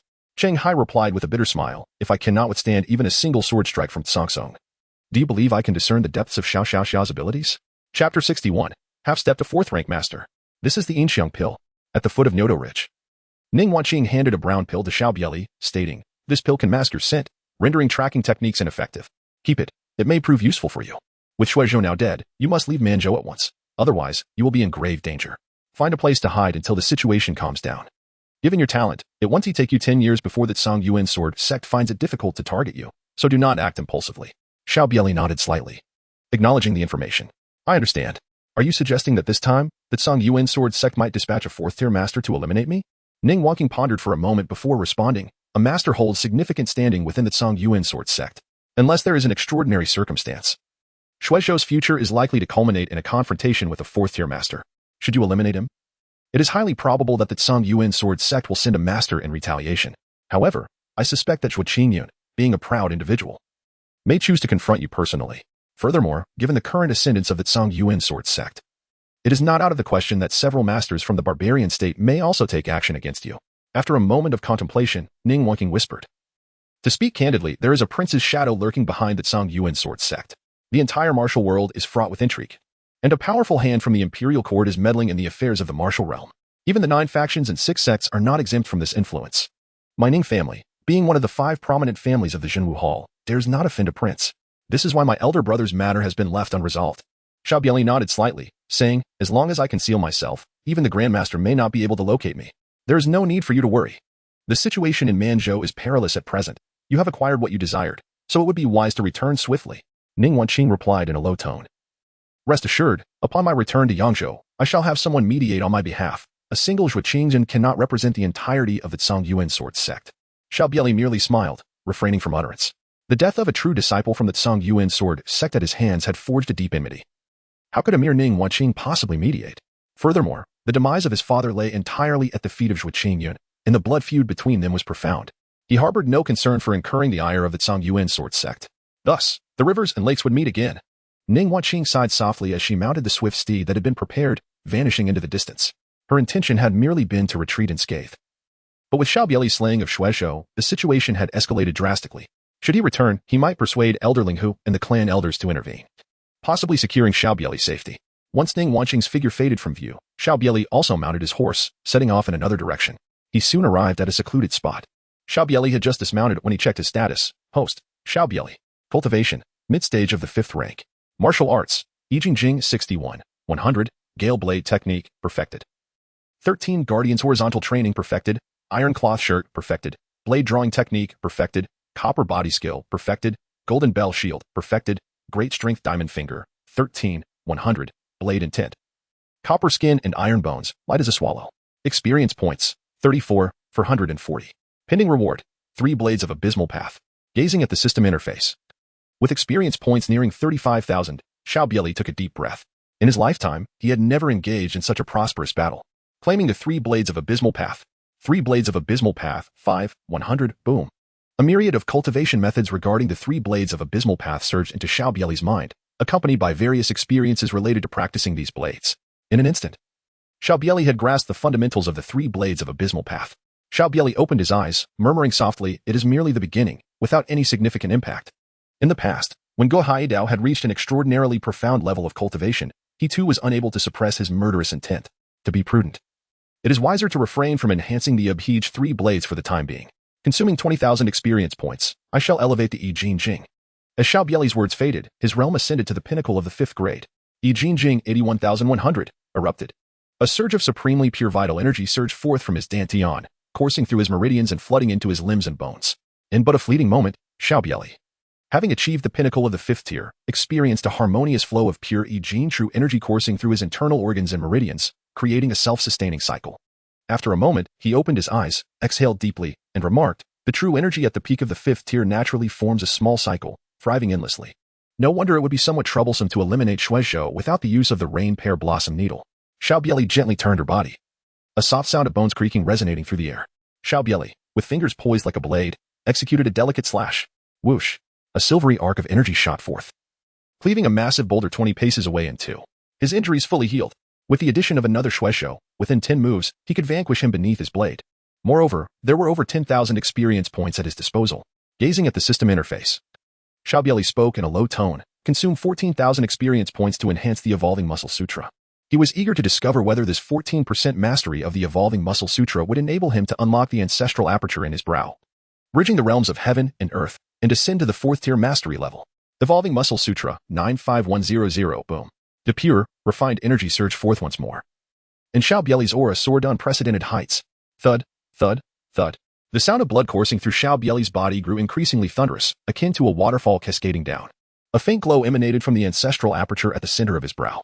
After the passage of a fragrant incense stick, Xiao Bie Li opened his eyes and sighed, realizing he was still a step away from perfection.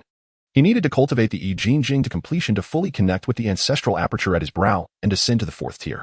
Fortunately, the gap in experience was not significant. Moreover, his internal energy had increased by 40% compared to before.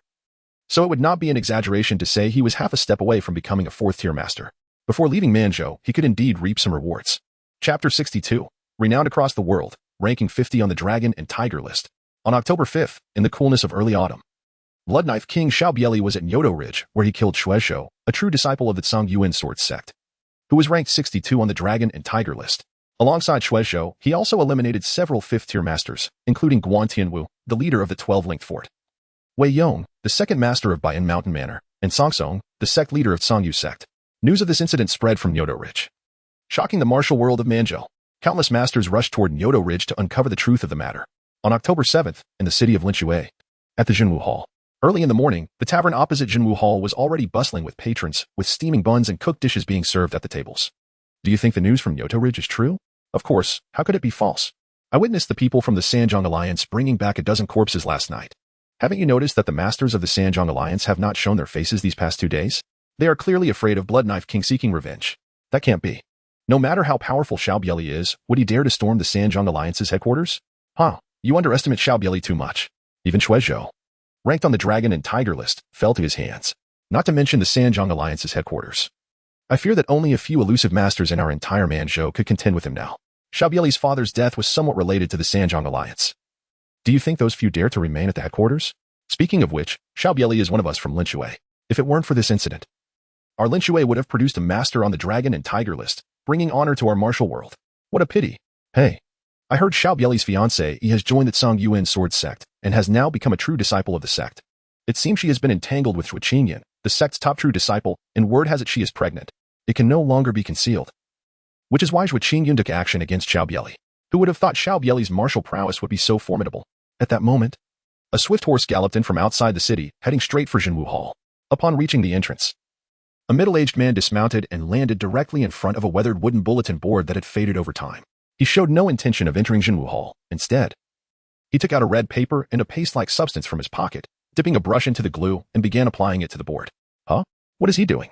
I've lived in Linshui for 30 years, and it seems nothing has ever been posted here. Boss, what is he putting up? Jinwu Hall's bounty list has always been posted inside. The patrons in the tavern began to speculate. A middle-aged man dressed as an innkeeper, wearing a look of suspicion, murmured, I think I heard my father mention this when I was a child. This should be where the Dragon and Tiger list is posted, but it shouldn't be. Over the years, the list has changed, yet nothing has ever been posted here. Unable to contain his curiosity, one patron stood up, tossed down his breakfast money, and walked toward Jinwu Hall, muttering, what's the use of guessing? We'll know by going to see for ourselves. As soon as he said this, over a dozen patrons followed suit, and even the innkeeper couldn't resist, instructing his staff before heading toward Jinwu Hall. At that moment, not only the patrons from the tavern, but also some bounty hunters at Jinwu Hall emerged, while the middle-aged man had already affixed the red paper. The crowd hurriedly gathered around. The red paper was large, densely covered with text. At the very top, 3 bold characters stood out, Dragon and Tiger list. The Dragon and Tiger list. It's truly the Dragon and Tiger list, someone exclaimed. It had been many years since Manzhou had seen a prodigy on the Dragon and Tiger list, and many young heroes who had never left Linshui had never even heard of this name. They quickly asked, what is the Dragon and Tiger list? Why have I never heard of it? An elder explained, the Dragon and Tiger list is a ranking created by Jinwu Hall, featuring 72 young individuals under the age of 35 who possess exceptional talents. Even being among just 72 is enough to easily slay fifth-tier masters. If you young people can have your names on it, you'll be renowned across the world. At this moment, many began to speculate. Looking at the names on the red paper, Shui Qingyan, the 4-direction sword, ranked 7th. This is the one who snatched Xiao Bie Li's fiancée it? Quickly, let us see where Xiao Bie Li ranks. Here it is. Xiao Bie Li, from Manzhou, master of an uncertain lineage, proficient in swordplay, with remarkable martial arts skills. Nicknamed Bloodknife King, ranked 50 on the Dragon and Tiger list. With someone reading this aloud, the crowd erupted in astonishment. Ranked 50? Didn't he just kill Shuizhou? Who was only ranked 62 on the Dragon and Tiger list? How could his ranking be so high? In recent times, rumors about Xiao Bie Li had circulated endlessly, and even novices in the martial world of Manzhou had heard of his name.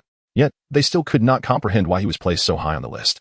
A middle-aged man wearing a conical hat and carrying a large knife gazed at Xiao Bie Li's name on the list and remarked coolly, 50? I believe this ranking is still too low. Shuizhou is much older. How can he compare to Xiao Bie Li? Give Xiao Bie Li 3 more years, and his name will surely be among the top 5 on the Dragon and Tiger list. Having said this, the middle-aged man turned and strode down the street. Meanwhile, in Dongjiang County, at the Chuiying Villa, this was a place whereby Tianzhao nurtured canaries by day, a secret unknown to the entire martial world of Dongjiang County. However, today, several figures were present in Chuiying Villa. The leader of the Sanjiang Alliance, Oversea Flood Dragon Zhonglong, the scholar Jiang Hua, by Tianzhao, the master of Baiyun Mountain Manor, Lu Fuxing, the head of the Lu family, and Qin Wu, an elder of the Zhongyu sect, were all renowned masters in the martial world of both counties, except for Lu Fuxing. Yet now, they all wore grim expressions. Lu Fuxing held a red list in his hand.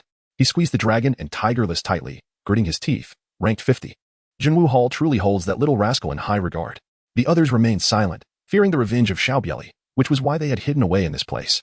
Although Shuizhou was killed by a hidden weapon, it was a well-known fact that Xiao Bie Li had slain Song Song with one strike outside the cave. That kind of blow was something they had no confidence in withstanding. As for the hidden weapon that killed Shuizhou, who could say whether Xiao Bie Li still possessed more? Zhang Long spoke solemnly. We should lay low for another day or two. I have already contacted Senior Gu, who maintains a close relationship with the Zhang Yuan sword sect.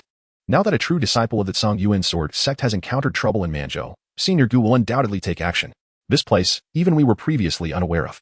Although Xiao Bie Li possesses formidable martial skills, he has no roots in Dongzhong County and will certainly struggle to locate us. There is no need for everyone to worry. Moreover, Xiao Bie Li must also fear the arrival of experts from the Zhang Yuan sword sect. He may very well have already left Manzhou. At this moment, two figures have silently materialized atop a large tree outside the Chuiying courtyard. Han Wuyin cast a glance at Xiao Bie Li, his expression revealing a complex mix of emotions. He had previously expressed concern for Xiao Bie Li, even stating that once Xiao Bie Li was dead, he would seek vengeance on his behalf. Who could have anticipated this turn of events? Xiao Bie Li has been skillfully concealing his true strength, only now revealing his formidable abilities. He has even made his way onto the prestigious leaderboard. Xiao Bie Li failed to notice Han Wuyin's gaze and inquired, "Is it within here?" Han Wuyin nodded, this time. Jiangshan Pavilion has extended a courtesy to my master by revealing the locations of these individuals. My master wishes for me to invite you to join the Blood Robe Tower, exempting you from any assessment and granting you the status of a gold-ranked assassin. Chapter 63, A Single Blade. Is your master highly esteemed within the Blood Robe Tower? Xiao Bie Li raised her gaze to ask. The Blood Robe Tower does not possess a commendable reputation in the martial world. Indeed, as an assassin organization, it is infamous for being the very group responsible for the demise of the late emperor. Naturally, it would not garner a favorable reputation in the realms of martial arts. Even Jiangshan Pavilion, one of the 6 guilds, must show deference to Han Wuyin's master, indicating that his master's standing within the Blood Robe Tower is likely significant. Han Wuyin confirmed, my master is a core assassin of the Blood Robe Tower. This revelation left even Xiao Bie Li astounded. A core assassin of the Blood Robe Tower. It is rumored that the late emperor met his end at the hands of the foremost core assassin of the Blood Robe Tower, known as Shadow. He had previously inquired with Ning Wanqing regarding intelligence about the Blood Robe Tower and learned that there are only 9 core assassins, a number that remains unchanged. These 9 individuals represent the very essence of the Blood Robe Tower. How astonishing that Han Wuyin's master is one of these core assassins. Xiao Bie Li quietly inquired, so, was the former emperor truly killed by someone from your Blood Cloak Tower? Han Wuyin looked at Xiao Bie Li as if he were a fool and replied, if our Blood Cloak Tower were indeed that formidable, would the court dare to act against us? According to my master, that incident was merely a scapegoat. If the emperor were so easily dispatched, we would not have allowed the court the chance for retaliation. Not only that incident, but many others have also been attributed to us, and we have borne quite a few burdens over the years. Having said this, Han Wuyin continued. Becoming a gold-tier assassin at the Blood Cloak Tower offers you numerous advantages. At the very least, you can choose whom you wish to eliminate. Do you not relish the idea of punishing wickedness?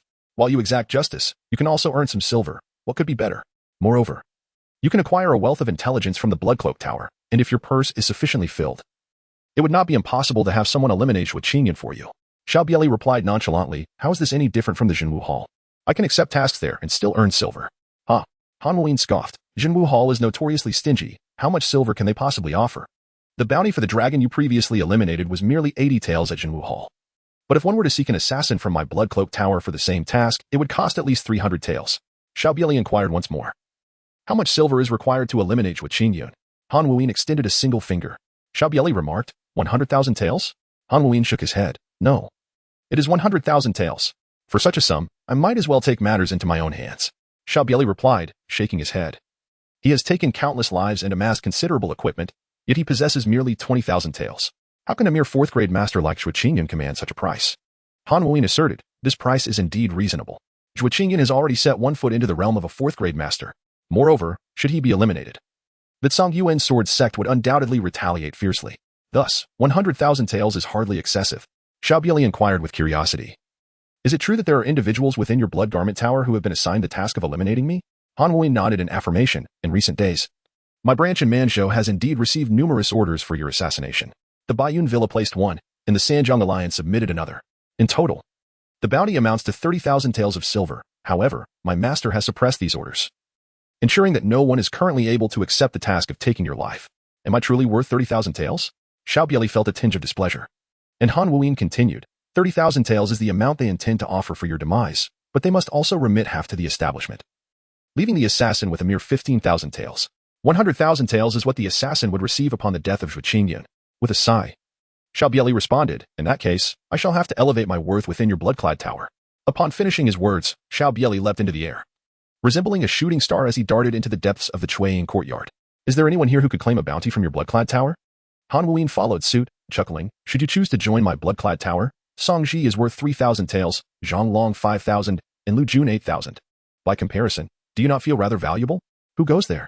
As the two raced deeper into the courtyard, a guard from Chuayin courtyard spotted Xiao Bie Li and shouted furiously. The shout, imbued with internal force, echoed throughout the entire courtyard. An intruder. Quickly, inform the master. Though few in number, several skilled individuals from Baiyun Mountain Manor guarded the corners. In an instant, 3 figures sprang forth from various corners of the courtyard, charging towards Xiao Bie Li. Yet, before they could reach him, they caught sight of his face, their expression shifting drastically as they turned to flee. Where do you think you're going? Xiao Bie Li let out a cold smile, and with a swift motion of his powerful finger, 3 piercing streams of energy shot through the air, targeting the 3 individuals with deadly precision. With a series of muffled thuds, blood mist erupted from their bodies, their faces etched with disbelief as they plummeted from the sky. Experience 1,000. Experience 1,000. Experience 1,000. In an instant, 3,000 experience points were acquired. Meanwhile, Bai Tiansong and his companions in the courtyard of the Biayuan sensed the disturbance outside and rushed out. Upon seeing Xiao Bie Li, their faces changed dramatically. Despite their numerical advantage, the shadow of his reputation loomed large. Even Shuizhou had fallen at Xiao Bie Li's hands, leaving them devoid of confidence to confront him. Xiao Bie Li, are you truly intent on exterminating us all? Roared Zhang Long. You killed my father and now speak of total annihilation? Xiao Bie Li's expression remained impassive. Moreover, I am in need of experience. Since you have gathered here, I shall send you to keep Shuizhou company. At his words, Zhang Long's expression darkened, and he shouted to his companions, let us strike together. I refuse to believe that Xiao Bie Li is truly this formidable. Shuizhou perished by a hidden weapon, one of immeasurable value, and yet I do not believe she possesses a second. As Zhang Long's words echoed, Scholar Jing Hua and Bai Yunsong simultaneously launched their attacks, dividing into 3 paths to assault Xiao Bie Li.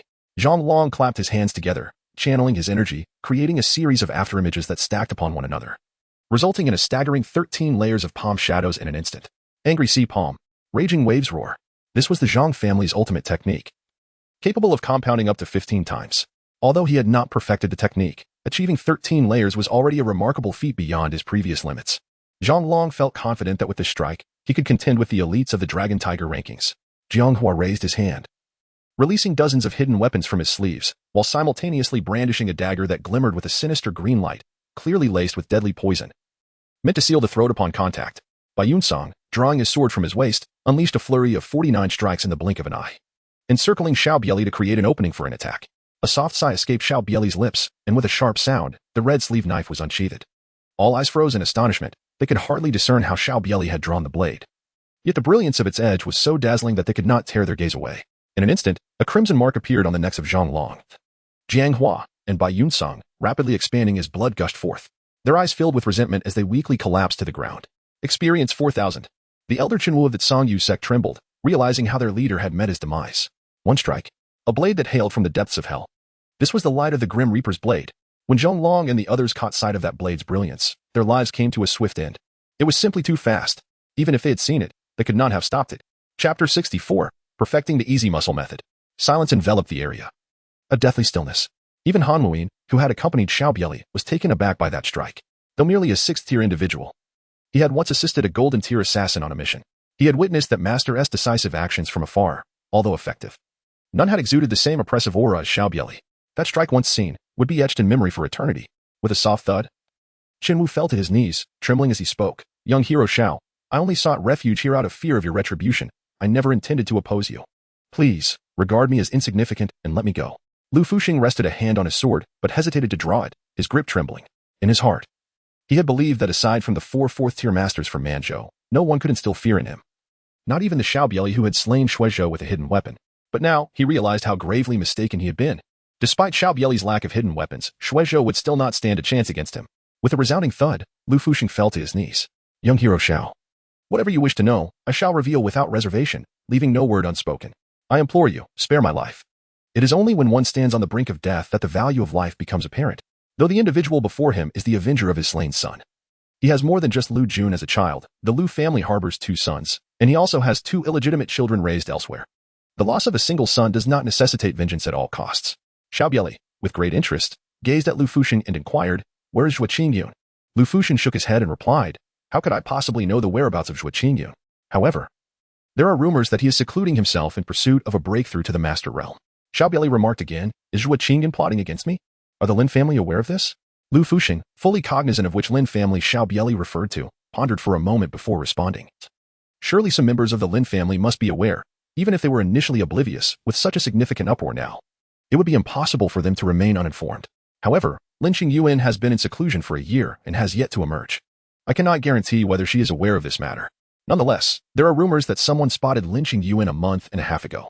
Xiao Bie Li and Lin Qingyuan were childhood sweethearts. He remained uncertain whether Xiao Bie Li still harbored feelings for Lin Qingyuan, thus he could only speak candidly. Xiao Bie Li's expression remained unchanged. The affection for Lin Qingyuan belonged to the original owner. He had never laid eyes on Lin Qingyuan. If Lin Qingyuan truly conspired with Zhuo Qingyun, then she would be the enemy responsible for his father's death. Upon meeting, it would merely be a matter of delivering another blow. Lu Fusheng gazed at Xiao Bie Li, gritting his teeth, and declared, "As long as you promise not to kill me, I am willing to divulge a secret. It pertains to the treasure of the former dynasty." Upon hearing this, even Han Muin, who stood behind Xiao Bie Li, was taken aback. He whispered, "It is said that after De Qian swept across the world, some precious items from the former dynasty's treasury went missing. Rumors suggest that they have all been hidden away, and to this day, no one has been reported to have found them." Lu Fusheng nodded fervently. "I can assure you that the rumors are true. If you, Xiao Bie Li, swear by heaven not to kill me, I shall reveal this secret to you." Xiao Bie Li nodded slightly, extending 2 fingers, and declared, "I, Xiao Bie Li, vow to the myriad deities that if you divulge the secret, I shall spare your life." Upon hearing this, Lu Fusheng breathed a sigh of relief, gently twisting the hilt of his sword. The hilt was easily removed, revealing a small, yellowed fragment of a map made of unknown material, which he handed to Xiao Bie Li, saying, "I acquired this from a family linked to the former dynasty. It is a quarter of the treasure map of the former dynasty. If one can locate the other 3 parts, the treasure shall be revealed." Before he could finish his words, clang, a flash of crimson light cut through the air. Experience 4,000. Lu Fusheng's head soared into the sky, his eyes filled with disbelief. As if he could not comprehend why, after handing over the map, Xiao Bie Li would still choose to strike him down. At that very moment, as Xiao Bie Li made his move, Qin Wu suddenly dashed forward, rushing toward the outer courtyard. If Xiao Bie Li could kill Lu Fusheng, he could just as easily eliminate him. Whoosh! The blade shimmered, and an overwhelming sense of danger enveloped him. Qin Wu dared not hesitate. His sword was drawn, clang. A sharp sound echoed as Qin Wu's sword shattered in 2, a gash appearing from his forehead, cascading down to his neck. Gush! Blood erupted as Qin Wu's lifeless body fell to the ground. Experience 4,000. Xiao Bie Li gazed at the severed head of Lu Fusheng rolling into the distance and shook his head, saying, "I have already conveyed to your son that I do not believe in deities or spirits. Perhaps he neglected to inform you in a dream. Nevertheless, your son has only just departed. If you hasten your steps on the path to the underworld, you might still catch up with him and keep him company."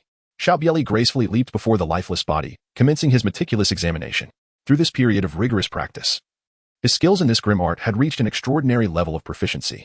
After a thorough search, he found himself enriched with over 10,000 taels and silver notes, along with a small pouch of gold leaves. Xiao Bie Li gazed at Han Muin and inquired, "Everyone is aware that I am the one who committed the murder. Is it possible to receive the payment?" Han Muin nodded and replied, "As long as you are unperturbed by others discovering that you are an assassin of the blood-clad tower, it is certainly feasible." Xiao Bie Li shook his head, saying, "The silver I possess is sufficient to sustain me for decades. I shall forego this small sum." He pondered how he would operate should he join the blood robe tower. Han Muin promptly tossed him a dark golden token and a monkey-faced mask, stating, "You need not concern yourself with anything. Unlike other gold medal assassins, you have been personally chosen by my master. You simply need to ascertain the locations of our branch offices. Remember, each year, you must complete 1 gold medal task to maintain your status. Should you require any information, you may purchase it directly from the branch office at half price. You currently find yourself entangled in considerable troubles. You may accompany me to meet my master. For even the Song Yuan sword sect would not dare to trouble you there." Xiao Bie Li shook his head and said, "What trouble is this?" Han Muin also shook his head, choosing not to elaborate further.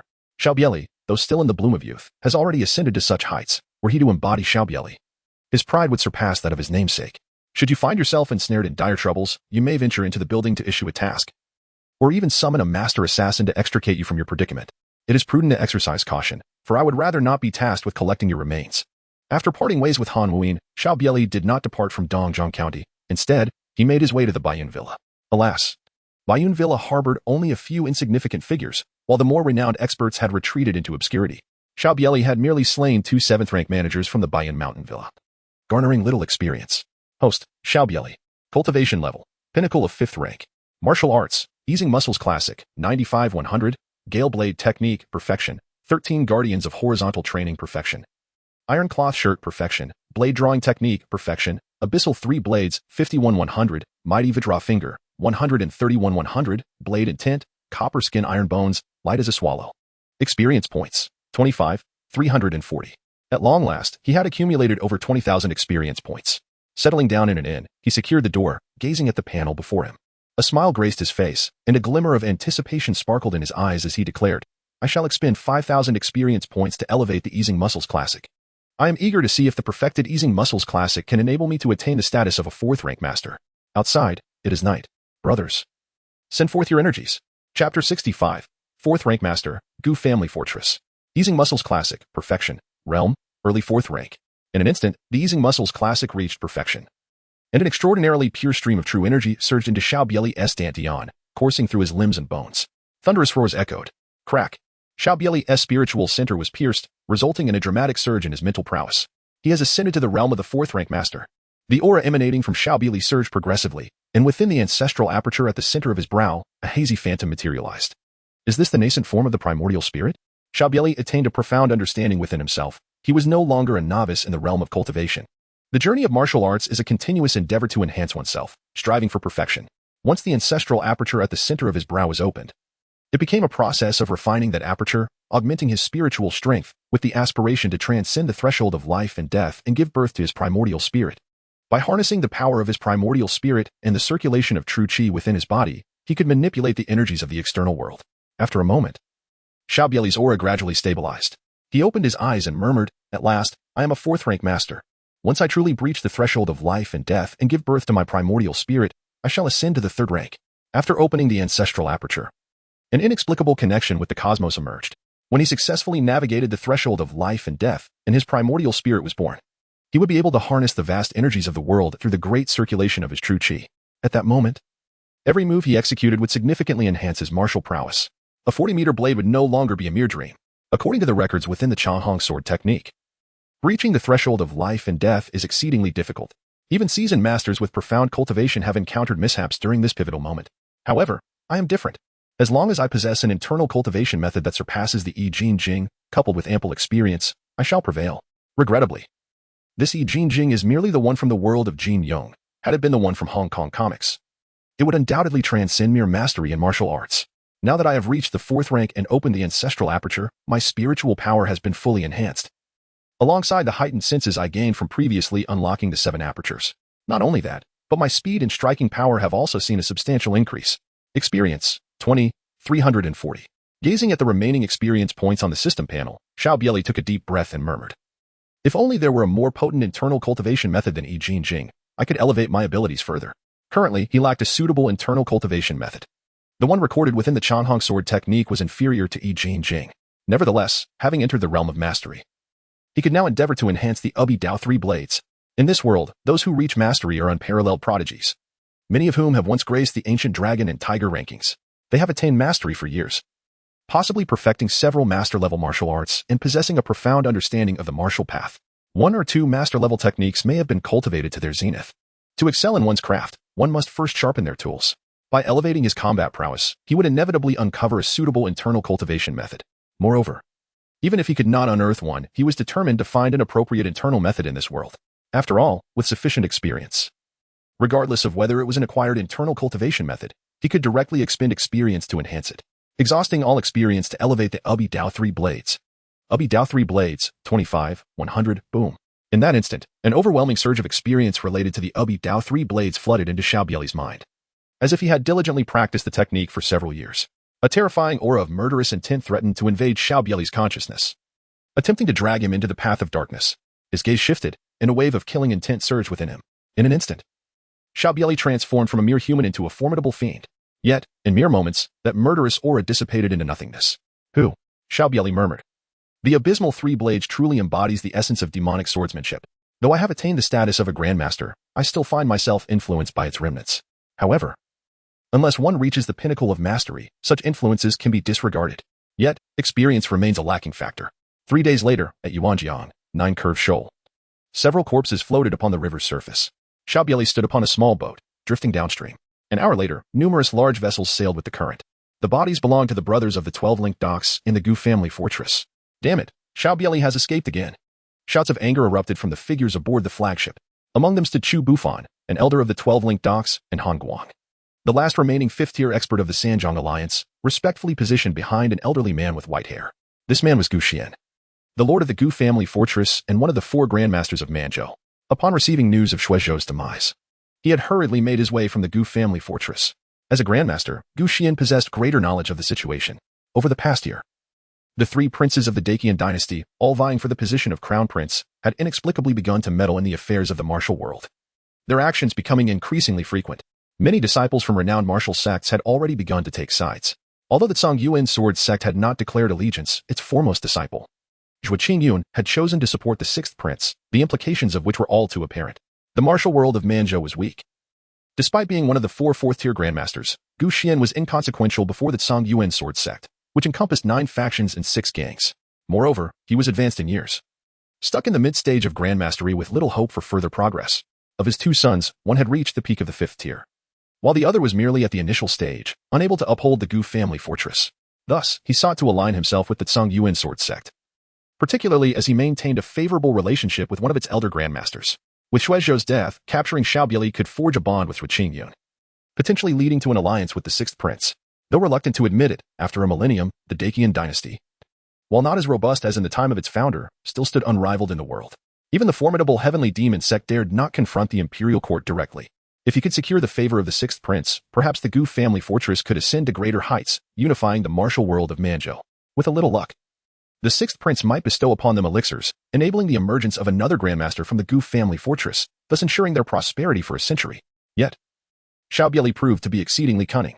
Without even catching a glimpse of him, the Gu family fortress had already suffered the loss of over 10 elite members. Continue the search. I refuse to believe that a mere Xiao Bie Li can turn the tides, Gu Xian declared, then turned to Chu Bufan, inquiring, has there been no trace of Xiao Bie Li from Jiashan Pavilion?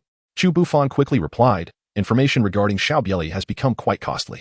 We have already provided Jiashan Pavilion with 5,000 taels of silver, yet the information received is but a collection of nebulous hints, lacking any concrete details of his whereabouts. Moreover, Jiashan Pavilion insists that they have fulfilled their obligation, and the silver is non-refundable. Chu Bufan cast a glance at Gu Xian's back, already suspecting a connection between Jiashan Pavilion and Xiao Bie Li. However, Jiashan Pavilion was one of the 6 great gangs of the realm, far beyond his capacity to offend. Furthermore, the true disciple of the Salt Gang exhibited an ambiguous attitude, seemingly disinterested in assisting the Songyuan sword sect in locating Xiao Bie Li. He, too, had become the leader of the 12 docks and garnered the support of the Salt Gang. The search for Xiao Bie Li was merely a fade to solidify his position. He hoped that the members of the Gu family fortress would remain oblivious to this truth. Still writing. Chapter 66. Did you just obstruct my experience grinding? Abysmal 3 blades, 39100, 7 kill blades, 3100, Xiao Bie Li, clad in a sleek black outfit, stood upon a small boat, gliding swiftly down the Yuan River. The vessel cleaved through the water, leaving a long, white wake in its path. The Ubidao's 3 blades and the 7 killings blade truly embodied the essence of demonic swordsmanship. Over the past few days, he had persistently engaged in combat, accumulating over 10,000 points of experience, which elevated his proficiency in the Ubidao's 3 blades by several levels. Unbeknownst to him, the 7 killings blade had also reached a novice stage through his continuous skirmishes. During this period, he had intentionally slowed his pace, hoping to lure those who wished to ambush him into pursuit, rather than seeking them out individually. However, it seemed that someone was assisting him in concealing his whereabouts. The forces of the Gu family fortress and others capable of keeping pace with him were merely insignificant figures, despite having executed 2 surprise counterattacks. Both the Gu family fortress and the masters from the 12 chain docks had been successfully diverted. He had only managed to eliminate a 5th-tier opponent and a handful of insignificant foes, which fell far short of his expectations. Just at that moment, Xiao Bie Li raised his brows and gazed into the distance, where a grand ship lay anchored 1,000 meters downstream, gently floating upon the river's surface. Flags fluttered in the breeze, emblazoned with the words Zhenwu Hall. At that moment, a middle-aged man, clad in ornate garments and sporting a full beard, stood at the bow of the vessel. He caught sight of Xiao Bie Li and, despite the distance, clasped his hands in greeting, proclaiming in a deep voice, Xiao Xia. I am Sidu Kong, the head of Zhenwu Hall in Manzhou. I kindly invite you to board my ship for a discussion, though separated by a considerable distance. Situ Kong's voice resonated in Xiao Bie Li's ears as if he were speaking directly beside him, a testament to Situ Kong's profound mastery. Xiao Bie Li furrowed his brows. He had heard of Situ Kong's name, albeit only in passing. as a figure who neither ascended the dragon and tiger ranking nor achieved the status of a fourth-grade master. He hardly warranted Zhao's attention. In comparison to other states, the martial hall of Manzhou, aside from enjoying a modicum of respect from the knife-holder faction, faced no significant opposition from other major powers, who merely regarded it with a sense of obligation to the imperial court. However, many influential figures harbored a deep-seated disdain for the martial hall, a sentiment often directed towards its leader, Situ Kong. As the head of the martial hall in Manzhou, he had not even attained the rank of a fourth-grade master, merely standing at the pinnacle of the fifth grade. While Manzhou lacked the presence of the 9 sects and 6 factions, influential forces such as the Gu family fortress and the Qi Feng Sword sect boasted fourth-grade masters among their ranks, rendering their dismissal of the martial hall of Manzhou entirely justifiable. Xiao Bie Li suddenly channeled his vital energy, gracefully traversing the waves, and within mere breaths, he alighted upon the deck of the grand ship. Sima Kong, upon witnessing Xiao Bie Li's arrival, could not help but smile, bowing slightly as he remarked, "I have long heard of the illustrious name of young hero Xiao. Today, I am finally honored to make your acquaintance." Xiao Bie Li's expression remained unchanged as he calmly remarked, "Master Situ traveled all the way from Chongning County merely to discuss this with me, did he not?" A fleeting flash of displeasure crossed Situ Kong's eyes. Yet his smile remained intact as he replied, "I have come here, of course, with important matters to discuss with you, young hero Xiao. Are you aware that by slaying Shuizhou, you have embroiled yourself in grave trouble?" Xiao Bie Li remarked softly, "Since the deed is done. If Lord Situ truly possesses the capability, then I implore you to revive Shuizhou." Situ Kong, noticing Xiao Bie Li's unconventional approach, retracted his smile and replied coldly, "Do you not know that a third-grade Grandmaster from the Yuan sword sect has already set forth to Manzhou with the tracking guild? He shall arrive in Dongzhong County within half a day's time. Although you, young hero Xiao, are formidable in martial arts, you remain merely at the pinnacle of the 5th grade. Do you truly believe you can withstand the might of a third-grade Grandmaster?" Xiao Bie Li's brows furrowed even deeper as she coldly remarked, "Speak your mind directly." Situ Kong, believing that Xiao Bie Li had been intimidated, let out a chilling laugh. "Do you not realize that behind Zhuo Qingyun stands the 6th prince? Zhuo Qingyun's allegiance to the 6th prince signifies that the entire Yuan sword sect is aligned with him. Do not think for a moment that you can escape the pursuit of the tracking gu. Even if you evade it once, can you truly elude it for a lifetime? I am a man of the 3rd prince, sent by him to seek you out, and I come bearing an opportunity." "What opportunity?" Xiao Bie Li inquired indifferently. Situ Kong retrieved a small porcelain vial from his sleeve, stating blandly, "Consume this heart-biting poison pill, and you shall become a pawn of the 3rd prince. Once you align with him, the Yuan sword sect will naturally refrain from harming you. Furthermore, I shall grant you an incense concealment pill, which will aid you in evading the tracking gu's pursuit. Do not underestimate this incense concealment pill. It is worth thousands of taels." Just days ago, Gu Xian, the lord of Gu family fortress, arrived in Dongzhong County, were it not for my clandestine efforts to spread false information through the Jinwu Hall. Do you think you could have escaped to this place? Fear not. As long as you obediently comply in the future, the 3rd prince will surely favor you." Before Situ Kong could finish, Xiao Bie Li's countenance darkened, and she gritted her teeth, saying, "So, the reason the Gu family fortress could not locate me these past few days is because you were scheming behind the scenes?" Situ Kong chuckled, "Of course." Yet before he could elaborate, he sensed a menacing aura emanating from Xiao Bie Li. "Are you obstructing my path to gain experience points?" "What?" Situ Kong failed to comprehend the meaning behind Xiao Bie Li's words. Clang. The crimson-sleeved blade was unsheathed, its scarlet light flashing. Puff. Situ Kong's head soared into the air, blood gushing forth. The speed of the strike was astonishingly swift, so much so that Situ Kong's smile was still etched upon his face when his head was severed. Experience 4000. Turtle breathing technique 1. Dual combat technique 1. 2 martial arts skills at once? Having traversed through time for so long, Xiao Bie Li found this occurrence to be quite surprising. The masters aboard the ship from Jinwu Hall stood frozen in disbelief. They were all loyal subordinates of Situ Kong, who had been sent by the 3rd prince to seek him out, and now he lay dead. Although their influence in Manzhou was minimal, even those forces with masters and residents would not dare to act openly against their hall leader. Xiao Bie Li, how dare he? To kill the master of the Jinwu Hall in broad daylight. Does he intend to oppose the court? Xiao Bie Li, you are being loud. With a sudden turn, a terrifying aura of murder emerged. The murderous intent surged within him, and the 5 closest subordinates of Situ Kong bled from their 7 orifices, collapsing backwards. Experience 500. Experience 1000. Experience 2000. If Situ Kong wishes to provide me with experience, then I shall treat you all as mere sources of it. Swish. A flash of blade light appeared, instantly transforming into dozens of sword gleams in the air, locking onto everyone aboard the ship. Almost simultaneously, all the living souls on the ship were severed in half, devoid of life. Experience 1000. Experience 4000. Chapter 67. He awaits us ahead. Xiao Bie Li thoroughly searched the corpse of Situ Kong and his companion, a 5th-grade master, discovering a hidden fragrance pill on Situ Kong. He also appropriated the heart-devouring pill that Situ Kong intended to use against him. Standing atop a vessel strewn with bodies, Xiao Bie Li gazed toward the direction from which he came, murmuring, "To think that the Yuan sword sect has dispatched a Grandmaster. Yet, they have not yet arrived here." This barbarian prefecture still has the potential for one final harvest. However, to be prudent, I shall enhance the abysmal path's 3 blades and ascertain the true capabilities of this Gu family stronghold's master. With this thought, Xiao Bie Li spoke softly, extract the turtle breathing technique and the dual wielding skill. In an instant, a multitude of cultivation methods pertaining to the turtle breathing technique and dual wielding skill surged into Xiao Bie Li's mind, accompanied by invaluable experiences in mastering these 2 martial arts. Moments later, Xiao Bie Li opened his eyes. With a swift motion, his right hand drew the red-sleeved dagger, its blade shimmering in the air, while his left hand formed a fist with the thumb extended outward, fingers dancing in a flurry, embodying the essence of multitasking. Xiao Bie Li exhaled a deep sigh. The art of dual combat allows for simultaneous action, yet his current proficiency is insufficient. To defeat a martial artist beneath the Grandmaster level, a single strike would suffice. Engaging in combat with a Grandmaster, however, requires far greater skill than what his rudimentary practice can offer. Presently, he lacks the surplus experience to enhance his dual combat technique. Nevertheless, he has perfected the turtle breathing technique to its pinnacle, enabling him to enter a state akin to death, concealing his presence so effectively that even Grandmasters would find it challenging to perceive him. However, there is no need for haste. He shall first focus on mastering the 3 blades of abysmal path before contemplating further advancements. Experience points, 16,740. He decided to expend all his experience to elevate the 3 blades of abysmal path. With a resounding boom, a torrent of knowledge regarding the 3 blades surged into Xiao Bie Li's consciousness.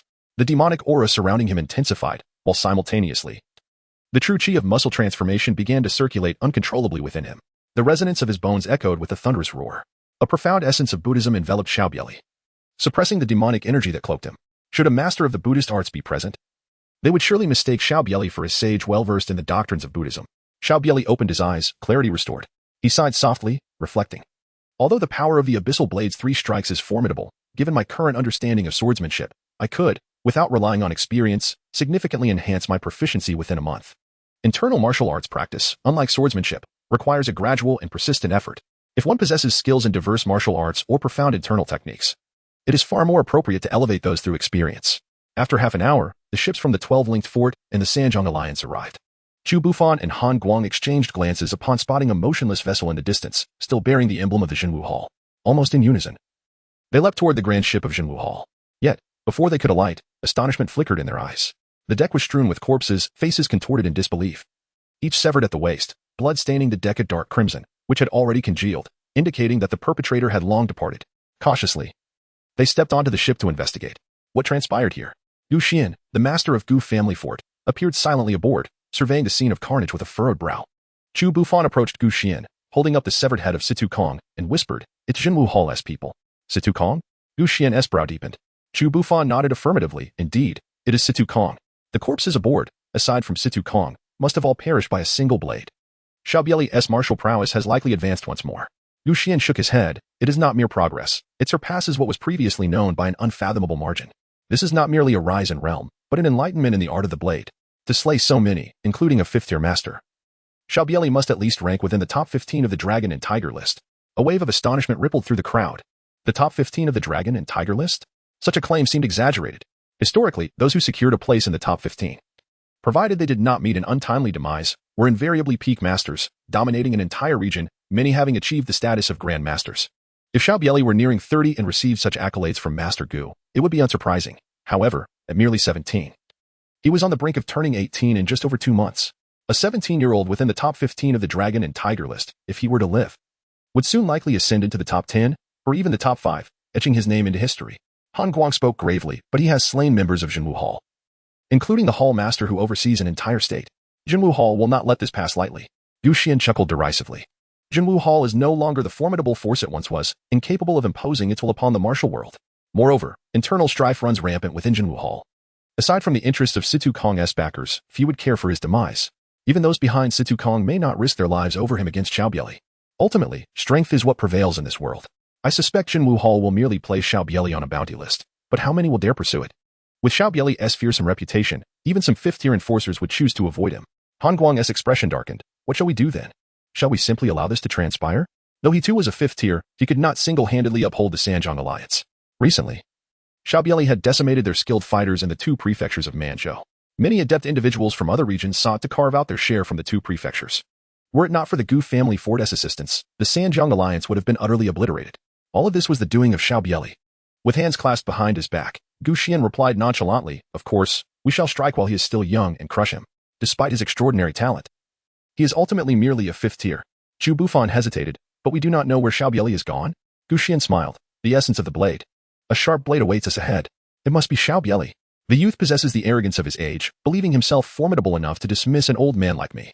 Alas, he is unaware of the chasm that lies between the fourth and fifth tiers, and thus, this time, he is undoubtedly doomed. Chapter 68. Slaying the Master. Let us go. Gu Xian soared back onto the ship, gesturing grandly. For large vessels surged forward, cutting through the waves downstream. Before long, they beheld a striking young man clad in black, standing resolutely upon the rocks by the riverbank. Xiao Bie Li, you possess quite the audacity. Before Master Gu, you dare not flee? With a swift motion, Han Guang directed a sharp finger strike toward Xiao Bie Li, unleashing a fierce wave of energy aimed at him. Given Xiao Bie Li's current abilities, he would undoubtedly flee were it not for Master Gu's presence.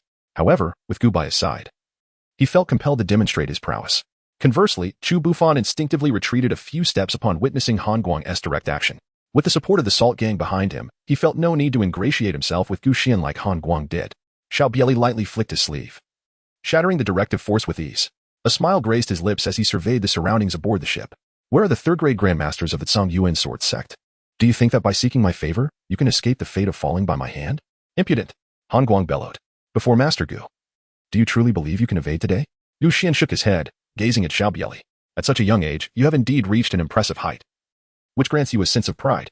However, young hero Xiao, are you aware that while many achieve fame overnight in the martial world, few ultimately enjoy a favorable end? This is often due to their immersion in the allure of inflated renown, leading them to misjudge their own capabilities. Haha. Xiao Bie Li laughed heartily, proclaiming, that pertains to others. I am distinct. My strength far surpasses my renown. I await here solely to witness the caliber of the masters within the martial world. Recently, I have gained new insights into the art of swordsmanship. I humbly request Master Gu to offer his guidance. As his words fell, with a swift motion, he unleashed a blade strike, sending forth a sword aura several zhang long, cleaving through the air towards the grand vessel where Gu Xian stood. In that instant, Xiao Bie Li propelled himself forward like an arrow released from its bow, chasing the glimmer of his blade. You seek death, Gu Xian bellowed, his right hand forming a palm strike, unleashing a terrifying force from his grasp. Boom. The collision of the sword aura and the palm energy resonated with a thunderous impact. The sturdy vessel bore several gaping holes, splinters flying in all directions. Puff, puff. Experience 500. Experience 1000. Two unfortunate souls were pierced by the flying debris, meeting their demise on the spot. Die. Just as Xiao Bie Li was about to land on the deck of the grand ship, Gu Xian let out a fierce shout. A sudden, powerful suction emerged from his outstretched hand, enveloping Xiao Bie Li in an invisible force, drawing him irresistibly towards Gu Xian. Come, if you dare. Xiao Bie Li did not resist, allowing his body to move towards Gu Xuanfei. Just as the distance between them shrank to less than 3 zhang, an explosive sound erupted. The suction from Gu Xian's palm abruptly vanished, and a terrifying force was unleashed. Yet, Xiao Bie Li's expression remained unchanged, with his left hand clenched into a fist. He extended his thumb and executed the powerful Vajra fingertip technique. Bang! Shock flickered in Gu Xian's eyes as an overwhelming force surged towards him, compelling him to involuntarily retreat a step, leaving a significant dent in the deck beneath his feet. However, instead of retreating, Xiao Bie Li lunged fiercely towards Gu Xian. Swish! In the blink of an eye, he drew his sword and struck. The sword-drawing technique. The silvery blade glimmered with intent, aimed directly at Gu Xian's face. Gu Xian summoned his internal energy to its peak. From the ancestral aperture in his brow, his mental power surged forth, targeting Xiao Bie Li. As his palms transformed into a violet hue, slamming forward with tremendous force. The Gu family fortress's ultimate skill, the purple fiend palm. This technique was inherently aggressive, infused with poison, and Gu Xian had perfected the purple fiend palm to its utmost. Even when confronted with renowned weapons, he was confident he could shatter them with a single strike. Moreover, bolstered by the mental power from his brow, he believed that if he could merely slow down Xiao Bie Li's movement for an instant, he could eliminate him with a single palm strike. The ferocious palm force surged forth, sending countless wooden planks crashing towards Xiao Bie Li from the ship. Yet, upon nearing the blade's light, they splintered into fragments. Boom. The collision between the purple fiend palm and the blade's radiance unleashed a terrifying shockwave, causing the ship beneath their feet to disintegrate completely.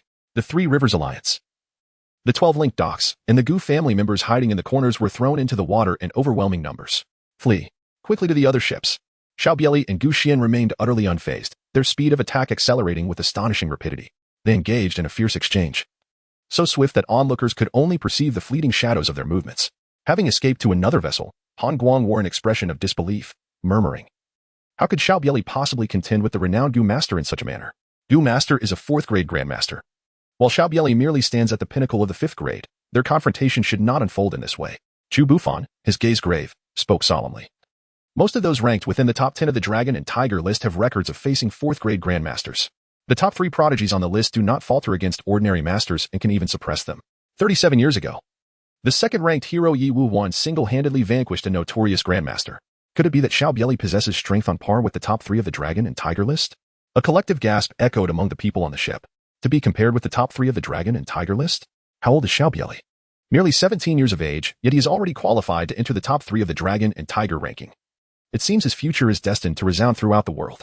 Han Guang fixed his gaze intently on the two combatants, unwilling to accept the reality. Impossible. How could someone from such a humble background possess such formidable strength? He must have employed a technique to unleash his latent potential. At that moment, a resounding clash echoed as fists met palms. Xiao Bie Li, leveraging the recoil to withdraw, shook his head and remarked, "I have now gained a deeper understanding of the prowess possessed by the masters of Manzhou. Recently, I have chanced upon a unique sword technique. I humbly request Master Gu to offer your guidance." As Xiao Bie Li's demeanor transformed, he shifted from a youthful hero into an unparalleled demonic figure. He moved with the grace of a dragon and the ferocity of a tiger, effortlessly covering several paces in an instant. With a swift motion, the crimson sleeve blade was drawn, and a glimmer of steel flashed in his hand as he unleashed the first of the 3 blades of abound. The initial technique, soul-devouring hearts, manifested like a surging tide of blade light, ensnaring Gu Xian in a web of myriad vengeful spirits. Invoking an inexplicable dread within him. Mental prowess. A master. Gu Xian's mind was thrown into disarray. Could such a young master exist? Boom. He unleashed a series of palm strikes. Yet compared to before, his technique appeared markedly chaotic. At that moment, whoosh, the third blade of the 3 blades of abound without interval, sliced through the air. Its scarlet light tinged with a hint of darkness, akin to a bolt of lightning that shattered Gu Xian's defenses. Poof. Gu Xian's eyes widened in shock as he spat out a mouthful of blood, intending to speak, yet no words escaped his lips. He plummeted directly into the river below. Experience 8000. Chapter 69, The Jianghu in Turmoil. Flee.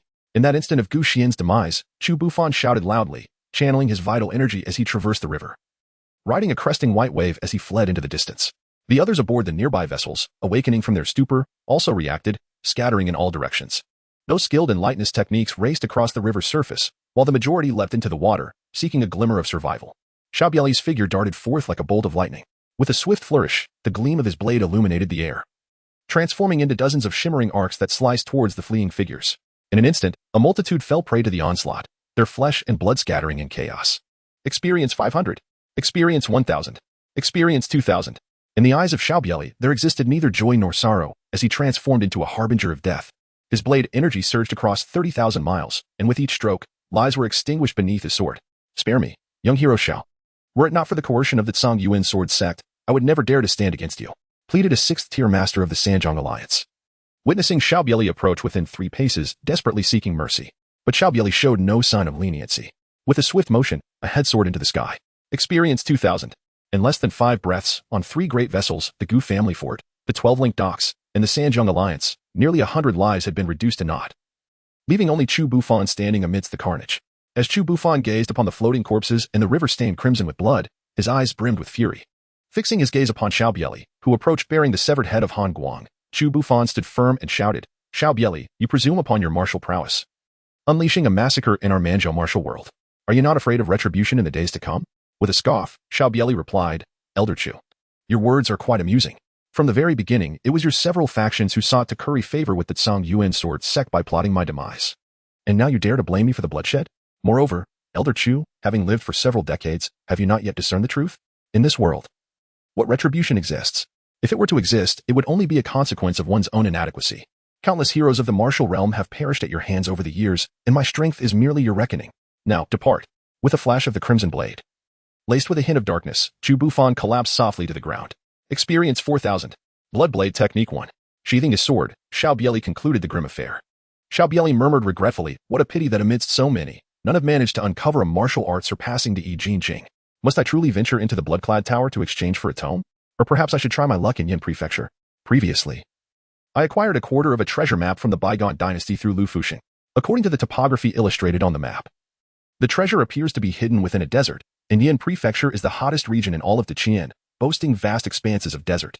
Xiao Bie Li meticulously examined the map of Yinzhou, yet even a quarter of the map proved insufficient for pinpointing an exact location. There were dozens of places in Yinzhou that bore resemblance to the marked areas on the map.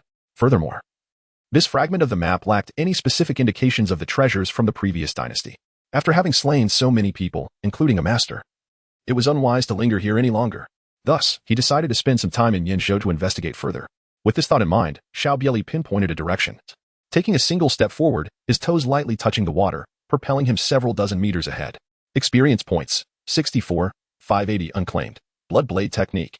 Arriving at a secluded spot, Xiao Bie Li halted, gazing at the experience points displayed on the system panel, and softly uttered, "Extract Bloodblade technique." A plethora of training methods regarding the Bloodblade technique flooded into Xiao Bie Li's mind. The Bloodblade technique is fierce and ruthless, regrettably. It holds no value for me at this moment. Consuming 45,000 experience points, he sought to enhance the 3 blades of Abaddon. Lacking any internal skills to improve at present, the martial arts akin to the Bloodblade technique no longer require enhancement. It is prudent to first perfect the 3 blades of Abaddon, reserving the remaining experience for a future acquisition of an internal skill. At which point he shall invest all at once to elevate his realm. Boom. In an instant. An overwhelming surge of experience related to the 3 blades of Abaddon poured into his consciousness, as if Xiao Bie Li had been cultivating the 3 blades for decades. A surge of demonic intent erupted from Xiao Bie Li, rendering him akin to a demonic deity. After several breaths, Xiao Bie Li opened his eyes, revealing a gaze marred by crimson streaks, exuding an aura of lethal intent. His breath surged rhythmically. With a swift motion, the crimson sleeve knife was drawn. A single stroke cleaved the air. A blade of energy, several meters long, surged forth, etching a profound gash upon the ground. As the blade's energy sliced through the space, the murderous aura emanating from Xiao Bie Li dissipated. Indeed, the abyssal path is the most sinister layer of hell. However, the art of the blade is ultimately lifeless.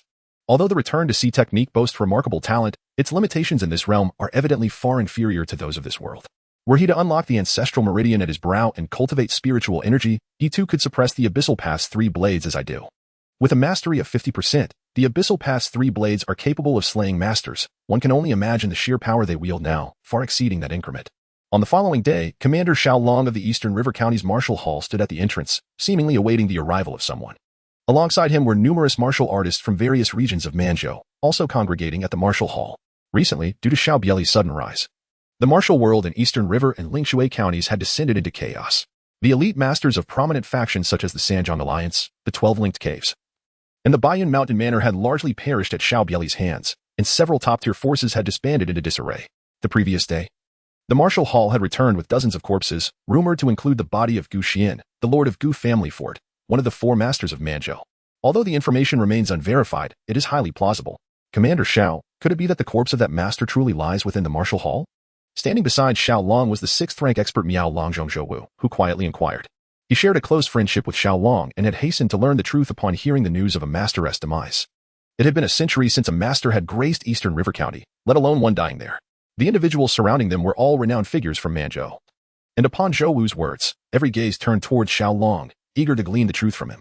Xiao Long nodded slightly and said in a deep voice, "Indeed, the body of the master of the Gu family fortress was discovered in the Yuan River." Upon hearing this, the crowd erupted in astonishment. The master of the Gu family fortress was a formidable figure, and now he had met his demise in the Yuan River? Is Xiao Bie Li truly that formidable? A young man could not help but inquire, how could Xiao Bie Li, being 2 years my junior, possibly slay a Grandmaster? Surely, there must be a hidden master aiding him. Upon hearing the young man's words, many in the crowd of martial artists nodded in agreement, sharing the sentiment that Xiao Bie Li could not have defeated a Grandmaster alone. If a teenager Grandmaster were to truly emerge, the entire martial world would undoubtedly be set ablaze with excitement.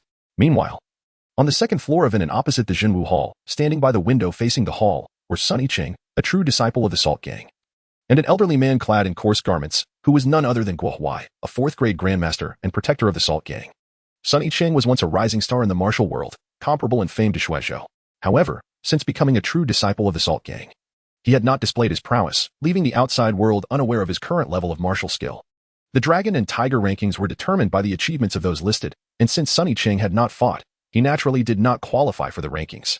Listening to the commotion outside, Sun Yiqing remarked calmly, Gu Xianyuan is still a Grandmaster, although his vitality has waned and he is not at his peak. He should not be someone Xiao Bie Li can contend with. Master, could it be that Xiao Bie Li has indeed entered the realm of a 4th-grade Grandmaster? Guo Huai shook his head. I just examined Gu Xuanyuan's corpse, and the fatal wound he bore was infused with an aura of malevolence, as if it had emerged from the depths of hell. Even I, faced with that blow, would likely suffer severe injury. Such a strike could not possibly originate from a 17-year-old. If a Grandmaster were to practice such a demonic blade, they would have long since become a slave to it. Sun Yiqing nodded thoughtfully. It seems that there must indeed be someone backing Xiao Bie Li. I just wonder which prince it is, with the crown prince's position vacant. The 3 princes used the martial world as a chessboard, seeking to prove their worth. What a boon for the martial realm. Guo Huai's expression shifted slightly, and he cautioned in a low voice, "Speak cautiously. The imperial court is powerful if those few families do not intervene. Even our 9 sects and 6 gangs would not dare to defy the will of the court. Let this matter not be mentioned again." The Blood Robe Tower had previously concealed some information for Xiao Bie Li. It was likely that the assailant was an assassin from the Blood Robe Tower. At that moment, the sound of urgent hoofbeats approached. Sun Yiqing and Guo Huai turned their gaze toward the source of the sound. A man, appearing to be in his 40s and wielding a broadsword, rode at the forefront, looking somewhat travel-worn. Upon seeing the newcomer, both Sun Yiqing and Guo Huai's expressions changed drastically. The Thunder Sword hero, Dongfang Yang, a third-grade Grandmaster of the Zhongyuan Sword sect. This was a true figure who had transcended the threshold of life and death, possessing a primordial spirit. Among the 9 sects and 6 gangs, he was renowned. Following Dongfang Yang were a dozen individuals, the weakest among them being at least at the 6th grade level, with one elder whose brow glimmered faintly, unmistakably a 4th-grade Grandmaster. Sun Yiqing and Guo Huai exchanged glances, leaping from the window to the main street, and respectfully clasped their hands toward Dongfang Yang. "Hero Dongfang. Esteemed Senior Dongfang." At this moment, many had already recognized Sun Yiqing's identity, having seen him numerous times in the area recently. Yet, this true disciple of the Salt Gang was now bowing in greeting to the approaching figure, clearly indicating that the visitor was of significant stature. It was the Phantom Divine Palm, Hero Zhang. He had personally arrived. Some recognized the identity of the Grandmaster following Dongfang Yang and gasped an exclamation, "The Phantom Divine Palm." Zhang Tao, one of the 4 Grandmasters of Manzhou. Dongfang Yang did not even glance at Sun Yiqing and Guo Huai as he dismounted and strode into the Zhenwu Hall. Sun Yiqing and Guo Huai dared not display a hint of dissatisfaction. A 3rd-grade Grandmaster was already among the pinnacle of martial prowess.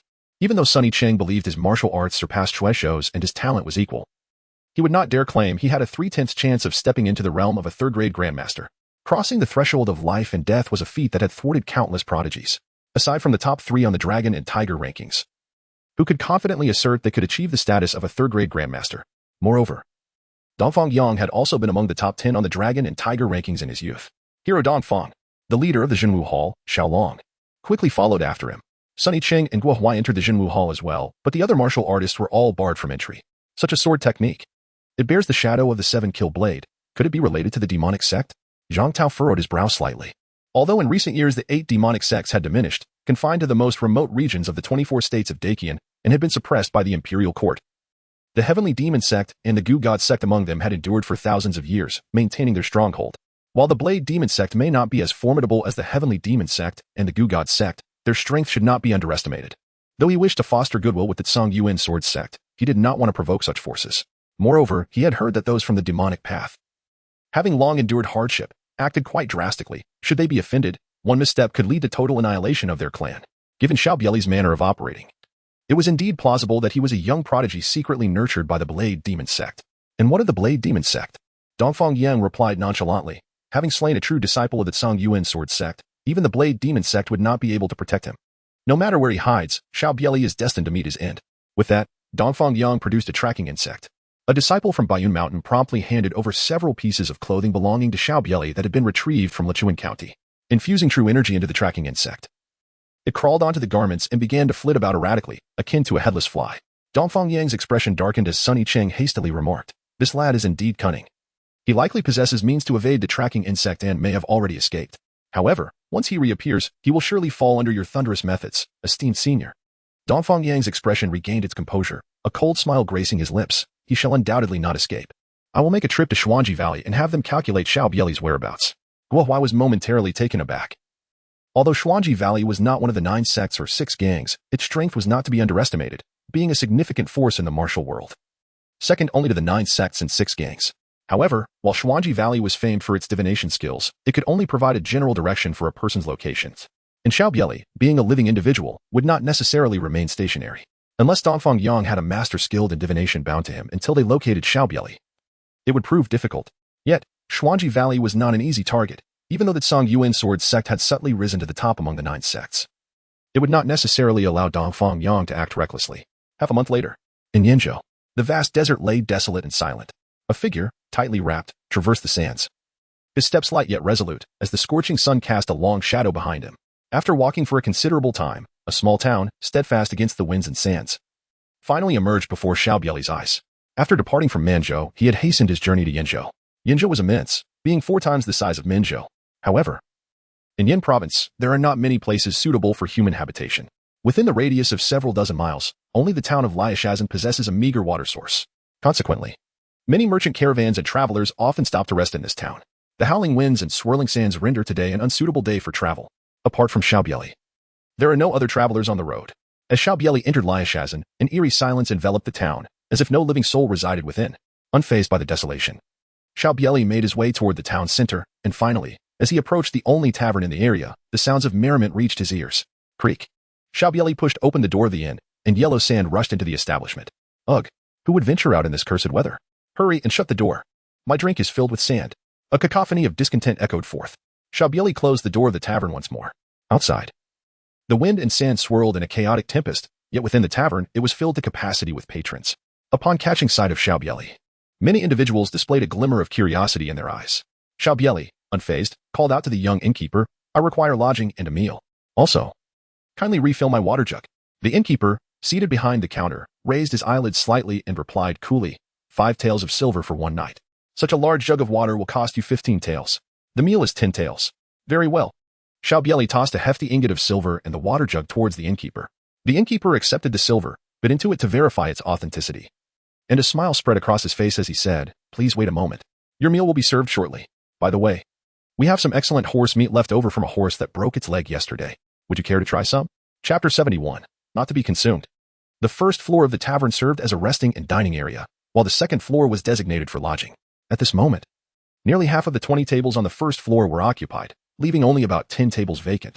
Moreover, each patron had weapons beside them, clearly indicating they were not ordinary travelers, but rather bloodied mercenaries of the martial underworld.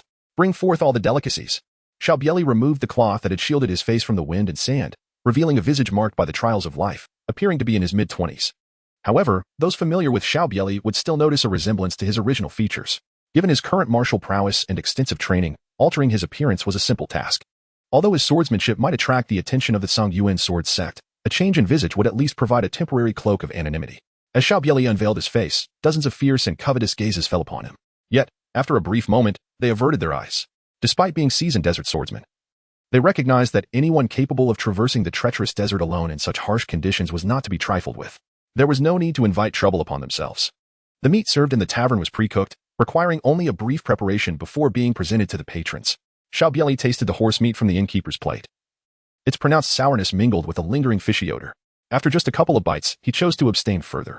Fortunately, the lamb served at the tavern was rather palatable. Observing Xiao Bie Li immersed in his meal, the other patrons showed no inclination to disturb him, redirecting their focus elsewhere. Yet, it was evident that these swordsmen were not of the same ilk. They regarded one another with a measure of caution, despite their apparent wariness.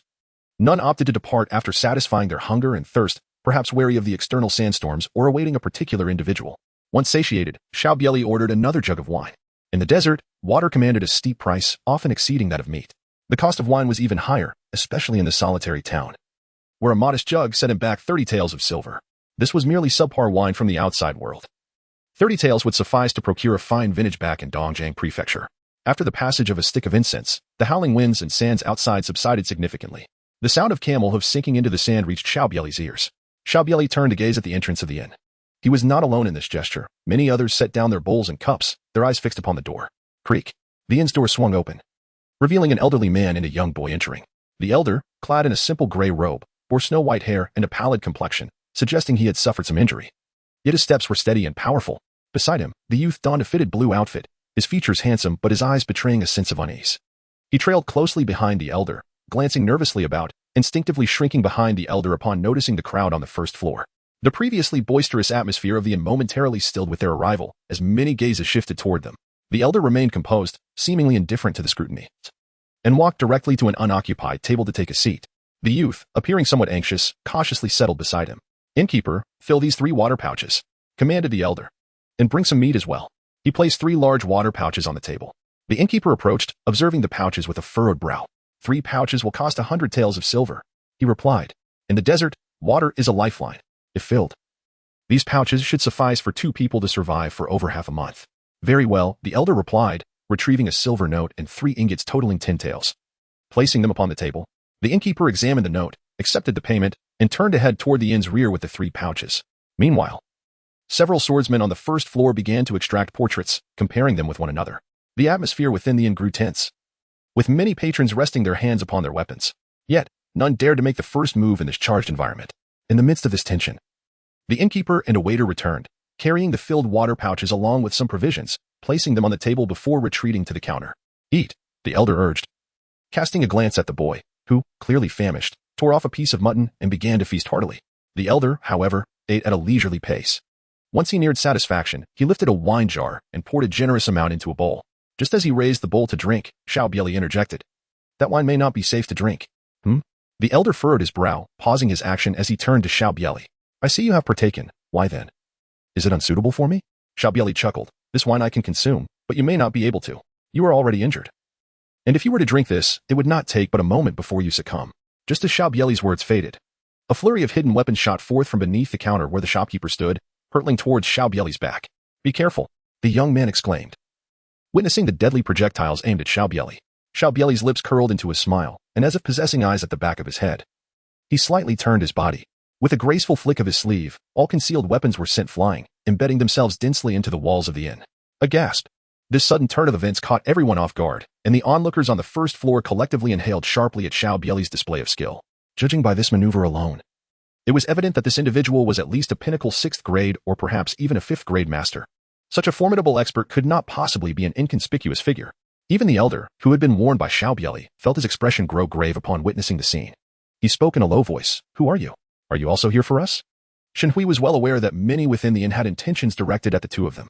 However, he prided himself on being a 5th grade master, believing that the highest martial prowess among the patrons was merely at the pinnacle of 6th grade. Even with his injuries, he felt he could easily dispatch them. Yet, Xiao Bie Li's display robbed him of that confidence. Xiao Bie Li nodded slightly, a faint smile gracing her lips as she remarked, "Indeed, I have come for your sake. However, I also intend to take a life." Shen Hui instinctively inquired, "Whose life?" "Xiao Bie Li, the master of the Yellow Sand Bandit, the Desert Bear Ding Han."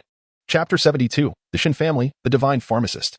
A wave of astonishment swept through the first floor of the tavern. Upon hearing Ding Han's name, some individuals turned pale, while others trembled uncontrollably, their hands shaking even as they gripped their weapons. Ding Han, the Desert Bear, was already a pinnacle expert of the 5th rank.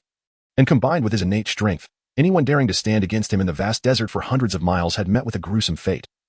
Their bodies left in a pitiful state from his brutal staff strikes. Most importantly, Ding Han was the master of the Yellow Sand Bandit, never engaging in solitary combat. The band was replete with formidable fighters. Aside from Ding Han, the second in command, Flying Wolf Blade Zhao Wushuan was also a 5th rank expert. And there were several 6th rank masters among them. Who was this individual who dared to proclaim the intent to kill Ding Han? Although they had come in pursuit of the bounty on the Shen family, they had no desire to entangle themselves with the Yellow Sand Bandit. At this moment, many were reconsidering their choices, including the 2 6th rank swordsmen on the first floor. The Yellow Sand Bandit operated with ruthless ferocity, and to become embroiled with them could lead to dire consequences. Shen Hui gazed at Xiao Bie Li and said in a low voice, "Is this tavern backed by the Yellow Sand Bandit?" Xiao Bie Li nodded slightly. Although the innkeeper was merely a 6th rank individual, the Soul Tavern in Liashazen was a flourishing enterprise that could not be managed by one of such low rank. Unless, of course, he had the backing of the most formidable force of this generation, the Huasha Bandits. He must have alerted the Huasha Bandits after you entered, lest they will arrive shortly. Upon hearing this, with a clatter, several swordsmen on the first floor rose and were about to stride toward the inn's exit. However, they had barely taken a step when a powerful force struck before them. Xiao Bie Li sat calmly, uttering softly, "The Yellow Sand Bandit has yet to arrive. I kindly ask you all to remain for a while longer. Do not put me in a difficult position." He had arrived in Yenzhou 5 days prior, taking refuge within the city of Juyang precisely because it housed a branch of the Blood Robe Tower. Furthermore, 3 locations resembling a quarter of a map were situated in the vicinity of Juyang. However, he had not yet ventured to explore those places. Instead, he received intelligence from the master of the Blood Robe Tower's branch. The master of Fengying Manor in Qisha City had succumbed to a sudden illness, and his only son, Xin Yuan, along with the steward, Shen Hui, had mysteriously vanished. It was suspected that Xin Yuan possessed the secret manual of the Fengying School's martial arts, Gui Yuan, along with the Fengying sword technique. A century ago, Fengying Manor was a renowned force in Yenzhou, its first master being a 3rd-tier Grandmaster. Yet, without a Grandmaster's presence for the past 2 generations, it had gradually declined. The Gui Yuan manual is an inner strength technique and is precisely what he sought this time. Should the Gui Yuan manual prove capable of unlocking the threshold between life and death, his journey would not have been in vain. If not, he would have to exchange for an inner strength manual at the Blood Robe Tower. Alas, the tomes there are exorbitantly priced. Even one capable of unlocking the threshold between life and death demands 200,000 taels of silver. Moreover, only the gold-ranked assassins of the Blood Robe Tower are eligible to procure such martial arts. As for martial arts above the 3rd-tier Grandmaster level, Not even the gold-ranked assassins have the privilege to exchange for them. Currently, Xiao Bie Li possessed merely 70,000 taels and silver notes, but slaying a desert bear, Ding Han, would yield 10,000 taels. The second-in-command of the Yellow Sand Bandit is worth 7,000 taels. A few more contracts would suffice for him to acquire a technique that could unlock the threshold between life and death. He could also amass some experience, allowing him to break through that threshold directly when the time comes. Suddenly, thunderous hoofbeats echoed from outside, causing the expression of everyone on the first floor to change dramatically, including Shen Hui, who was at the 5th tier. Although he was at the 5th tier, he was aware of his limitations and knew he could never match Ding Han. The innkeeper looked at Xiao Bie Li coldly and said, "Young man, over the years, many righteous individuals like yourself have sought trouble with the bandit leader. Yet all have become mere skeletons in the desert." Just as the words left his mouth, the inn's door was kicked open from the outside. Sand poured into the inn as a group of fierce-looking yellow sand bandits surged in. The leader was a towering figure, his face bristling with a thick beard standing upright like steel needles, his large eyes gleaming with a ferocious light. His head was completely bald, adorned with a peculiar tattoo that covered the entirety of his left cheek. A 6th-tier yellow sand bandit wielded a long purple iron staff. Though it appeared burdensome even for him to hold, let alone wield effectively, clearly, the staff was not his weapon of choice. Indeed, the yellow sand bandits. The expression of the swordsmen on the first floor shifted dramatically. Those who had initially intended to leave quickly retreated, eager to distance themselves from Shin's group and Xiao Bie Li, lest they be mistaken for allies. Shen Hui's expression also darkened. Previously, he had only heard rumors of the notorious bandit leader Desert Bear, Ding Han. But upon seeing him in person, he was certain he could not match the man before him. He even doubted whether he could endure 30 exchanges in combat with him. "Leader, you have finally arrived." The innkeeper stepped out from behind the counter, pointing at Xiao Bie Li with a grin. "Are you aware that this young hero has come seeking your head?" Laughter erupted among the yellow sand bandits. Even Ding Han and the second-in-command, Zhao Wushuan, could not contain their amusement, doubling over in mirth. The innkeeper approached Ding Han and continued, "This young hero is quite confident. He could have easily eliminated me first, but chose to allow me to inform you instead. Had it not been for this young hero's mercy, I might not have been able to alert you to his presence. Unfortunately." Shen Hui was about to drink liquor laced with a debilitating potion, but this lad thwarted that, "Causing you a bit of trouble," Ding Han remarked, shaking his head. "A wounded 5th-tier mid-level practitioner poses no significant challenge." Xiao Bie Li nodded in agreement, acknowledging the profound mastery of martial arts possessed by the individual before him. Coupled with innate strength and an overwhelming presence, it indeed required little effort to eliminate him. The desert bear Ding Han furrowed his brows, feeling an inexplicable sense of inscrutability in the face of this person. "What tricks are you trying to play? I shall see what abilities you truly possess." Ding Han could restrain himself, but his companion flying wolf blade Zhao Wushuan could not contain his impatience. With a thunderous roar, he sprang forth like a bolt of lightning, drawing his curved blade in a flash. In an instant, he unleashed dozens of strikes, the silver glimmer of his blade enveloping Xiao Bie Li entirely. As Zhao Wushuan made his move, Shen Hui's expression shifted rapidly. Zhao Wushuan's prowess was on par with his own. Had he not been injured, he could have exchanged blows with Zhao Wushuan. However, in his current state, he doubted his ability to withstand even Zhao Wushuan, let alone Ding Han. Shen Hui fixed his gaze on Xiao Bie Li, eager to discern the source of confidence that emboldened this individual to threaten the desert bear Ding Han with death. "You may not witness my true abilities." Just as the blade's brilliance approached him, with a surge of true energy, Xiao Bie Li's fingers darted out like lightning. And with a resounding bang, the myriad of blade shadows dissipated in an instant. Zhao Wushuan, having arrived swiftly, retreated even faster, spewing forth a mouthful of blood as he was sent hurtling backward, crashing heavily against the NS wall before collapsing to the ground. His chest bore a distinct indentation, his eyes wide and unblinking. Experience 4000. Medicine King Divine Scripture 1. Chapter 73. Annihilation. Oh, something is dropped. The Medicine King Divine Scripture. Could it be the tome pin by the Master Witching from the Flying Fox of Snowy Mountain? This indeed holds some significance. Although he has already reached the 4th rank as a master, he is not impervious to all poisons. Even if the toxins within the Medicine King Divine Scripture may not affect high-level experts, the pharmacological knowledge contained therein would still offer him some assistance. Once he masters the Medicine King Divine Scripture, he can swiftly grasp the intricacies by acquiring additional texts on poisons from this world. He is dead. The second-in-command is dead. A bandit from the Yellow Sand Gang cautiously approached the wide-eyed Zhao Wushuan, his finger trembling as it hovered near Zhao's nose, retreating in fear, his eyes filled with terror. Their second-in-command was a 5th-rank expert. Even the leader himself could hardly slay a 5th-rank master in a single blow, could he? The others on the first floor of the inn wore expressions of disbelief. The infamous flying wolf blade of the Yellow Sand Bandit had roamed the desert for years. And now he lay lifeless here? Who on earth is this individual? Ding Han, known as the Desert Bear, gripped his iron staff, his countenance grave as he regarded Xiao Bie Li. "Who exactly are you? We should have no enmity between us, should we?" He scrutinized Xiao Bie Li, racking his mind for any renowned young masters listed on the Dragon Tiger ranking. Yet none matched the figure before him. He believed he had not offended such an outstanding young talent. Whether there is enmity or not is irrelevant. Xiao Bie Li shook his head and smiled. During this period, you have frequently targeted merchant caravans, even slaughtering the women and children among them. This has violated the rules established by the Camel Bell Sage Zemur. Even if I do not intervene, your time is limited. Perishing at my hands can be deemed as the repurposing of waste. The impoverished Yin state is largely desert, and Zemur is the desert king of Yin. It is due to Zemur's regulations that caravans dare to traverse the boundless sands. The recent actions of the Yellow Sand Bandits have undoubtedly transgressed Zemur's rules. As his words fell, Xiao Bie Li transformed into a streak of lightning, charging towards Ding Han. Do you truly believe I am a soft persimmon? Ding Han bellowed in fury.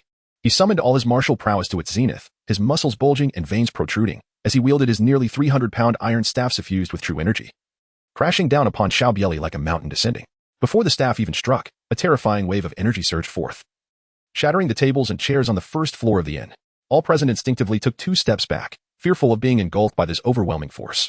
Xiao Bie Li's expression remained unchanged. In the instant the iron staff descended, his fingers, like lightning, struck forth with the might of the great strength diamond finger. The iron staff collided with the pointed force, producing a resounding thud. Ding Han felt an irresistible surge of power wash over him. The iron staff slipped from his grasp and flew backward. Thud, thud, thud. Several yellow sand bandits standing behind Ding Han were struck by the flying iron staff. Their bones shattered and bodies sent sprawling backward, their vision fading to darkness as they lost consciousness. Experience 1000. Experience 500. I cannot withstand this. A thought surged within Ding Han's mind, but before he could retreat, a finger had already pressed against his chest. A spurt of blood erupted from Ding Han's mouth, followed by another gush from his back. The force of that single finger had pierced through Ding Han's chest, who, filled with resentment, collapsed backward. Experience 4000. Flee. Amidst the remaining yellow sand bandits, someone shouted, and all of them rushed frantically toward the tavern's entrance. Get out of my way. Don't block me. The tavern keeper bellowed. He had been standing beside Ding Han, and, upon sensing Ding Han's demise, sought to escape. However, the doorway was obstructed by the frenzied yellow sand bandits. A fierce glint flashed in his eyes as he summoned his inner energy and struck out with a palm toward those blocking his path. The man in front felt a powerful gust of wind rushing toward him. He turned only to see the tavern keeper collapse softly before him, and as the keeper fell, he beheld the visage of the fiend who had slain their leader. In Xiao Bie Li's eyes, there was neither joy nor sorrow, as he pointed with a fierce and domineering finger. Experience 1000. Xiao Bie Li's every gesture unleashed a terrifying force that pierced through the bodies of several men. In the span of merely 3 breaths, the dozen or so yellow sand bandits who had approached Ding Han were reduced to lifeless corpses. The one who fled the farthest barely managed to escape 2 meters from the doorway before meeting the same fate. Dead. The desert bear, Ding Han, is dead? The people on the first floor of the inn wore expressions of disbelief, as if everything that had just transpired was a fleeting dream from the moment this young hero struck to the complete annihilation of the yellow sand bandits within the inn. Only a few breaths had passed. Furthermore, the assailant appeared to be no more than in his 20s. Such prowess, while perhaps not enough to secure a place on the dragon and tiger rankings, surely could not be far off. Yet, they found themselves in a state of unease. Sitting on pins and needles, this individual had already slaughtered so many yellow sand bandits. Should he turn his attention to them, it would hardly come as a surprise. Despite their lack of grievances or enmities. Depart. Xiao Bie Li glanced at the individuals within the inn and spoke in a calm tone. A collective sigh of relief echoed among the patrons, who respectfully clasped their hands together toward Xiao Bie Li before hastily exiting through the main door. However, Shen Hui and Xin Yuan chose to remain. The figure before them had explicitly stated that his purpose was to assist them, with the annihilation of the Huangsha bandits being merely a secondary objective. Xiao Bie Li lifted his foot to toss the steel dagger of the Huangsha bandit, severing the heads of Ding Han and Zhao Wushuan, which he then wrapped in the black cloth he had brought. These are all worth silver. Once he had completed his task, Xiao Bie Li turned his gaze towards Shen Hui and Xin Yuan, speaking with an air of nonchalance. Strictly speaking, I could be considered your benefactor. Had I not eliminated the Huangsha bandit, you would not have escaped today. I am here for the Gui Yuan secret manual. Hand it over, and we shall part ways amicably, each to our own peace. Shen Hui positioned himself protectively in front of Xin Yuan, cupping his hands in a gesture of respect as he replied, the Gui Yuan secret manual is not in our possession. Xiao Bie Li furrowed his brow, causing Shen Hui to instinctively retreat a step. Uncle Hui. Xin Yuan emerged from behind Shen Hui, offering a wry smile. There is no need for such alarm. The Gui Yuan manual remains within the Wind Shadow Manor. Even if we choose to remain silent, we shall have no opportunity to acquire it in the future. It is far better for the manual to be in the hands of this elder brother than in the grasp of that rogue, Yin Tao. The manual is hidden within a secret compartment in the ancestral hall of the Wind Shadow Manor, known only to my father. After he was poisoned, he revealed its location to me. However, I realized I could not safeguard the Gui Yuan manual, hence refrained from retrieving it. Now that the Wind Shadow Manor has fallen under Yin Tao's control, I am uncertain whether they have discovered the manual, whether it is there or not. A visit will provide the answer. Xiao Bie Li responded coolly. Accompany me to ascertain the whereabouts of the Gui Yuan manual, and I shall then release you. Chapter 74, Lady Feng Si. Juyang City is not too distant from Lusha Town. With swift horses, one can arrive within a day. Upon returning to Juyang City, Xiao Bie Li first sealed the acupuncture points of both individuals, leaving them in a rented courtyard. He then proceeded to the largest brothel in Juyang City, the Tsui Hong Courtyard, with two severed heads in hand. "Oh, young master, you've returned. Are you here to see Sister Ziwei again? At this hour, she is likely still in bed." As Xiao Bie Li stepped into the Tsui Hong Courtyard, two enchanting women, clad in scant attire, greeted him. Yet, upon meeting Xiao Bie Li's gaze, both ladies instinctively lowered their heads, their voices softening. Xiao Bie Li proceeded towards the depths of the emerald red courtyard, where no one could have imagined that beneath the bustling activity lay an intricately constructed underground palace, the largest branch of the Blood Garment Tower in Yinzhou. As he reached the innermost part of the emerald red courtyard, a captivating young maiden clad in purple approached him. "My lord, you have arrived." Xiao Bie Li trailed behind the young woman, making his way towards the subterranean stone palace. Upon entering, the atmosphere grew palpably tense. He could sense that at least two fourth-grade masters were stationed within this underground sanctuary. As they ventured deeper into the palace, they arrived at a chamber where a woman clad in a flowing azure gown sat. She appeared to be in her 30s, adorned in a manner befitting a matron. With willow-like brows and phoenix eyes, her waist so slender it could be grasped with a delicate hand. Her exquisite countenance resembled a perfectly ripened peach. "Back so soon?" she mused, her tone laced with a hint of amusement. "But it stands to reason, with your martial prowess, dispatching a band of bandits would indeed pose little challenge." Feng Xinyang observed Xiao Bie Li as he entered, carrying two neatly packaged heads. She clicked her tongue and idly fiddled with the abacus before her, shaking her head as she spoke. "Including the silver you previously entrusted to me in the two heads of the Yellow Sand Bandit leaders, that totals 18,000 taels. You still require 90,000 taels to acquire the Yin-Yang True Art. Perhaps you might consider attempting to eliminate Xue Qingyun. His head would fetch a price of 100,000 taels." Xiao Bie Li cast a glance at Feng Xinyang and inquired, "Where is Xue Qingyun?" Although Feng Xinyang held the pinnacle of the 5th rank, she was the head of this branch and enjoyed considerable standing within the Blood Robe Tower. Despite her mature appearance, she was merely 30 years old, a few years younger than Xue Qingyun. With his current perspective, Xiao Bie Li could discern that Feng Xinyang was also a master swordsman, undoubtedly superior to the deceased Xue Zhou. Though he had not encountered others on the Dragon and Tiger rankings, he believed that Feng Xinyang could at least secure a position within the top 20. Feng Xinyang casually remarked, "He is not in Yinzhou. However, Long Lao truly values you. Even the Song Lei sword hero Dongfang Yang from the Song Yuan sword sect has been diverted on your behalf." A letter from Manzhou indicates that a master named Duan Hunjian Feng Lu has arrived from Song Yuan sword sect, along with your compatriot from Manzhou, Huaningshan Zhang Tao. Although the divination of Tianji Valley may not rival the star-pushing technique of the Qingtian Observatory, it still possesses some merit and should be able to ascertain your approximate location. Shall we enlist someone to assist? Feng Xinyang delicately manipulated the abacus with her slender fingers, calculating. Among the three masters, Qiu Xuanji, Zhang Tao, and Feng Lu, only Feng Lu poses a greater challenge. If we offer a discount for our own, 30,000 taels of silver should suffice to settle the matter. This realm is not akin to the ancient times of his past life, where powerful factions boasted legacies spanning millennia and amassed wealth beyond measure. 30,000 taels of silver would scarcely suffice to purchase the life of a master. Feng Xinyang had indeed presented him with a staggering proposition. Nevertheless, what Xiao Bie Li sought was experience, and he would naturally refrain from invoking the Blood Robe Tower's influence. Moreover, three masters were merely three masters. Who among them was not a master in their own right? Xiao Bie Li shook his head and replied, "No need. If they find me, I will take action myself." Feng Sideo nodded and said, "The first-generation master of Tiangui Valley was a direct disciple of the chief of the Qingtian Monitor. Although he has departed from the Qingtian Monitor, he still maintains connections with the court. He possesses a degree of genuine skill. However, those who have inherited the true teachings of Tiangui Valley throughout the ages have all met untimely ends. The art of celestial divination should not be employed too frequently." Xiao Bie Li nodded and inquired, "What about the Qiankuan Palm and Yin Tao? Is the Gui Yuan secret manual not in Xin Yuan's possession?" Feng Xinyang immediately discerned the reason behind Xiao Bie Li's question regarding Yin Tao and shook her head, saying, "Yin Tao's reputation in the vast desert is hardly inferior to that of the desert bear Ding Han, and his martial prowess surpasses Ding Han's. 3 years ago, he engaged in combat with Jin Buping, who ranks 57th on the Longhu list, and even gained a slight advantage. The reason Yin Tao targeted Fengying Manor is related to a woman, a sudden, enigmatic figure. I could not ascertain her origins, but I am certain she is extraordinarily beautiful, otherwise a renowned master like Yin Tao would not have succumbed to her charms.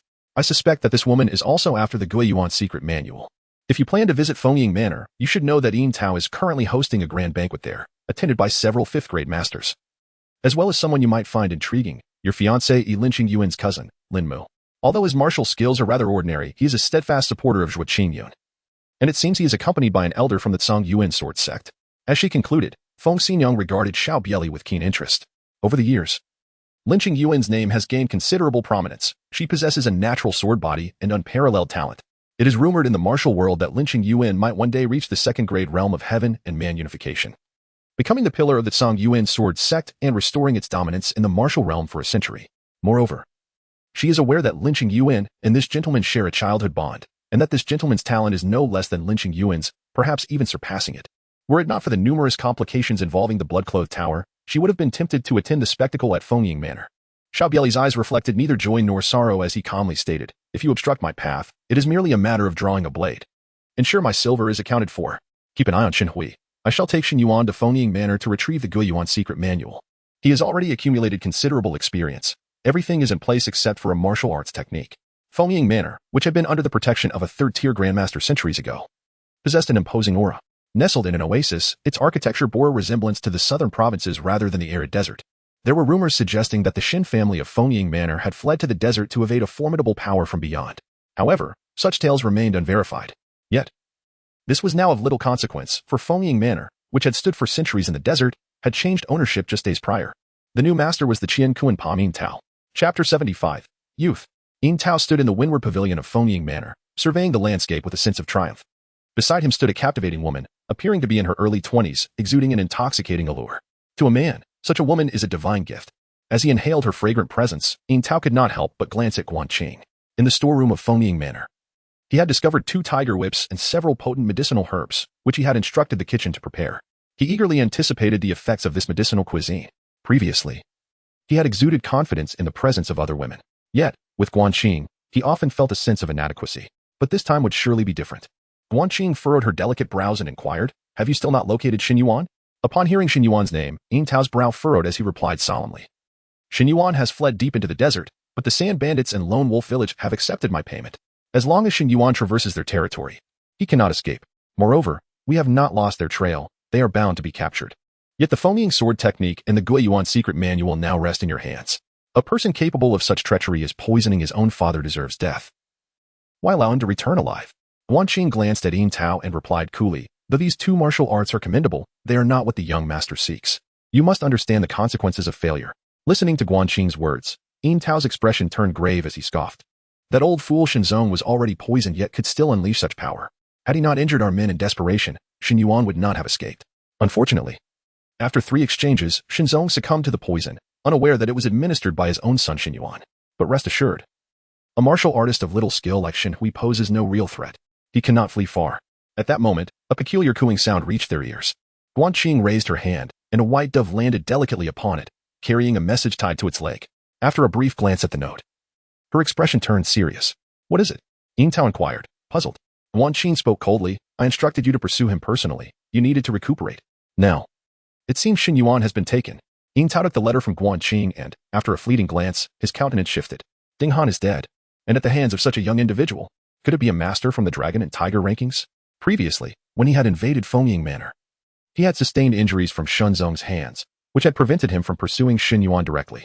He had dismissed the notion that Shen Yuan and his companion could escape. However, circumstances had now changed. Though he had grasped the opportunity to ascend to the 4th-tier Grandmaster realm during his battle with Shenzong, he was not yet a 4th-tier Grandmaster. If he jeopardized the young master's plans, he would surely face dire consequences. Guanqing shook her head. "None of this aligns. We have completely lost track of Shen Yuan. If we do not act swiftly, you may find yourself in grave peril." Yin Tao's face paled. As Guanqing was a trusted mate of the young master, she would undoubtedly be safe. He, however, had been lured by her charms and had boarded the ship without even knowing what the young master looked like. Yet he was aware that the young master was at least a 4th-tier Grandmaster, backed by a formidable force. If accountability were sought, he would be unable to evade culpability. "You must save me," Yin Tao implored Guanqing. Her eyes sparkled with mischief. "I know you have obtained many valuable items from Fengying Manor. If you can satisfy me tonight, I might be persuaded to assist you." Yin Tao nodded vigorously. Guanqing continued. "The soul-severing sword Feng Lu from the Songyuan sword sect has arrived in Yanzhou. The Songyuan sword sect maintains a close relationship with the Camel Bell Master Zumuer. If we can enlist the help of those under the Camel Bell Master, then not even a Grandmaster could hide in the desert, let alone Shen Yuan." Yin Tao's eyes brightened. "So that Songyuan sword sect's inner disciple Lin Mu at the manor?" Guanqing nodded affirmatively. "Indeed. Although Lin Mu is somewhat inept, he is blessed with a talented cousin destined to become at least a 3rd-tier Grandmaster. Once Lin Mu speaks, Feng Lu will surely grant him some consideration. Make the arrangements for a banquet tomorrow night to host Lin Mu and those 5-tier masters who may come to your aid." The following day, as dusk fell, Xiao Bie Li finally arrived at Fengying Manor with Xin Yuan. Though the manor was heavily guarded, it posed no challenge to Xiao Bie Li. Even with Xin Yuan in tow, they could effortlessly infiltrate. The two made their way without alerting anyone, landing in the ancestral hall of the Xin family deep within Fengying Manor. Inside the hall, chaos reigned. The ancestral tablets of the Shun ancestors lay carelessly strewn across the ground, and the entire hall had been turned upside down. Where is it? Xiao Bie Li frowned slightly, his voice calm. Xin Yuan quickly pointed to a beam. It is up there. With that, Xin Yuan leaped onto the beam, and Xiao Bie Li followed closely behind. Xin Yuan fumbled atop the beam, eventually opening a hidden compartment. To his dismay, it was completely empty. How could this be? Xin Yuan exclaimed in astonishment. This place is so concealed, they should not have found it unless they dismantled the ancestral hall. Damn it, they've even discovered this place. Xin Yuan turned to see Xiao Bie Li regarding him with a bemused expression, and his heart sank. Still too young, my acting skills need refinement. Xiao Bie Li let out a soft sigh, fully aware of Xin Yuan's intentions, which were merely to exploit him for vengeance on behalf of his father. If Xin Yuan were to candidly propose a trade, offering the return to origin manual in exchange for the assassination of Yin Tao, there would be no issue at all. However, to regard him as a fool would be a grave misstep.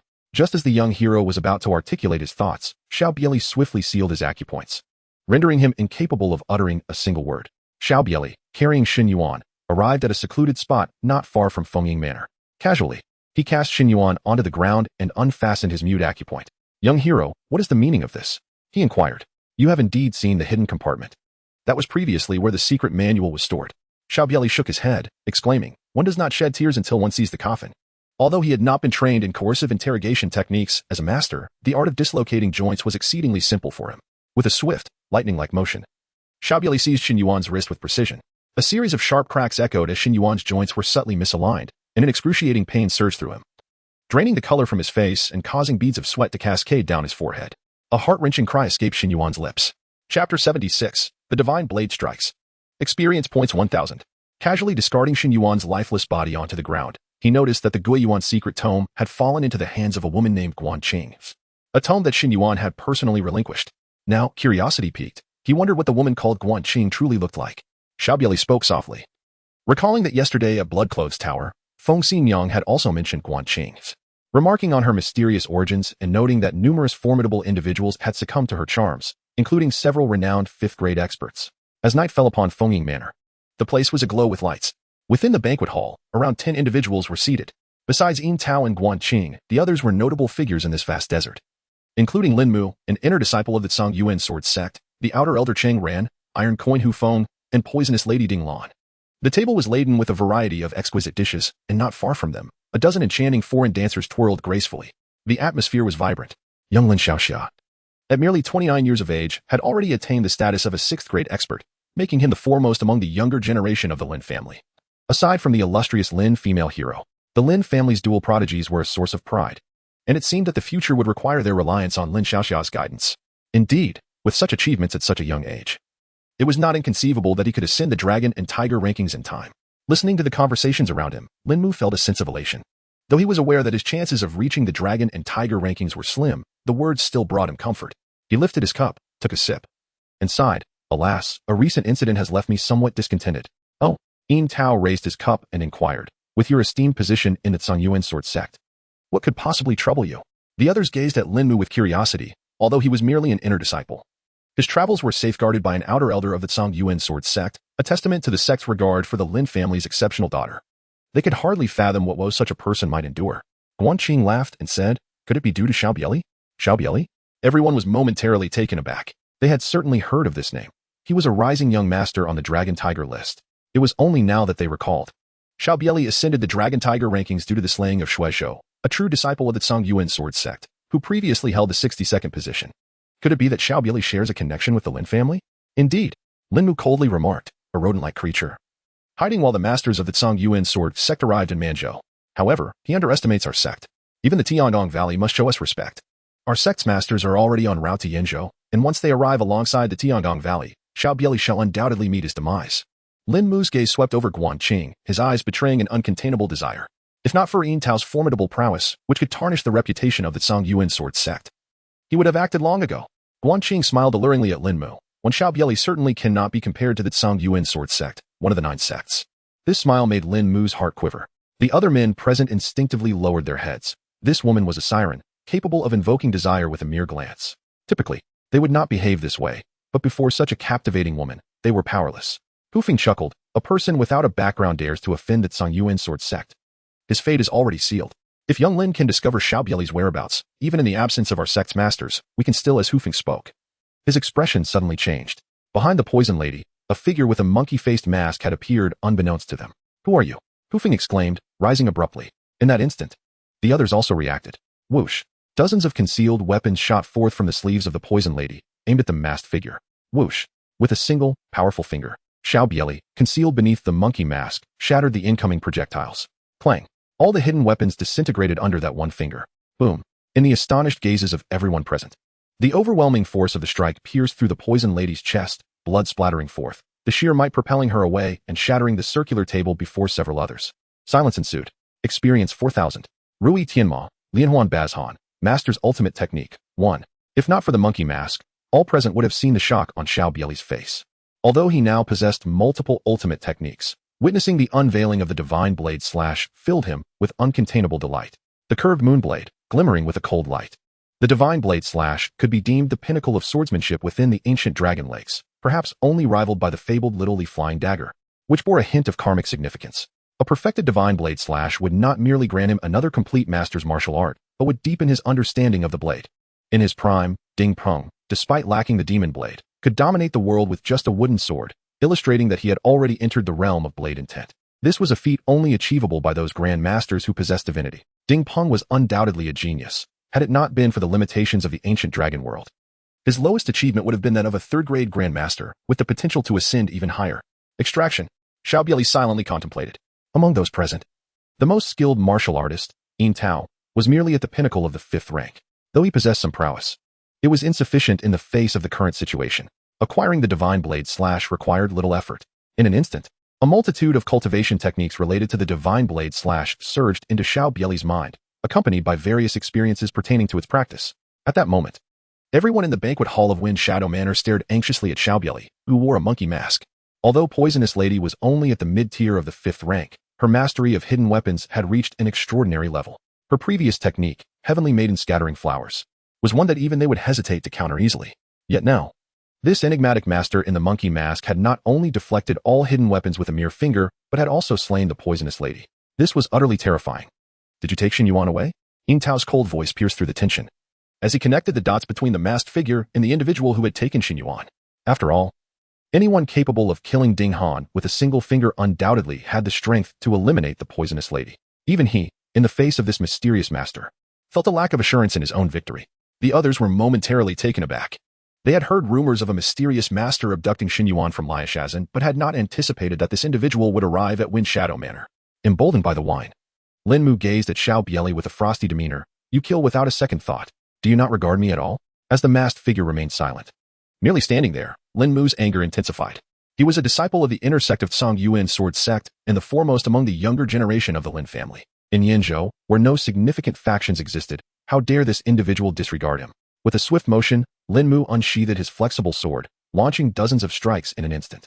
The myriad sword shadows enveloped Xiao Bie Li, the renowned sword glistening like a poisonous serpent, aimed directly at his brow. Chapter 77. Poison. No. The moment Lin Mu struck, Cheng Ran, an elder of the outer sect of Zhongyuan sword sect, changed countenance and hurriedly called out to stop him. As he beheld the monkey mask on Xiao Bie Li's face, a conjecture took shape in his mind. Bloodrobe Tower. Though Bloodrobe Tower had maintained a low profile in recent decades, he vaguely recalled that all 9 core assassins were no less than second-tier experts. Beneath these 9 core assassins were 36 gold medal assassins, who typically concealed their identities behind animal masks. It was certain that the weakest among them could not be weaker than the renowned Yin Tao in Yanzhou. Moreover, many among them could assassinate 4th-tier masters. A feat exceedingly challenging, as 4th-tier masters had forged their spiritual powers. Nevertheless, prior to Bloodrobe Tower's assassination of the former emperor, 4th-tier masters had perished at their hands each year. If this person were indeed a gold medal assassin of Bloodrobe Tower, then aside from Yin Tao, none among them would stand a chance against him. Just as Cheng Ran's words fell, a flash of blade light erupted. With a sickening thud, Lin Mu's head soared into the air, blood spraying. Experience 2000. Even Yin Tao, who had taken a step forward, abruptly halted, for that blade was merely an ordinary one, akin to a tool fashioned by a village blacksmith. Yet the speed at which the assailant had drawn it was astonishingly swift. Even he had no confidence in being able to block that strike. You killed him? Do you know who he was? And you simply killed him? Cheng Ran's eyes widened in anguish. Though he was an elder of the outer sect, his limited talent meant he would never ascend to the fourth-tier master realm. However, his grandson possessed great potential, ranking among the top 20 in the inner sect. Yet this alone was insufficient. As without a place on the Dragon Tiger ranking or an innate sword body like Lin Qingyuan, he could not garner the favor of the sect strong. The Lin family had promised that if they protected Lin Mu once they returned to the sect, Lin Qingyuan would recommend his grandson to the third elder, granting him the opportunity to study under a third-tier grandmaster. But now, all was ruined. With Lin Mu dead at the hands of this individual, not only would he lose Lin Qingyuan's friendship, but the Lin family would also lay blame at his feet. I care not who he was. Without casting a glance at Cheng Ran, the masked Xiao Bie Li turned his gaze to Guanqing, stating flatly, "Where is the return to origin scripture?" Xin Yuan informed me that after poisoning his father, he entrusted the scripture to you. Everyone was taken aback, particularly those few scavengers known as Iron Scale in Yanzhou. Wind Shadow Manor held considerable renown in Yanzhou, especially since Shenzong was a fourth-tier master.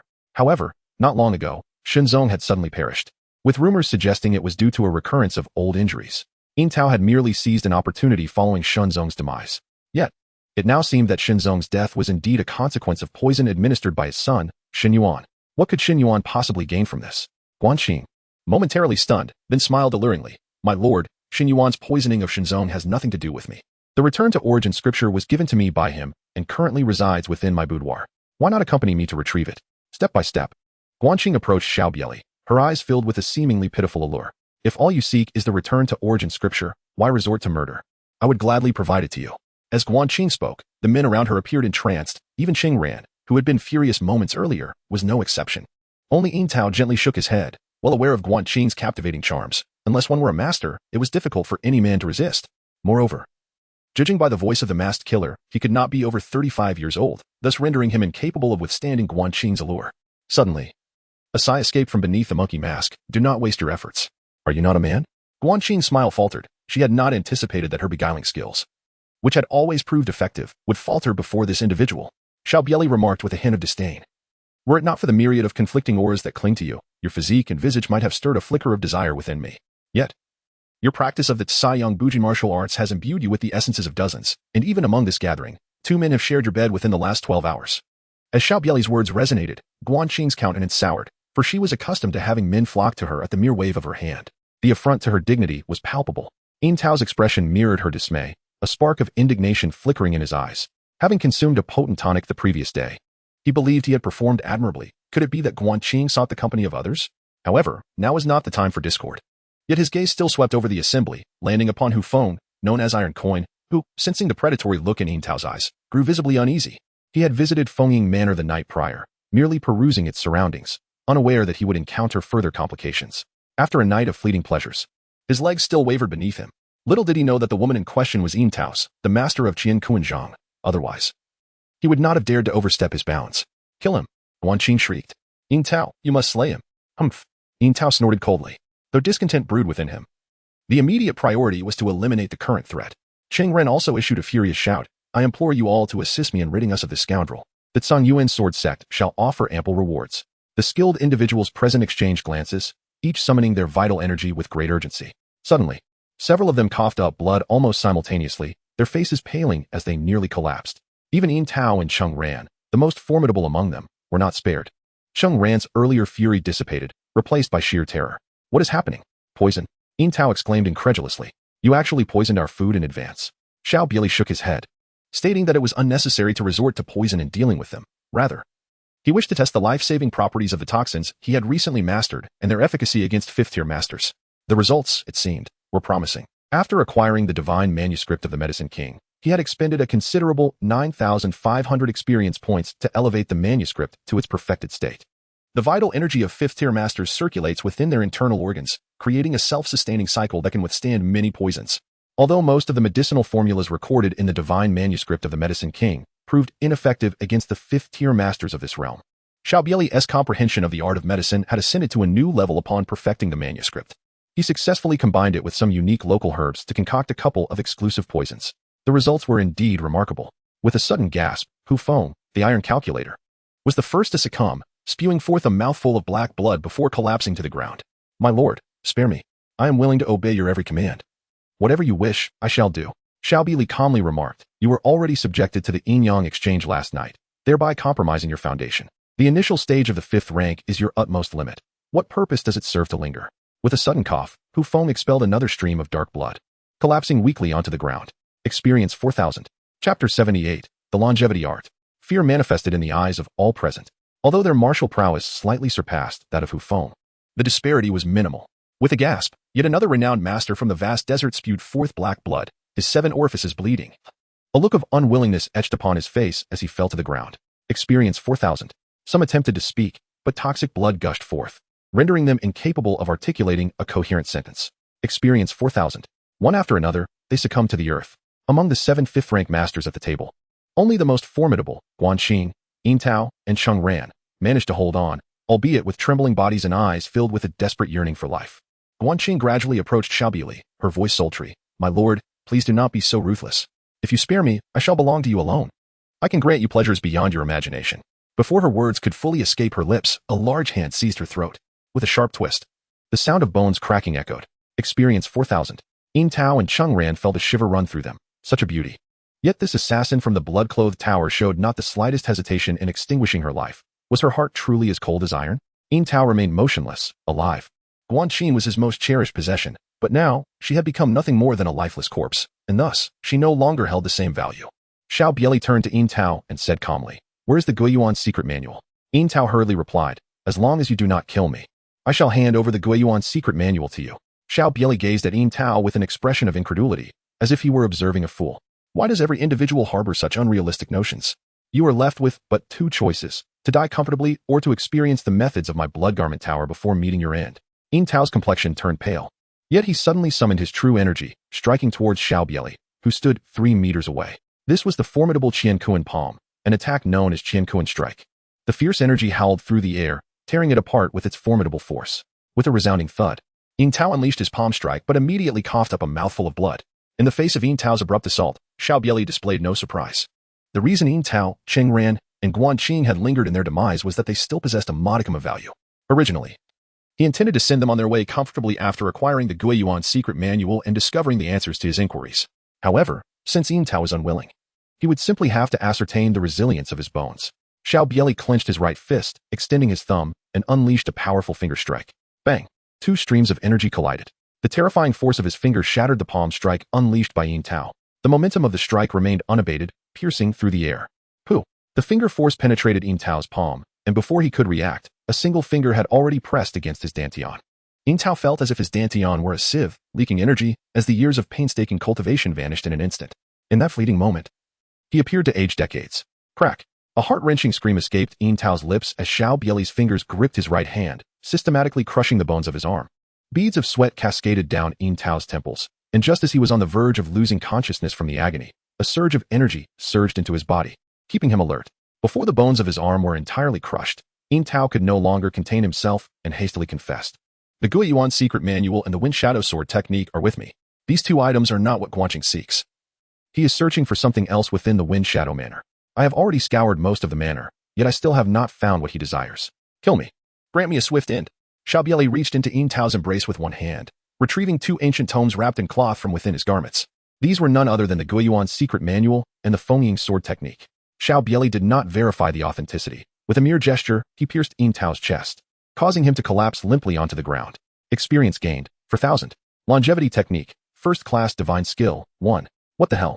Xiao Bie Li exclaimed, unable to contain his expletive upon seeing the notification that popped up. During this period, many had perished at his hands, yet none had yielded a suitable internal cultivation method. Now, just as he had acquired the Guiyuan secret manual, it astonishingly revealed the longevity technique. Moreover, this was one of the 4 supreme divine skills pinned by Huang Yi. Gazing at the system panel, the 4 characters' 1st class divine skill following the longevity technique left no doubt in Xiao Bie Li's mind that it was a skill capable of cultivation to the 1st class realm. However, the experience required to practice the few master-level martial arts was tenfold that of advanced martial arts, and the experience needed for each percentage increase in proficiency of the longevity technique would likely amount to astronomical figures. Initially, he intended to use the Guiyuan secret manual as a temporary measure, believing that the experience he had accumulated would suffice for him to step into the realm of the 3rd-class Grandmaster. Yet, upon acquiring the longevity technique, he naturally had no intention of pursuing the Guiyuan secret manual any longer, especially since he also needed to enhance his divine blade slash. With sufficient experience, he could soar to new heights. Cheng Ran was taken aback when he heard this renowned assassin from the Blood Garment Tower suddenly utter such a curse. Now that the Guiyuan secret manual had fallen into this person's hands and Yin Tao was dead, what grievances could he possibly hold? However, considering the earlier display of skill, a chill ran down his spine. He resolved within himself that regardless of what this person inquired, he would respond truthfully. At the very least, death would come swiftly, without the endless torment that befell Yin Tao, who had revealed everything yet suffered endlessly before his demise. Xiao Bie Li turned his head and inquired, "Where have the masters of the Song Yuan sword sect gone?" Although there were reports of Song Yuan sword sect members arriving in Yinshou from the Blood Robe Tower, apart from the soul-severing sword Feng Lu, the others were also formidable experts, moving with great stealth. It would be quite challenging for the Blood Robe Tower to pinpoint their exact locations without expending considerable effort. Given that the people from the Tiangui Valley could approximate his whereabouts, he resolved to eliminate the trouble at its source. If he could dispose of the so-called expert from Tiangui Valley, the members of Song Yuan sword sect would face significant difficulty in tracking him down, necessitating the search for another Tiangui Valley expert. He held little faith in the notion that the reputed divination skills of Tiangui Valley were easily mastered. Cheng Ran shook his head and replied, "I am not privy to the specifics, but Lin Mu received a message from Elder Feng via carrier pigeon yesterday, indicating they would arrive at Fengying Manor the day after tomorrow. Our stay at Fengying Manor is also to await Elder Feng and his companions." With a whoosh, Cheng Ran's head shot up, gaining 4,000 experience points. Chapter 79, Third Rank Grandmaster Achieved. He thoroughly scavenged the belongings from the corpse. Xiao Bie Li arrived at Shunzong's study and unearthed a small copper box beneath the first slab of bluestone at the entrance. Upon opening the box, he discovered a tattered map lying within, identical in material to the one Xiao Bie Li had previously acquired from Lu Fushan. Xiao Bie Li meticulously aligned two maps. Yet it was evident that they were utterly incompatible, not two interlinked maps at all. However, Xiao Bie Li remained unconcerned. To him, the so-called treasure was merely a pastime to alleviate boredom. With the longevity technique now in his possession, all he needed was to quietly accumulate experience. Host, Xiao Bie Li cultivation level, early stage of 4th rank Grandmaster martial arts, easing muscle technique, perfected, divine herbalist scripture, perfected, blade technique, perfected, abyssal 3 blades, perfected, turtle breathing technique, perfected, divine blade slash, 5100, blade intent, copper skin iron bones, light as a swallow. Experience points, 169540 pending acquisition, longevity technique. Nightfall enveloped the desert, where a campfire flickered. Xiao Bie Li sat cross-legged beside the fire, a leg of lamb roasting above the flames. At that moment, the lamb leg had turned golden on both sides, exuding an enticing aroma. Extract, he murmured, gazing at the longevity technique waiting to be claimed on the system panel. Boom. As his words resonated, countless methods of cultivating the longevity technique surged into Xiao Bie Li's mind, accompanied by an abundance of cultivation experience. Longevity technique, 5100. Can be fused and absorbed into easing muscle technique. After a brief moment, Xiao Bie Li slowly opened his eyes and murmured, "Truly, the longevity technique is remarkable. The reason why heaven and earth can endure eternally lies in their selflessness, thus enabling everlasting life. This longevity technique differs fundamentally from ordinary martial arts. While conventional internal skills typically begin with cultivating internal energy, eventually transforming acquired strength into innate true energy once a sufficient level is attained. The longevity technique commences directly with the cultivation of innate true energy. It is a natural path, allowing for simultaneous refinement of ancestral orifices and the enhancement of spiritual power. This explains why Ko Zhong and Su Xiling, having only practiced one of the 7 illustrations of the longevity technique, could barely contend with second-rate, even first-rate masters of the Huangyi realm. They were indeed destined for greatness, rapidly advancing in their cultivation and swiftly becoming supreme experts. However, while Ko Zhong and Su Xiling had only mastered 2 illustrations, I possess the understanding of all 7. My comprehension of the longevity technique surpasses theirs by far. This innate true energy not only prolongs life, but also possesses a lethality greater than that of the Yi Jin true energy. The longevity technique, in this realm, could undoubtedly be regarded as a supreme skill. Yet, could it be that the integration of Yi Jin true energy can transform into longevity true energy? Integration and absorption. Boom.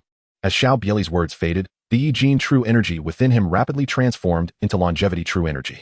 Longevity technique, 20100. Each 1% increase in proficiency of the longevity technique requires 10,000 experience points. To elevate from the 4th rank master requires a 3% increase in proficiency. In an instant, the proficiency of the longevity technique surged to 20%. Although his realm remained unchanged, Xiao Bie Li could distinctly feel the enhanced quality of his true energy.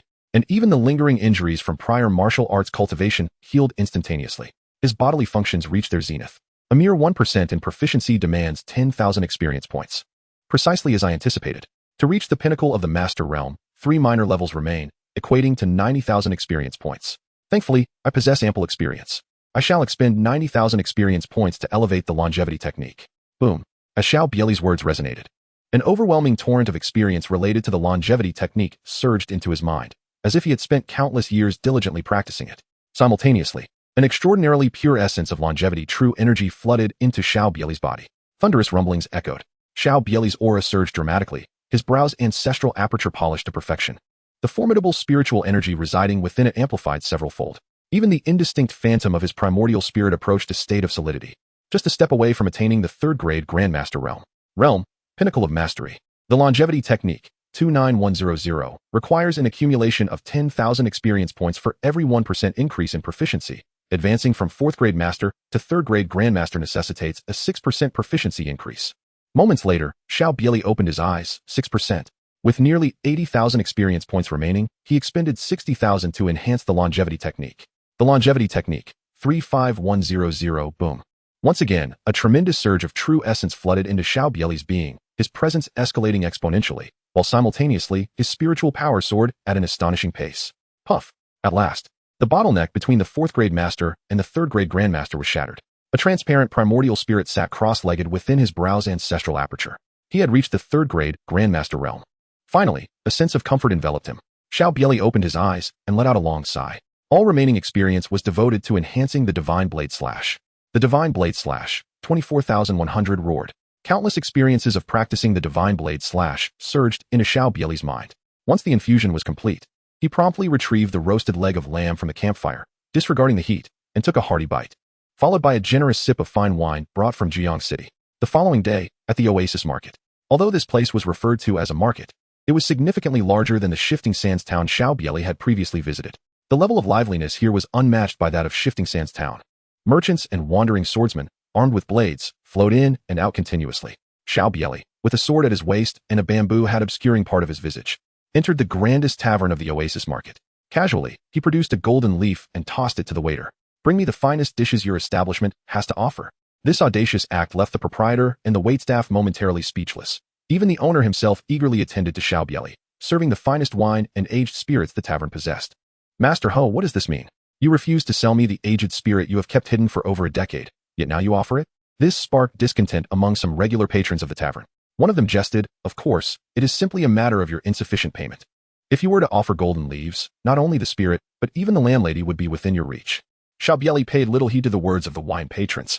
Initially, as a mere 4th-tier master, he had been deferential. However, the tides have changed. Even the revered Camel Bell Master Zumuer, a king of the desert, was only a 3rd-tier Grandmaster. Now, Xiao Bie Li too had ascended to the ranks of a 3rd-tier Grandmaster. What was there to be timid about? The Oasis Marketplace served as a crucial passageway into Fengying Manor from the south. Since Cheng Ran had indicated that the disciples of the Zhongyuan sword sect would arrive at Fengying Manor tomorrow, it was reasonable to deduce that they would reach the Oasis Marketplace by today. Thus, he decided to await their arrival here. Chapter 80. The Storyteller. With the blessing of golden leaves, the proprietor personally instructed the kitchen to prepare a feast, disregarding the lamentations of the other diners. Before Xiao Bie Li, a lavish array of delicacies soon adorned the table. Many patrons cast curious glances at him, for he appeared remarkably youthful and traveled alone, armed. Through the perilous Jianghu, especially within the lawless expanse of the desert, rife with marauding horse bandits. Yet, no one dared utter a word. After all, those brave enough to traverse the Jianghu alone surely possessed their own confidence. The cuisine of the desert, though rustic, was imbued with a unique charm, and Xiao Bie Li, endowed with exceptional martial prowess, had an appetite that far surpassed that of ordinary wanderers. He paid no mind to the stares and feasted heartily. At that moment, an elderly man clad in a faded long robe entered the tavern and made his way to the 2nd floor. Ah, Old Shin has come again today. Have the rewards from storytelling run dry? Upon the old man's ascent, the atmosphere on the 2nd floor grew lively. Through the banter of the surrounding patrons, Xiao Bie Li discerned that this old fellow was a storyteller. However, he shook his head, pondering how a pinnacle 5th-tier master would resort to storytelling in a tavern out of financial need. There were far too many avenues for a master of such caliber to acquire silver. Old Shin chuckled as he settled into a vacant spot, and the waiter served him a jug of mediocre wine along with a couple of side dishes, showing no inclination to usher him away. The tales spun by Old Shin were refreshingly novel, recounting curious anecdotes from distant Jianghu regions, which captivated a number of guests. Pouring himself a cup, Old Shin showed no disdain for the poor quality of the wine, downing it in one go and savoring it before smiling and declaring, "Today, we shall forego tales of the Tianyan manor and instead delve into the happenings of the southern barbarian prefecture." Oh, at this, a curious listener interjected. If I am not mistaken, the barbarian prefecture is merely a remote locale rife with miasma, devoid of any notable figures in its jianghu. Has something significant transpired there? Before Old Chun could respond, another voice chimed in. You are unaware, my friend. A great deal has unfolded in the barbarian prefecture of late. Not only has a prodigy emerged on the Dragon Tiger ranking, but a fourth-tier master has also met his demise. A gasp of astonishment rippled through the tavern. Though the martial world of Yinzhou was undoubtedly more formidable than that of the barbarian prefecture, even the Camel Bell Master commanded but 4 masters under his banner. Combined with other formidable factions, the total number of masters would barely exceed 20. The death of a master was indeed a monumental event in their desert realm. Recently, the lord of Fengying Manor, Shenzong, had perished, and the Oasis Marketplace had felt the repercussions. Once an extension of Fengying Manor's influence, it had since changed hands. Could it be that the master fell to the hands of the Dragon Tiger ranking prodigy? Someone inquired. Old Chin chuckled again, pouring himself another cup of wine, and replied, though that master was aged, it is unlikely he was slain by the Dragon Tiger ranking's Xiao Bie Li. He likely met his end at the hands of an assassin from the Bloodrobe Tower. Xiao Bie Li hails from a humble clan in the barbarian prefecture and has risen to prominence merely half a year ago, with a single sword. He has left the masters of 2 counties unable to lift their heads. One could say that nearly all the masters of those 2 counties perished at his hands. A collective intake of breath echoed through the tavern. Masters from 2 counties, almost all felled by one individual? Was this truly the work of someone on the Dragon Tiger ranking? Even the most ruthless of demonic talents would rarely exhibit such bloodlust, one would think. Old Chin continued, however, as I understand it. The reason behind Xiao Bie Li's slaughter of so many stems from a tangled love affair. A love triangle? The mention of this piqued the interest of the tavern goers even further. The waiter hastily moved about, collecting tips for Old Chin's storytelling. The patrons eagerly produced silver coins, tossing them into the tray. Xiao Bie Li also smiled, casually tossing a golden leaf onto the tray. The young shopkeeper couldn't help but steal another glance at Xiao Bie Li. After all, this gentleman frequently produced golden leaves. Could it be that his family operates a money exchange? Even Old Chun was momentarily taken aback by the sight of the golden leaf. Having navigated the Oasis market for nearly 2 decades, he had occasionally encountered young masters who would part with a few taels of silver.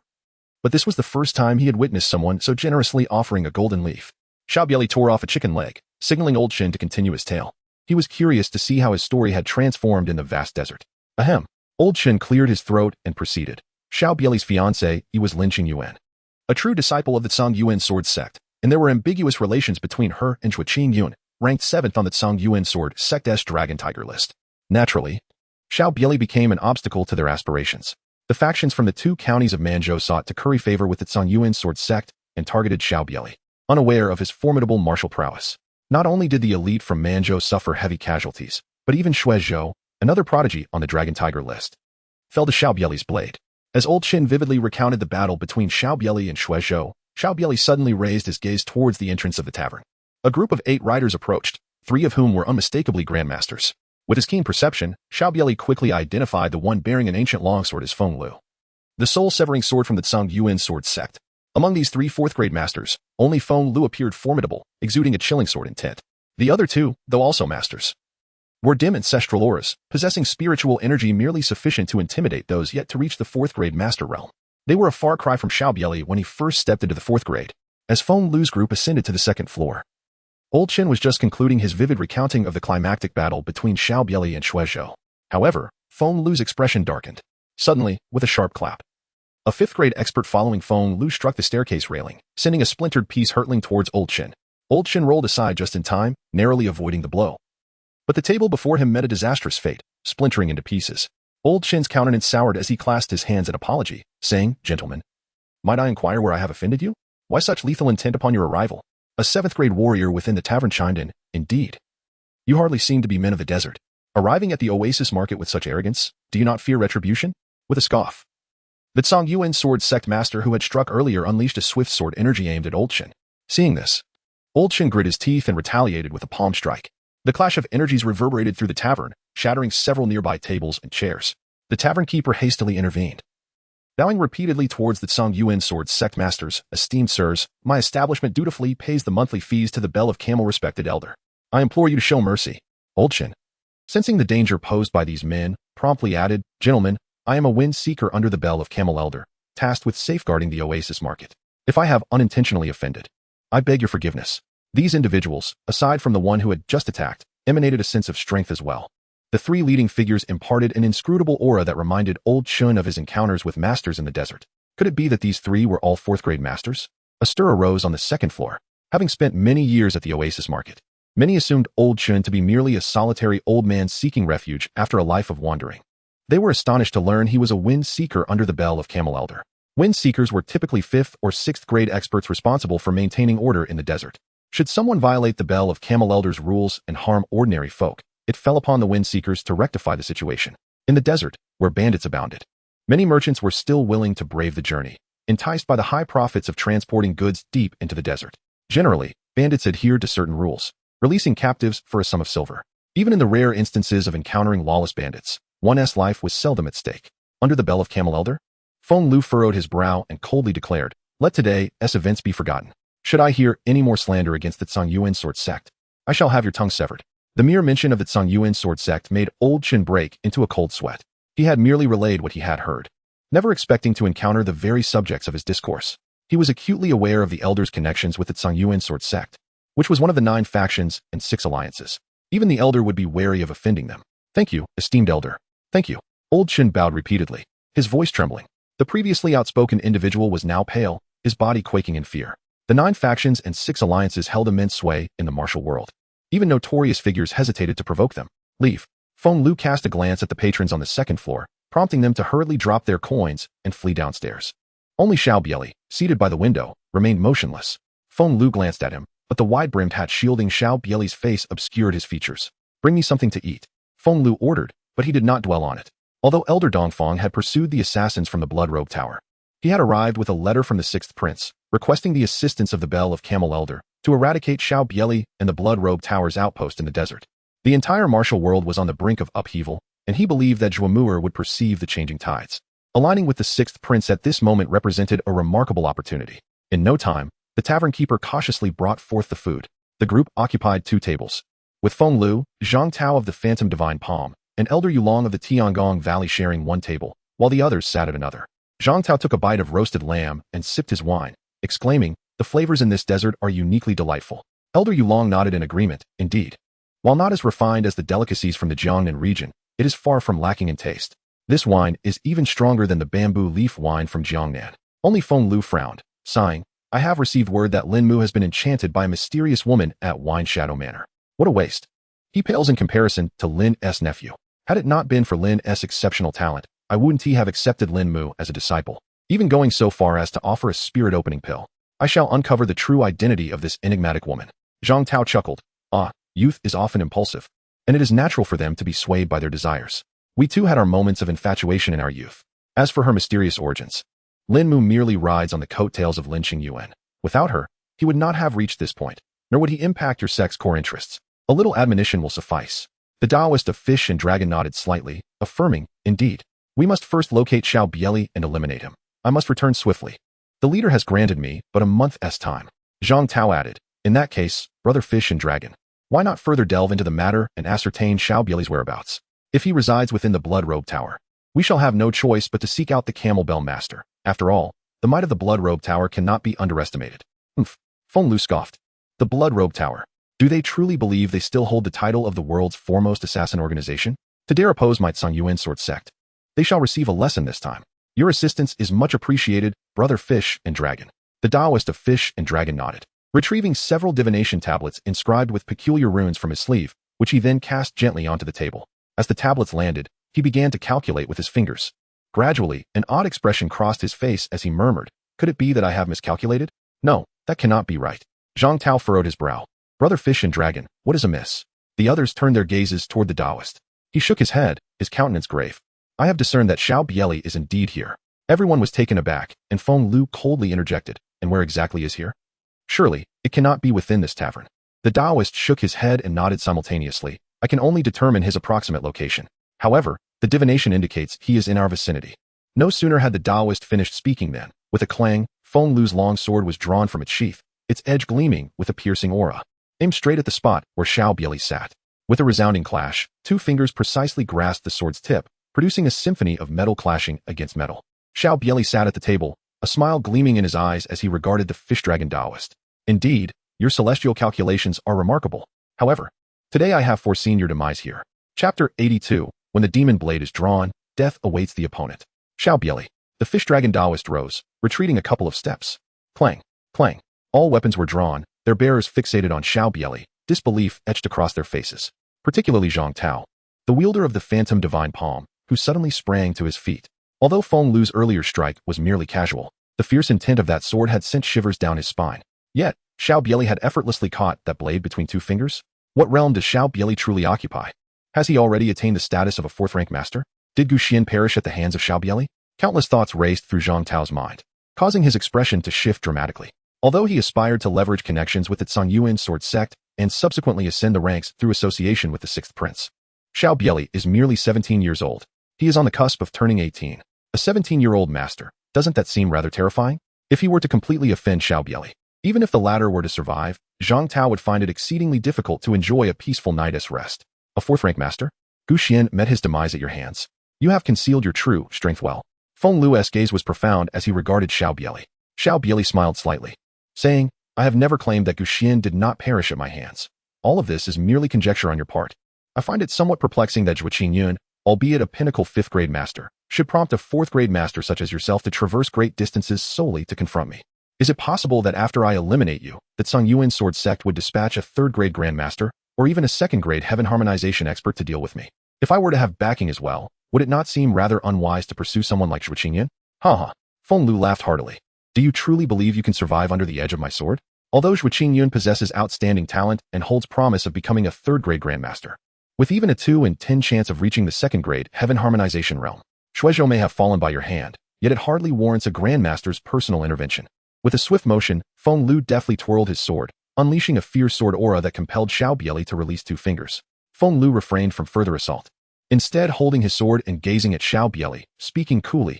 90 years ago, after the Blood Robe Pavilion was besieged, 9 core assassins were either maimed or perished. The gold-ranked assassins suffered even greater casualties.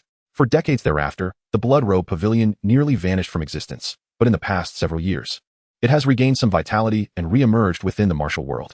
This time, the 6th Prince's intention to deal with the Blood Robe Pavilion is certainly not just to capture a few insignificant figures.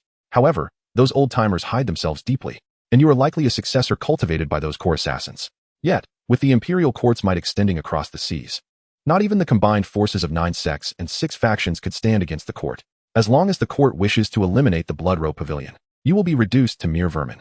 Now, I can offer you a chance. Accompany me to meet the 6th Prince and truthfully disclose the whereabouts of those surviving old-timers within the Blood Robe Pavilion, and you may yet preserve your life. Xiao Bie Li furrowed his brows and inquired, so everything stems from the Blood Robe Tower?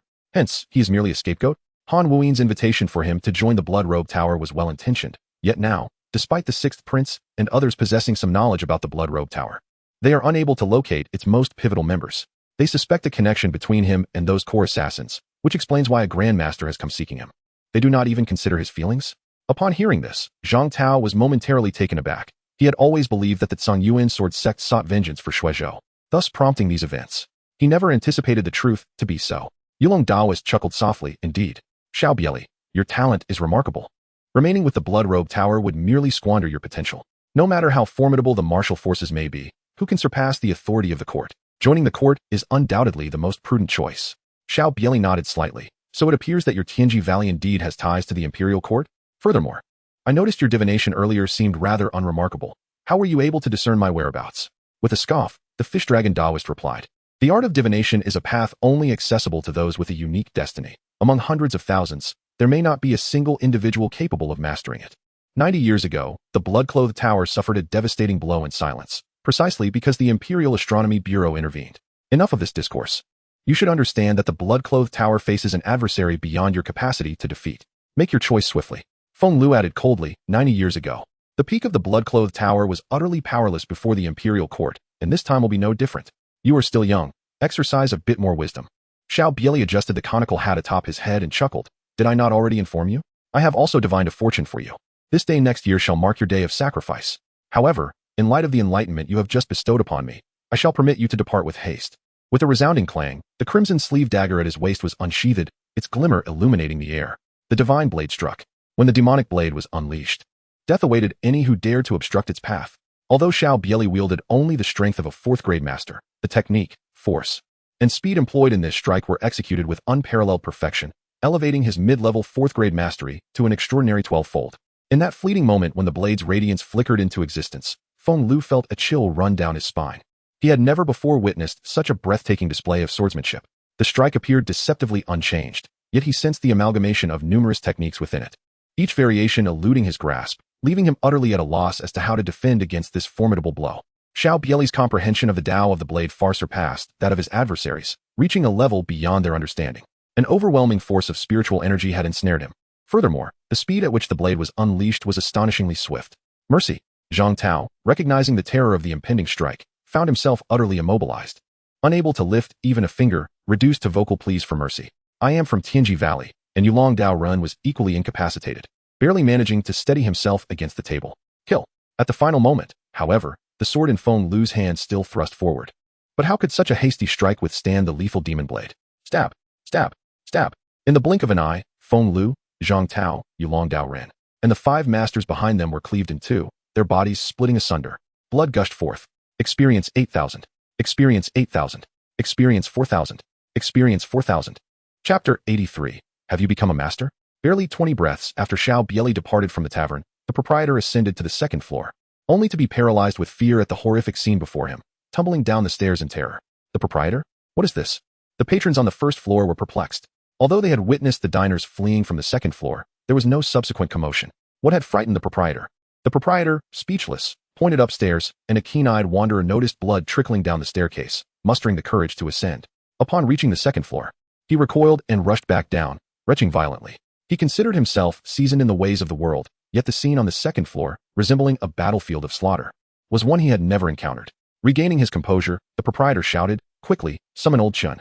Inform the gang leader." Moments later, Old Chun returned, accompanied by Yuchang Tian, the leader of the Scorpion Gang. The Scorpion Gang was also a faction under the command of the Camel Bell Venerable, ostensibly the overseer of the Oasis Market. As Yuchang Tian and Old Chun ascended to the second floor of the tavern, they too were struck by the horrific sight. They had seen death before, yet witnessing the bodies severed in half was an unprecedented experience. The killer, Xiao Bie Li? Was the young man from earlier truly Xiao Bie Li? Gazing at the blood-soaked inscriptions on the ground, Old Chun muttered in disbelief. Yuchang Tian, suppressing his discomfort, approached Feng Lu's corpse and picked up a token.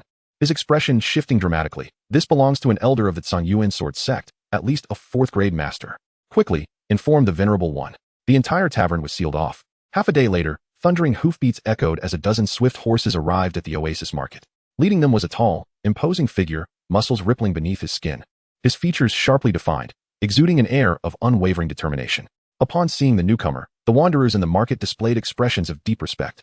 In the desert, none lacked reverence for the Camel Bell Venerable, and the arrival was none other than Zumuir's foremost champion, Iron Arm Crazy Bear Gong Xiong. Renowned throughout the desert, Gong Xiong had previously dispatched a 4th-grade master from another province who had violated the rules set by the Camel Bell Venerable. Without pausing at the outskirts of the Oasis Market, he strode directly into the tavern. Gong Hall Master. Hall Master. Yuchang Tian and Old Chun hurriedly approached to pay their respects. Gong Xiong nodded. What has transpired? Old Chun exchanged glances with Yuchang Tian, then spoke. A young man of extravagant means appeared in the Oasis Market and generously rewarded me with a gold leaf. However, after the arrival of the Yuan sword sect, we left the tavern, and within the span of a single incense stick, all of their members were killed. This token was found among the bodies. According to the proprietor, after I departed, the only individuals on the second floor aside from the Yuan sword sect members were that young man of means. If the inscriptions on the ground truly belong to him, he is very likely the Xiao Bie Li listed on the Dragon Tiger ranking. Gong Xiong's brow furrowed. Let us investigate. Upon ascending to the second floor, his frown deepened. After a thorough examination, Gong Xiong remarked, "We are in deep trouble." Yuchang Tian, bewildered, asked, "Hall Master, the deaths of the Yuan sword sect members have no bearing on us. Could it be that they will seek trouble with us?" Gong Xiong shook his head. "Do you know the identities of the deceased? Soul-severing sword Feng Lu, Phantom Divine Pomzhong Tao, and the Yulong Dao Ren from Tianji Valley. All 3 are 4th-grade masters, and particularly Feng Lu, who once graced the Dragon Tiger ranking, his swordsmanship formidable even among 4th-grade masters. Yet all 8 have perished at the hands of a single blade." A single blade? Both Yuchang Tian and Old Chun felt a chill run down their spines. They had speculated that the assailant must have outmatched the deceased master significantly, yet they never imagined it would be 3 4th-grade masters. Moreover, to have met their demise at the hands of a single strike. Gong Xiong continued, "I have never encountered such a malevolent blade. Each corpse appears as if measured with a ruler, precisely bisected. Furthermore, the presence of Yulong Dao Ren ensures that regardless of whether the Yuan sword sect seeks us out, chaos will ensue in the desert. If the culprit is indeed Xiao Bie Li, he has likely already stepped into the realm of 4th-grade masters. his strength far exceeding that of ordinary fourth-grade masters. Even I may not be his match. In less than 2 years, his name will undoubtedly appear among the 36 on the master ranking. Bring the bodies back. Await the arrival of the Zhongyuan sword sect to claim them. I shall report to the Venerable One. Gasp. Both Yu Changtian and Old Chun inhaled sharply. How long had it been since Xiao Bie Li ascended the Dragon Tiger ranking? Now, Gong Xiong asserted that it would not be long before his name appeared on the master ranking. Upon reaching the 4th grade master level, anyone wishing to advance further requires considerable time. Even some prodigies, after entering the 4th grade master realm, find their cultivation speed slows significantly. A 17-year-old 4th grade master is already terrifying. Should Xiao Bie Li enter the master ranking before the age of 20, provided he does not meet an untimely end, he is destined to become a 2nd grade celestial being, or even a 1st grade powerhouse. The death of soul-severing sword Feng Lu in the Oasis market quickly spread. The demise of a 4th grade master stirred significant turmoil within the desert. Furthermore, the news rapidly disseminated to other regions. For the deceased was a 4th grade master of the Zhongyuan sword sect among the 9 sects and 6 gangs. Xiao Bie Li had returned to the Bloodclot Towers branch in Jiang City. Feng Xingyang gazed at him from across the table, her expression a tapestry of emotions. After a prolonged silence, she finally spoke.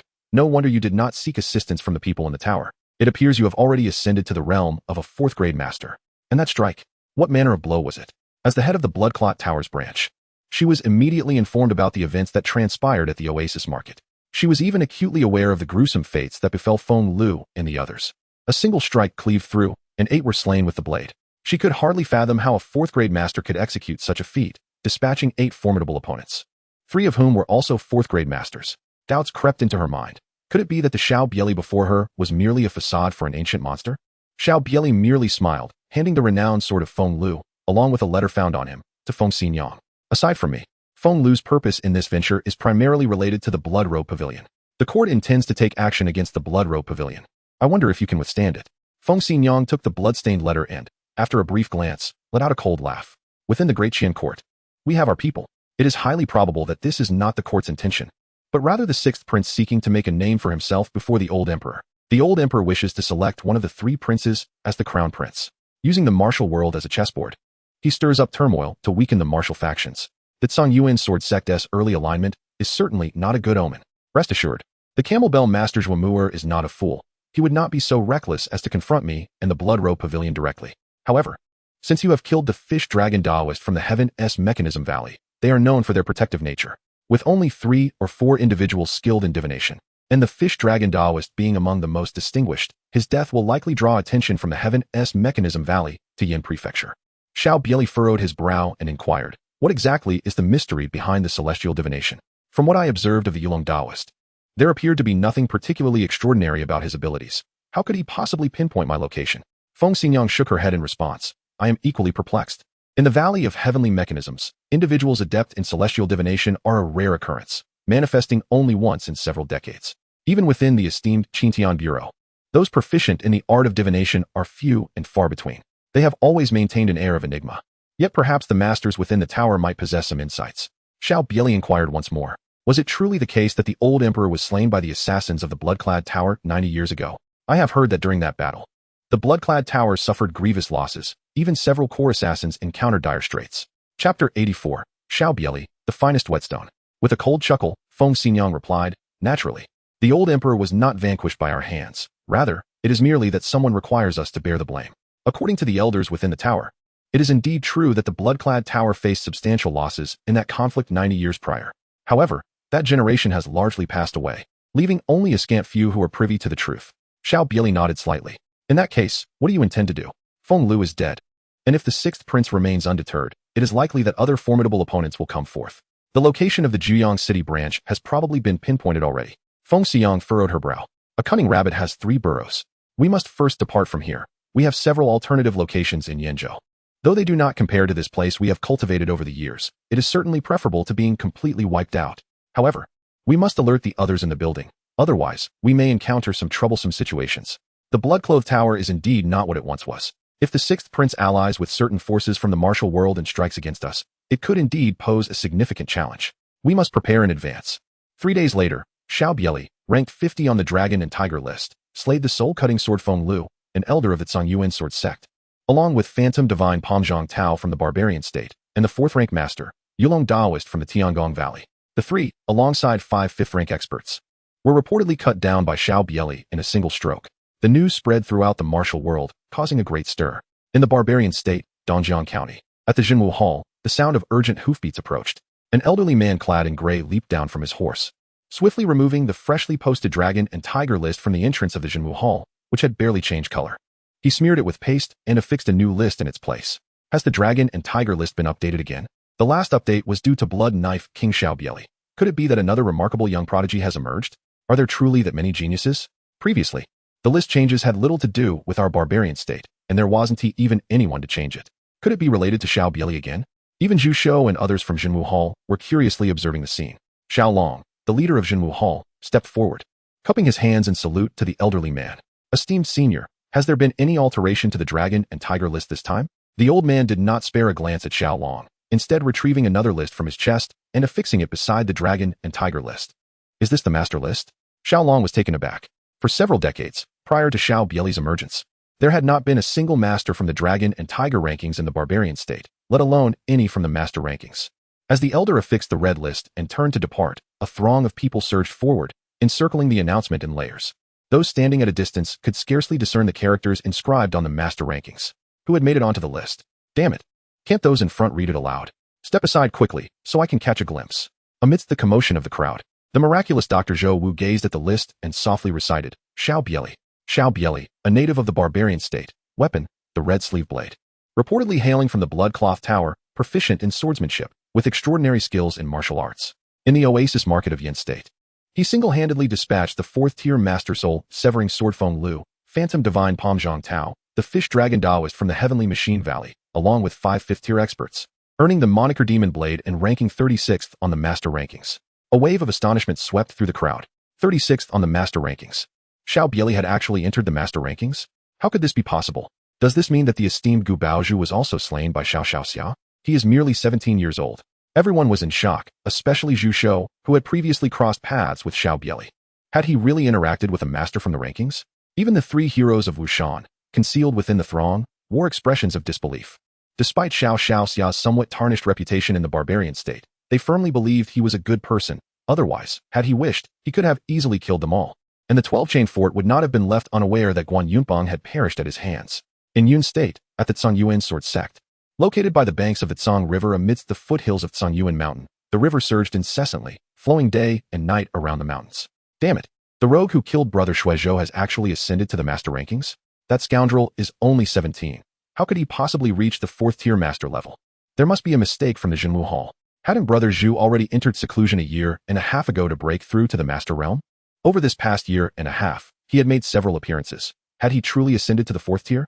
In recent days, news from Yin State had reached the Tsongyuan Sword Sect, igniting a fervor among its disciples. Every time Xiao Bie Li gains notoriety, it is as though he is rubbing the prestige of the Tsongyuan Sword Sect into the ground. Within the depths of the Tsongyuan Sword Sect, only the inner elders and true disciples are entitled to reside in a secluded area. In a tranquil courtyard, 2 5th-grade masters in their 40s, each bearing a longsword, stand in the courtyard. Both are at the pinnacle of the 5th grade, having nearly ascended to true discipleship. Although their hopes of reaching the 4th grade master realm are slim, there remains a glimmer of opportunity. They hold a respectable position within the Tsongyuan Sword Sect, yet at this moment, they exhibit a demeanor of utmost reverence. Gazing towards a particular room within the courtyard, they can sense the piercing sword intent emanating from within, while others may remain oblivious. They are acutely aware that their junior brother Zhua has already entered the 4th grade master realm last year, and has received a precious Yuan Shun Dan from the sect leader. With a year having passed, it is likely that Zhua has already advanced to the mid or even late stages of the 4th grade. With their understanding of swordsmanship, they can discern just how formidable the sword intent in that room truly is. Moreover, Zhua has sealed his sword for 3 years, should he draw it again. It will surely be a cataclysmic strike. After waiting for half an hour, a resounding boom echoes as the sword intent dissipates. The door creaks open, revealing Zhuo Qingyun clad in a light golden robe. His appearance is not conventionally handsome, yet he exudes an air of confidence that commands attention wherever he goes. What brings you here? Zhuo Qingyun inquires, his brow furrowing slightly as he regards the 2 men in the courtyard. Having secluded himself for 2 months, he had instructed that he should not be disturbed unless a matter of great importance arose. At this moment, having just broken through to the pinnacle of the 4th grade with the aid of the 2 invaluable Yuan Shin Dan, he finds himself still separated by a thin veil from attaining the true essence of the 3rd grade Grandmaster realm. He is acutely aware of the cost of obtaining these 2 pills. His aspirations for the sect leader position have been irrevocably dashed, destined instead for Lin Qingyuan. Yet, He feels powerless. Lin Qingyuan, with her innate sword body and direct tutelage from the sect leader, is destined to become the foremost authority in swordsmanship within the Zhongyuan sword sect, leaving him with little choice. At the very least, by consuming the Yuan Shindan, he hopes to ascend the ranks of the Longhu list and follow in the footsteps of the top 3 true prodigies.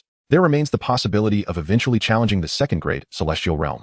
One of the 5th-grade masters quickly bows and presents a letter to Zhuo Qingyun, stating, not long ago, Shuizhou was slain by Xiao Bie Li. Now, Master Feng has also fallen to his hands, and Elder Dong has sent a letter. Zhuo Qingyun takes the letter, unfolding it to reveal a single line. After 3 years of sealing the sword, it is time to unsheath it. Xiao Bie Li is the perfect whetstone.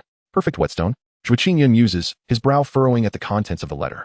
Initially, his actions against Xiao Bie Li were suggested by the sect leader. He understood the implications. Only by eliminating Lin Qingyuan's fiancée could he avoid tarnishing her reputation. As the foremost true disciple of the Zhongyuan sword sect, his standing is too elevated. Killing Xiao Bie Li would inevitably impact his own reputation. However, he never anticipated that Xiao Bie Li, of similar age to Lin Qingyuan, had already entered the master realm and was capable of slaying the soul-cutting sword master Feng. Stowing the letter away, Zhuo Qingyun gazes into the distance, murmuring, the potency of the Yuan Shandan has yet to be fully realized. Yet secluding myself will not allow me to break through the life and death barrier and enter the Grandmaster realm. Xiao Bie Li may indeed be a fitting whetstone. Do you know Xiao Bie Li's current whereabouts? He inquires. The two shake their heads, replying, we only know that he is likely in Yenzhou. However, Elder Dong instructed you to seek him out after your seclusion. Zhuo Qingyun nods, stating, in that case, we must act promptly. I shall seek out the elder today. 2 days later, in Yunzhou, Longhe County, at the Jinwei Escort Agency, under the cover of night, Zhuo Qingyun and Dong Fangyang stand atop a roof 300 meters away from the Jinwei Escort Agency. I never expected the Jinwei Escort Agency to serve as a contact point for the Blood Robe Tower, Zhuo Qingyun exclaims in astonishment. Before joining the Zhongyuan sword sect, he had traveled with the Jinwei Escort Agency's convoy to seek out his master. Now, he is poised to eradicate the Jinwei Escort Agency. Dong Fangyang remarks, Xiao Bie Li is likely the successor of those old wretches from the Blood Robe Tower. Since he killed Master Feng in Yenzhou, he must pay the price. The 6th Prince has obtained the locations of several of the Blood Robe Tower's strongholds. Tonight is destined to be a sleepless night. Only through the blood of the Blood Robe Tower's assassins can we appease Master Feng's spirit in the afterlife. Furthermore, utilizing their blood will allow you to reach your peak before confronting Xiao Bie Li, increasing your chances of success.